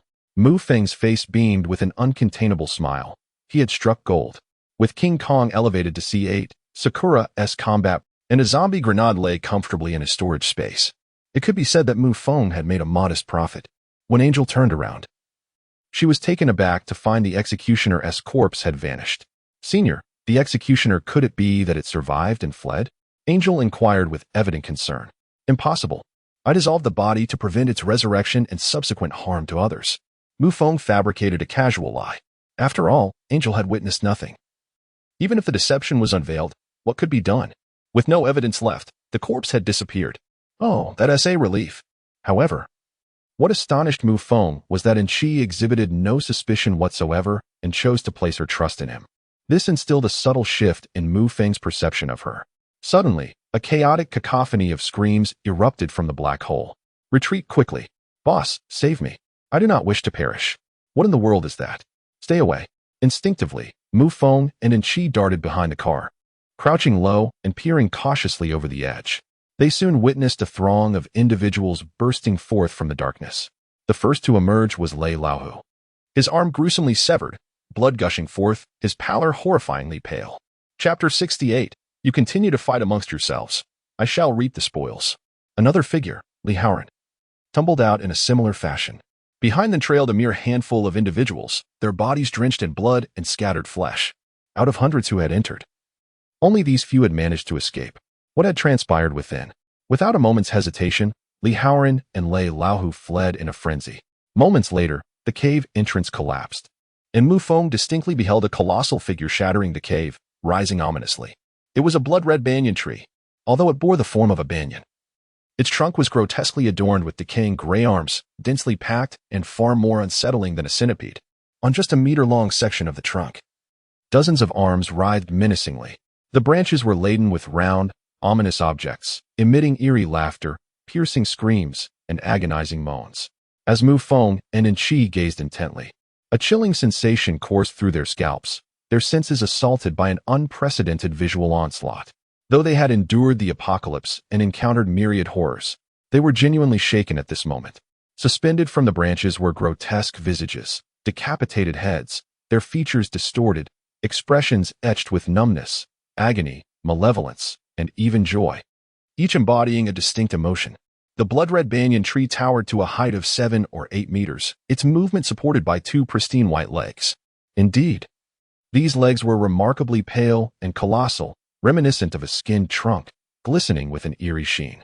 The upper half presented a vision of hell, while the lower half evoked a semblance of paradise. What on earth was this? And she, struck by terror, turned pale, covering her mouth, rendered speechless by the spectacle. With a single stride, those legs traversed 3 to 4 meters. A fire element ability user hurled a fireball, only for it to be swatted aside by an arm from the trunk, exploding upon impact. In the next instant, the heads adorning the tree opened wide, unleashing a crimson tongue that shot forth like that of a long-tongued demon, piercing the fire user and shredding their body to pieces. The tongue recoiled, devouring the remnants of flesh. Then, a cacophony of joyous laughter erupted from the blood-red banyan tree. The bulldozer obstructing its path was torn asunder by the tree's outstretched arms. Metal fragments raining down, gasoline spilled onto the ground, ignited by a shot from a fleeing sniper, flames instantly engulfing the blood-red banyan tree. It responded with a chorus of anguished screams and roars, resonating like a malevolent symphony, instilling a profound dread that surged from the depths of their souls.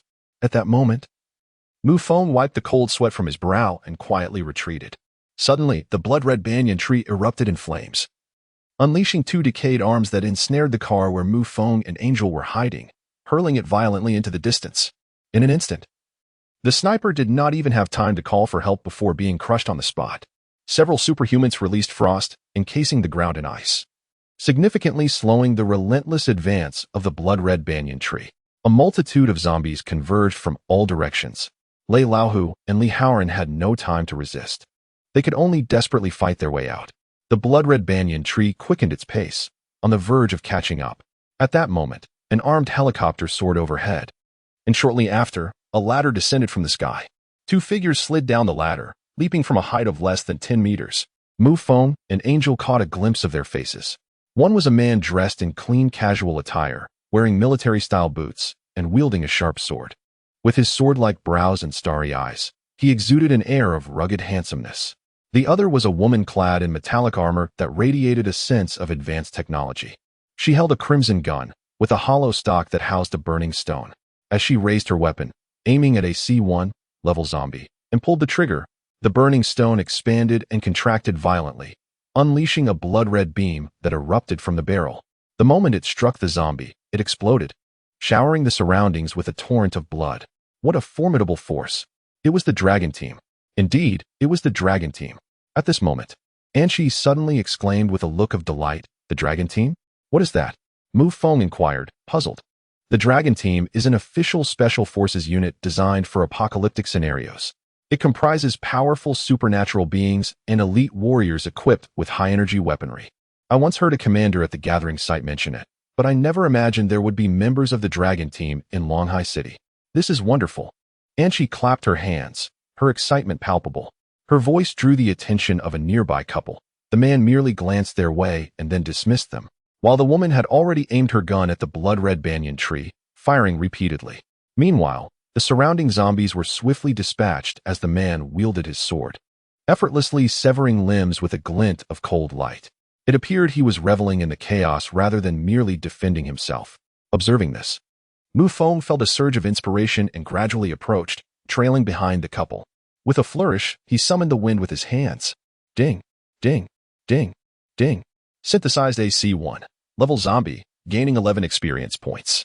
Mu Feng grinned, seizing the opportunity. Those dismembered zombies were not yet lifeless. They were still usable. And he was synthesizing them all. Furthermore, the number of zombies was increasing, and their levels were rising as well. However, the couple, seemingly fearless and highly skilled, showed no signs of retreat. Rather, they seemed to have locked onto the blood-red banyan tree. Senior Han Yin. This corpse tree appears to be even more formidable than the intelligence we received. It likely has already reached C10 level. The woman articulated, her voice melodious. Ruo Shui. Do not approach. Your equipment is suited for long-range combat. Engaging in close quarters poses a grave danger. I shall distract the corpse demon tree. Simply coordinate with me. Having reached C10 level, it must have consumed the anomalous energy. This plant-type zombie undoubtedly harbors super energy crystals within, sufficient enough for you to transcend to C8 level genetics. At which point you shall wield the formidable C8 weapon, the laser barret. After Han Yin spoke, he brandished his long sword and boldly charged towards the crimson banyan tree. His speed was remarkable, and his movements were extraordinarily agile, deftly maneuvering through the myriad of tendrils released by the tree. Mu Feng, witnessing this spectacle, could hardly contain his exhilaration. Numerous zombies around were left with severed limbs, creating a vast expanse of carnage upon the ground. He was eagerly synthesizing the fallen. He even hoped for the battle to prolong, as it would afford him the opportunity to elevate Shaoing to C7 level. Once all his zombies attained C10 level, the sight would be nothing short of magnificent. Such a terrifying lineup could effortlessly sweep through the third ring. Chapter 69. Soon, he would express his gratitude towards us. Meanwhile, the woman named Ruo Shui, armed with advanced weaponry, aimed at the blood-red banyan tree and unleashed 3 rapid shots. With each shot, the eruption of crimson light intensified. Crack. Roar. Creak. 3 beams of light severed 3 tendrils, showering the ground with a deluge of black blood. The heads suspended from the crimson banyan tree emitted an array of eerie sounds, some weeping, others laughing, some in agony, and others shrieking. Han Yin seized the opportune moment. Darting through the gaps between the 3 severed tentacles, his sword cleaving through the air with a series of strikes. First came a glimmer of icy brilliance. Followed by a blaze of fire, the 2 luminous assaults inflicted a terrifying impact upon the blood-red banyan tree. After shattering several more tentacles, Han Yin drew closer to the trunk, intent on delivering a heart-piercing thrust. However, a series of resounding impacts struck him, leaving crimson welts across his body. Gritting his teeth, he hastily retreated, casting a wary gaze at the imposing blood-red banyan tree. Damn, its defenses are formidable. No sooner had he thought this than the tree lashed out with 2 massive vines, the ends transforming into hands of wood, sharp and fierce. Resembling the legendary 5 Fingers Mountain, lunging toward Han Yin with ferocity. Senior, get out of the way. At that moment, he heard Rushue's urgent cry from afar, prompting him to instinctively sidestep several meters away. Whoosh, whoosh, whoosh. Suddenly, 3 whistling streams of air erupted from behind. 3 flaming projectiles locked onto the banyan tree's claw-like appendages and surged forward. Boom. The trio of shells collided, resulting in a cataclysmic explosion that sent flames soaring into the sky. Shards of debris flew outward, sharp and menacing, piercing through the surrounding tentacles. The inferno engulfed the blood-red banyan tree, yet in the blink of an eye, it was extinguished by a deluge of black blood. The banyan tree remained steadfast, taking a stride that spanned 7 or 8 meters. A colossal vine hand lashed out, striking Rushua, who was momentarily caught off guard, sending her flying. Rushua! Han Yin exclaimed in alarm, abruptly hurling his sword, which embedded itself several centimeters into the trunk of the blood-red banyan before coming to. He hastily rushed forward, his hands manifesting daggers. He leaped onto the crimson banyan tree, relentlessly stabbing at its trunk. The tree emitted a series of anguished cries as it charged towards Ruoxue, its fury palpable. It halted momentarily, becoming frenzied, its trunk shaking violently, causing several heads hanging above to be violently dislodged. Yet, Han Yin clung desperately to a branch, his daggers piercing repeatedly at a specific spot. Ruoxue, how are you? He shouted. At that moment, Ruoxue arose from the ground, bearing only minor injuries. Gritting her teeth, she retrieved a high-powered gun from the ground. Senior, I'm fine. You should take cover. As her voice echoed, Han Yin leaped simultaneously with Ruoxue, who pulled the trigger. Boom. A brilliant crimson beam pierced through the trunk of the crimson banyan tree, scattering flesh and blood in its wake. It was utterly bizarre. The tree emitted a cacophony of emotional sounds, grating on the ears. Han Yin and Ruoxue coordinated their assault, a ranged attack from her and a close combat from him, launching a fierce offensive against the crimson banyan tree. Nearby, Mu Feng, who was busy synthesizing, blinked at the scene. Should I lend a hand? If I do, it could be perilous. But if I don't and they perish, my synthesis will no longer be tranquil. Mu Feng mumbled to himself, his fingers deftly moving like the wind, dragging zombies into the synthesis space. With the speed of the shadowless foot and shadowless finger from Longhai City, Mu Feng's accumulation of zombie wealth surged dramatically, synthesizing a level 10 zombie in mere minutes. C1 requires less than 5 minutes. If luck is on our side and we encounter high-level or even C-class zombies, we can directly synthesize them into C2. The speed of this process is astonishing, reaching the limits of human capability. However, Mu Feng began to feel a sense of concern. He worried that the two individuals would not be able to hold on much longer. As he observed the surrounding zombies, agitated by the injured blood-red banyan tree, chaos ensued. A massive vine swept across, sending numerous zombies flying. Mu Feng swiftly commanded Xiaoying and the others to subdue them while he focused on synthesis from the back.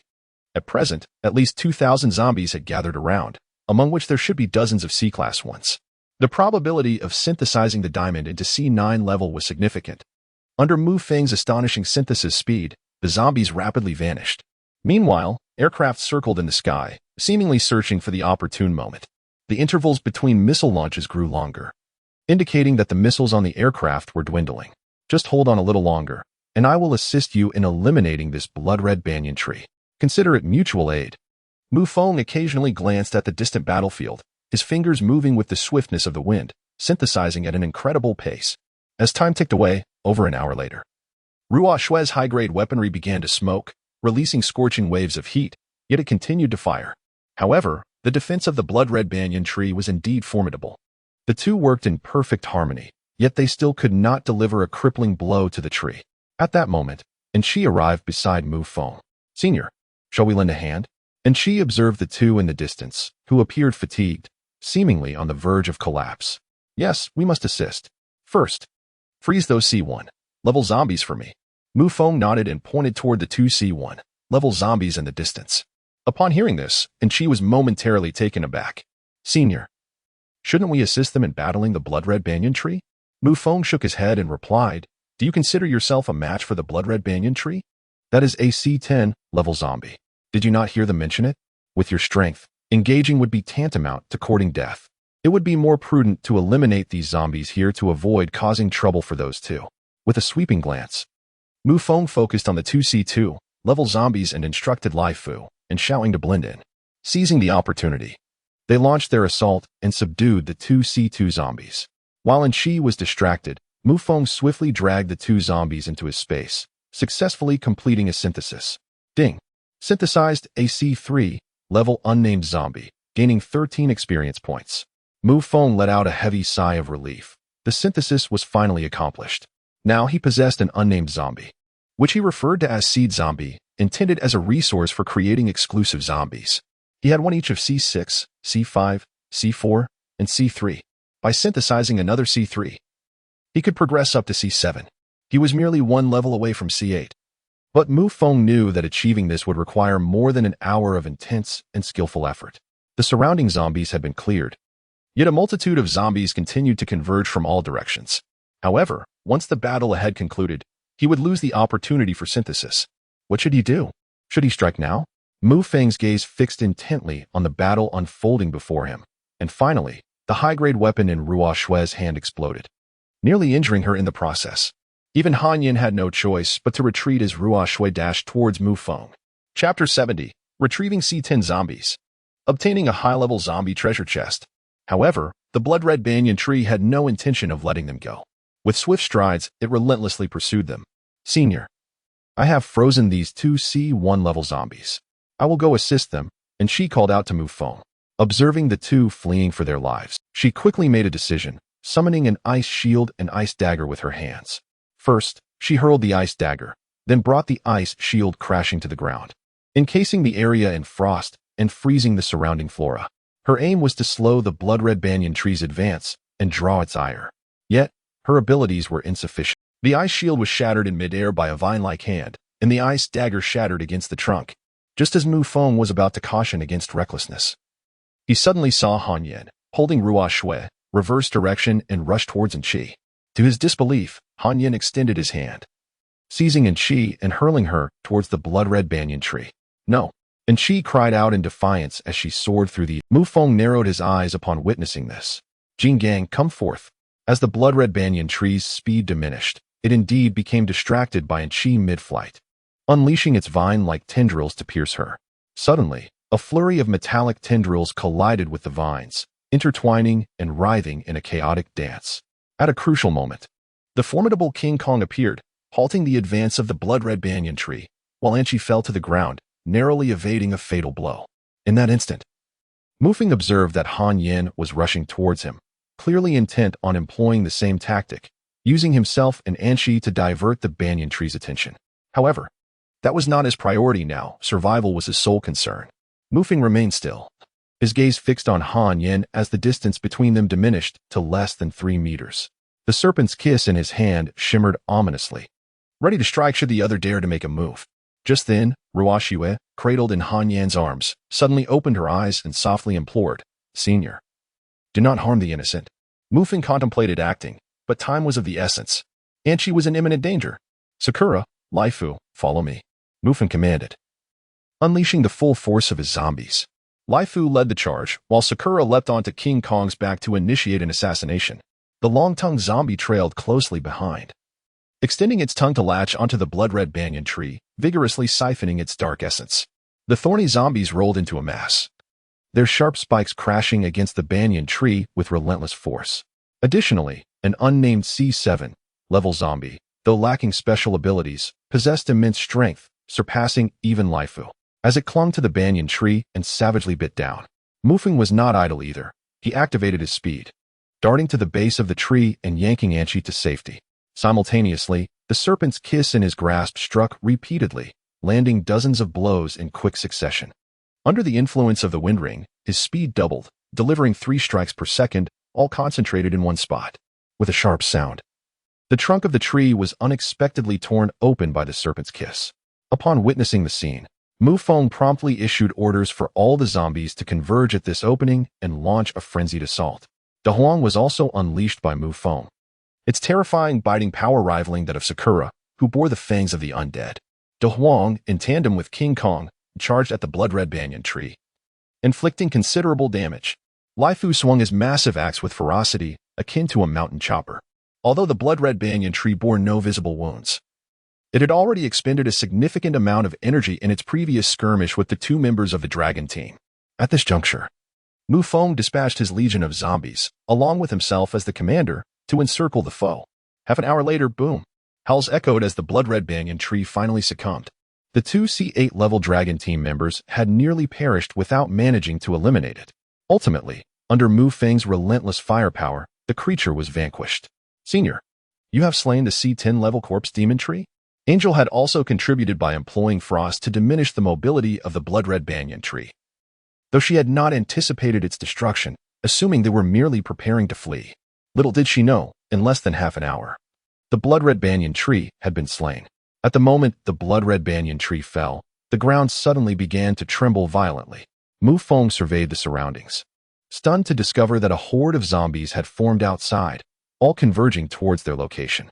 Among them were numerous high-level mutated zombie kings, their colossal forms swaying amidst the horde, strikingly conspicuous.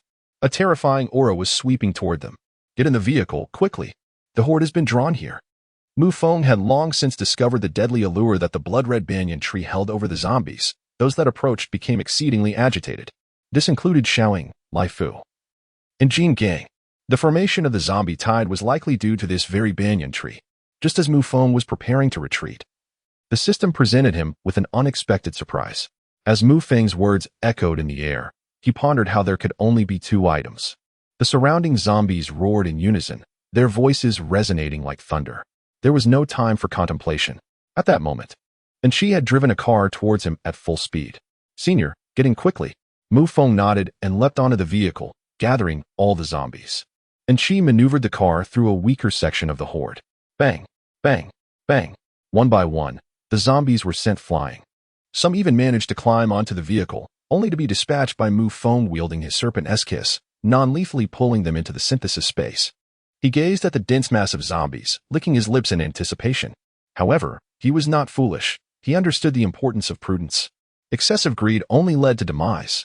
The scale of the undead was overwhelming. If there were only 3,000 or 5,000, he could potentially gain an advantage and exploit a loophole to take risks. But this tide had surpassed 30,000. If a special zombie were to emerge, even climbing to the top of a tower crane would not ensure his safety. The vehicle surged forward, breaking free from the park, but soon stalled in the street. Zombies clung to the tires, rendering it powerless, and it crashed into a guardrail, emitting plumes of white smoke. And she forcefully kicked open the car door, toppling 2 zombies to the ground. She cast a shard of frost behind her, momentarily hindering the pace of 2 sea-level zombies. Chapter 71. The cycle of heaven is just. Who has ever escaped the mercy of the heavens? Elder, follow me.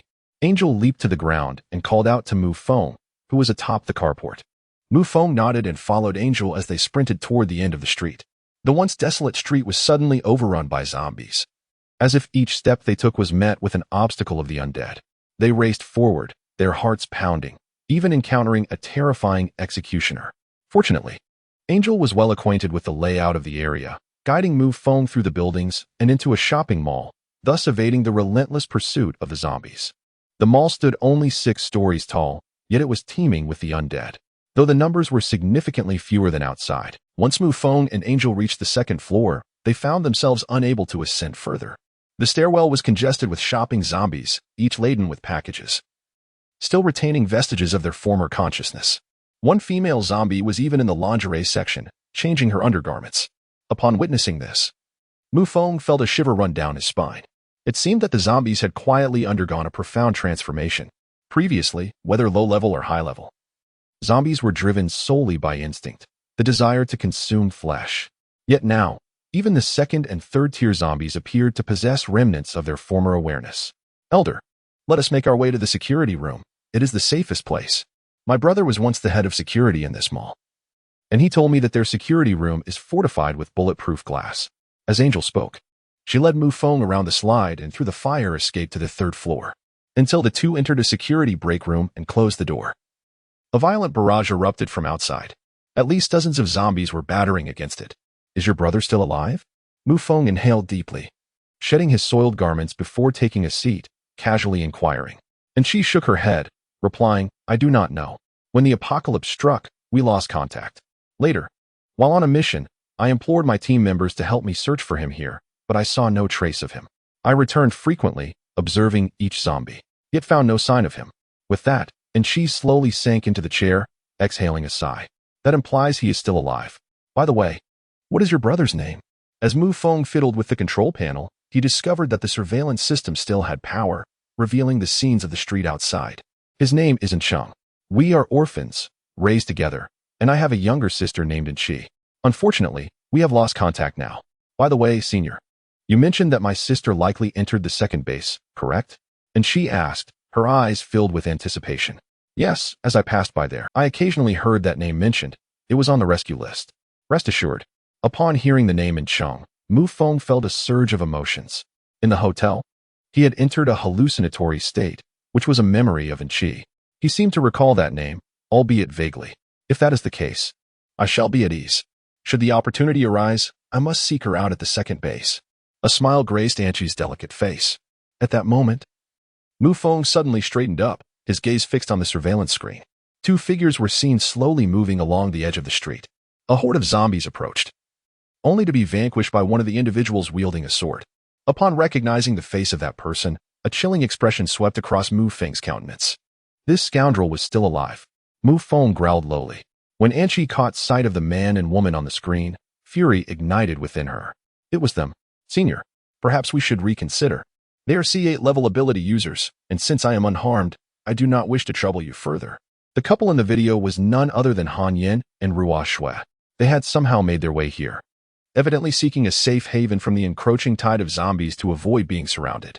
Moreover, they appeared to be circling around the mall, their target likely this very location.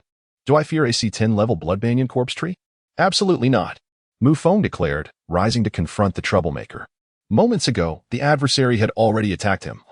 Had it not been for Ruo Shue's intervention, Han Yin would not have spared him. Yet, Mu Feng was far from weak. Had Ruo Shue not cautioned him, he would have retaliated. Recognizing Mu Feng's unwavering resolve, Anqi understood there was no stopping him and stood up, ready to accompany him.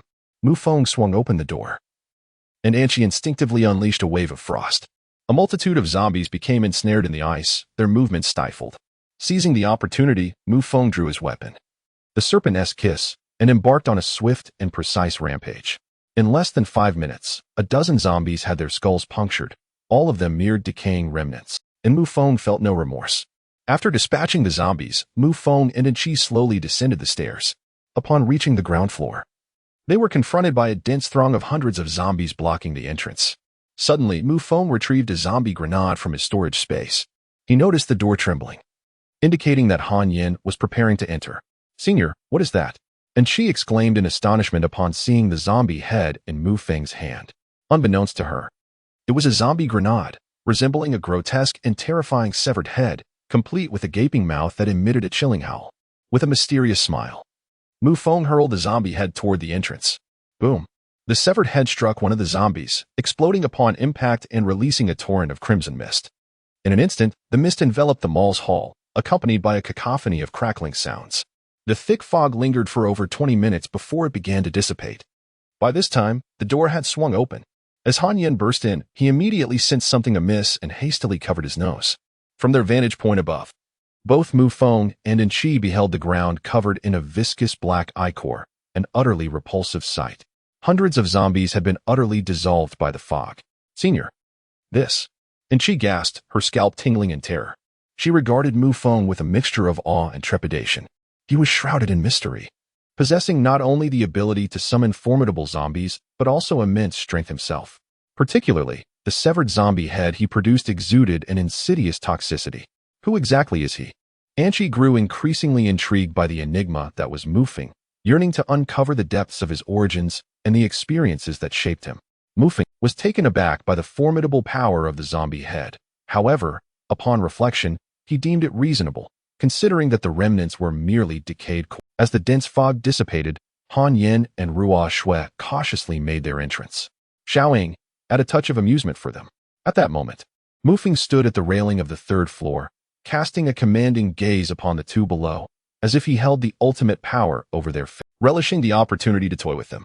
If they could perceive him as mere bait, why should he not regard them as mice to be played with? Chapter 72. The Dark and Unholy.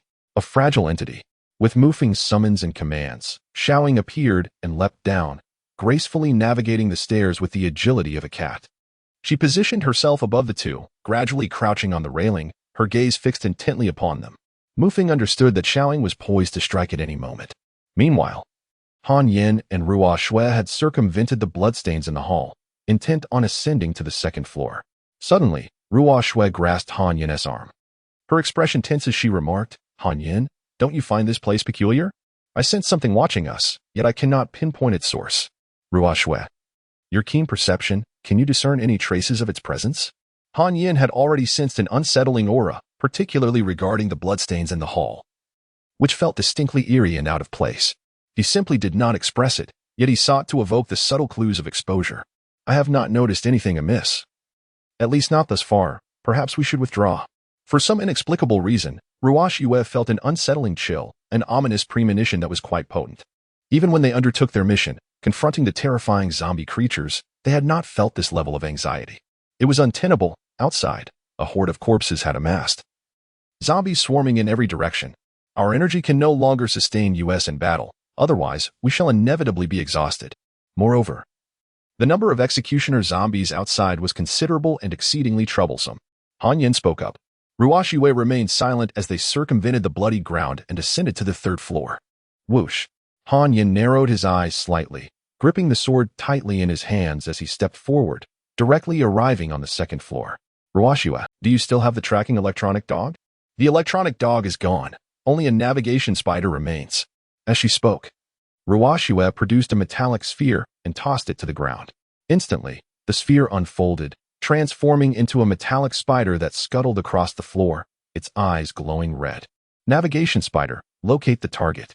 Upon discovery, initiate locking, Han Yin commanded, and the mechanical spider swiftly scaled the railing, searching through various pipes and although it served as a navigation device, it could also be utilized for tracking.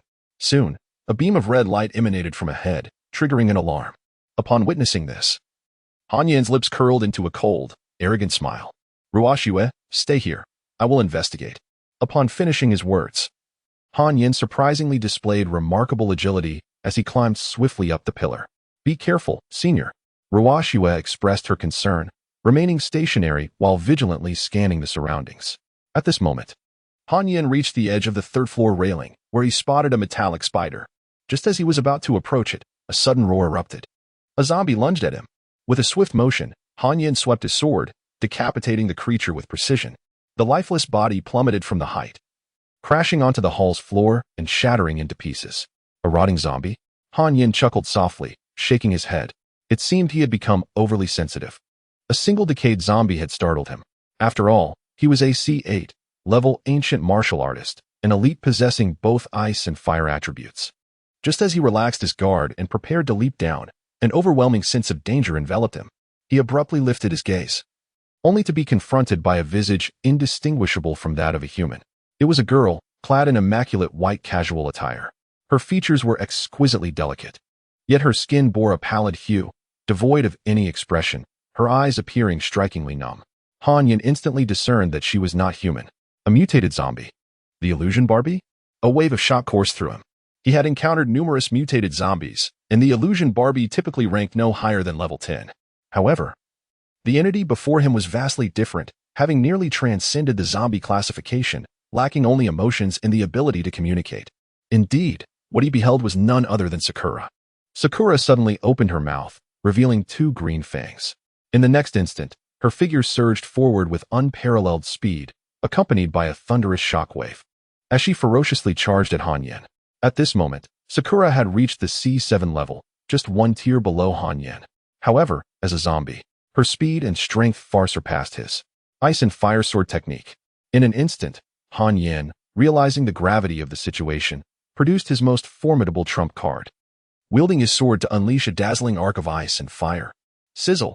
Sakura, with her razor-sharp claws, managed to shred the icy flames. Although her nails were left broken in the process, undeterred, she continued her relentless advance, opening her mouth to bite down fiercely. Han Yan's thrust was abruptly severed by Sakura's fangs. Her claws struck again. Bang! Suddenly, Sakura was thrust backward by a powerful force, her figure hanging precariously on the railing, exuding an air of malevolence. Han Yan glanced down to see Ruoxue had fired a shock bullet. Without hesitation, he leaped from the 3rd floor, landing on the 2nd tier. At that moment, Sakura was nowhere to be seen above.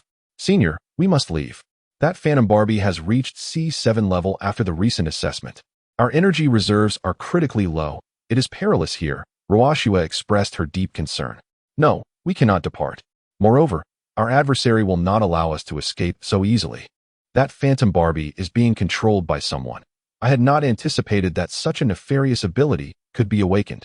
The power to manipulate zombies. Through their recent interaction, Han Yan has come to a realization. Upon hearing Han Yan's words, Ruoxue's expression shifted dramatically. The ability to manipulate zombies? Is this true? Are you certain, senior? Ruoxue inquired in disbelief. This was utterly unfathomable. She had encountered numerous supernatural beings before, those capable of controlling magnetic fields, mastering metals, conjuring storms, and wielding the elements of fire and lightning, as well as ancient martial artists awakened in later generations. However, the notion that someone could command zombies was beyond her comprehension. It was terrifying. Rest assured, this person's limitations are merely the control of this Phantom Barbie. Once we eliminate the Phantom Barbie, he will pose no threat. I must locate him and make him experience despair. In the face of absolute power, such unorthodox methods are utterly futile. Han Yan's competitive spirit had the opponent's abilities posed a threat, yet it was only that, a threat. Chapter 73. Bring one, and I'll slay one. Bring 2, and I'll dispatch both. Revenge is welcome. A C7 level Phantom Barbie is hardly enough to intimidate him.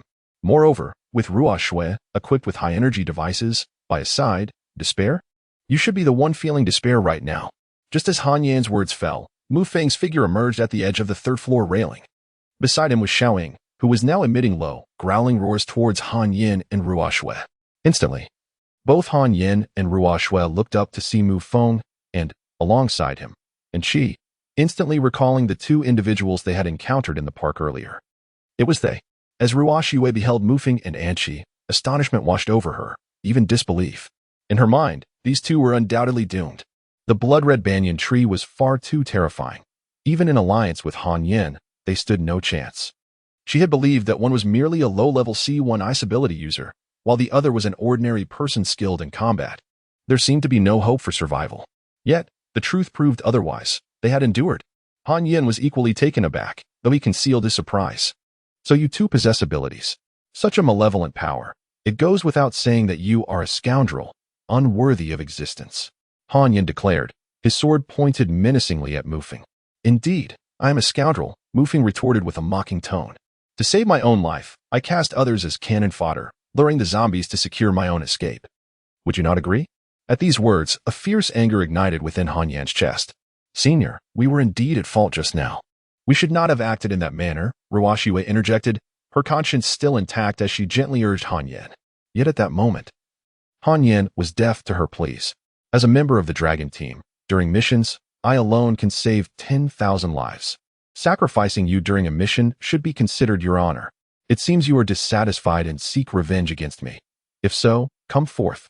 Though my energy wanes, dealing with you will still be more than sufficient. I shall now eliminate the C7 level zombie that you so proudly boast about. And let us see if you dare to challenge me again. Han Yan, gripping the broken sword, boldly charged towards the third floor, prompting Ruo Shui to anxiously pursue him from behind. Upon reaching the third floor, Mu Feng was already awaiting him. A single C7 level zombie is indeed insufficient for you. It appears that you are not entirely satisfied. Very well. I shall allow you to indulge to your heart's content. Allow me to present you with a C8 level colossal zombie as well. King Kong, step forth and entertain him. With a clap of his hands, a flurry of metallic tendrils erupted from behind him, and a hefty figure, towering at 400 centimeters, slowly raised its head, standing tall. Its head nearly grazed the ceiling, and the swirling metallic tendrils emitted a terrifying aura of slaughter, howling through the air. Witnessing this spectacle, Han Yin was momentarily stunned, his footfalls abruptly halted. At that moment, Xiaoying perched upon King Kong's shoulder, brandishing her claws, poised and ready for action. The Fat Zombie King.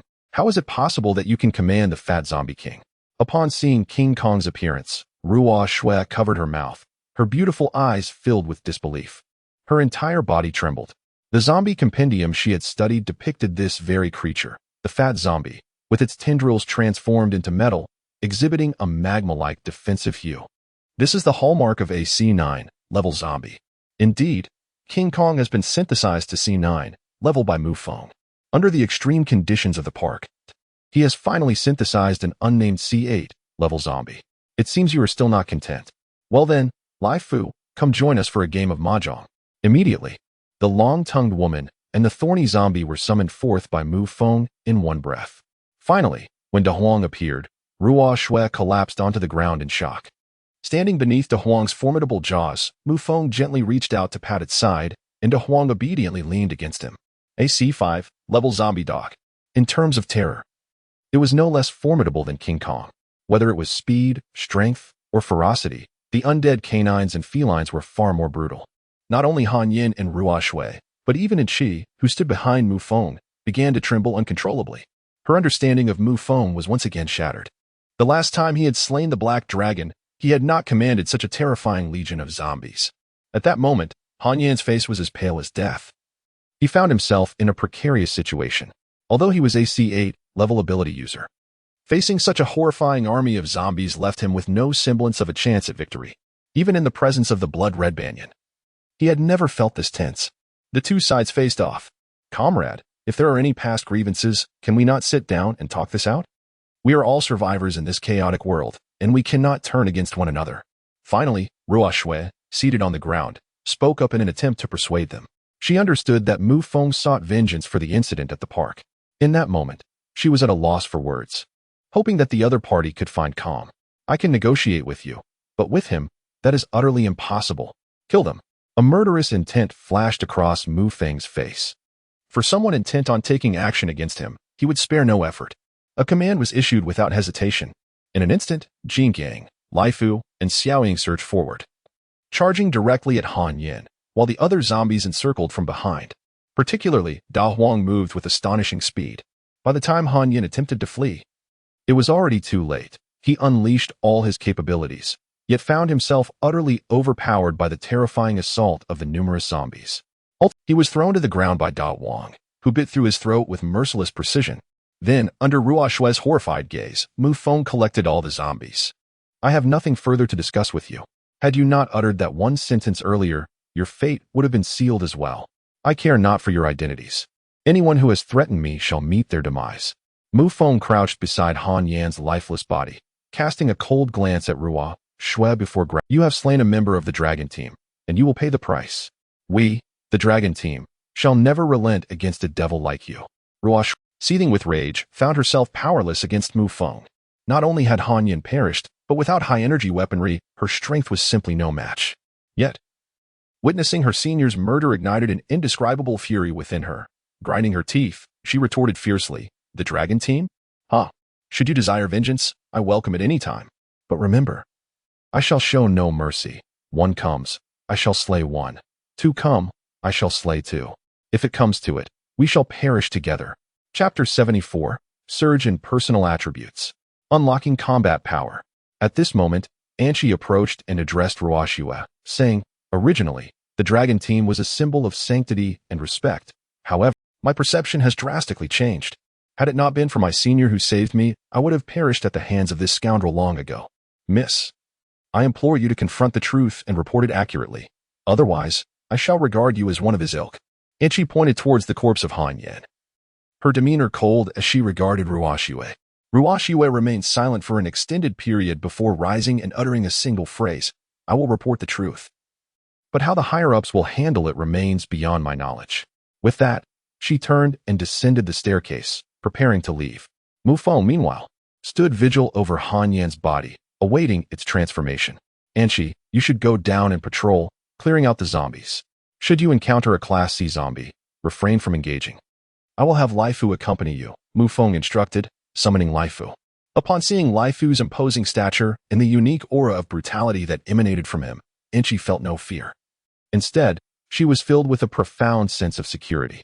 "Understood, senior," she replied with a nod, and together with Laifu, they made their way downstairs. Approximately 20 minutes later, the corpse on the ground finally showed signs of movement. Han Yan's body twisted grotesquely, bones creaking ominously. His face was marred by horrifying necrotic patches, with veins clearly visible beneath the skin, resembling writhing worms. The color of his flesh shifted from red to black. Mu Feng refrained from taking action, for the time was not yet ripe. He intended to wait until the transformation into a zombie was complete, at which point he could draw it into his space, thereby acquiring a creature of a higher rank.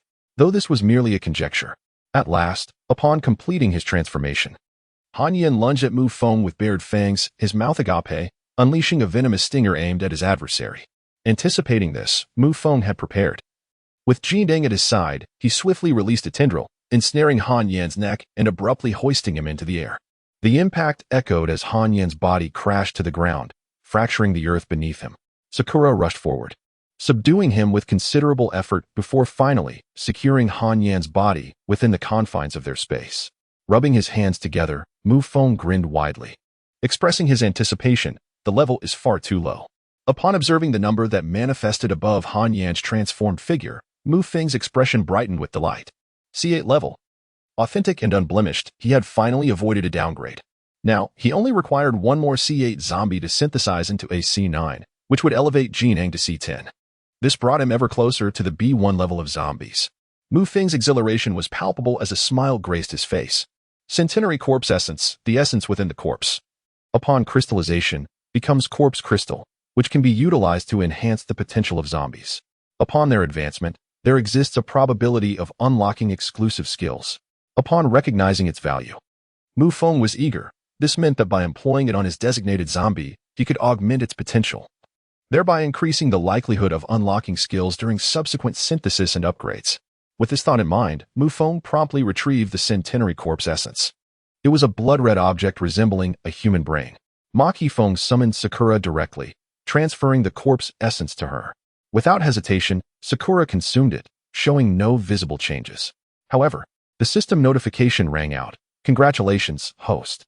By using the century-old corpse essence, the potential of your exclusive zombie Sakura has been elevated. The system further elucidated.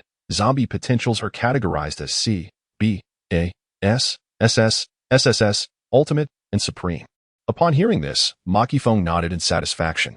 Although grade A was not exceptionally high, it marked a departure from the elementary tier. He hoped that Sakura might acquire unique skills during her upgrade. Next, he retrieved a high-level zombie treasure chest and opened it directly. A radiant light blossomed before him. Ding. Congratulations, host, for opening the zombie treasure chest and obtaining the zombie ice shield. The zombie ice shield could withstand grade C damage and could also be wielded as a weapon. This was indeed a remarkable treasure, perfectly suited for Laifu. Equipped with an axe and shield, Laifu would become an impenetrable bulwark, armed to the teeth. System, initiate the lottery. Mu Feng recalled that he still had chances left for the draw. Soon, a lucky wheel materialized before him, the pointer whirling rapidly before finally resting in the golden zone. Ding. Congratulations, host. You have won a golden treasure chest X1. Would you like to open it? Open. Today was filled with fortuitous events. Seizing the opportunity, he, of course, chose to unveil the prize. Ding. The golden treasure chest has been successfully opened, granting the host a permanent attribute enhancement. Strength 50 kilograms, speed 20, physique 20, and endurance 20. Ding. Congratulations, host. All 4 attributes meet the criteria, initiating combat power assessment. Ding. Based on the host's attributes, the combat power is rated at 4 stars. Upon hearing this, Mu Feng hastily examined his own attributes. Host, Mu Feng system, super energy synthesis system level, 6 skills, intermediate, dagger mastery, firearm mastery. Backstab functions, zombie synthesis, 24-slot synthesis space, 18-slot storage space attributes, strength 77 kilograms, 151, speed 40, 45, agility 5, 7. Physique 2, 47. Endurance 2, 27. Possessions, level 9 Serpent's Kiss skill points, 0 experience, 43 28,000 combat power. 4 stars indeed, the changes in attributes were substantial. And the addition of the combat power rating was notable. What does a 4-star rating signify? Mu Feng pondered, casting a glance at Anchi downstairs. Suddenly, a 1-star emblem appeared above her head. Shifting his gaze to Fu, he noticed a 3-star emblem hovering above him. It dawned on Mu Feng just how prestigious his 4-star rating truly was. It seemed to represent an individual combat power assessment. If all zombies were considered, perhaps even a 7-star rating would be insurmountable. At that moment, Anchi's voice rang out with excitement below. Hearing her, Mu Feng slowly rose and descended. Upon returning to the street, he found the area in disarray, having been ravaged by the tide of corpses. With black blood and a foul stench of decay permeating the air, Mu Feng spoke. He still had unfinished tasks. The heart of the queen resided within the park's vicinity. Anchi understood that following further would be of no assistance to her, so she nodded in acquiescence. Mu Feng escorted Anchi to the vicinity of the gathering point before turning away. Hastening towards People's Park, the zombies encountered along the way were effortlessly dispatched. However, although the tide of corpses had receded, it had left behind numerous advanced mutated zombies, posing an even greater threat. Along the route, he also noticed many traces of survivors. Yet, this did not deter him. He had 2 primary objectives. The first was to locate the queen's heart to fulfill the system's task. The second was to synthesize a C8 level zombie, which, when paired, would achieve C9 level, allowing him to break through to the King Kong tier. Additionally, he intended to specifically hunt female zombies to elevate Xiaoying's level, hoping to acquire new skills. As he approached the park, a sudden, thunderous roar erupted from within. Mu Feng looked up in astonishment as towering flames surged into the sky, shattering 2 statues into countless fragments. This indicated that survivors from all around were converging here. Either they had run out of food and were risking it all to reach the gathering point, or the encroaching zombies had formed a horde, forcing them to abandon their hiding places, much like animals migrating to evade danger. At that moment, Mu Feng encountered a vehicle that had crashed into the wreckage on the roadside in an attempt to evade zombies, causing its hood to explode and billow white smoke into the air. Then, a dozen zombies lunged forward, frantically pounding on the vehicle and shaking it violently. Inside, the air was filled with the piercing screams of women. Witnessing this, Mu Feng chose to disregard it. His mission still awaited execution, and there were numerous survivors nearby. He simply could not save them all. At this moment, the only assistance he could provide was to divert the zombies' attention. As Mu Feng appeared, many zombies surged towards him. With a swift motion of his weapon, the Serpent's Kiss, he subdued one zombie after another, casually tossing them into the synthesis space. Meanwhile, Enchi rushed to the side of the car, unleashing a wave of frigid air that froze several zombies in place. "Hurry up, quickly!" Enchi called out to the vehicle. Shortly after, the car door swung open, and a middle-aged man clad in tactical gear emerged, followed by a woman and a girl, likely a family. "Thank you." The woman expressed her gratitude with a deep bow as she stepped out. "You all need to find a place to hide and avoid wandering about. The safe zone is nearby, and rescue teams will be dispatched." After imparting this advice, Enchi turned to leave. "Miss, you are an ability user, aren't you? We heard on the broadcast that you possess powers to combat zombies," the woman inquired. Enchi nodded in response. "Could you take us to the safe zone? I will pay you. I'll give you everything." The woman opened the trunk, revealing it brimming with cash. However, in this apocalyptic world, everyone only valued food. Money had become mere waste paper. And she shook her head and said, "Andy, I am truly sorry, but I have urgent matters to attend to. Please find a secure place to wait for rescue." With that, she resolutely turned and departed. Though she yearned to save others, the situation was far from simple. The area surrounding the gathering point had undoubtedly become infested with a multitude of zombies. Thus, they could only await the clearing of the undead before any rescue could be attempted. Upon witnessing Enchi's departure, the family erupted in a torrent of curses. Enchi paid them no mind and approached Mu Feng. "If you insist on acting recklessly to save others, then do not follow me. I fear you may bring about my demise." Mu Feng glanced at the family in the distance, who, instead of seeking a safe location, were hurling insults. A wave of sorrow washed over him. Upon hearing this, Enchi nodded solemnly and replied, "I apologize, Senior. It was my fault. I shall not do so again." Mu Feng remained silent, observing as three zombies were drawn toward the family's vitriol, their claws outstretched as they charged forward. The family, now terrified, promptly fell silent and fled in a frenzy towards Mu Feng and Enchi's position. "Help us. Please, we beg you to save us. Sister, please save me." As Mu Feng watched the three individuals rush towards him, their faces were etched with anxiety. "You must be an ability user, right? You certainly are. Please, will you help us?" As the zombies drew near, the family was thrown into a panic.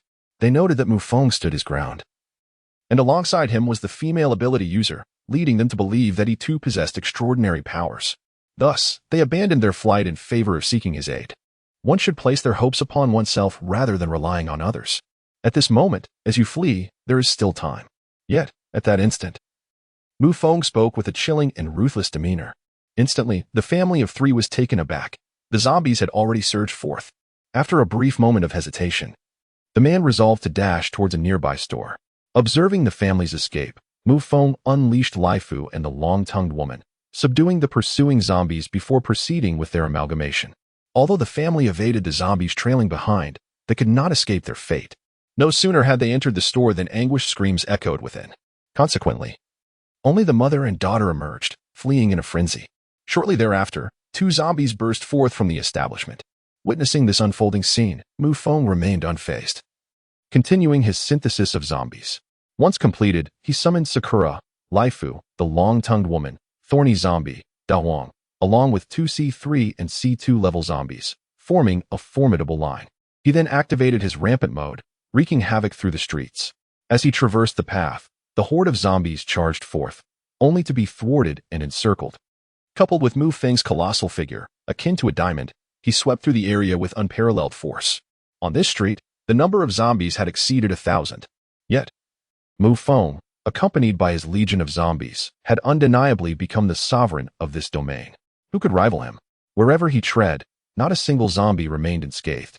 He advanced with the mightiest of postures, trampling through the ranks of over 1,000 zombies, the highest among them merely C3 level, while the lowest ranged from levels 2 to 7. Without any pressure whatsoever, Mu Feng procured a vehicle, fortunate enough to be operational. Accompanied by Anchi, they set forth, serenaded by music, gradually following in the wake of his legion of zombies, commencing the harvest. He allowed Anchi to steer while he ascended to the roof of the car, swiftly waving his hands to draw the zombies into the void for synthesis. Meanwhile, within the confines of the vehicle, Anchi had become numbed. She had uncovered numerous secrets of Mu Feng. The more she learned, the more astonished she became, her understanding perpetually being upended. Since the onset of the apocalypse, humanity had remained in a position of weakness. They could only exist in the crevices, fleeing for their lives daily. Zombies instilled fear. Yet, what did she witness now? Harvesting. Ruthless harvesting. An eye for an eye. Utilizing zombies to combat zombies, and the disparity was colossal. The Diamond Zombie King forged ahead, wielding a battle axe. Had she ever seen a zombie with an ice shield? With a single swing, zombies fell as easily as cabbages. Had she ever encountered zombies resembling humans? So beautiful that even Anchi felt envy?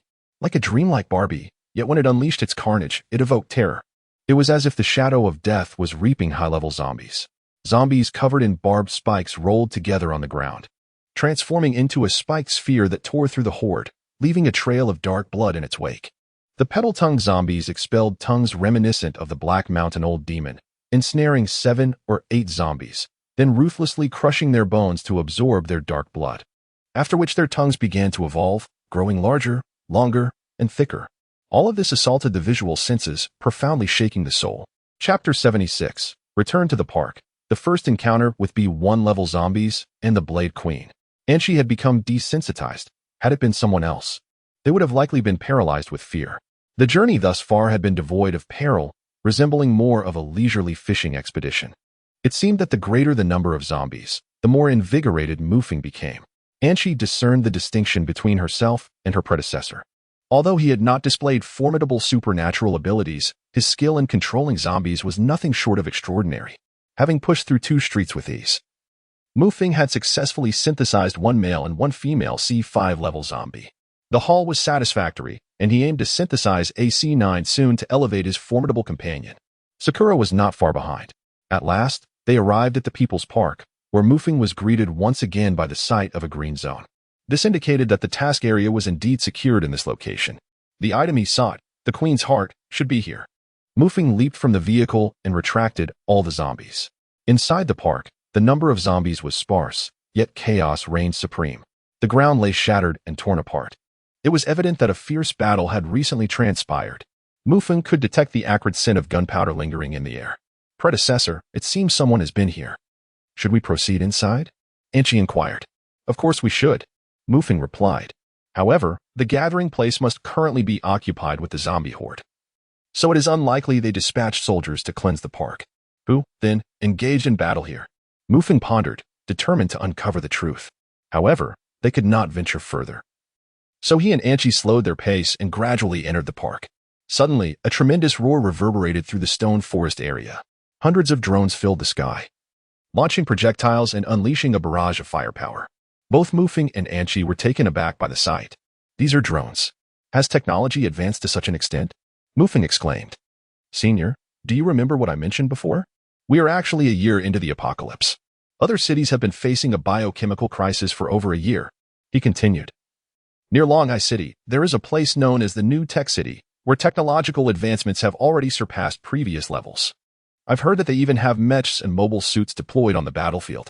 Anchi was informed of many things that Mu Feng had never heard of before. When he learned about the mechs, he was genuinely astonished. Before the apocalypse, the World Alliance was developing such technological warfare weapons. Yet it turned out that Huaxia had successfully conducted covert research long ago.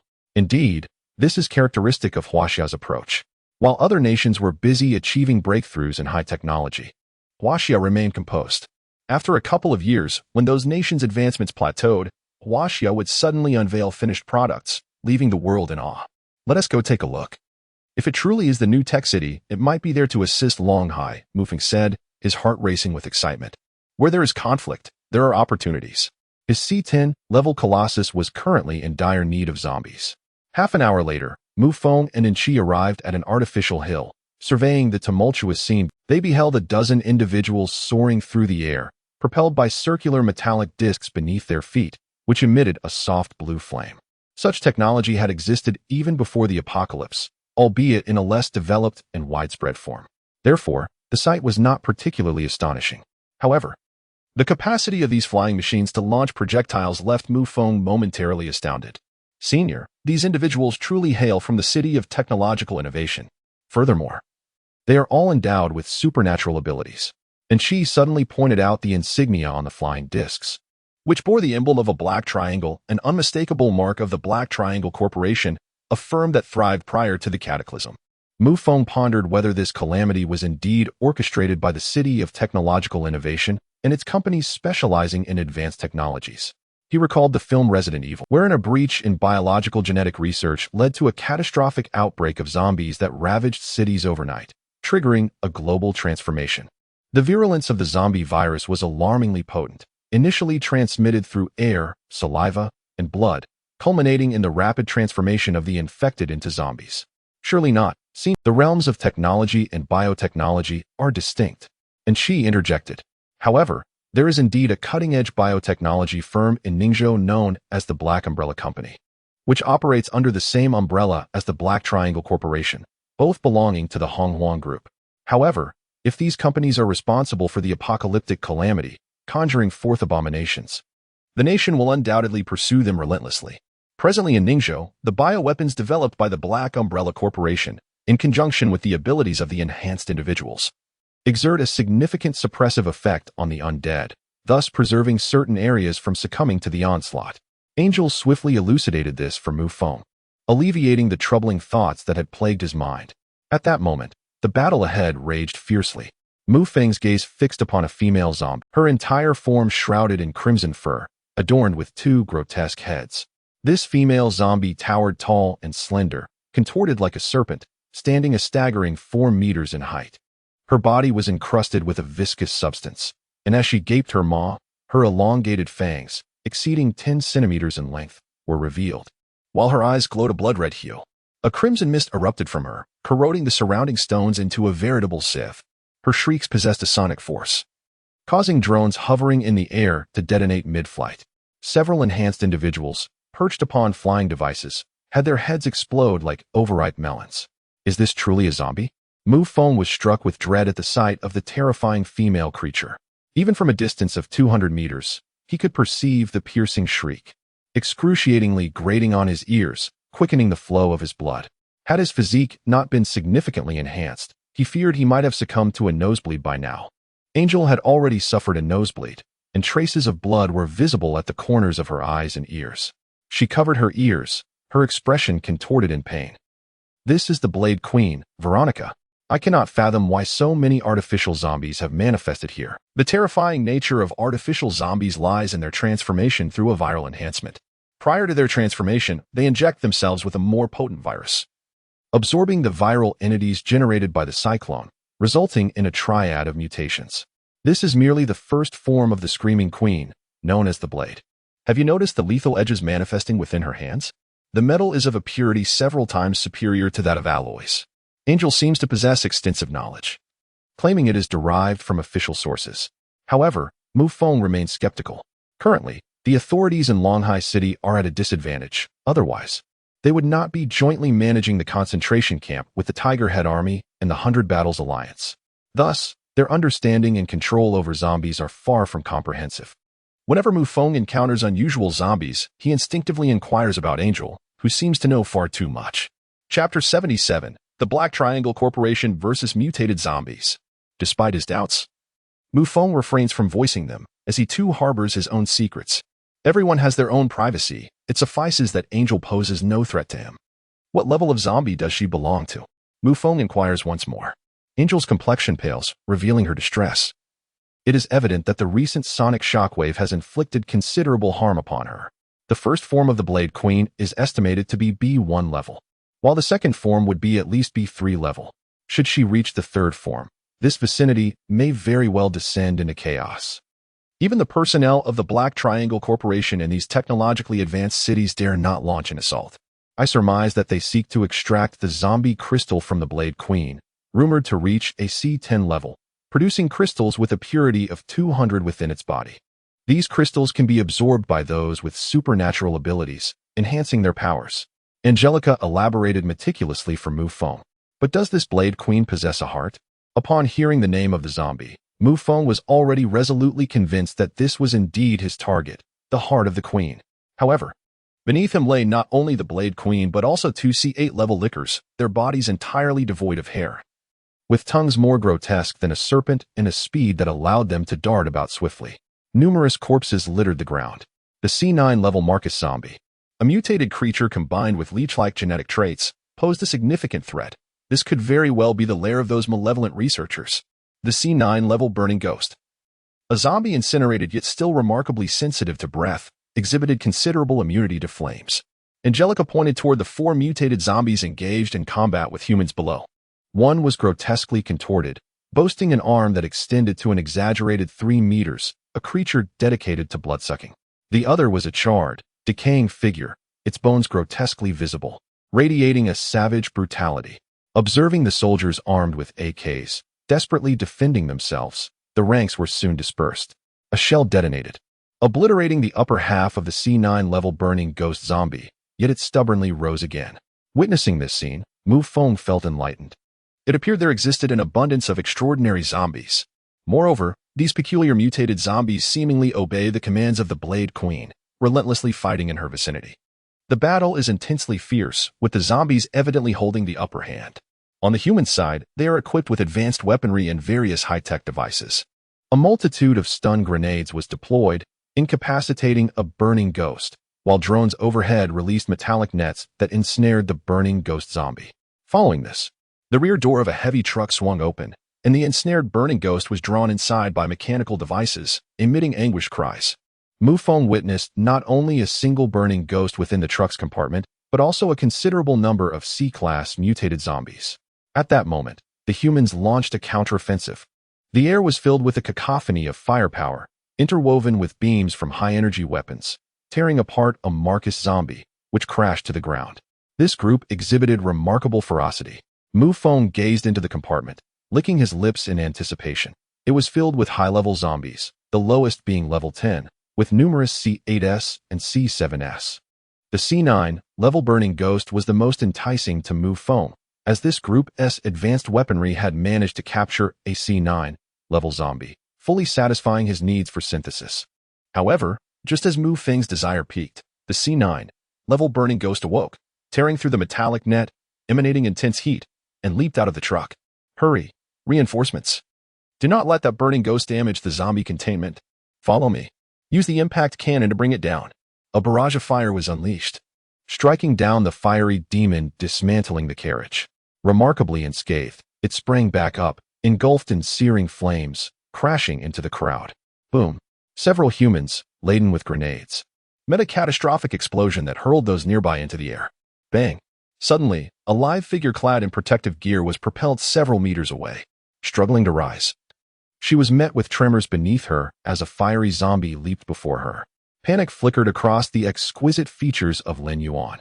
It was him, her senior. Apologies. But that was my university classmate. I must save her. In the distance, Mu Feng and Qi edged closer to the battlefield. At that moment, a woman landed before them, recognizing their presence, prompting Qi to exclaim in surprise. She quickly gathered her strength, conjuring a wall of ice before the woman as a chilling gust surged forth. Crack. The fiery demon's lethal strike shattered the ice barrier, granting the woman precious moments.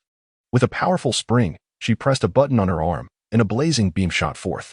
Boom. The fiery demon was sent flying, yet remained unscathed. Qi, how did you end up here? The woman approached Qi, grasping her arms with a look of astonished joy. However, as a deafening roar erupted, her expression shifted to one of alarm.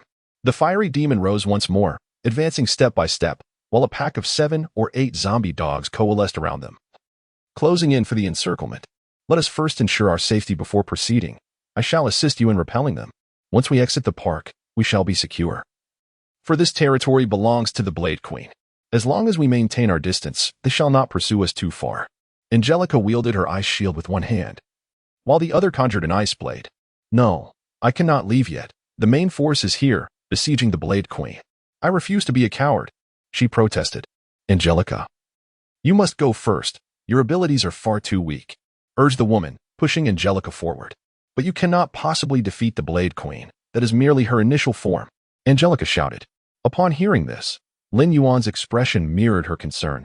She was acutely aware that the Blade Queen had yet to launch her counterattack. Yet, they were on the brink of collapse. The mere presence of 6 C8 and C9 level mutated zombies was already exceedingly troublesome. It would be far too perilous otherwise. However, at that moment, the area was swarming with zombie hounds, leaving them no choice but to break through. Coordinate with me to take down that Just as Angelica and Lin Yuan felt the weight of despair, a confident voice resonated. There stood Mu Feng, brandishing a snake-kiss blade. In the instant a C4 level zombie hound lunged at him, Lin Yuan furrowed her brow, warning, "Get out of the way, don't be foolish." She observed that Mu Feng bore no advanced weaponry or the aura of supernatural abilities. The audacity of an ordinary person claiming to vanquish a C9 level infernal beast was utterly absurd, a mere boast. A single C4 level zombie hound was more than capable of claiming his life. Yet, in the next moment, her mouth fell agape, her delicate face reflecting astonishment and disbelief. One could see that Mu Feng moved with astonishing speed, just as the zombie dog leaped through the air, before it could draw near. He rolled on the ground with agile finesse that left onlookers astounded. He circled to the rear of the zombie dog and suddenly swung the dagger in his hand. A glint of cold light erupted forth, piercing directly through the back of the zombie dog's skull, causing its face to explode, black blood splattering across the ground. The lifeless body crashed down, rolling several meters before coming to a halt. The seamless execution of his actions exuded an undeniable charm and charisma. Particularly noteworthy was Mu Feng's uniquely designed dagger, the Serpent's Kiss, which could penetrate the skull of a zombie dog, a feat that even bullets could not achieve. Lin Yuan was momentarily taken aback. She had never encountered such a remarkably sharp weapon. At that moment, and she, witnessing Mu Feng's decisive action, felt an overwhelming excitement within her. She understood that whenever Mu Feng took action, it was always with purpose, and regardless of the reason, if the senior chose to engage. Their safety was assured. Mu Feng's objective was, of course, to confront the C9 level burning ghost. The C9 level burning ghost zombie was the weakest in combat power among its peers in the vicinity, although its 7-star combat rating exceeded his own by 3 stars. He was accompanied by a horde of zombies and an C8 level ability user, Lin Yuan, whose combat power reached 6 stars, alongside Chi, with a 2-star combat power as a C1 level ability user. Chapter 78, One-on-One with the Burning Ghost Zombie. The two women collaborate. There was considerable confidence in dealing with the burning ghost. Had Mu Feng not needed to conceal his strength, he could have single-handedly confronted the burning ghost without the assistance of the two women. However, he preferred to keep his cards close to his chest. After all, he was not well acquainted with these individuals, and revealing his true strength would serve no beneficial purpose. His true intention was not to rescue anyone, but rather to seize an opportunity. At that moment, upon witnessing Mu Feng's formidable combat prowess, Lin Yuan displayed a look of affirmation. She was taken aback by his exceptional fighting skills. "Is this your combat ability?" Lin Yuan inquired, her curiosity piqued by Mu Feng's power, as she sensed no fluctuations of supernatural energy from him. Yet, he had effortlessly slain a C4 zombie dog, which was truly astonishing. For an ordinary person, even the most elite Special Forces soldier would find it impossible to contend with a C4 zombie dog without relying on high-energy weaponry. Mu Feng, however, had not exhibited any supernatural abilities. Was it meaningful to ask such questions? "All I wish to know is whether you are willing to cooperate with me to eliminate this infernal demon." Mu Feng cast a glance at the infernal demon, which was preparing to attack, and expressed his impatience. "Of course, I am willing. Thank you for your involvement."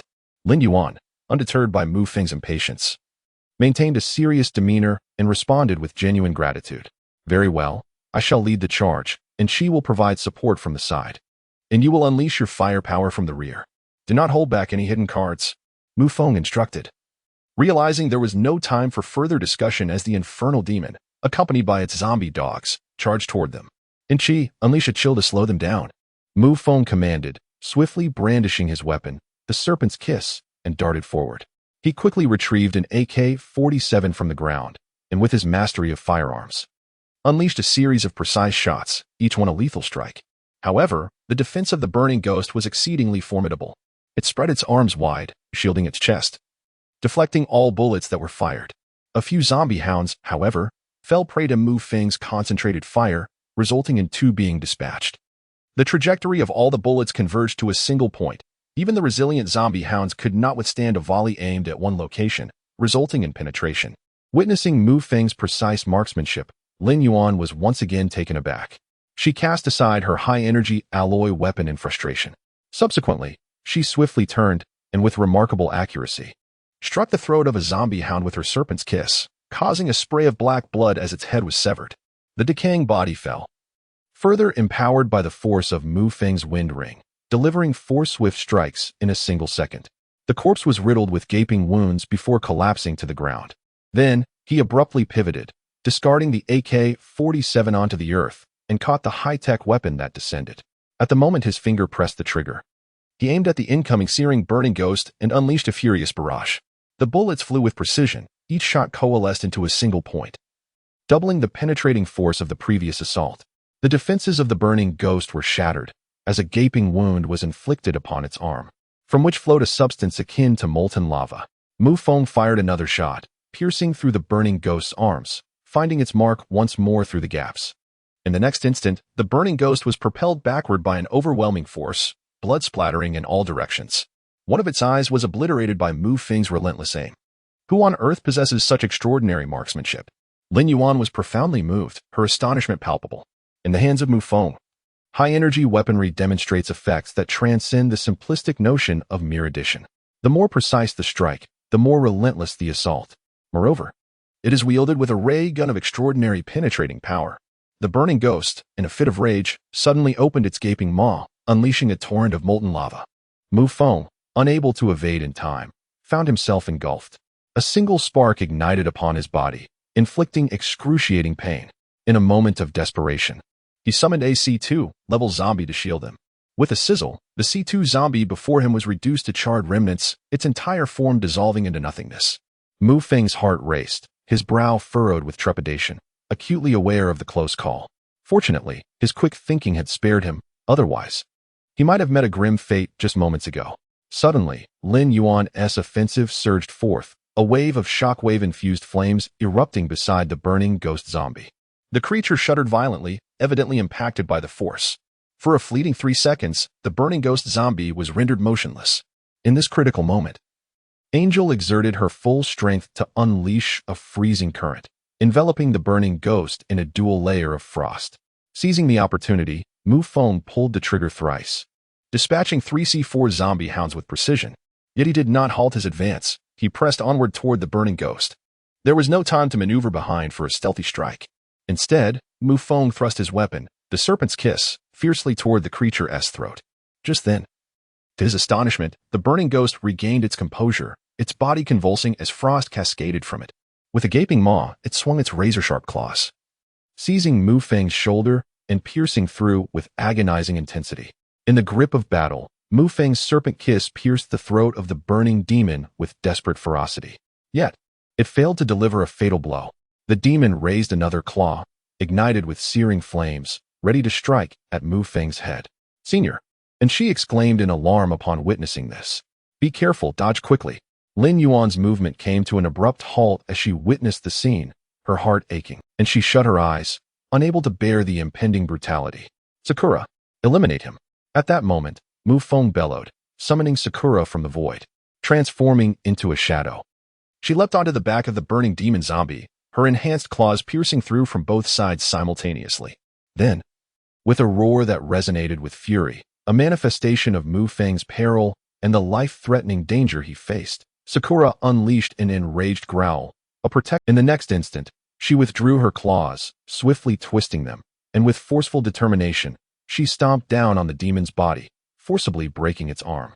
With a clatter, a torrent of molten lava gushed forth, reminiscent of a fountain. Coupled with the laceration to its neck, the demon, severely wounded, lost its capacity to fight, its body swaying precariously. With a powerful kick, Sakura sent it flying across the battlefield. As Sakura entered a frenzied state, her maw opened wide. Poised to tear the demon asunder, Mu Feng urgently called out, "Sakura, you can stop now, cease." Clutching his torn shoulder, he approached Sakura, gently patting her head in an effort to soothe her. Gradually, the frenzy that enveloped Sakura began to abate, returning her to a state of calm. Mu Feng felt a deep sense of relief. Indeed, her efforts were not in vain. At a critical moment, she truly proved her worth. Mu Feng grinned through the excruciating pain, his fingers trembling as he laboriously dragged the burning ghost zombie. Concerned that the severe injuries of the burning ghost zombie might render the transfer ineffective, he cast a hurried glance and, upon confirming the appearance of the C9 insignia atop the creature's head, he finally exhaled in relief and collapsed onto the ground. At that moment, Angel rushed over, her voice tinged with tears. "Senior, are you all right? Let me tend to your wounds." With a swift motion, Angel tore a strip from her clothing to staunch Mu Feng's bleeding. Secretly, Mu Feng pressed a small piece of self-healing bandage onto his injury, feeling a warm sensation envelop him as the wound began to heal rapidly. Just then, Lin Yuan approached, having missed the spectacle of the burning ghost's defeat. Upon opening her eyes, she found the creature had vanished, a clear indication of their victory. The battle they had just fought together had resulted in the downfall of a C9 level zombie, the burning ghost. "Senior, how are you?" Lin Yuan called out, acknowledging him with respect. He deserved such a title, for in this confrontation, Mu Feng had been the main force, with the two of them merely providing support.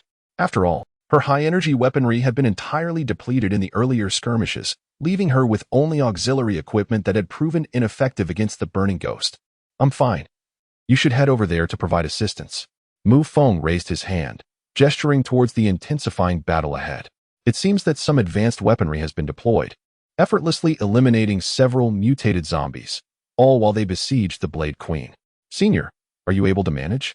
Lin Yuan inquired. Anshi's face also bore a look of, "No worries. Perhaps Anshi should remain here while you provide support." Mu Feng replied with a slight smile. Upon hearing this, Lin Yuan hesitated for a moment. The use of cruise missiles ahead indicated that the situation was dire. Every additional force counts. She nodded and declared, "Then, Senior, please rest here. I shall go to assist." With that, Lin Yuan boarded her flying device, accelerating towards the battlefield ahead. Once Lin Yuan departed, Anshi was left in a daze. She watched as Mu Feng stood up as if nothing had happened. "Senior, your injury?" Anshi pointed to Mu Feng's shoulder, which had ceased bleeding. Suddenly, she recalled the miraculous bandages Mu Feng had used on her previously, and she understood. "It's just a minor wound, nothing serious." "Anshi, could you do me a favor? Do you see those shops outside the park? Please find me some clothing and do it swiftly. Be cautious on your way. Avoid any advanced mutated zombies."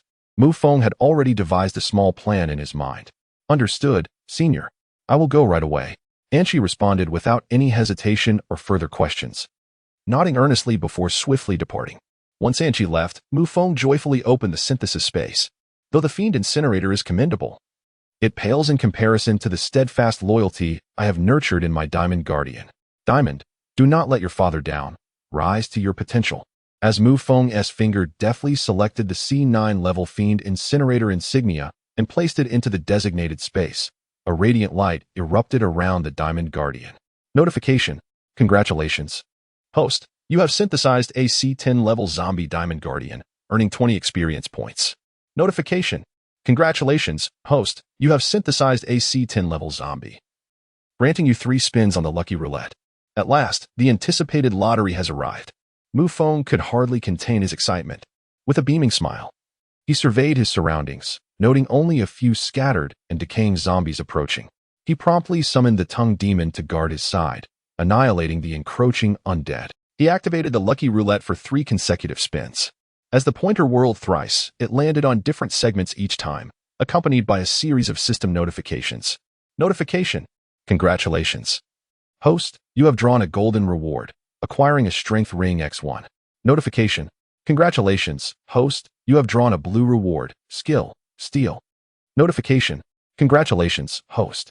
You have drawn a golden reward, acquiring a golden chest X1. Mu Feng was nearly beside himself with joy.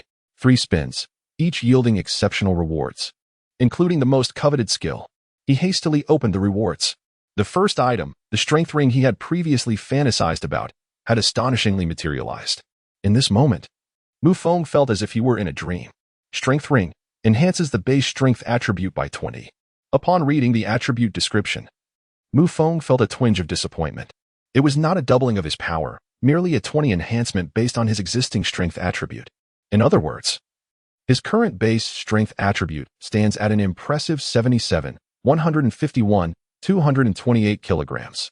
It can be said that his strength is exceedingly formidable. Even a bull may not surpass him. With a 20 enhancement, his strength increases by over 40 kilograms, surpassing the threshold of 270 kilograms. Moreover, this increase is calculated based on his foundational strength. Thus, if his attributes continue to fluctuate, his power will perpetually escalate. The higher the base attribute, the more substantial the enhancement. For instance, if his strength were 1,000 kilograms, the enhancement would amount to 200 kilograms. With this reasoning, the feelings of disappointment gradually dissipated within Mu Feng, replaced by a sense of fulfillment. Quite well. With my current strength, I can obliterate anything below C5 with a single punch. Mu Feng increasingly relished this exhilarating sensation of power. The second item is a skill, Steal. After using it on a target, there is a 10 chance of randomly acquiring an item. However, if detected, the probability of obtaining an item decreases to 2. This skill seems rather lackluster, as it is not an offensive ability. He currently seeks only to bolster his strength. Nevertheless, having acquired the skill, it cannot simply be discarded. So he decided to learn it. Without hesitation, Mu Feng tested the skill on a decaying zombie. Ding! Steal failed. The system notification resonated.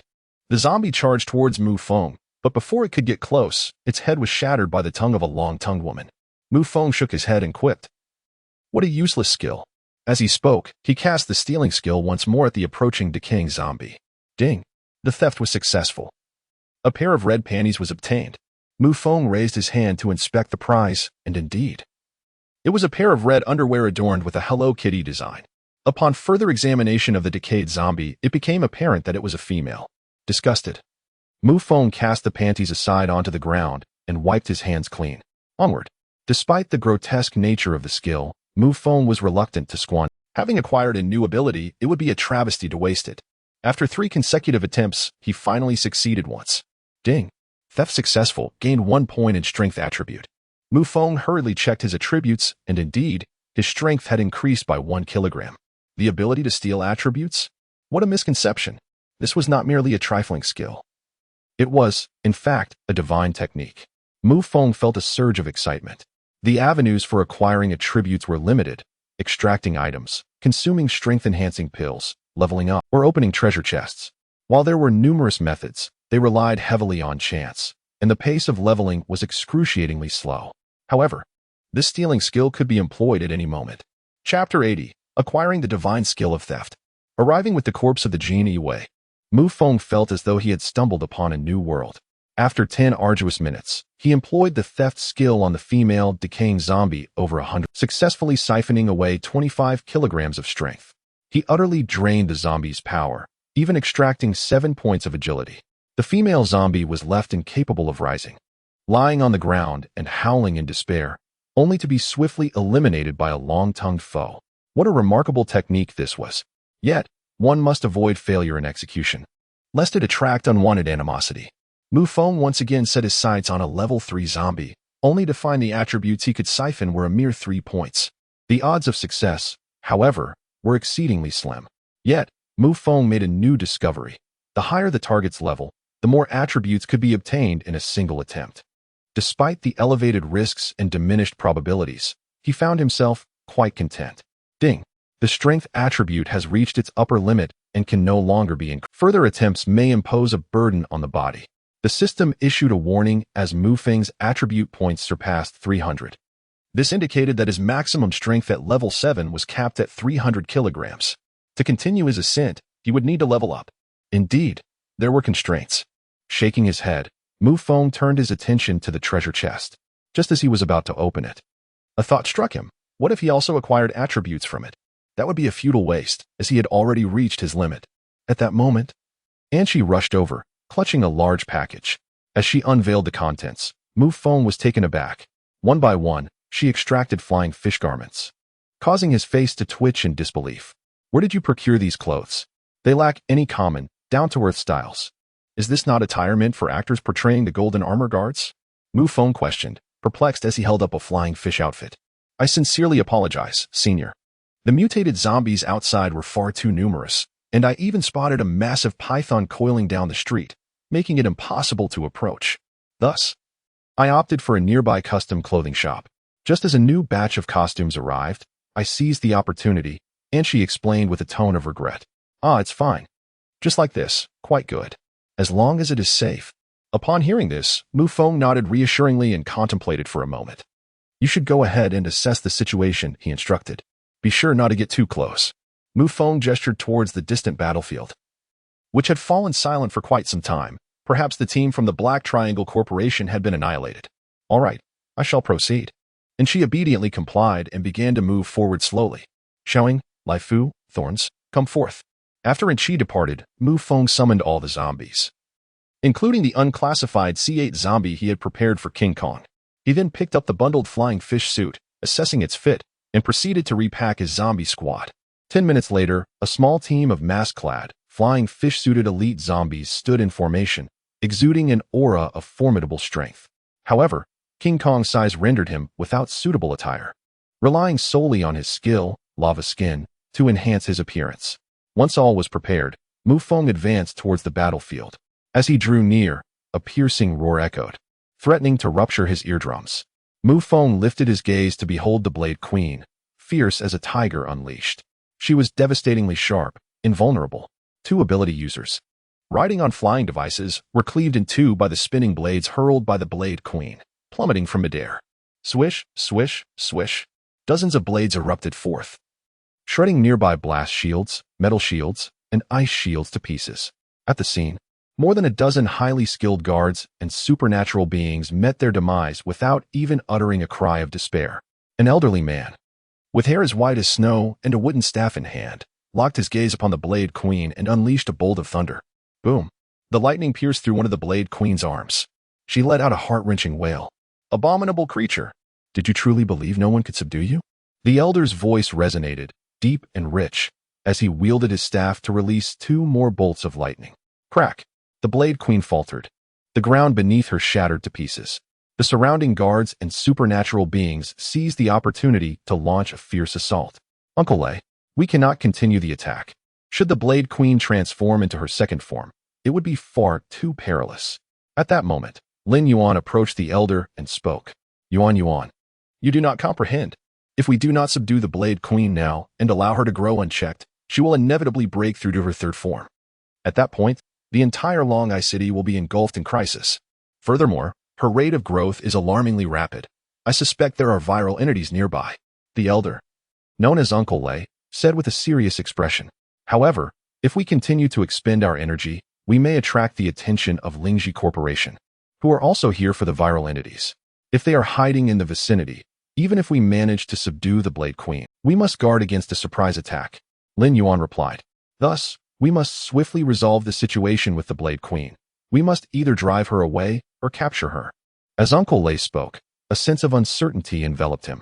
Despite being a B1 level Thunder ability user, he found himself utterly unable to vanquish the equally ranked Blade Queen, let alone capture her. At that moment, Lin Yuan's eyes suddenly sparkled with inspiration. Uncle Lei, I just encountered a formidable senior. He possesses the power to single-handedly slay C9 level flame ghost zombies. If we could enlist his assistance, we would undoubtedly have the means to accomplish the two tasks you mentioned within 10 minutes. Upon hearing this, a look of astonishment washed over Uncle Lei's weathered face. To single-handedly dispatch a flame ghost zombie? That requires at least a C10 level ability user. Where is he? Take me to him at once. Time is of the essence. His excitement was palpable. If we can complete the task, we shall accommodate any conditions he might propose. Any conditions, you say? At that moment, a voice resonated. Both Uncle Lei and Lin Yuan turned to see Mu Feng approaching with a leisurely gait. Behind him trailed Xiaoying, Lai Fu, the long-tongued woman, Thorn Zombie, and C8 Zombie, all clad in snug-fitting flying fish attire. Particularly striking was Xiaoying, whose already alluring figure was accentuated by the outfit, rendering her exquisite curves impossible to conceal. The sight evoked the ancient verses describing the Imperial Guards. In crimson attire, they shed blood by the millions, all in devotion to the heavenly mandate. Smoke billows over the Imperial City. War drums echo beyond the Great Wall. No one would have anticipated that beneath the theatrical masks of Peking opera, there lurked a multitude of grotesque visages, the Imperial Guard zombies. In the desolate world, he stood as a singular presence. At that moment, Uncle Lei felt a wave of astonishment, his spirit trembling. From behind Mu Feng, he sensed a dangerous aura emanating from those clad in the garments of the Jinui, the brocade-clad guards. Chapter 81. Indeed, I shall challenge the... As Mu Feng approached, Uncle Lei scrutinized him closely, yet he could discern nothing of the man's origins. There was an absence of any supernatural energy. However, the confidence radiating from Mu Feng's visage surpassed that of even the most formidable of ability wielders. Confidence cannot be feigned. It is akin to an ordinary person stepping outside a stronghold, utterly paralyzed by fear, especially upon encountering a zombie, their minds rendered void of response. In a world rife with peril, ordinary individuals perceive every corner as a potential threat, anticipating that a zombie could emerge at any moment to tear them apart. Those who possess confidence are indeed the strong. They venture forth from the sanctuary unafraid, capable of dispatching common zombies with a mere wave of their hand. Thus, after a moment of observation, Uncle Lei was still unable to ascertain the depths of Mu Feng's capabilities. The masked figures behind him, adorned in the attire of the Jinui, exuded an aura of enigma. "Senior, are you truly willing to assist us?" Lin Yuan inquired, her excitement palpable upon seeing Mu Feng not only arrive, but also bring allies. "It is not assistance, but rather collaboration," Mu Feng replied with a shrug. "You mentioned earlier that I could propose any conditions." He was no benevolent savior, risking danger to confront the Blade Queen without recompense. It is crucial to note that in Longhai City, there exist zombies even more powerful than the Blade Queen. He certainly could not engage in a battle against each one individually. However, should the risks be minimal and the rewards substantial, he would be inclined to offer his assistance. For instance, at this moment, there exist these high-tech warriors, accompanied by an elderly man endowed with the power to command thunder. The peril diminishes, and he is willing to negotiate terms, ready to lend his hand for a trial. "Indeed, as long as you can assist us in accomplishing our mission. Whatever conditions you propose, if I can fulfill them, I shall undoubtedly comply. I am one of the 3 esteemed elders of the Black Triangle Corporation, Lei Ming. You may call me Uncle Lei. My name embodies trustworthiness. Articulate your requirements without hesitation, as Uncle Lei implores. My conditions are quite straightforward. Should we succeed in vanquishing the Blade Queen, her remains shall belong to me. If we are unable to slay her and can only drive her away, I have a friend in need of refuge. And I hope your technological new city can accommodate him." Upon the conclusion of Mu Feng's statement, the narrator, Angel, mistakenly believed that the friend he referred to was her. Instantly, a surge of warmth enveloped her heart, and her gaze towards Mu Feng underwent a profound transformation. After hearing Mu Feng, Uncle Lei cast a glance at the battlefield behind him. At that moment, his subordinates had suffered significant losses. The Blade Queen rampaged, leaving devastation in her wake, rendering even alloy shields ineffectual. "I accept your terms. We shall join forces to confront the Blade Queen. You shall assist me by restraining her while I deliver the main assault," Uncle Lei stated with resolute determination. However, Mu Feng shook his head. "No need. You merely need to unleash your ultimate cards in this final wave, inflicting as much damage as possible. It would be ideal to eliminate those mutated zombies, after which you may withdraw." Mu Feng articulated. What do you mean by that? I find myself somewhat perplexed. Our resources are already rather limited. If we recklessly invest everything, even retreat could pose a dilemma, let alone accomplishing our objective." Upon hearing this, Uncle Lei appeared quite bewildered. "My intention is rather straightforward. During my combat, I desire no interruptions." Suddenly, Mu Feng revealed a smile, his gaze fixated upon the Blade Queen, an icy glint shimmering in his eyes. At that moment, Uncle Lei comprehended Mu Feng's words, and an expression of utter astonishment crossed his aged face. Lin Yuan, standing nearby, also grasped the implication, yet she found it difficult to believe, feeling an overwhelming sense of incredulity. "Mu Feng intends to challenge the Blade Queen alone. Time is of the essence. You engage in a skirmish, and I shall handle the remainder. Do not squander any more time, otherwise we risk attracting the surrounding mutated zombies, which would lead to complications," Mu Feng stated decisively. "Uncle Lei, Lin Yuan began to feel distressed, uncertain of what to do. Following Mu Feng's plan would mean they would be forsaking all their trump cards. Should they fail to vanquish the Blade Queen, retreat would be their only option. Uncle Lei regarded Mu Feng intently, then glanced at the Imperial guards behind him. "Very well, I concede. I hope you do not let us down." Uncle Lei suddenly nodded, leaving Lin Yuan in a state of disbelief. Uncle Lei actually agreed.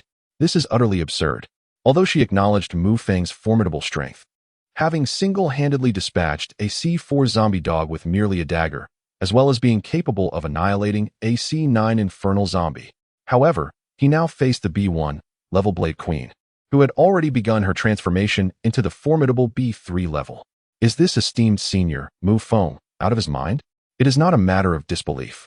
The reality is that even the venerable Lei and the restructured elite mobile squad may not withstand the might of a B3 level Blade Queen. Mu Feng and his companions aspired to drive her away, even to annihilate her. This seems rather implausible. So it was decided, Yuan, convey my orders. Deploy all cruise missiles, explosive projectiles, and armor-piercing shells. Spare no ammunition. Unleash a relentless assault. Uncle Lei, with an expression of grave seriousness, issued the command. He did not place his trust in the young man before him. Rather, he found himself with no alternative. Even if Mu Feng had not suggested it, they were already on the brink of full engagement. Upon receiving the order, Lin Yuan promptly retrieved her radio to relay the command. Soon after, a dozen aircraft aligned in formation.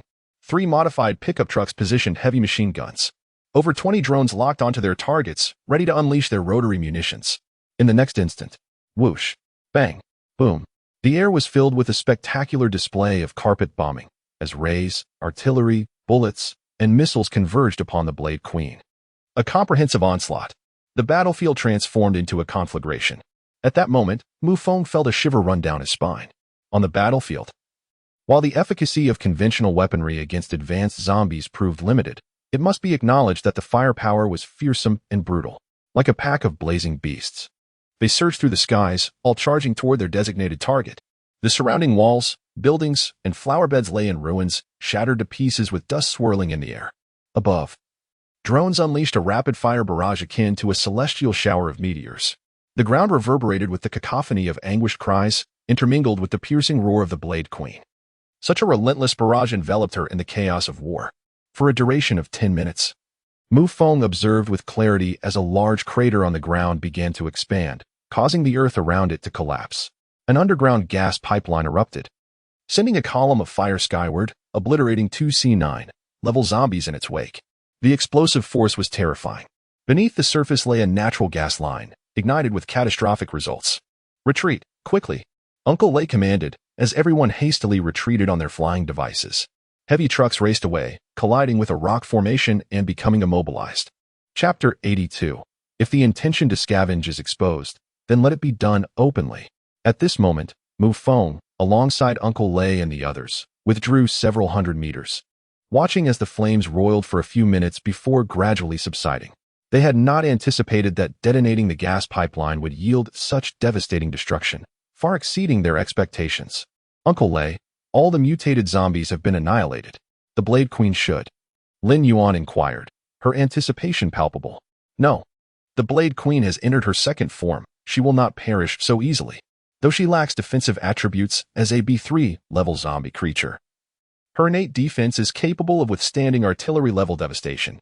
The devastation wrought by the gas explosion was primarily due to the shockwave and flames, which, while not necessarily lethal, could still inflict severe harm. In an instant, Lin Yuan's hopes were shattered, leaving her in despair.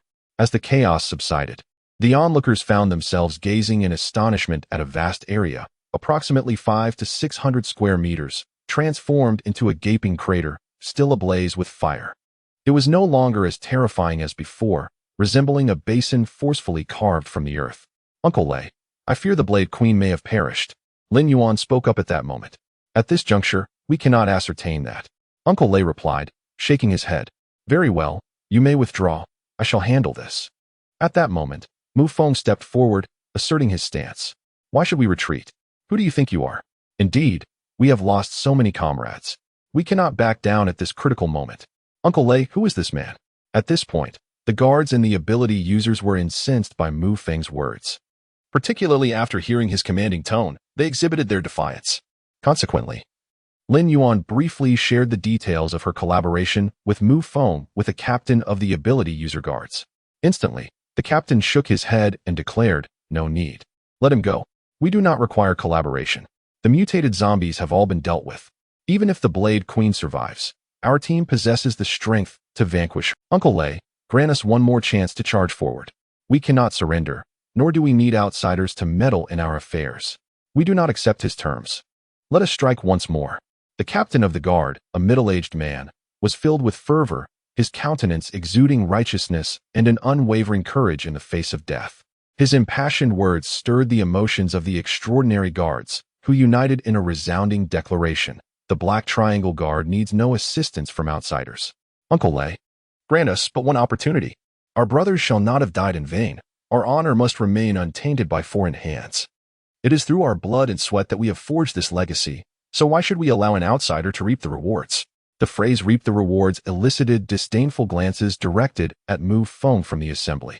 At that moment, Lin Yuan approached Uncle Lei and softly implored, Uncle Lei, please grant Captain Ans and his team another chance. We must not dampen their spirits. Uncle Lei hesitated, casting a troubled glance at Mu Feng. Mu Feng, might you consider waiting a while? He suggested. Let my team investigate. If the Blade Queen has perished, it will spare you from intervening. I can still fulfill your second condition. However, should our team succeed in vanquishing the Blade Queen, her remains must be ours. I hope you can comprehend the significance of the Blade Queen's corpse to us. Upon hearing this, Mu Feng smiled faintly and replied, if Uncle Lei is certain that my intervention is unnecessary, I have no objections. Now is indeed the opportune moment to strike. I can assure you that the Blade Queen is not dead and is in her most vulnerable state.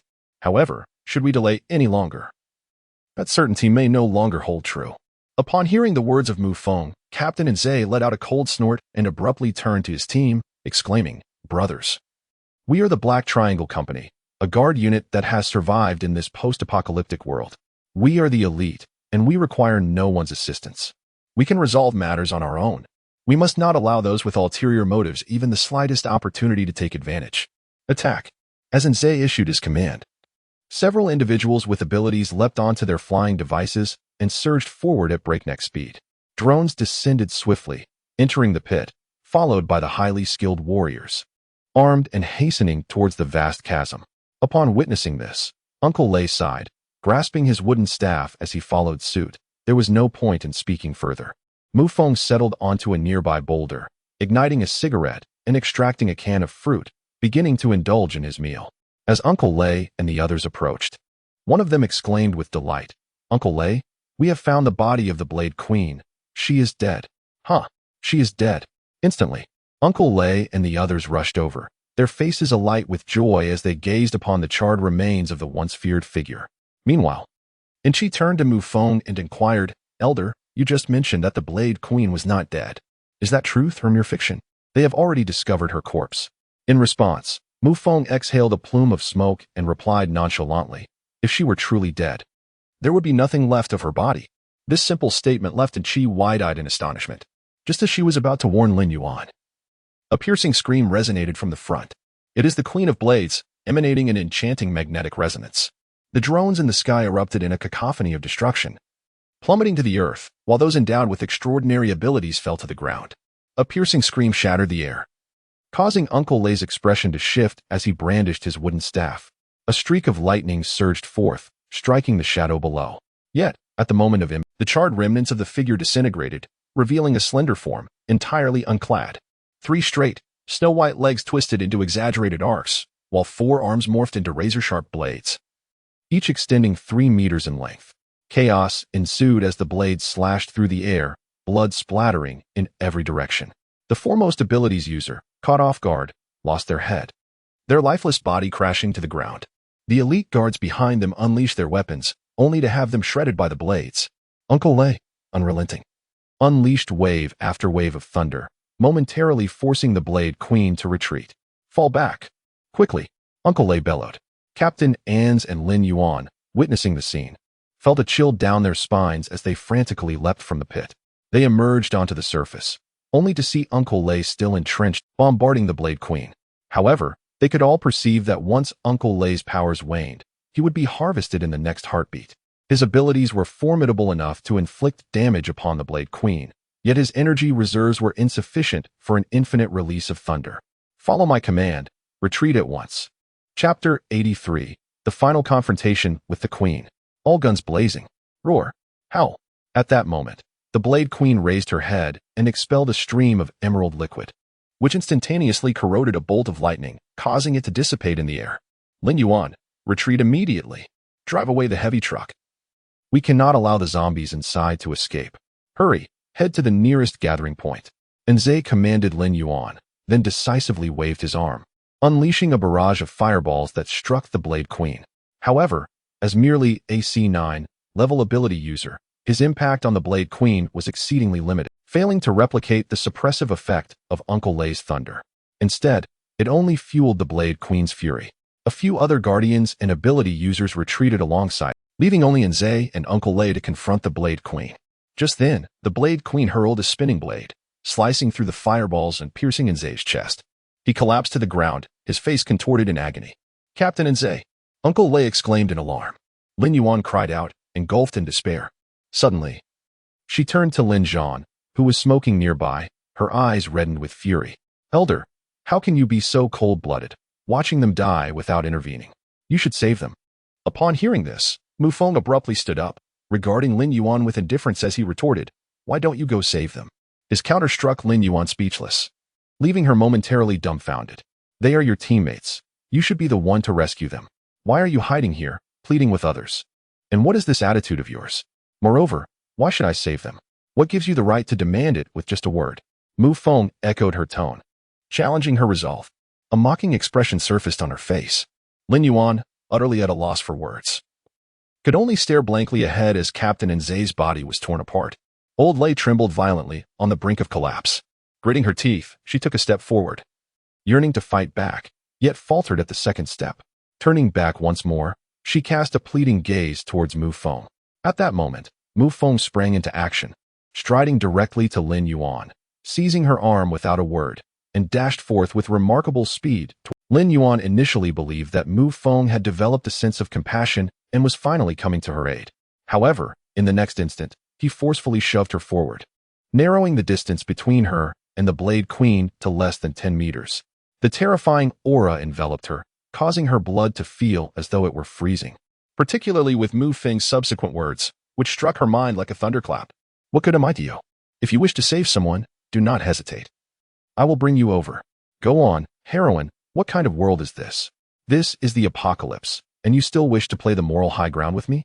If it weren't for your earlier cooperation in eliminating a blazing ghost, I would have fed you to the Blade Queen already," Mu Feng said coldly. Just then, Old Lei could no longer hold on, as the protective thunder shield was shattered by the Blade Queen. His chest was marred by ghastly wounds, blood staining his entire body. He collapsed to the ground, too weak to rise. Roar! A howl echoed through the air. The Blade Queen leaped to the ground, her grayish-white eyes sweeping the surroundings before finally locking onto the figure of Old Lei.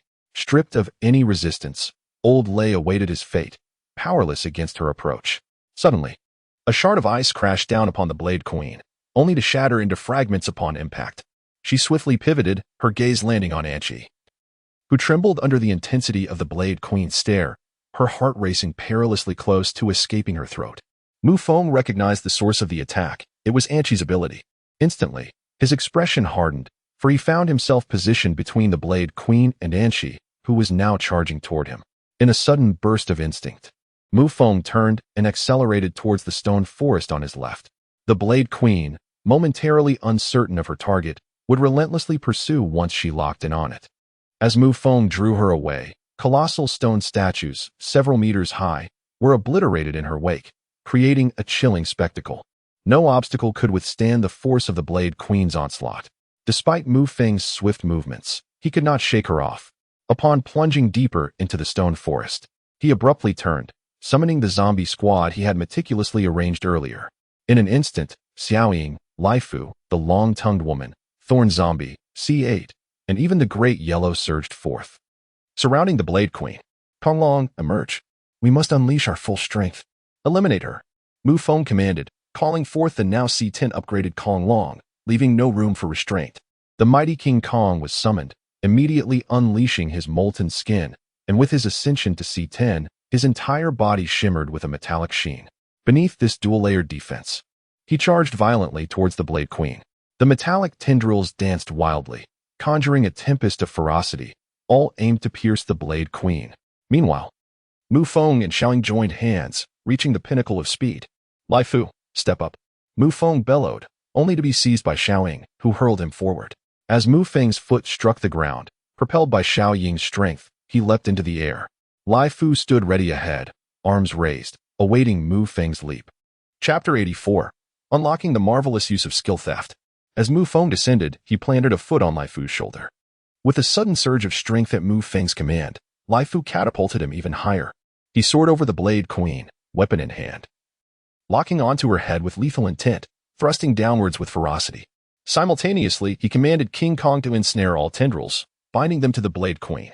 The Blade Queen erupted in rage, her deadly aura now focused entirely on King Kong. With a swift motion, several blades pierced through King Kong's chest, emerging from his back, all stained with his dark blood, tearing his flesh asunder. Seizing the opportunity, Xiaoying dashed forward, only to narrowly evade a scythe thrust by the Blade Queen that nearly severed her in two. Nevertheless, a deep gash marred her abdomen, the wound grievous. The blade was exceptionally sharp. At that moment, Mu Feng's serpent kiss was poised to pierce the crown of the Blade Queen. Suddenly, the Blade Queen lifted her gaze, their eyes locking in a fierce confrontation. She opened her bloodied maw, revealing a scene of utter brutality as her fangs emerged. A deafening roar echoed, and the sinister melody invaded Mu Feng's ears, plunging him into darkness. His hands became uncontrollable, and he was ensnared by the Blade Queen's sonic assault.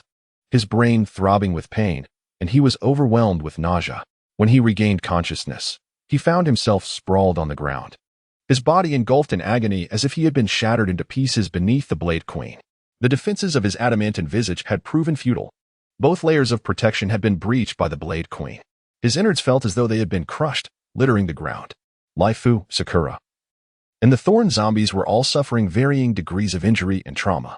This was a significant loss. Despite their grievous wounds, they continued to fight fiercely. At that moment, Mu Feng spat out a mouthful of blood and finally managed to rise from the ground. He turned his head and saw a serpent kiss lying at the feet of the Blade Queen. Howling, the Blade Queen had escaped the confines of the adamantine restraint and was now suppressing the Golden Giant's blade strikes, stirring a whirlwind of flesh and blood. Lai Fu wielded his shield, brandishing his battle axe in support. Sakura had circled behind the Blade Queen, launching a fierce assault. However, the Blade Queen's front was nearly impenetrable, with lethal blade flashes covering every angle. Breaking through her defenses proved exceedingly difficult. Her attacks were, in fact, her defenses, making her all the more formidable. There was no time to delay. C8, Thorn, charge forth. Witnessing his zombie squad ensnared in perilous circumstances filled him with urgency. As the situation dragged on, the entire squad faced annihilation. Retreating now would only hasten their demise. With no alternative, Mu Feng found himself cornered. The assaults from C8 and the Thorn zombies yielded only limited damage, failing to draw any significant aggro. The mighty King Kong was grievously injured, his chest marred by severed fangs. Just as he was about to be overwhelmed by a flurry of blades, Mu Feng dashed to the feet of the Blade Queen, picking up the serpent's kiss in a desperate attempt to redirect her ire. If not, King Kong would surely perish. With a swift thrust, he severed one of the Blade Queen's legs. Yet, his efforts to divert her attention proved fruitless. It seemed the Blade Queen had identified King Kong, the substantial threat who had confined her, as her primary target. The reality soon became evident. Without King Kong, the formidable meat shield, Mu Feng and his undead squad had no opportunity to launch an attack. Da Huang, charge, Mu Feng commanded. Da Huang leaped from behind King Kong, only to be pierced midair by the Blade Queen's elongated, spinning blade, losing balance and sustaining injuries. Mu Feng's eyes blazed with urgency. He needed to attract her wrath swiftly. But his own damage output was meager. In this dire predicament, his mind raced until a sudden spark of inspiration struck him. He retreated 2 paces, narrowly evading the Blade Queen's sweeping strike, which left a deep gash in the ground. Steal, Mu Feng exclaimed. However, as the words left his lips, a notification chimed in his mind. Failed to steal, nothing was acquired. Press on. As Mu Feng circled around the Blade Queen, he unleashed his skill of thievery. He executed the technique over 30 times, watching as the golem's body swayed precariously. At last, a notification chimed. Ding. Theft successful, acquired blade arm. In the next moment, Mu Feng noticed within his storage space an arm belonging to the Blade Queen, radiating a lethal gleam. He swiftly retrieved it without examining its attributes, directing it toward Sakura. Catch. Receiving the command, Sakura leapt into the air, seizing the Blade Queen's arm and delivering a powerful slash. Instantly, the Blade Queen's defenses crumbled, her blade piercing through the golem, severing it in multiple places. The golem seized the opportunity and struck the Blade Queen with great force. Mu Feng continued to siphon her abilities, succeeding once more after several attempts. Ding. Theft successful, acquired Blade Queen's essence X1. This time, the Blade Queen turned her gaze upon Mu Feng, her eyes glowing a furious crimson. It was a manifestation of her hatred and wrath. Clearly, Mu Feng's incessant thievery had driven her into a furious rage, her enmity reaching its peak. Without a moment's hesitation, Mu Feng turned on his heels and fled.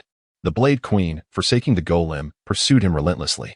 With swipes, the surrounding stone statues were cleaved in twain, as Mu Feng pushed himself to his utmost speed. Yet the distance remained perilously close, less than 7 meters. A moment's pause would invite the Blade Queen's deadly strike. In a display of extreme agility, he called out, "Sakura, attack." Suddenly, Mu Feng halted, rolling onto the ground in a tactical maneuver, executing a feigned retreat. He found himself beneath the Blade Queen's feet.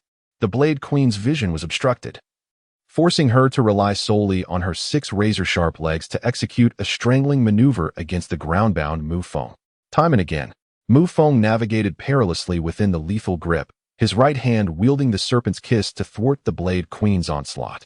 Explosions of fire erupted as he fought back. And soon after, Sakura caught up, utilizing her agile movements and remarkable speed to leap behind the Blade Queen. The moment was ripe for theft. Mu Feng hurled a skill beneath the Blade Queen. Ding! Theft successful, gaining 10 in strength, 10 in agility, 10 in constitution. While his strength had already reached the current level's limit, rendering him momentarily disappointed, it nonetheless allowed him to draw full aggro once more. He continued to lead the queen through the stone forest.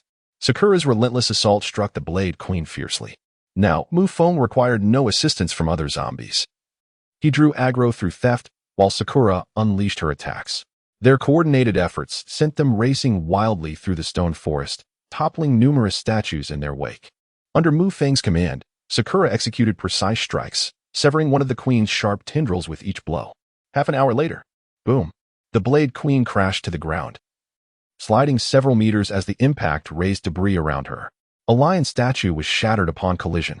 Chapter 85. Elder Lei's Generous Proposal. Request for Escort. At this moment, the Blade Queen lay bare, reduced to a mere puppet, akin to a tiger stripped of its teeth. Mu Feng clutched his profusely bleeding abdomen and slowly rose from the ground. His gaze fell upon Sakura, who had fallen from the Blade Queen, unable to get up. Her arms severed during the fierce battle. The last blade-like arm had been violently bitten off by her own teeth.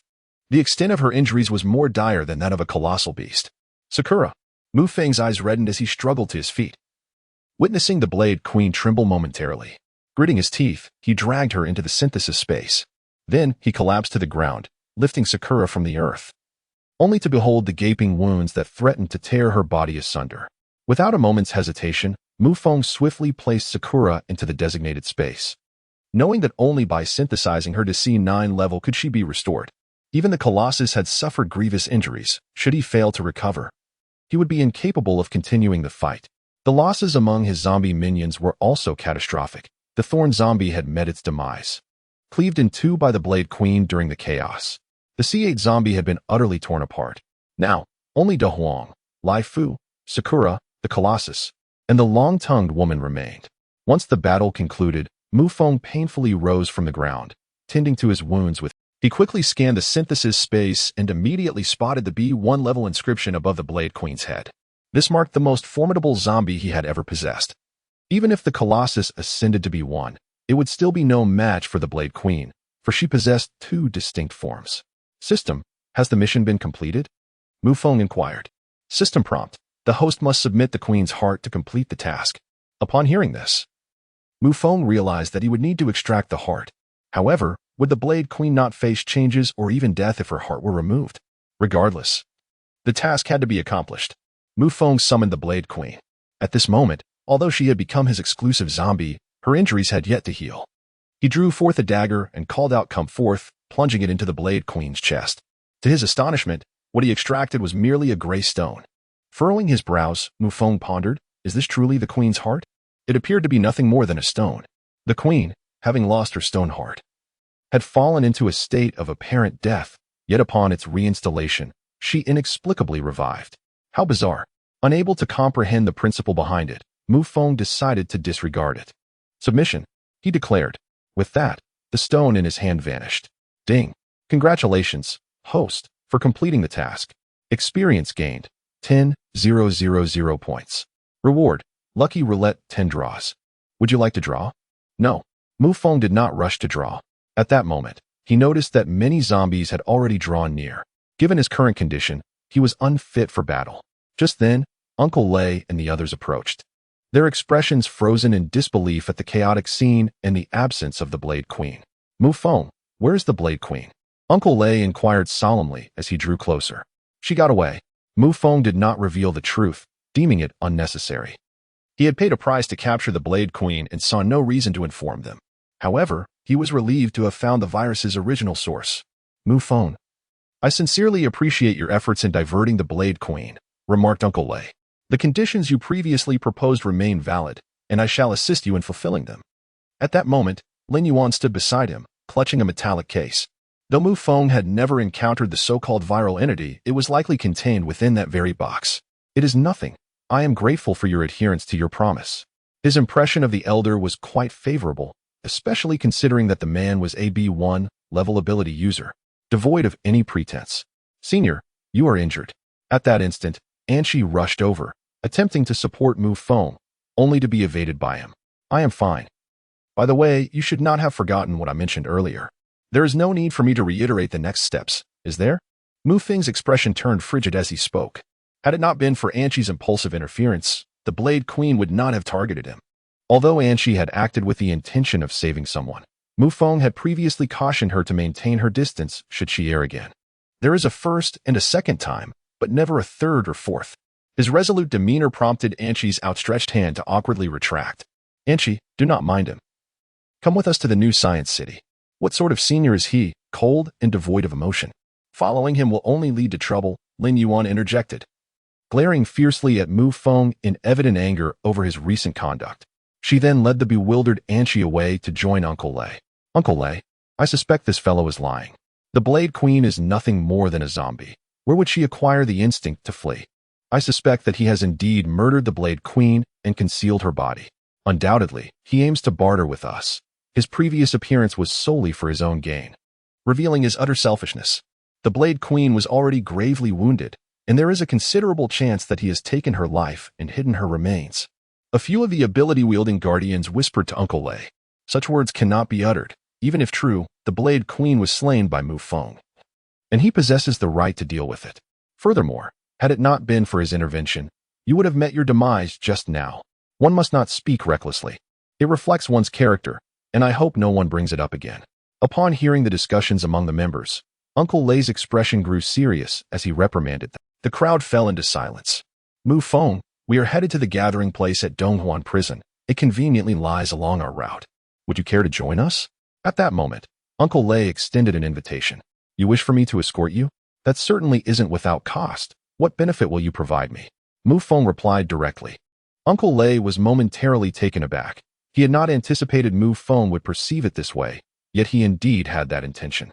The virus core and the zombies in the container were their acquisitions from this endeavor, which they could not afford to lose. Uncle Lei had witnessed Mu Feng's strength. Though he could not sense any ability aura, his combat prowess undoubtedly exceeded C9, possibly even reaching B rank. Traveling together would be mutually beneficial, rather than assign a dependency on Mu Feng's escort. Nonsense. Do we truly require your escort?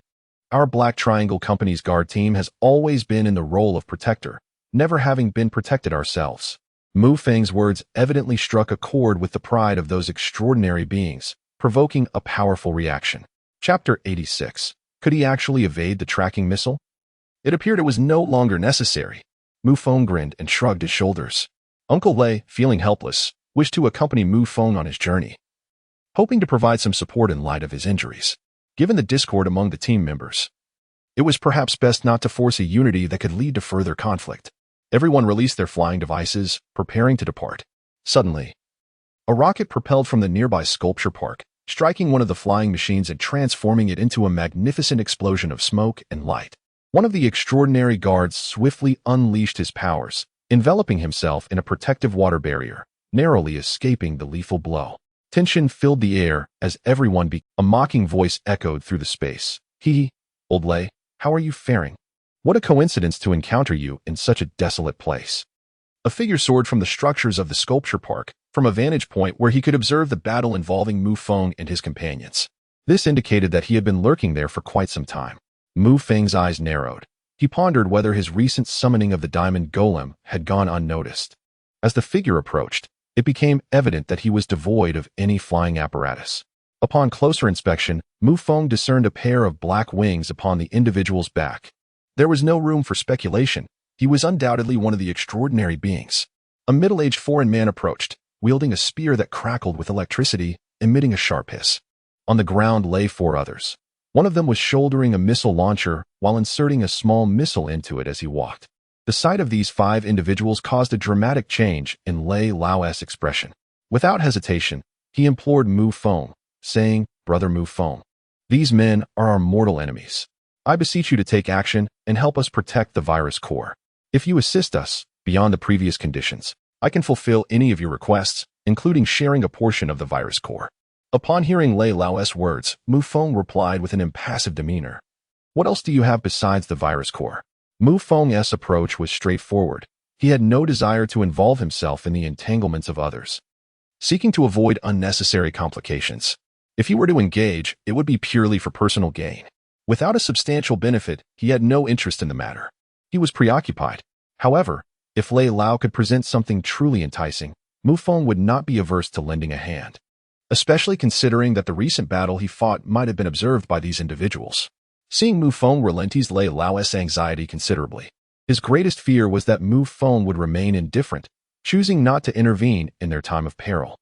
He had long understood Mu Feng's character, one who clearly distinguished between personal and public matters, often remaining aloof when it did not concern him. The situation was dire, and he hastily exclaimed, "Mu Feng, I can provide you with a futuristic mech capable of withstanding the onslaught of B-class zombies. It is not currently in your possession, but it can be made available to you at any time in the technological new city. Additionally, I possess 2 zombie crystals that can enhance your abilities. The essence of the viral entities is also significant. Once we achieve results in our research, I shall share them with you, and furthermore, I can grant you residential rights for 10 individuals in the technological new city." "Zombie crystals?" Mu Feng interrupted, pondering thoughtfully. It seemed that Angel had mentioned them to him before. Indeed, C10 grade zombie crystals are exceedingly rare, as they can only form within C10 grade zombies. As the 5 individuals drew nearer, Elder Lei urged, "Moreover, zombie crystals are the most precious trading currency among abilities users in any surviving city, gathering place, or concentration camp across the nation and even the world." "Oh, I'm not particularly interested. The quantity is simply too meager." Elder Mu Feng, "The development of viral entities presents a valuable opportunity. I will allocate my entire share of the profits to you, securing your future, even if you lack abilities. With this income, as long as the technological new city remains unbreached by zombies, you can live without worry." Elder Lei was growing increasingly anxious. Mu Feng was exceedingly difficult to persuade. The terms he offered were already remarkably generous, enough to incite envy in anyone. Mu Feng shook his head and turned to leave. It was a matter of feigned detachment.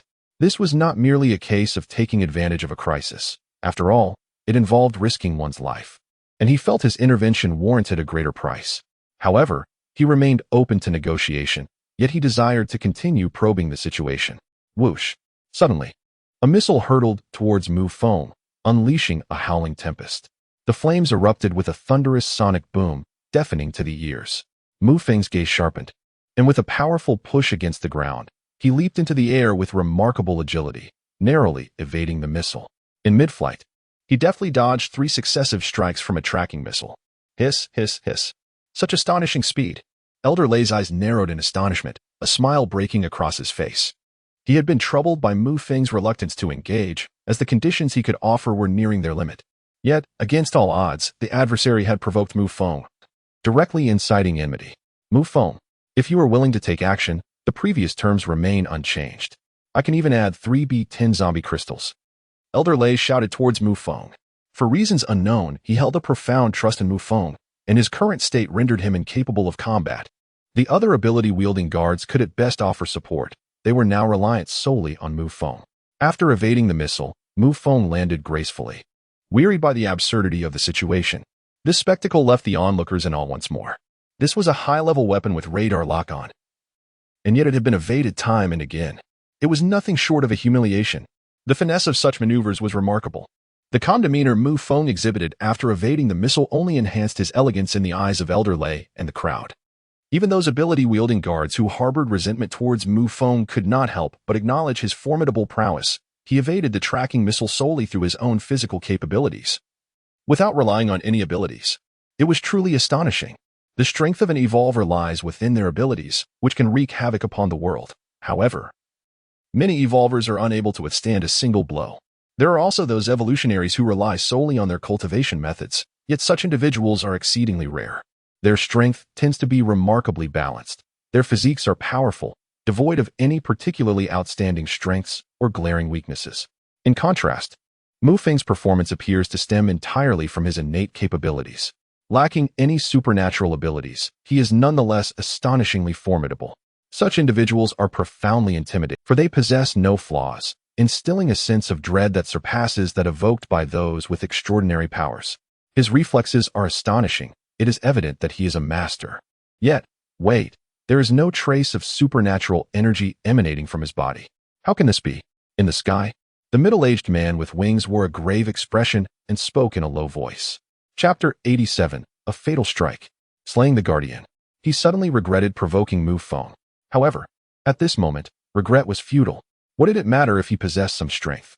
It was well known that Dragon Sea City had not heard of any formidable individuals. Most had perished in battle. Here I stand, a godlike presence. Let me see what abilities you truly possess. This man was resolute, regardless of the opponent's prowess. A grudge had already formed. Reconciliation was out of the question. The only course now was to eliminate the rival entirely. Especially since Old Lei seemed to have engaged in some form of deal with the adversary, collaboration was no longer an option. In the sky, the winged man flapped his wings, ascending to great heights, where a flickering of electrical flames could be discerned. Mu Feng, be cautious. This individual is our implacable foe from the Black Triangle, the director of Lingji Corporation, known as Rex. He shares my affinity for lightning abilities and is, in fact, a dual-element evolutionary, making his lightning and fire powers exceedingly perilous. As Lei Lao beheld this scene, he shouted from the rear. The winged Rex soared to at least 100 meters in height before diving down like a thunderous eagle. Utilizing the distance, Rex's descent was swift beyond measure, accompanied by the relentless sound of sonic booms, showcasing his overwhelming might. His spear pointed directly at Mu Feng, crackling with electric sparks, a sinister grin etched upon his face. Just as he was poised to strike Mu Feng, Rex abruptly halted, shaking his spear, unleashing a torrent of lightning that engulfed Mu Feng's position. Hey, gotcha. Prepare to be obliterated by my thunderous flames. In the air, several dozen meters away from Mu Feng, Rex laughed uproariously, reveling in his triumph. He had long discerned Mu Feng's formidable physical capabilities. How could he allow such an opponent to approach him and seize the opportunity to retaliate? To Rex, it was evident that Mu Feng had survived thus far solely through his combat skills and physical prowess. Acknowledging the advantages of this terrain, he was determined to capitalize on his strengths while avoiding weaknesses. Mu Feng, Lei Lao exclaimed in alarm. Mu Feng had been deceived. Rex was utterly shameless. Despicable bastard. Several of the ability-wielding guards beside Lei Lao could not help but curse. Indeed, I've ensnared him. What of it? Want to contest me? Come and fight me. Ha ha ha. I shall act as I please. Who can stop me? Once I eliminate him, you shall all meet your demise.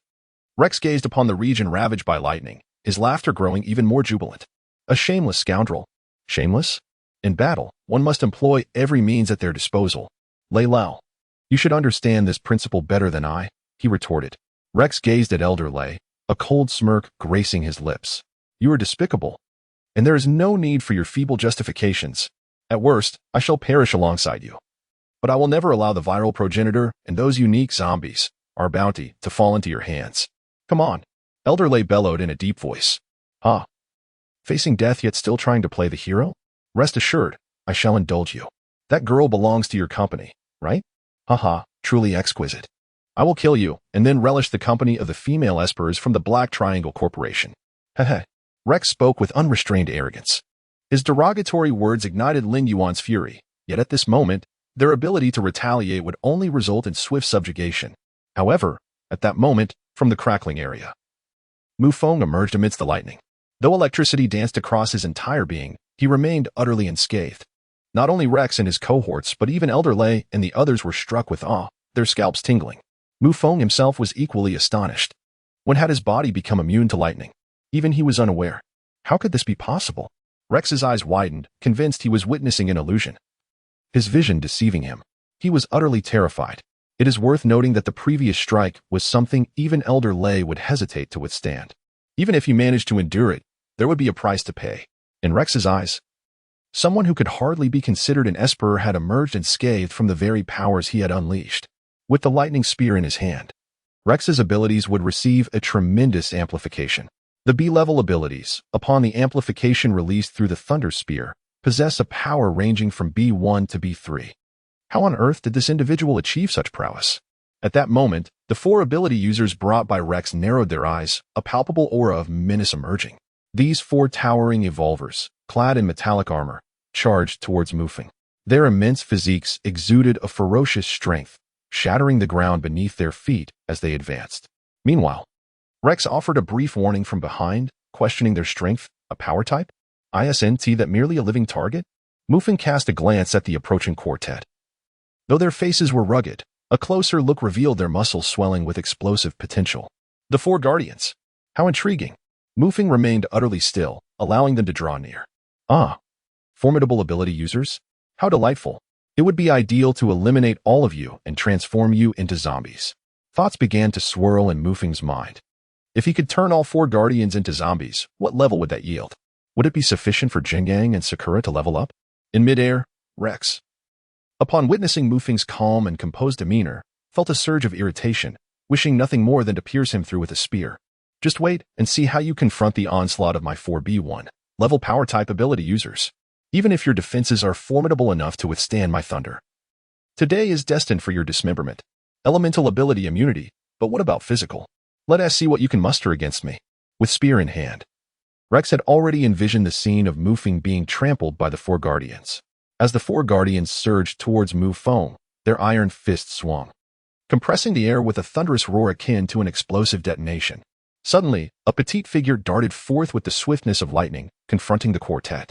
In a fleeting moment, a glimmer of cold light flashed, and all that could be perceived was a chilling radiance. Below, a pained howl erupted from an individual, only to be abruptly stifled, transforming into a gurgling sound lodged in his throat. Rex, upon witnessing this spectacle, felt a surge of astonishment and fury. One of the guardians clutched his neck with both hands, his face a portrait of horror and agony. Blood seeped through his fingers, staining his garments a deep crimson. In that moment, he toppled backward, crashing to the ground, lifeless. Upon his fall, his hands were finally forced apart, revealing a deep and elongated wound at his neck, from which blood gushed forth relentlessly, painting a grim tableau. This was a fatal injury. He had been decapitated. It was a strike of lethal precision. Chapter 88. A shocking revelation. How could this be? Rex's eyes narrowed in disbelief, struggling to comprehend the scene before him.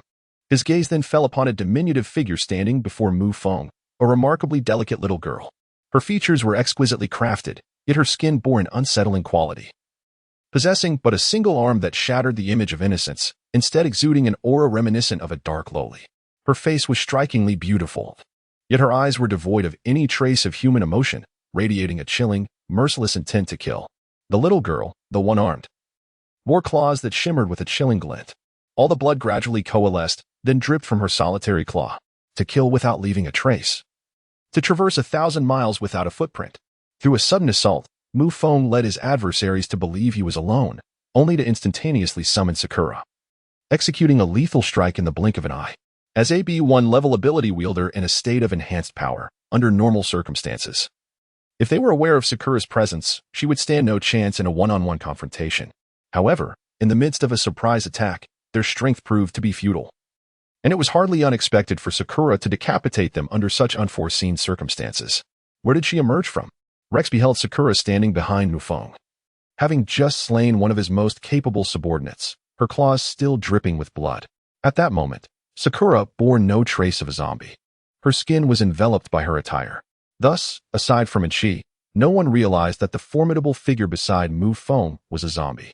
In Rex's eyes, Sakura was an ability wielder, capable of transforming her claws into weapons surpassing the strength of alloy, possessing incredible speed, and excelling in assassination.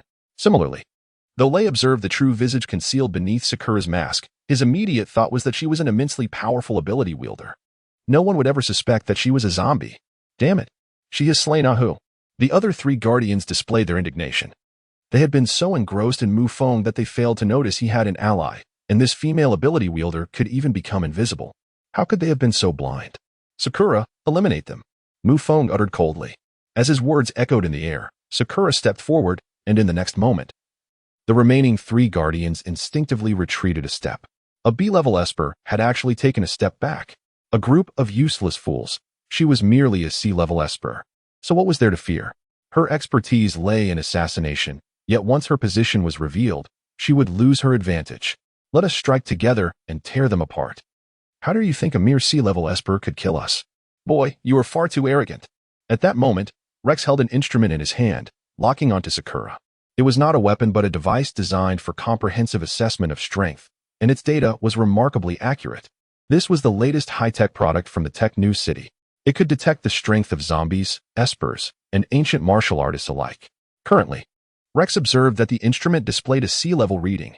Although he was unaware of the precise C-level, it was still classified as C, far from the realm of B. Upon hearing Rex's words, the 3 guardians suddenly understood. Are you trying to deceive me? Damn it, you've made me lose face. Kill her. Leave none alive. With a roar that shook the ground, the 3 guardians surged forward like 3 iron towers, crashing towards her at high speed. Unfazed, Sakura charged ahead, unleashing her utmost speed. Under Mu Feng's command, she did not engage directly but instead utilized her advantages to dance around the 3 guardians. The sheer power of the 3 guardians was formidable. Even a single punch could obliterate zombies of B level and below. However, under the command of Mu Feng, Sakura found it impossible to strike the rapidly spinning figure in the short term. Yet, after several waves of onslaught, her disadvantage became apparent. The 3 guardians advanced in unison, swiftly encircling her. 3 iron fists were unleashed simultaneously. 2 of the strikes were narrowly evaded by Sakura, but she was unable to escape the final blow. The guardian's face twisted into a cruel expression, knowing that this punch would surely annihilate its target. What of the assassin? Faced with overwhelming power, death was inevitable. Mu Feng suddenly called out again. Unbeknownst to anyone, a towering figure materialized behind Sakura. In the next moment, she was sent flying by the force of the blow. Before the guardian could revel in victory, a sharp gleam sliced through the air, and he widened his eyes in shock. Lifu had arrived. With a left-handed shield crashing down, it struck the guardian's face, while his right hand swung a black iron fire axe, cleaving down upon the guardian's shoulder. Blood splattered forth. With a twist of his wrist, Lifu maneuvered the axe, pulling forcefully. In a swift motion, the guardian's neck was severed, and he fell to the ground, lifeless. Third brother, another guardian, witnessing this, roared in fury and unleashed a devastating punch. Lifu raised his shield, but was sent flying by the force of the blow. The strength of the 4 guardians was indeed terrifying. Lifu could barely withstand it, his arm shattered and the shield deeply dented. Nevertheless, Lifu and Sakura's collaboration had successfully vanquished 1 guardian. Now, only 2 guardians remained, alongside a dazed Rex suspended in midair. How could this be possible? Where did you gather so many allies? Rex bellowed, bewildered by the sudden emergence of Mu Feng's reinforcements during the skirmish. Although Rex was aware that Mu Feng had previously brought 5 formidable warriors, he was astonished by their prowess, despite appearing to be inferior to the 4 guardians. And with only 2 of them present, they executed a cunning ambush that successfully eliminated 2 of the guardians. The combination of such tactics with their stealthy abilities was truly terrifying. While power-based abilities often have numerous drawbacks, these were still B1 level abilities. And yet they had been vanquished so easily. The 4 guardians, clad in alloy battle armor, sought to mitigate their vulnerabilities in defense and reaction time. However, Mu Feng's 2 companions excelled in assassination, delivering precise and lethal strikes that rendered the alloy armor utterly ineffective. Guardians, advance with me. Do not fall for his tricks. I believe he has no more allies. At that moment, Rex was consumed by rage, brandishing his spear as he descended from the sky. The 2 guardians, now fully enraged, joined forces to assault Mu Feng. Sakura, Reifu, tongue wagger, come with me. Mu Feng, his expression grave, issued a command to engage. The serpent's kiss concealed on his wrist enhanced his speed and strength tremendously. He unleashed a powerful punch that collided with one of the B1 level guardians, astonishingly only retreating half a step in response. This indicated that his strength had reached an almost B1 level itself. The guard was momentarily taken aback, astonished that Mu Feng's strength rivaled his own. However, Mu Feng possessed an additional serpent's kiss, and at the instant of their second clash, he found himself unable to evade the impact of his opponent's force, resulting in a sharp pain in his chest. Yet, in that fleeting moment, as he staggered back, he seized the opportunity while his opponent charged forward, rolling on the ground to maneuver behind him. A backstab. Mu Feng launched a lethal strike. Chapter 89. A series of slashes. Scaring Rex away. Acquiring the essence. Ding. Yet, it was a failure. The backstab struck the opponent's alloy armor, erupting in a shower of sparks. Although he did not succeed in eliminating his foe, the blow certainly startled the Guardian. Due to his height, what was intended as a lethal backstab to the neck fell short, resulting in a miscalculation that spared the Guardian's life. Otherwise, he would have undoubtedly perished. Boom. The Guardian pivoted and delivered a punch that sent Mu Feng staggering several steps back. This time, the force of the blow exacerbated his injuries, causing him to spit out a mouthful of blood. Die. Yet, as the Guardian rushed forward, Mu Feng smirked, a chilling grin that sent shivers down the Guardian's spine, momentarily halting him. You think you can intimidate me? I'll shatter your skull with a single punch. But in the next instant, De Huang, go. Mu Feng summoned De Huang, feeling no need to hold back now. Were it not for King Kong's injuries, he would have called upon him as well. He had to conclude this battle swiftly. Fortunately, with Old Lei around, otherwise, Lu Fu and Xiaoying would likely have perished by now.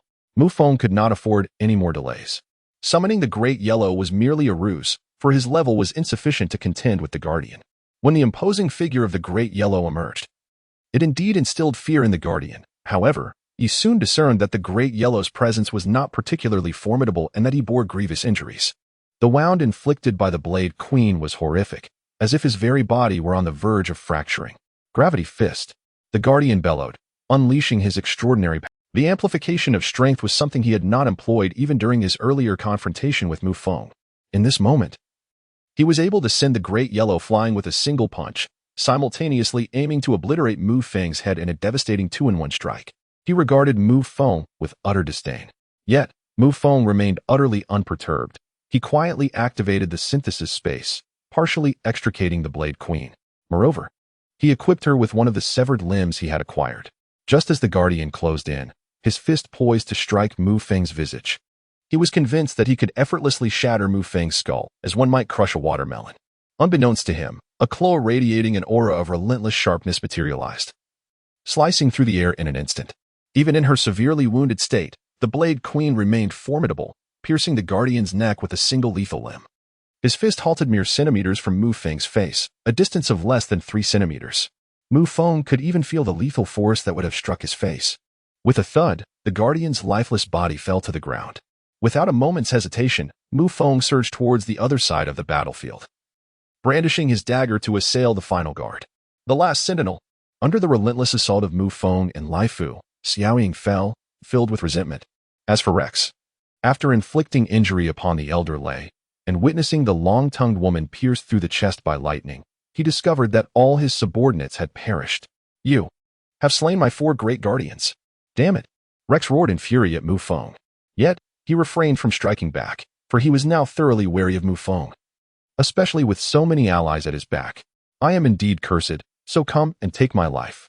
At this moment, Mu Feng was also at the end of his strength. Wounded and exhausted from battle, he was on the verge of collapse. However, he could not show weakness, for that would be fatal. He had to stand firm, to display unwavering fearlessness. Moreover, he had already opened the portal to summon the Blade Queen at any moment. Although the Blade Queen was gravely injured and could only manifest one blade-like limb, she might not be a formidable adversary. Yet, he had no other choice. It was a gamble, a reckless gamble. Rex cast a deep glance at Mu Feng, gritting his teeth as he surveyed the fallen bodies, before turning to swiftly retreat with his dark wings. Indeed, he could not continue the fight. The loss of his 4 guardians filled him with rage and sorrow. However, if he persisted, his own life would be at stake. He lacked Mu Feng's audacity to wager his life. Thus, he withdrew. Mu Feng had merely employed a cunning strategy akin to a gamble at the gaming table, successfully intimidating his opponent. Yet, this was not the end. Even though Mu Feng had exhausted his options, he had no intention of letting Rex escape unscathed. He issued a direct command to De Huang, who, with a labored sway of his body, managed to rise and follow the departing direction of Rex, vanishing from sight. It felt as though they had all mysteriously evaporated into thin air. At that moment, Old Lei observed De Huang's retreating figure. and his gaze towards Mu Feng became remarkably intricate. Leaning on someone for support, his lips were stained with blood. Having just engaged Rex in combat, he had nearly exhausted all his energy, and Rex must have suffered substantial depletion as well. For these reasons, he had no choice but to withdraw. In contrast, Mu Feng appeared merely injured, showing no concern for energy expenditure.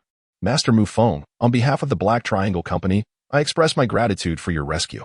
At this juncture, Old Lei's address towards Mu Feng had transformed. He referred to him as Master. The display of Mu Feng's prowess had truly astonished him.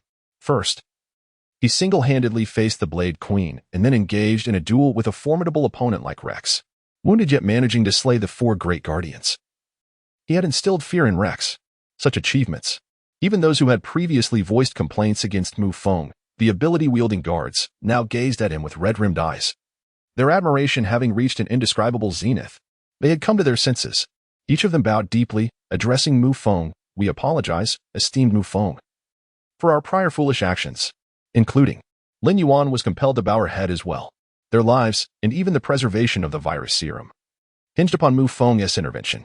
Let us forego pleasantries. The virus serum remains, and you may depart. Mu Feng would not be easily swayed by mere flattery. Upon hearing this, Elder Lei did not breach his promise.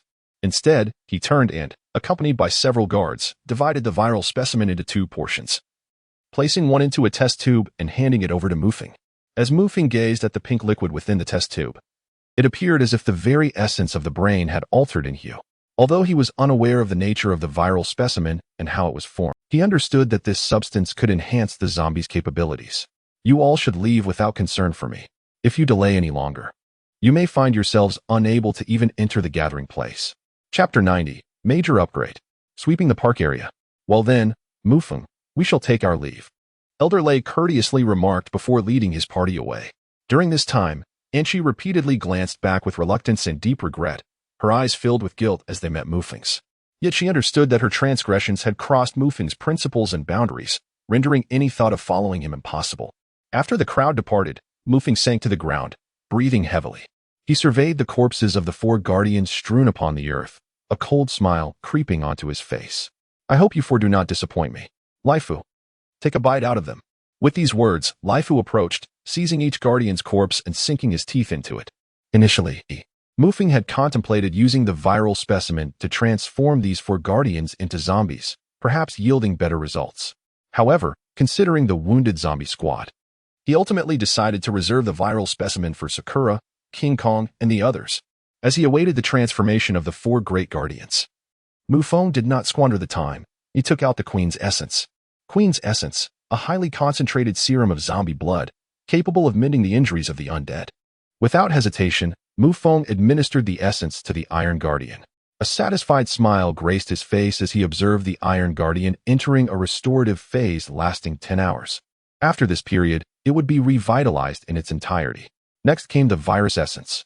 Virus Essence. This substance can catalyze the enhancement of zombies, harboring an exceptionally high purity of energy, capable of healing fatal injuries, and possessing a 20 chance of inducing mutations. Upon seeing this, Mu Feng felt a surge of exhilaration and could hardly contain his eagerness to summon the Blade Queen, dropping a single droplet onto her. Instantly, he witnessed the Blade Queen engulfed in agony, yet her form underwent remarkable transformation, with visible wounds rapidly healing. Moreover, her severed limbs appeared to exhibit signs of regeneration. Ding! The host has utilized the virus essence, enhancing the quality of the zombie, Blade Queen, to level A. He continued to apply more droplets. With each application, Mu Feng observed the Blade Queen's blood shift from a dark crimson to a gentle lavender hue. Ding! The host has utilized the virus essence, elevating the quality of the zombie, Blade Queen, to level S, with a 40 probability of acquiring new skills upon upgrade. Note: the potential of the zombie has reached its zenith and cannot be further enhanced unless a resource of higher purity is discovered to surpass the quality threshold. A system notification resonated. Mu Feng licked his lips. The quality of the S-grade had elevated the probability of acquiring skills to 40. Quite impressive. However, enhancing the level of the Blade Queen would require significantly more effort. Mu Feng then summoned Sakura, determined to elevate her quality to the supreme S-grade. Yet, as he continuously dripped the viral essence, he found himself in a state of shock. Ding! The host has utilized the viral essence, enhancing the quality of Zombie Sakura to SS, with a skill acquisition probability of 55. Mu Feng. The potential quality of Sakura had astonishingly surpassed that of the Blade Queen, and it could still be further improved. Unfortunately, he had exhausted all his viral essence. With double SS, there was still room for enhancement. Had he known, he would have procured the other half of the viral essence as well. Regret washed over him as he glanced in the direction where Lei Lao and the others had departed. He now yearned desperately for the viral essence. If he could elevate Sakura's quality to the pinnacle, would it not mean that with mere level-ups, he could acquire skills? At that point, Sakura's combat prowess could only be described as monstrous. Creak. Howl. Just then, the four great guardians completed their transformation into zombies, and a smile spread across Mu Feng's face. He waved his fingers, casting the four guardians into the synthesis space. Rubbing his hands together with eager anticipation, he remarked, "Please do not degrade. For the love of all that is sacred, do not degrade." Upon transformation, extraordinary beings might lose levels, yet some retain their ranks. Take the black dragon he had encountered, which had preserved nearly all of its original level. The four great guardians are all B1 level supernatural beings. If they were to retain their levels, it would indeed signify a prosperous future for him. Possessing 4 B1 level zombies, coupled with the Blade Queen, Mu Feng believed that sweeping through this generation would be entirely effortless. However, when his gaze fell upon the synthesis space above the four great guardians, his hopes were down. All of them displayed as C9 level. This was tantamount to a sudden drop of 2 levels. Goodness, this is utterly disappointing. Mu Feng rubbed his temples, feeling quite unlucky. It seemed that all his previous fortune had been exhausted, leaving only misfortune in its wake. After tidying his spirits and calming his emotions, Mu Feng consoled himself, believing that having something is better than having nothing. He then synthesized 2 zombies into a C10. Ding. Synthesized a C10 level zombie. Gained 20 experience points. Please name. Ding. Synthesized a C10 level zombie. Gained 20 experience points. Please name it. Naming was unnecessary. Even upon transformation, the four great guardians did not exhibit any mutations. They were merely ordinary zombies. Mu Feng promptly combined one C10 with Laifu. Ding. Congratulations to the host for synthesizing the exclusive Zombie King Kong to be 1 level. Gained 21 experience points. Received Gene Treasure Chest X1. Wait a moment, a Gene Treasure Chest? Mu Feng hurriedly took a glance and discovered that upon opening, it would grant attributes. However, his attributes had already reached their limit. Previously, synthesizing yielded zombie treasure chests or lucky will draws. This time, it appeared to be different. Nevertheless, an attribute chest was still beneficial, so he decided to keep it for the time being. As for the remaining B1 level zombie, it would be reserved for synthesis with Xiao Ying and Lai Fu. Upon this realization, Mu Feng did not linger but commenced his search for nearby advanced zombies. Rex had already infiltrated the gathering area. After some contemplation, Mu Feng chose to disregard this and continued his scavenging of zombies. Over the course of 2 days, he had dispatched all the zombies around the park into the synthesis space. In the process, he also hunted a significant number of mutated animals, elevating to Huang to level C7. Its physique had grown immensely, surpassing even that of a lion, and its injuries had fully healed. Laifu had ascended to level C10, leaving only the CHNGSHF at C9. Mu Feng opened the space, repositioning the guardian zombie onto Laifu. Ding. Congratulations to the host for synthesizing the exclusive zombie Laifu to level B1, gaining 21 experience points. Mu Feng squinted slightly. In recent days, he had been specifically searching for female zombies. He had discovered numerous advanced female zombies in front of a shopping mall. Synthesizing a female C10 level zombie had left his fingers strained with tendinitis. At this moment, Xiaoying had also reached C10, and the next goal was to elevate her to B1. Chapter 91. Xiaoying advances to B1, acquiring the exclusive ability, B1 Soul Blood Claw. Mu Feng rubbed his hands together. Xiaoying's advancement to C10 had not granted her a skill. It was essential to note that Xiaoying had now attained SS quality, significantly increasing the likelihood of acquiring a skill. At this juncture, Mu Feng, feeling quite anxious, clicked on the unnamed female zombie and placed it onto Xiaoying, accompanied by a burst of radiant light. Ding. Congratulations to the host for synthesizing the exclusive zombie Xiaoying to level B1, gaining 21 experience points, and obtaining a zombie treasure chest X1. Ding. The synthesis of Xiaoying is complete, and she has acquired the exclusive B1 level ability, Soul Blood Claw. Upon hearing the news, Mu Feng was so exhilarated that he leapt to his feet. He hurriedly glanced at the details of B1's soul-crushing iron claw. Owner, Sakura. Power, claw length increases by 60 centimeters. Density surpasses that of alloys. Capable of cleaving mountains and shattering stones. Indestructible. As he read the power description, Mu Feng's eyes sparkled with excitement. What a remarkable ability to cleave mountains and shatter stones. This skill, when compared to that of the Blade Queen, should be quite formidable. He chuckled to himself. Now that he possessed an army of 4B1 level zombies, who would dare to challenge him now? At that moment, Mu Feng finally felt a surge of confidence. He departed from the park, having nearly cleared the surrounding zombies. He then made his way to the costume shop across the street, where he found the flying fish outfit to dress Lai Fu and Sakura. Only the King Kong and the Blade Queen were not suited for such attire. And he thought to capture more zombies to fill his synthesis space and level up. Pondering this, Mu Feng headed toward the gathering place. The high walls of the gathering area had collapsed at several points, resembling a stronghold that had been breached. Were it not for the figures he saw repairing the walls, he would have genuinely believed that the recent tide of corpses had overwhelmed the encampment. It seemed that the gathering place was on the verge of collapse. Mu Feng furrowed his brow. Just as he was about to collect the zombies and enter the gathering place, a shadow suddenly descended before him.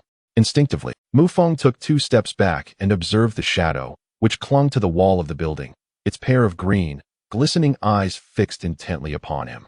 Clad in green skin and adorned with scales, the creature bore an uncanny resemblance to a lizard-like humanoid zombie. Its tongue flickered out repeatedly, licking its razor-sharp claws. What manner of zombie is this? Mu Feng pondered in bewilderment, observing the creature's form. He felt no hint of panic with his current prowess. He had no reason to fear any zombie below the B3 classification. Even a B3 level zombie would find him a formidable opponent. The scent of humanity. A survivor, I presume. At that moment, the green-skinned zombie astonishingly spoke, prompting Mu Feng to feel a surge of surprise. You can speak? Are you a zombie or a human? He inquired, taken aback. Such details are trivial. What matters is that our Lord Haifeng decreed that the humans within the safe zone are off limits for consumption. Those outside, however, are fair game. Heh. Do not fear. I shall kill you first, and then feast upon you. Do not be overly frightened, lest your muscles tighten and your flesh become less tender, which would diminish my appetite. The green-skinned monster intoned ominously, preparing to strike. At that moment, Lai Fu and Xiaoying leaped into view from a distance, appearing behind Mu Feng. The green-skinned creature, poised to attack, suddenly halted. A glint of coldness flashing in its eyes. Its gaze darted between Mu Feng and the duo behind him. So you have allies. They carry a heavy scent of zombies. No, they're zombies. This odor is all too familiar to me. The green-skinned monster shrieked. Who are you, really? Originally, I intended to inquire whether you were a zombie or a human, as you surprisingly possess the ability to articulate human speech. However, my interest in you has waned. Indeed. They're zombies. Without hesitation, Mu Feng acknowledged this. What was there to conceal when faced with a monster? It is best to eliminate it. The moment Mu Feng's words fell, Xiaoying sprang into action, her claws extending dramatically by 60 centimeters. Like 5 gleaming blades, they transformed into a cascade of crimson light, all aimed at the creature upon the wall. After the synthesis, Xiaoying had regained her full strength. Damn it, you actually associate with zombies. The green-skinned monster's eyes narrowed sharply. As Xiaoying launched her attack, he too leaped, propelling himself several meters away, landing against the wall of the adjacent building. Boom. The spot where the green-skinned creature had just landed was rent asunder by the crimson light, large chunks of concrete crumbling and crashing to the ground. Xiaoying's claws had gouged out a massive pit, large enough to accommodate a small car. As Xiaoying descended from the air, she tilted her head to gaze at the green-skinned monster, who was now tense and on high alert, visibly shaken by the ferocity of her strike. Who exactly are you? Why do you appear near the gathering place? The green-skinned creature questioned once more. Spare me your prattle. Just a moment ago, you were intent on devouring me, weren't you? Long-tongued woman, bring him down for me. At that moment, the long-tongued woman suddenly raised her head. A blood-red tongue unfurling like petals from her gaping maw, revealing a set of fangs, as she unleashed a howling gust, striking the green-skinned monster with full force. A chilling scream echoed as the green-skinned creature was ensnared by the long-tongued woman, cast down before Mu Feng. Its body was bound. The green-skinned monster flailed its sharp claws, tearing at the long tongue, ripping away large chunks of flesh. At that moment, Lai Fu swung his fire axe down with tremendous force. The sheer might of that blow rendered the green-skinned creature incapable of resistance. Lai Fu, hold your hand. Mu Feng's indifferent voice rang out, prompting Lai Fu to abruptly change course, the axe striking the ground beside the creature. Crack. The concrete floor splintered, a fissure stretching over 10 meters, spreading out like a spider's web. The power of that single strike left the green-skinned creature trembling, too frightened to resist further. The long-tongued woman retracted her tongue, while Lai Fu's axe loomed over the creature's head, instilling a fear so profound that it could not muster the courage to flee. Please spare me. I did not recognize your greatness and have offended you. I beg you, do not kill me. To Mu Feng's astonishment, the green-skinned creature knelt, bowing its head in apology. Its actions bore a striking resemblance to human consciousness. Speak. What manner of being are you, to resemble a toad? A faint smile graced Mu Feng's lips as he produced a cigarette, lighting it with a flick. Beside him stood Xiaoying and Lai Fu, like guardians, while the long-tongued woman blocked the creature's escape route. I am of the Dark Legion. I am a mutant, not a toad spirit, and certainly not a zombie. Mutants, much like those endowed with extraordinary abilities, have undergone a transformation due to a mysterious force following the cataclysmic events. Thus, they possess the capacity for change. My very genetics are akin to that of a lizard, the green-skinned individual hastily explained, not daring to conceal any aspect of the truth. Chapter 92, The Dark Legion of Mutants. A subversive bait. Oh, the Dark Legion, mutants. I have indeed heard of mutants, yet what exactly is this Dark Legion? Previously, Mu Feng had listened to reports concerning mutants on the recorder. They are merely the result of biochemical gene mutation, not dissimilar to those with extraordinary powers. However, most mutants exhibit physical traits that merge with animal genes, and even insects and venomous creatures, rendering their appearance akin to that of monsters or unique zombies. Nonetheless, they possess independent consciousness and the ability to communicate through language. In essence, they are zombies endowed with intelligence, or so Mu Feng comprehended. Look at that gathering place. Just a few days ago, it was besieged by a horde of corpses, and we fought desperately to defend it. I am a good citizen, he remarked. Lingji Corporation? Upon hearing this, Mu Feng narrowed his eyes slightly. Very well, I shall grant you a reprieve. You may depart, he declared, waving his hand dismissively. The green-skinned creature, upon hearing this, was filled with a fervent desire for survival and gratefully bowed to Mu Feng multiple times. Subsequently, it turned and swiftly scurried away on all fours, soon vanishing from sight. Mu Feng observed the direction in which it fled, noting that it was not towards the gathering place, and a cold, proud smile graced his lips. He chose not to enter the gathering area but remained in place, awaiting further developments. After approximately half an hour, Mu Feng suddenly opened his eyes, sensing a surge of bloodlust emanating from the surroundings. Almost immediately, shadows began to materialize around him. Upon closer inspection, he discerned that they were all distinct in form, reminiscent of the green-skinned creature he had encountered before.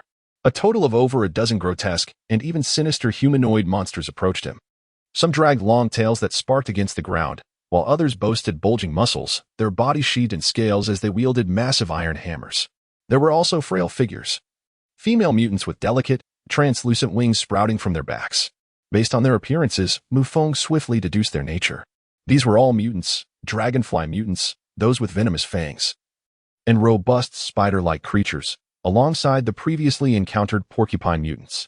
Leading this motley crew was a towering figure over 300 centimeters tall, cloaked in black fur, with a wolf's head and deadly claws. It was eerily familiar, akin to the werewolf characters from the films Mu Feng had seen before. Beside the werewolf stood the green-skinned creature, the Black Wind boss, accompanied by a throng of zombies. Just moments ago, he had nearly lost his life. The green-skinned monster had gone to fetch reinforcements, as Mu Feng surmised from the direction it had departed. It was certain that additional mutants lurked nearby. Zombies? Could it be that you possess the ability to control mutated zombies? The werewolf, surprisingly, spoke to Mu Feng in human tongue. Indeed, I can command zombies. And they are all mutated. Have you seen the ones beside me? They are all B1 level. If you are unafraid of death, feel free to challenge us. Mu Feng shrugged nonchalantly as he spoke. Upon hearing this, the werewolf threw back his head and laughed heartily. Ha ha ha. Do you really think you can intimidate me? B1 level zombies are a dime a dozen, aren't they?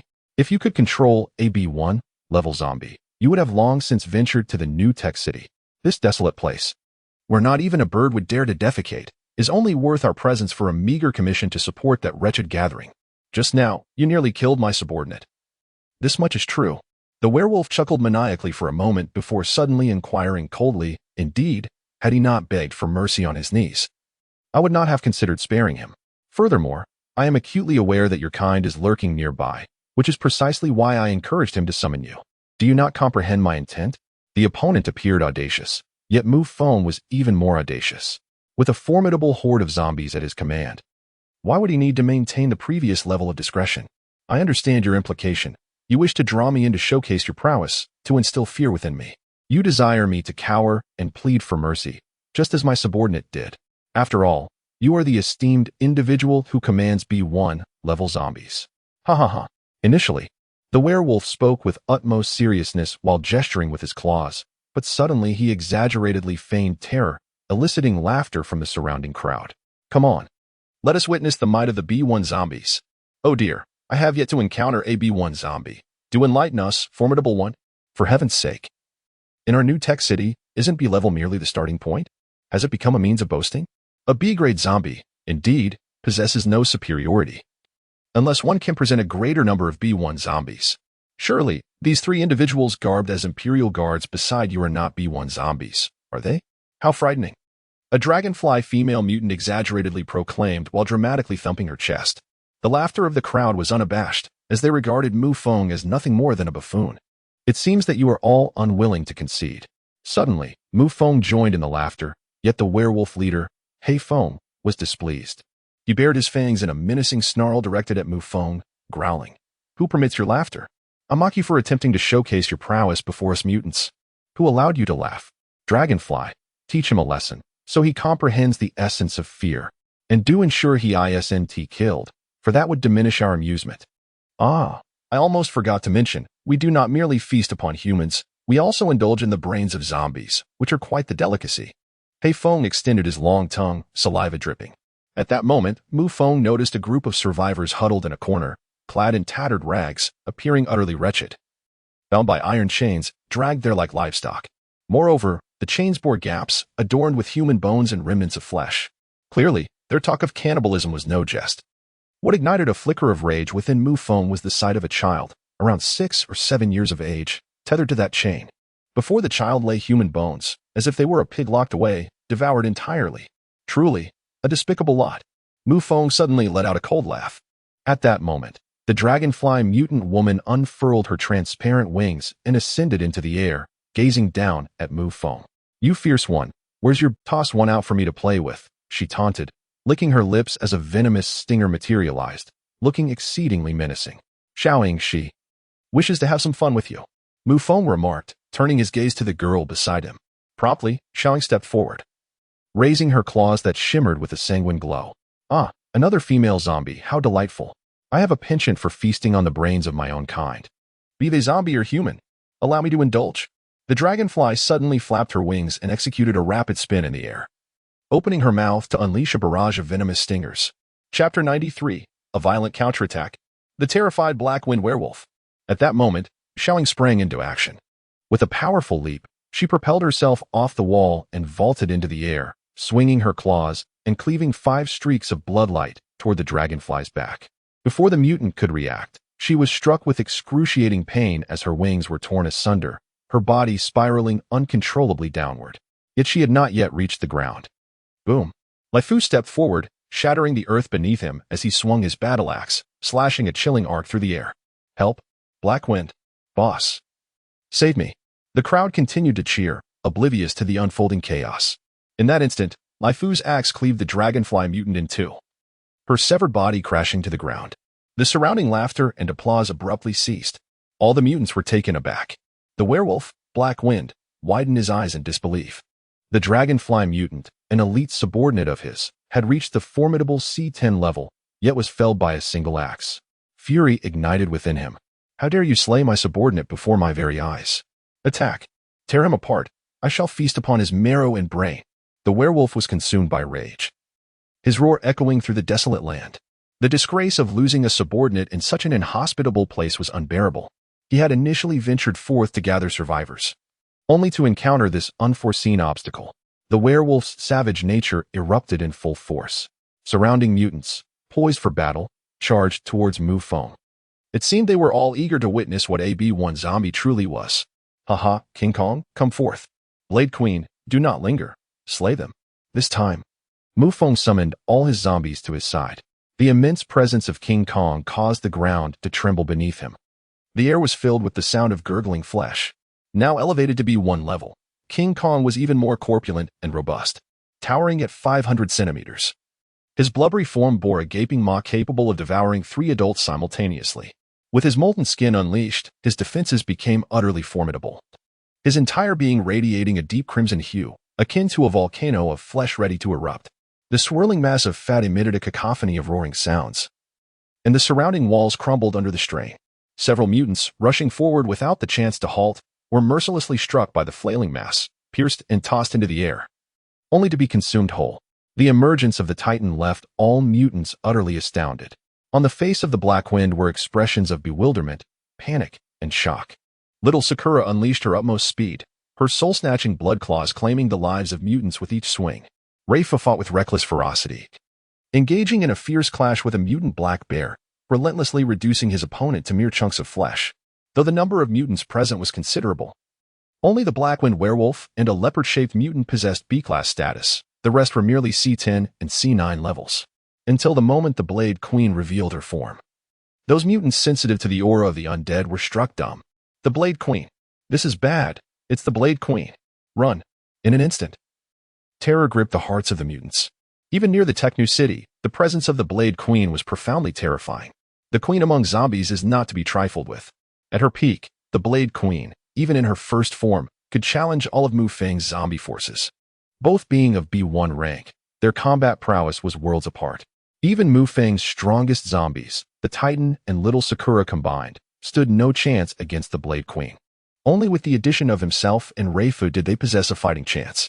The capture of the Blade Queen was only possible through the desperate efforts of Lei Lao and his team, who, by a stroke of luck, triggered an explosion in the underground pipelines.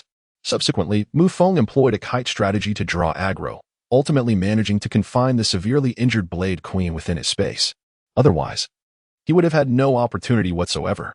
Thus, when the Blade Queen's form emerged, not only did the mutants flee in terror, but even the Blackwind werewolf quickly retreated. However, their speed of escape was still somewhat sluggish. The mighty creature swung its powerful limbs, impaling one fleeing mutant after another. Following closely were Sakura, Reifu, and the long-tongued woman in pursuit. In the blink of an eye, more than half of the 17 or 18 mutants had been slaughtered. The green-skinned individual was so terrified that he pressed himself against the wall, afraid to move, for the mighty creature was right beside him. Minutes passed, and the mutants had vanished without a trace, with only 4 successfully escaping. The rest had perished. The werewolf, Blackwind, lacked even the courage to fight. All were rendered into frightened wretches at the mere appearance of the Blade Queen. After dealing with the surrounding mutants, Mu Feng gathered all the zombies. He approached the survivors, holding a dagger, and severed their chains. Yet, the looks they cast upon him were filled with terror, as though they beheld a great demon. After all, just moments ago, Mu Feng had summoned forth a horde of terrifying zombies, mercilessly slaughtering the mutants they had deemed exceedingly vicious. Thus, the dread he instilled in them escalated to an entirely new level. Fear not, I shall not slay the innocent. Ahead lies the gathering place. Go forth. Do not linger here. Once the tide of corpses arrives, you shall all perish, Mu Feng spoke calmly, then turned to lead the way toward the gathering place. The group of survivors hesitated at first, but one cautiously took a step forward, prompting the others to carefully follow in Mu Feng's wake as they approached the gathering place. Along the way, the scattered zombies encountered were effortlessly dealt with by Mu Feng.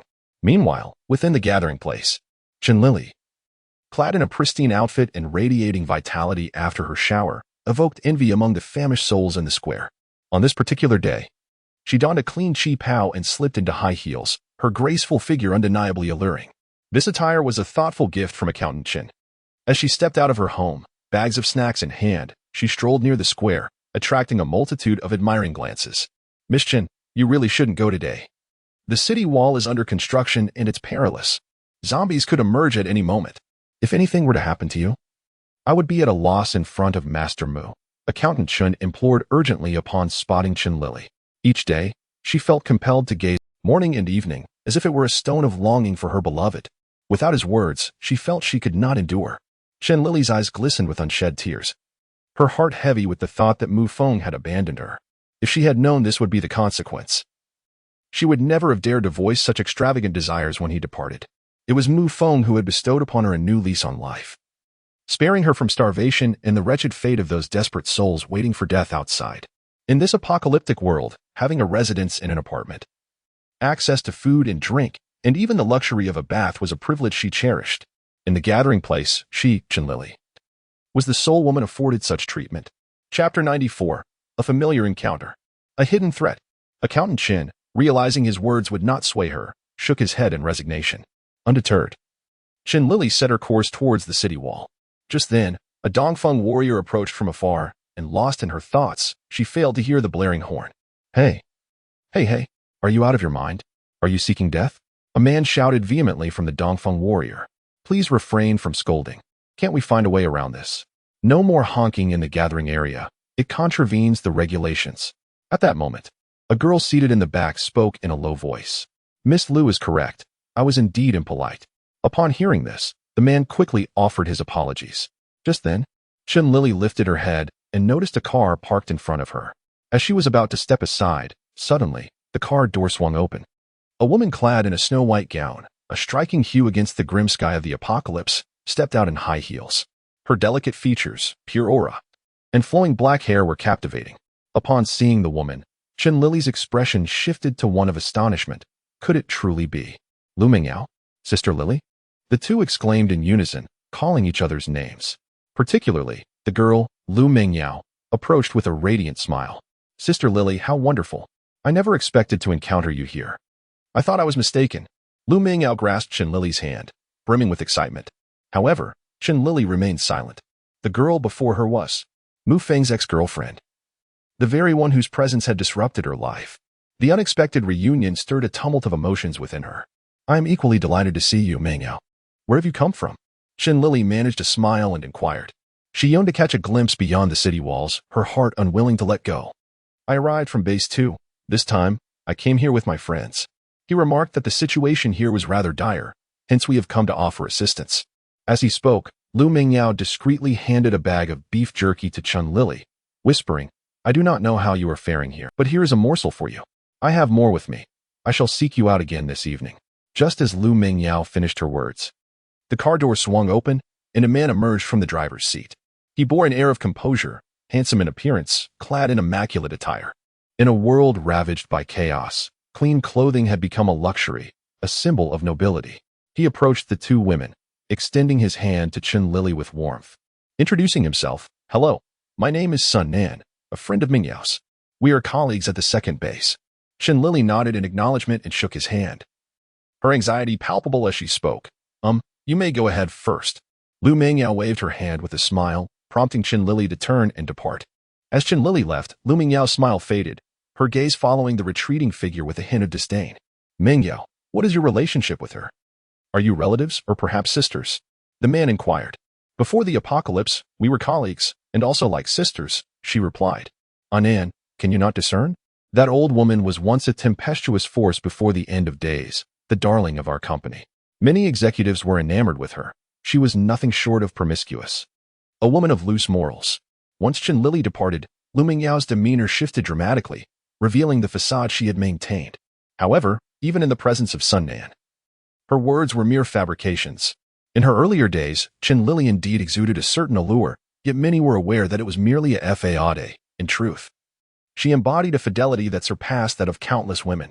Though she appeared to be entangled with various men, in private, she held a deep respect for herself. Moreover, her efforts to cultivate relationships were far from the perception of the company employees, who believed she mingled with the executives daily. Her professional capabilities were formidable. It was simply that many harbored envy. Lu Mingyao's animosity towards her stemmed from having once heeded Chinlili's advice, which led to her parting ways with Mu Feng. She chose to pursue a relationship with a wealthy heir, only to be cast aside within a mere 6 months, culminating in a harrowing experience of miscarriage. It was only later that she awoke to the reality of her choices, but by then, the man who had once cherished her was lost to her. As for the affluent heir, she believed Chinlili had orchestrated that encounter to ensnare her, fostering a lingering bitterness in her heart. Before the apocalypse, she felt powerless to exact revenge, but the circumstances had changed. She had never anticipated that Qin Lili would still be alive. And to encounter her at the gathering place felt like a divine opportunity for retribution. How unexpected. I once thought she was your dear friend. Yet she seems rather provocative now, Lu Mingyao mused. It would be prudent to keep your distance from such a woman, lest you be led astray, Sun Nancy, wrapping his arm around Lu Mingyao's shoulders in a gesture of intimacy. Lu Mingyao nodded in agreement and smiled, saying, let us not dwell on her, as it brings ill fortune. Instead, let us seek out Lord Hu and request that he reserve us a favorable position. As they boarded the vehicle, Sun Nan expressed his disdain, casting a contemptuous glance at the lifeless survivors surrounding him. He brought Lu Mingyao along, eager to escape the foul atmosphere. Meanwhile, Qin Lili approached the city wall, observing a throng of individuals diligently transporting cement and gravel to repair the shattered structure. Just the previous, she had heard the chilling roars of zombies. It was rumored that the horde had nearly breached the defenses. But external aid had arrived just in time to eliminate the threat. Otherwise, the settlement would have been forced to relocate.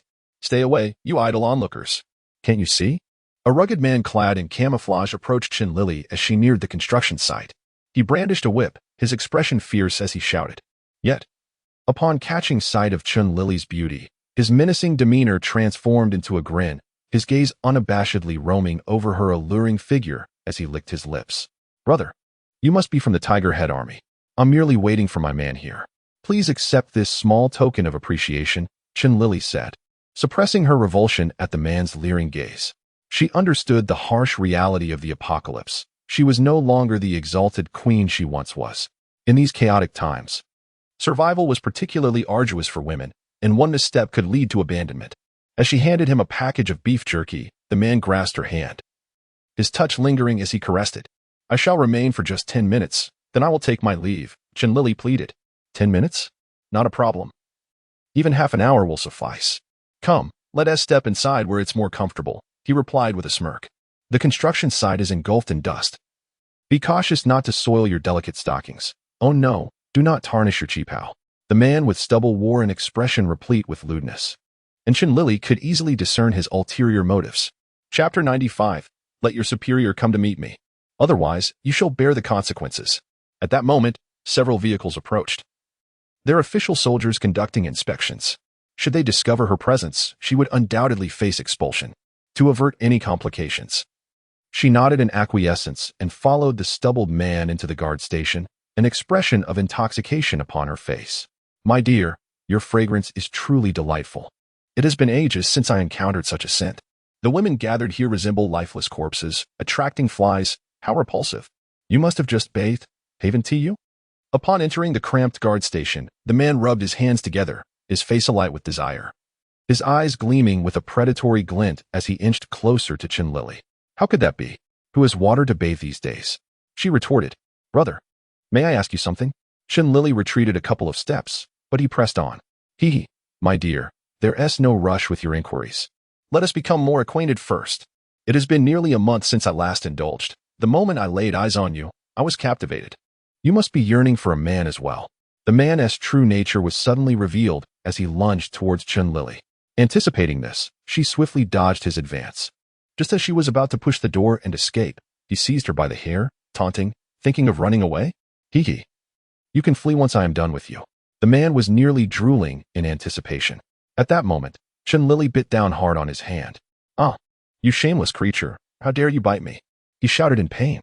In a state of panic, Qin Lili pushed open the door and fled outside. The man, seeing this, hurried after her, intent on catching her. Suddenly, he was halted by a figure. When Qin Lili recognized the person, her eyes brimmed with tears. Yet a smile broke through her distress. On the other hand, the man, upon seeing the young man before him, was filled with rage and malice. He drew a handgun from his waist and pointed it at the newcomer, shouting, Get out of my way, you blind fool. Mu Feng frowned slightly. Having just undergone a 30-minute inspection, he was taken aback to find Qin Lili being pursued. Noticing that the pursuers were a ragtag group rather than official forces, he realized they must be from the Tiger Head Army. Only such lowly scoundrels would dare to act so brazenly within the encampment. The authorities, for the sake of the greater good, could only turn a blind eye. However, Mu Feng would not.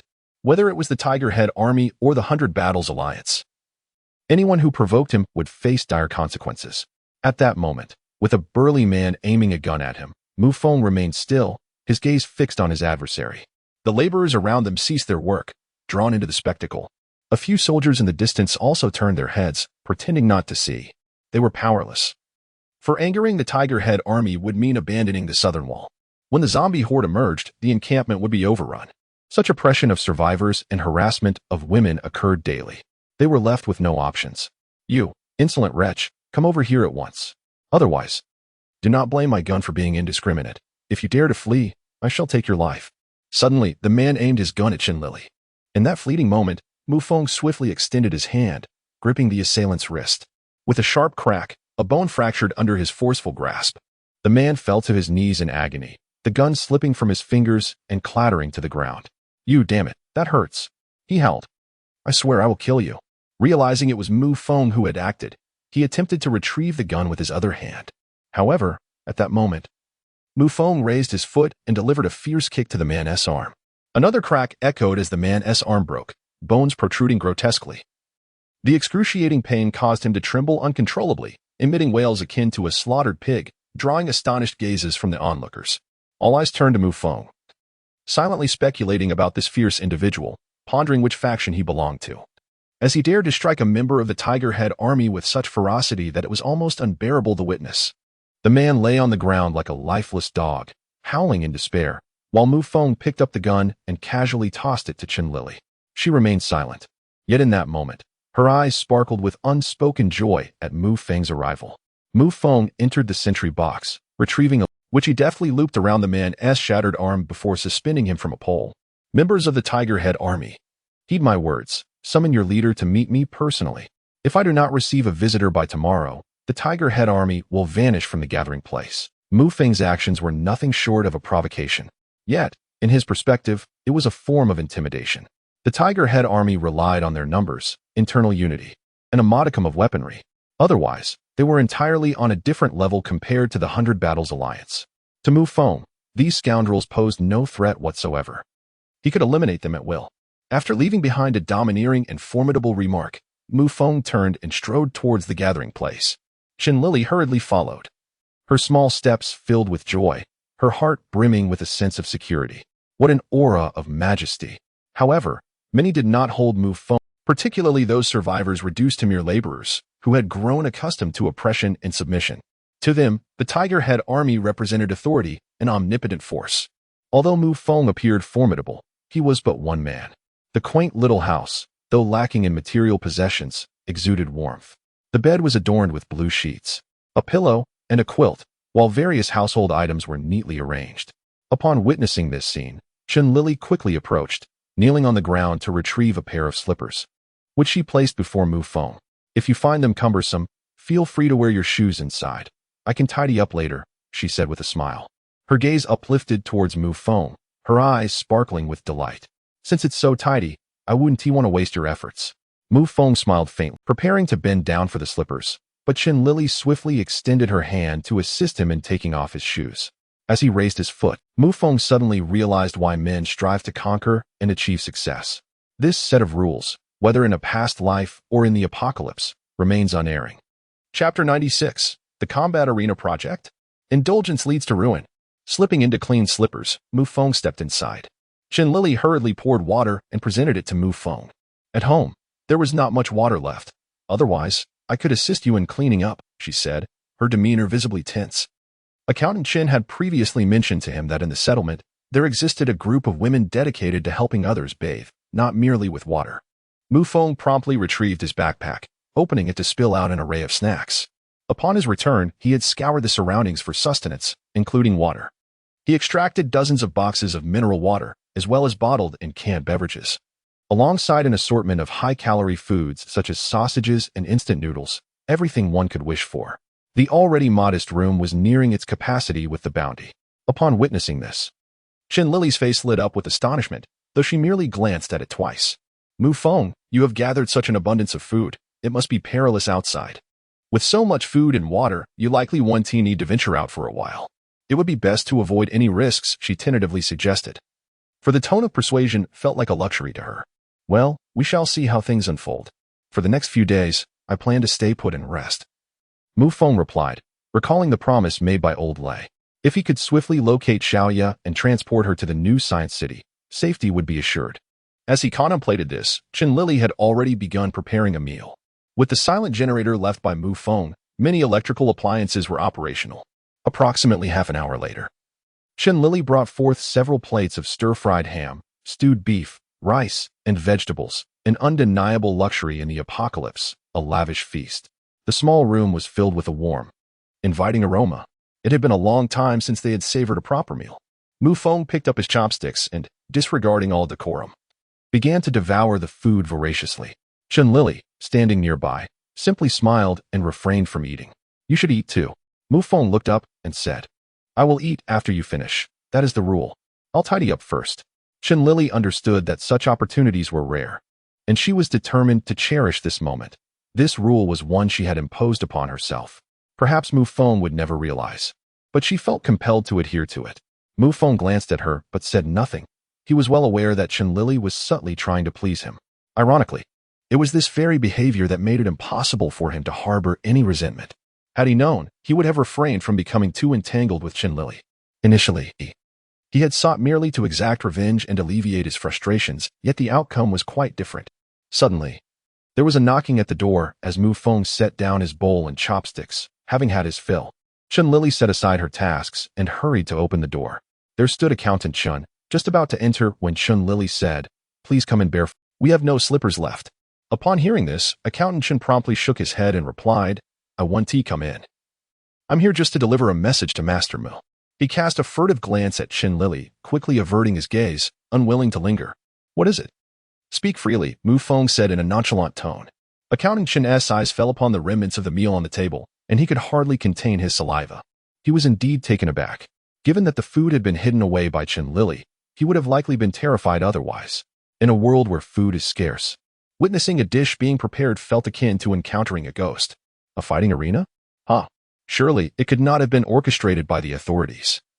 The settlement was on the verge of being overrun by zombies, yet they still had the leisure to engage in such activities. Such frivolity undermines one's resolve.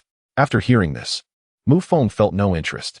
If he had the time, he would rather explore the 10 consecutive draws later that evening, or perhaps procure some daggers to enhance his weaponry. It was rumored that the technological new city had dispatched a substantial mechanized force to assist the second settlement in clearing the tide of zombies, thereby establishing a route to her gathering place.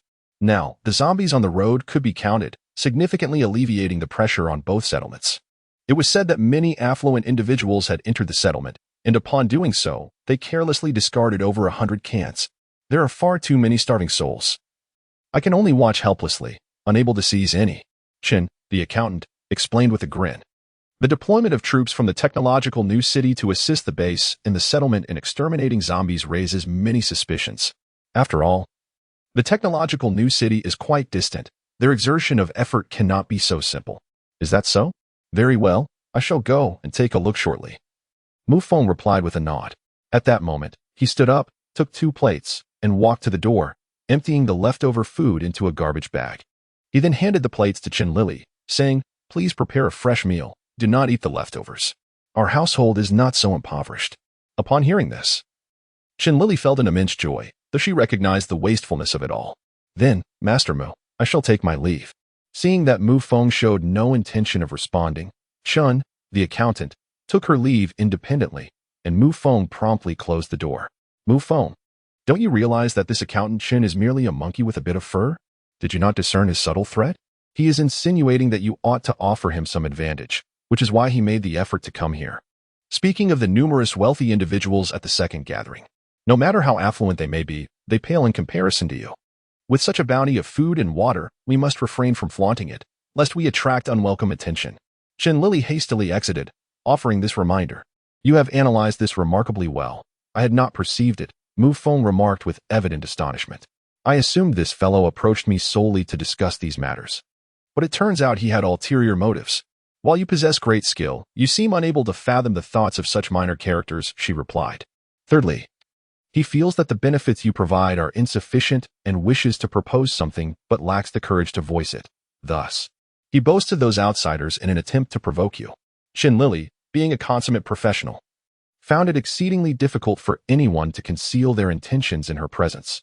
unless they were devoid of desire. Chapter 97. The Rivalry Among Women. Flaunting. Vanity. She could not penetrate his thoughts, for his desire was to gain strength, a realm beyond her reach. Such wisdom. No wonder you are Assistant Chen, Mu Feng suddenly chuckled. Initially, he merely believed Chen Lili to be overly reserved and intended to make a jest. However, upon hearing this from Director Chen, Chen Lili's heart instantly filled with panic, and she became increasingly anxious. After all, in her previous life, she had made things difficult for Mu Feng and had even ruined both his career and romantic endeavor. Reflecting on this, she presumed that Mu Feng still harbored resentment towards her. With a calm demeanor, Chen Lili tidied up her room before stepping outside to dispose of the garbage bags. To her surprise, she found Accountant Chen squatting on the ground, foraging through the remnants of food, devouring it ravenously. I thought throwing it away would be a waste. Miss Chen's culinary skills are truly remarkable. Master Mu is fortunate, he stammered, momentarily taken aback, yet quickly regained his composure, as if it were not a matter of shame. Such leftover food could incite a fierce competition among many. Chen Lili chose to ignore the scene and turned to leave. Once outside, a smile crept onto her face. Although Mu Feng's compliment was insincere, he had clearly discerned Accountant Chen's thoughts. This was precisely why he discarded the leftovers. With a straightforward objection, he understood Accountant Chen's mindset quite well, demonstrating it through his actions. Moreover, the result was evident to Chen Lili, who witnessed him squatting by the door like a dog, secretly indulging in the scraps. In the meantime, within the gathering area of the backyard, adjacent to the activity center, previously a space designated for inmates, had now been renovated. Surrounded by towering cement walls rising 4 to 5 meters. Viewing stands were also arranged around the perimeter. Inside, over 200 individuals, all impeccably dressed and distinct from the survivors outside, were present. Each person exhibited a normal skin tone, and some held snacks, cheering as they watched the gruesome spectacle of zombies battling humans. When Mu Feng arrived, a male guard intercepted him. Have you purchased a ticket? At the very least, you must offer a bundle of ham or 3 bottles of mineral water, the guard stated. Judging by his demeanor, he appeared to be an ability user. As he bore no firearm, those with abilities often disdain the use of guns. Nonchalantly, Mu Feng produced 3 packets of instant noodles and tossed them onto the table. You may proceed. The guard nodded in satisfaction upon seeing the food. At that moment, beneath the table, a substantial amount of food had already accumulated. Mu Feng glanced around. Among the hundreds present, not a single individual belonged to the settlement. All hailed from the second base, the affluent individuals referred to by Accountant Chen. In this post-apocalyptic world, the wealthy possessed food, firearms, and influence, rather than mere currency. Mu Feng casually selected a seat and settled in. Just then, he spotted Chen Lili in the distance. Engaged in conversation with several women, he merely glanced at them and then turned his attention away. At that moment, he realized that the women conversing with Chen Lili were former employees of the company. The onset of the apocalypse had been so abrupt that many families had perished. Encountering familiar faces from the past was truly a rare occurrence. Sister Lili, you seem to be doing quite well these days.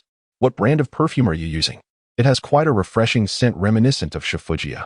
Sister Lili, take a look at my skincare products. They are from a prestigious brand. It requires 3 kilograms of food to exchange for a set, and my dear has managed to procure 3 sets for me. I recall that during your time at the company, you mentioned that this set of cosmetics was priced over 10,000 yuan, and now it has become even more expensive. Money, it seems, has lost its value. A few flamboyantly adorned women are flaunting themselves. Chen Lili merely smiles faintly, saying nothing.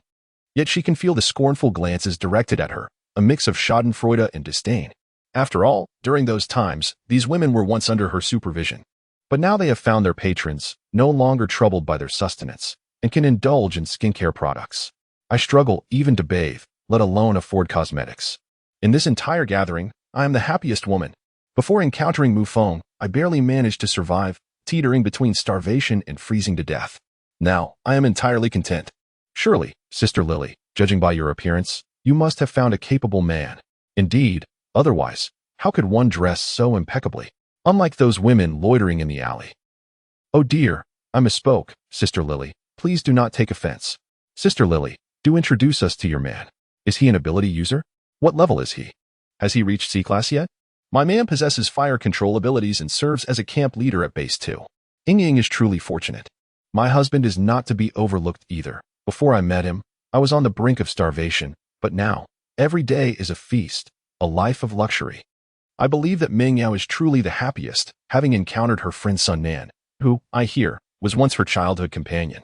Sun Nan is quite remarkable. Having come from the technological new city, even the three esteemed leaders at the base show him utmost respect. The technological new city is indeed a splendid place, renowned for its safety, where abilities flourish, and even zombies dare not approach. How wonderful it would be if we had the opportunity to visit. Everyone present wore expressions of envy.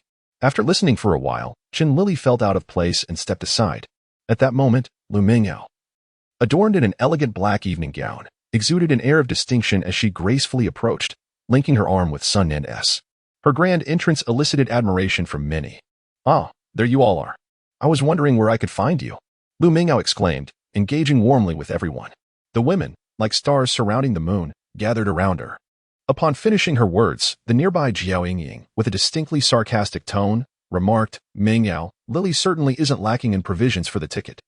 Sister Lily has always known how to charm men even before the chaos, and now, in this post-apocalyptic world, she continues to thrive, enjoying luxuries like using Safeguard for her baths without any allergic reactions." Her words were laden with clear mockery, devoid of any compassion. Qin Lily felt a pang of discomfort upon hearing this, but chose not to reveal her feelings. "Is that so? Sister Lily, it seems you have someone protecting you after all. Would you kindly introduce us to your husband? Which high-ranking official from the gathering place is he?" Lu Mingyao inquired, her expression one of genuine surprise. Beside her, Sun Nan chuckled and remarked, "In such a small hub like Donghuan, I am acquainted with the highest-ranking officials. What notable executives could possibly be present? Mingyao, let us depart. There are a few esteemed figures from the technological new city whom I can introduce you to. Your entry into the technological new city hinges upon this very night." Upon hearing this, Lu Mingyao's face illuminated with delight. The technological new city was a coveted destination for all in the second base, a place of dreams.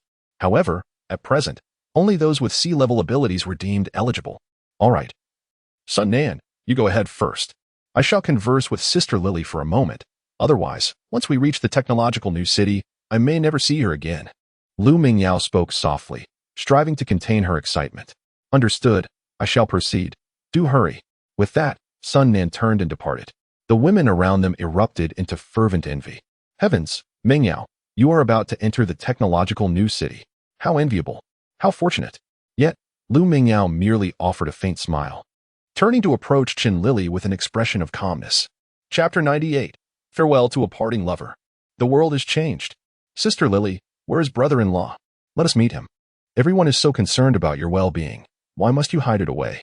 I recall when we were at the company, you were eager for everyone to know about your relationship with the general manager. Now that you have such an outstanding man as your husband, enabling you to thrive in this hub, why do you still conceal it?" At this moment, Lu Mingyao was no longer the eager individual from before. Instead, her demeanor had shifted to one of assertiveness.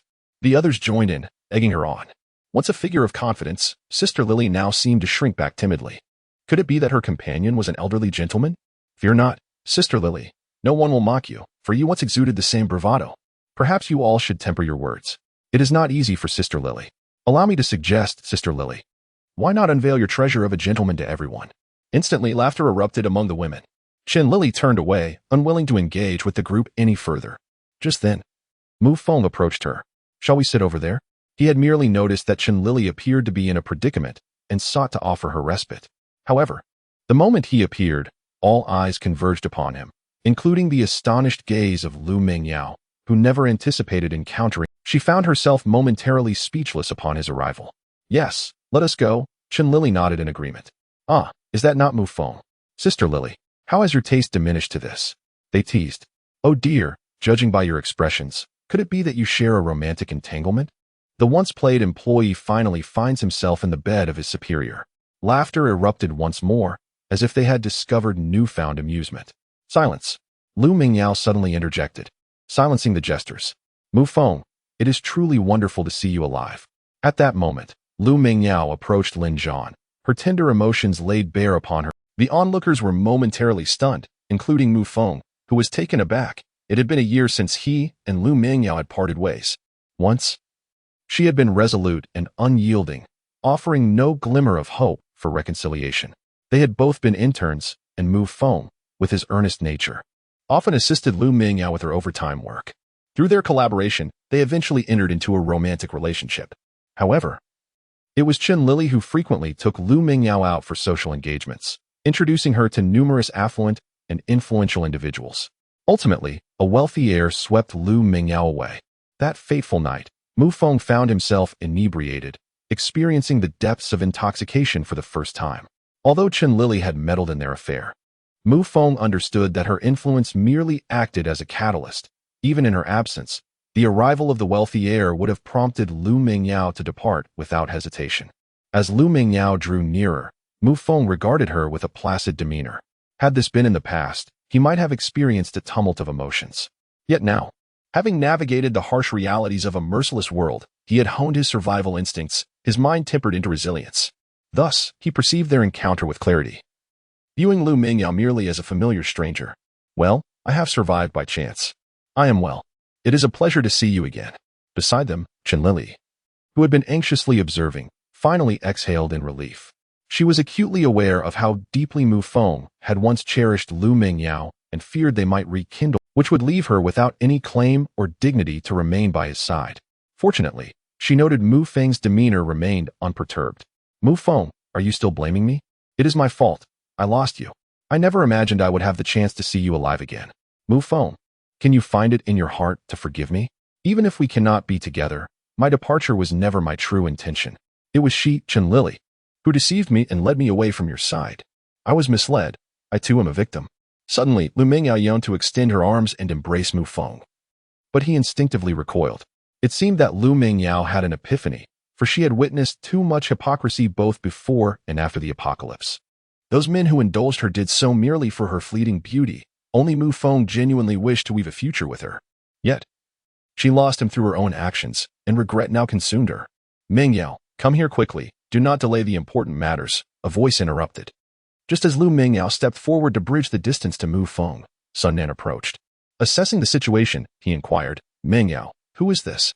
A flicker of emotion crossed Lu Mingyao's face, and her expression subtly shifted. She no longer cast a glance towards Mu Feng. Instead, she grasped Sun Nan's arm and declared, "I do not know him. It's nothing, let us go." The words rolled off her tongue with deceptive ease. Mu Feng had once believed she genuinely regretted her actions, perhaps seeking his forgiveness. In that moment, clarity dawned upon him.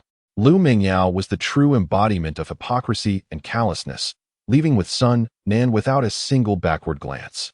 The tenderness she once exhibited was merely a facade. "Mu Feng, I am sorry." After Lu Mingyao departed, Chen Lili lowered her head and said to Mu Feng, "It's all in the past. There is nothing to regret.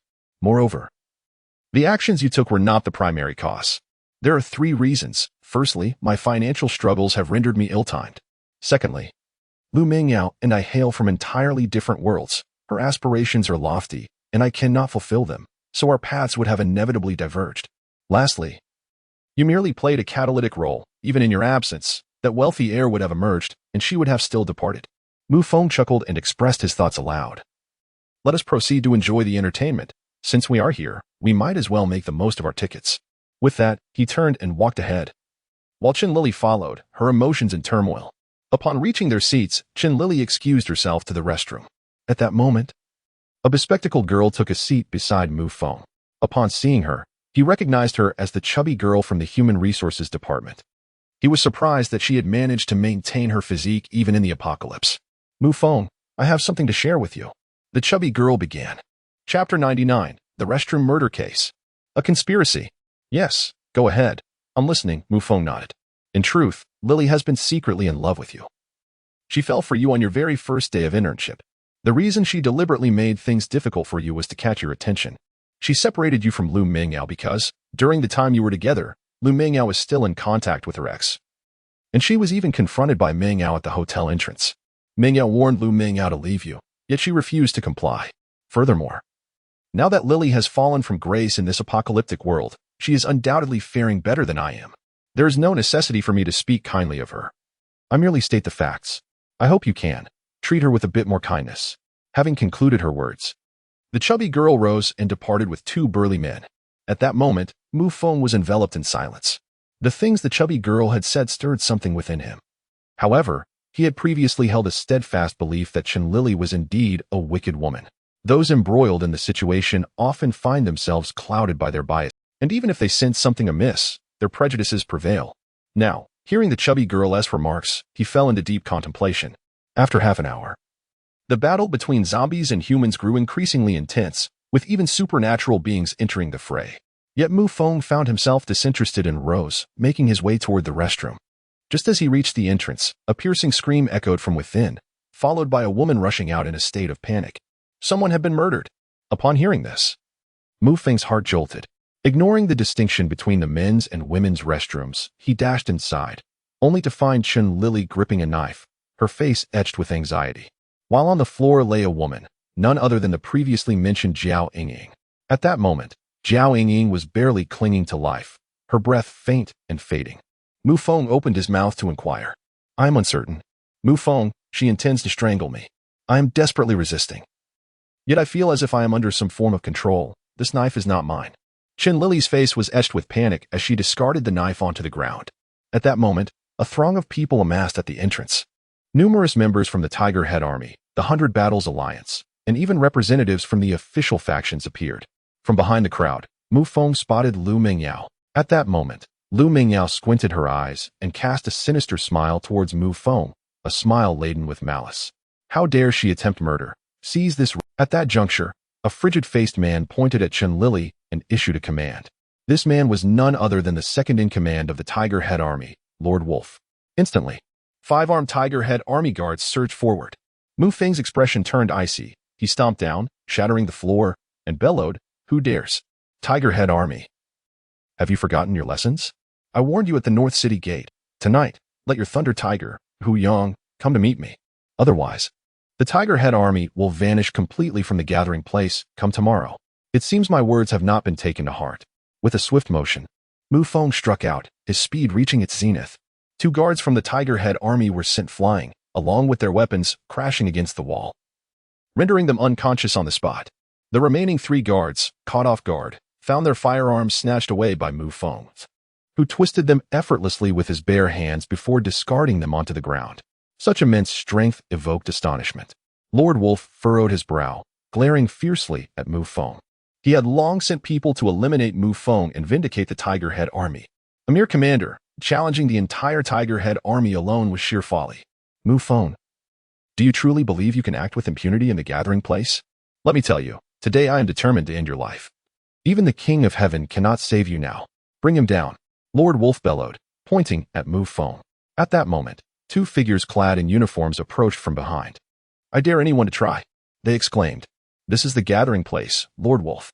Do not unleash your banditry here. Even in the apocalypse, there are rules to abide by. Without them, chaos would reign. It was Sun Chang and Major Zheng, both vehemently chastising Lord Wolf in unison. Meanwhile, the soldiers and guards outside had already entered a standoff. With Sun Chang and Major Zheng present, Lord Wolf felt the pressure intensify.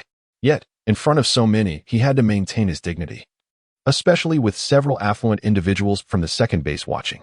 If he were to be subdued, the recently negotiated deal might crumble, as no partner would wish for their ally to be too weak. Major Zheng, what do you mean by this?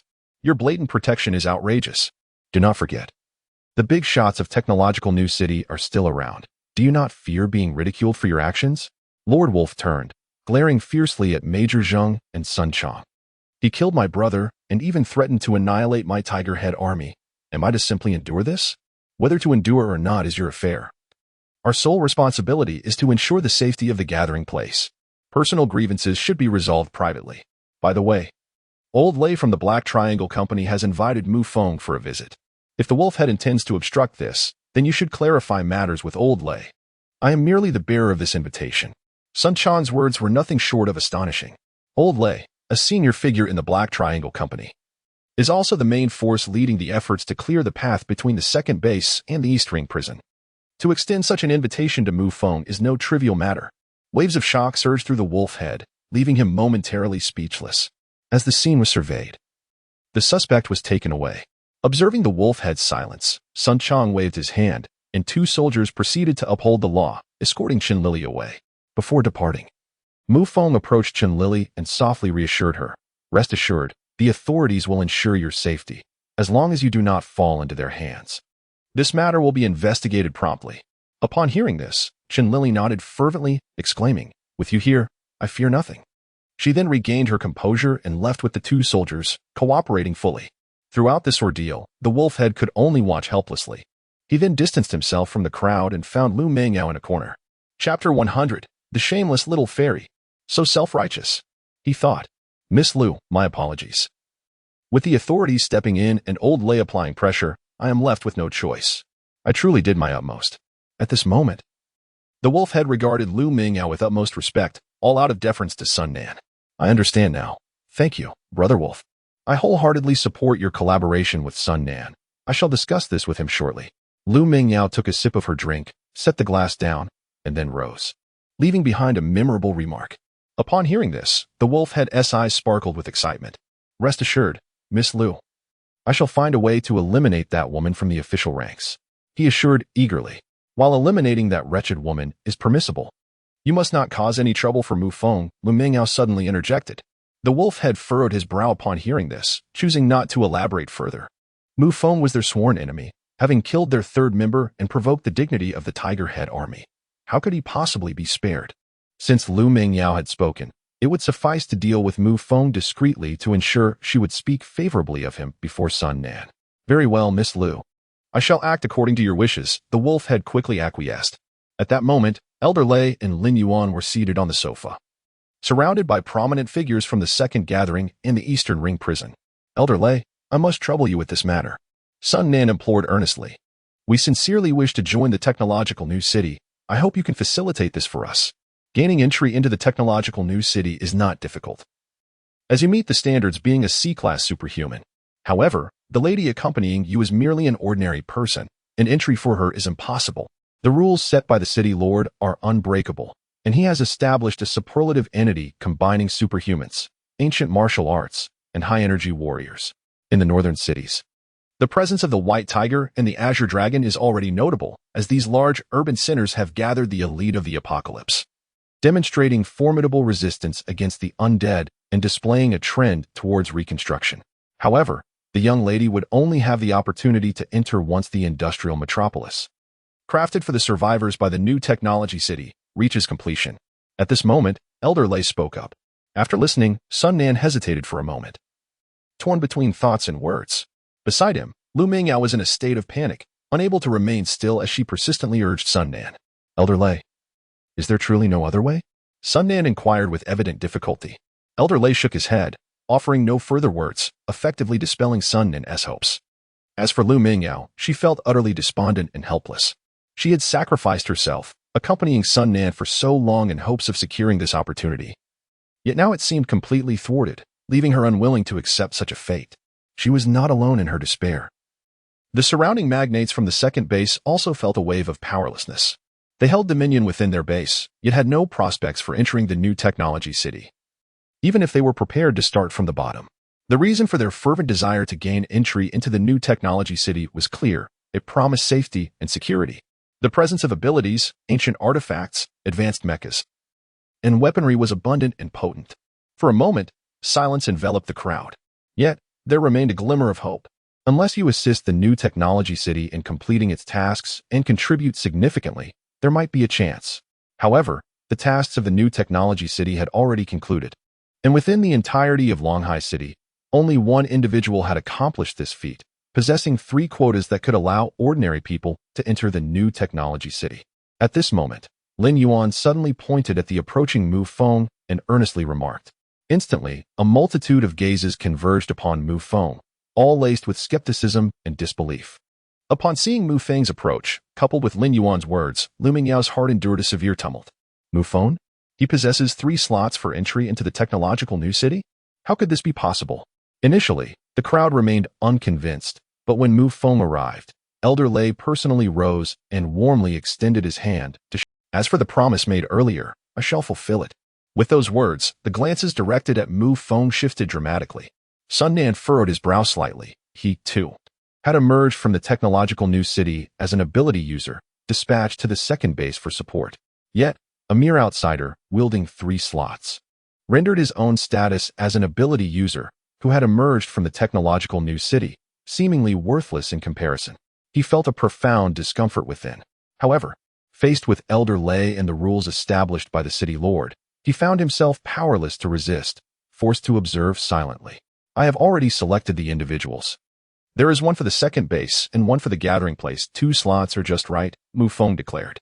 He had formulated a plan to first send Xiaoyu and Qin Lili over. He was not in a hurry. Moreover, the technological new city suited ordinary individuals but may not be ideal for him. Most ability users, upon arrival, were required to join a certain faction. Having grown accustomed to solitary existence, he was reluctant to be controlled by others. Very well, inform me of the names tomorrow, or you may bring the individuals directly. I shall make the arrangements for you. Simultaneously, I also represent the Black Triangle Company, inviting you to become the steward of our esteemed establishment. Elder Lei, with an astonishing proclamation, presented a contract into Mu Feng's hands. This revelation left the crowd utterly astounded. To become a steward of the Black Triangle Company signifies a position of immense power and prestige, an elevation to the pinnacle of success. Yet, they remained oblivious to the true capabilities of Mu Feng. Was it merely due to his assistance to Elder Lei in completing a certain task? Or perhaps a cleverly orchestrated pretext designed to silence the masses? Some harbored doubts, yet many others remained steadfast in their belief. For now, I find myself disinterested. I shall revisit this matter when my interest is piqued. Elder Lei, I will seek out individuals and deliver them to you by tomorrow. After exchanging pleasantries, Mu Feng turned and made his way outside. At that moment, Lu Mingyao rose, pursuing Mu Feng into the frigid night. The biting wind howled, and the atmosphere was unusually cold. The survivors gathered in the square were lamenting their fates. Mu Feng, wait for me. Are you still harboring resentment towards me? It was I who abandoned you. I do not seek your forgiveness, but in light of the beautiful memories we once shared, could you grant me a chance? You still have 1 spot left. Will you take me to the technological new city? Lu Mingyao was willing to cast aside all dignity for this opportunity. She even approached Mu Feng, using her charm to caress his arm, attempting to endear herself to him.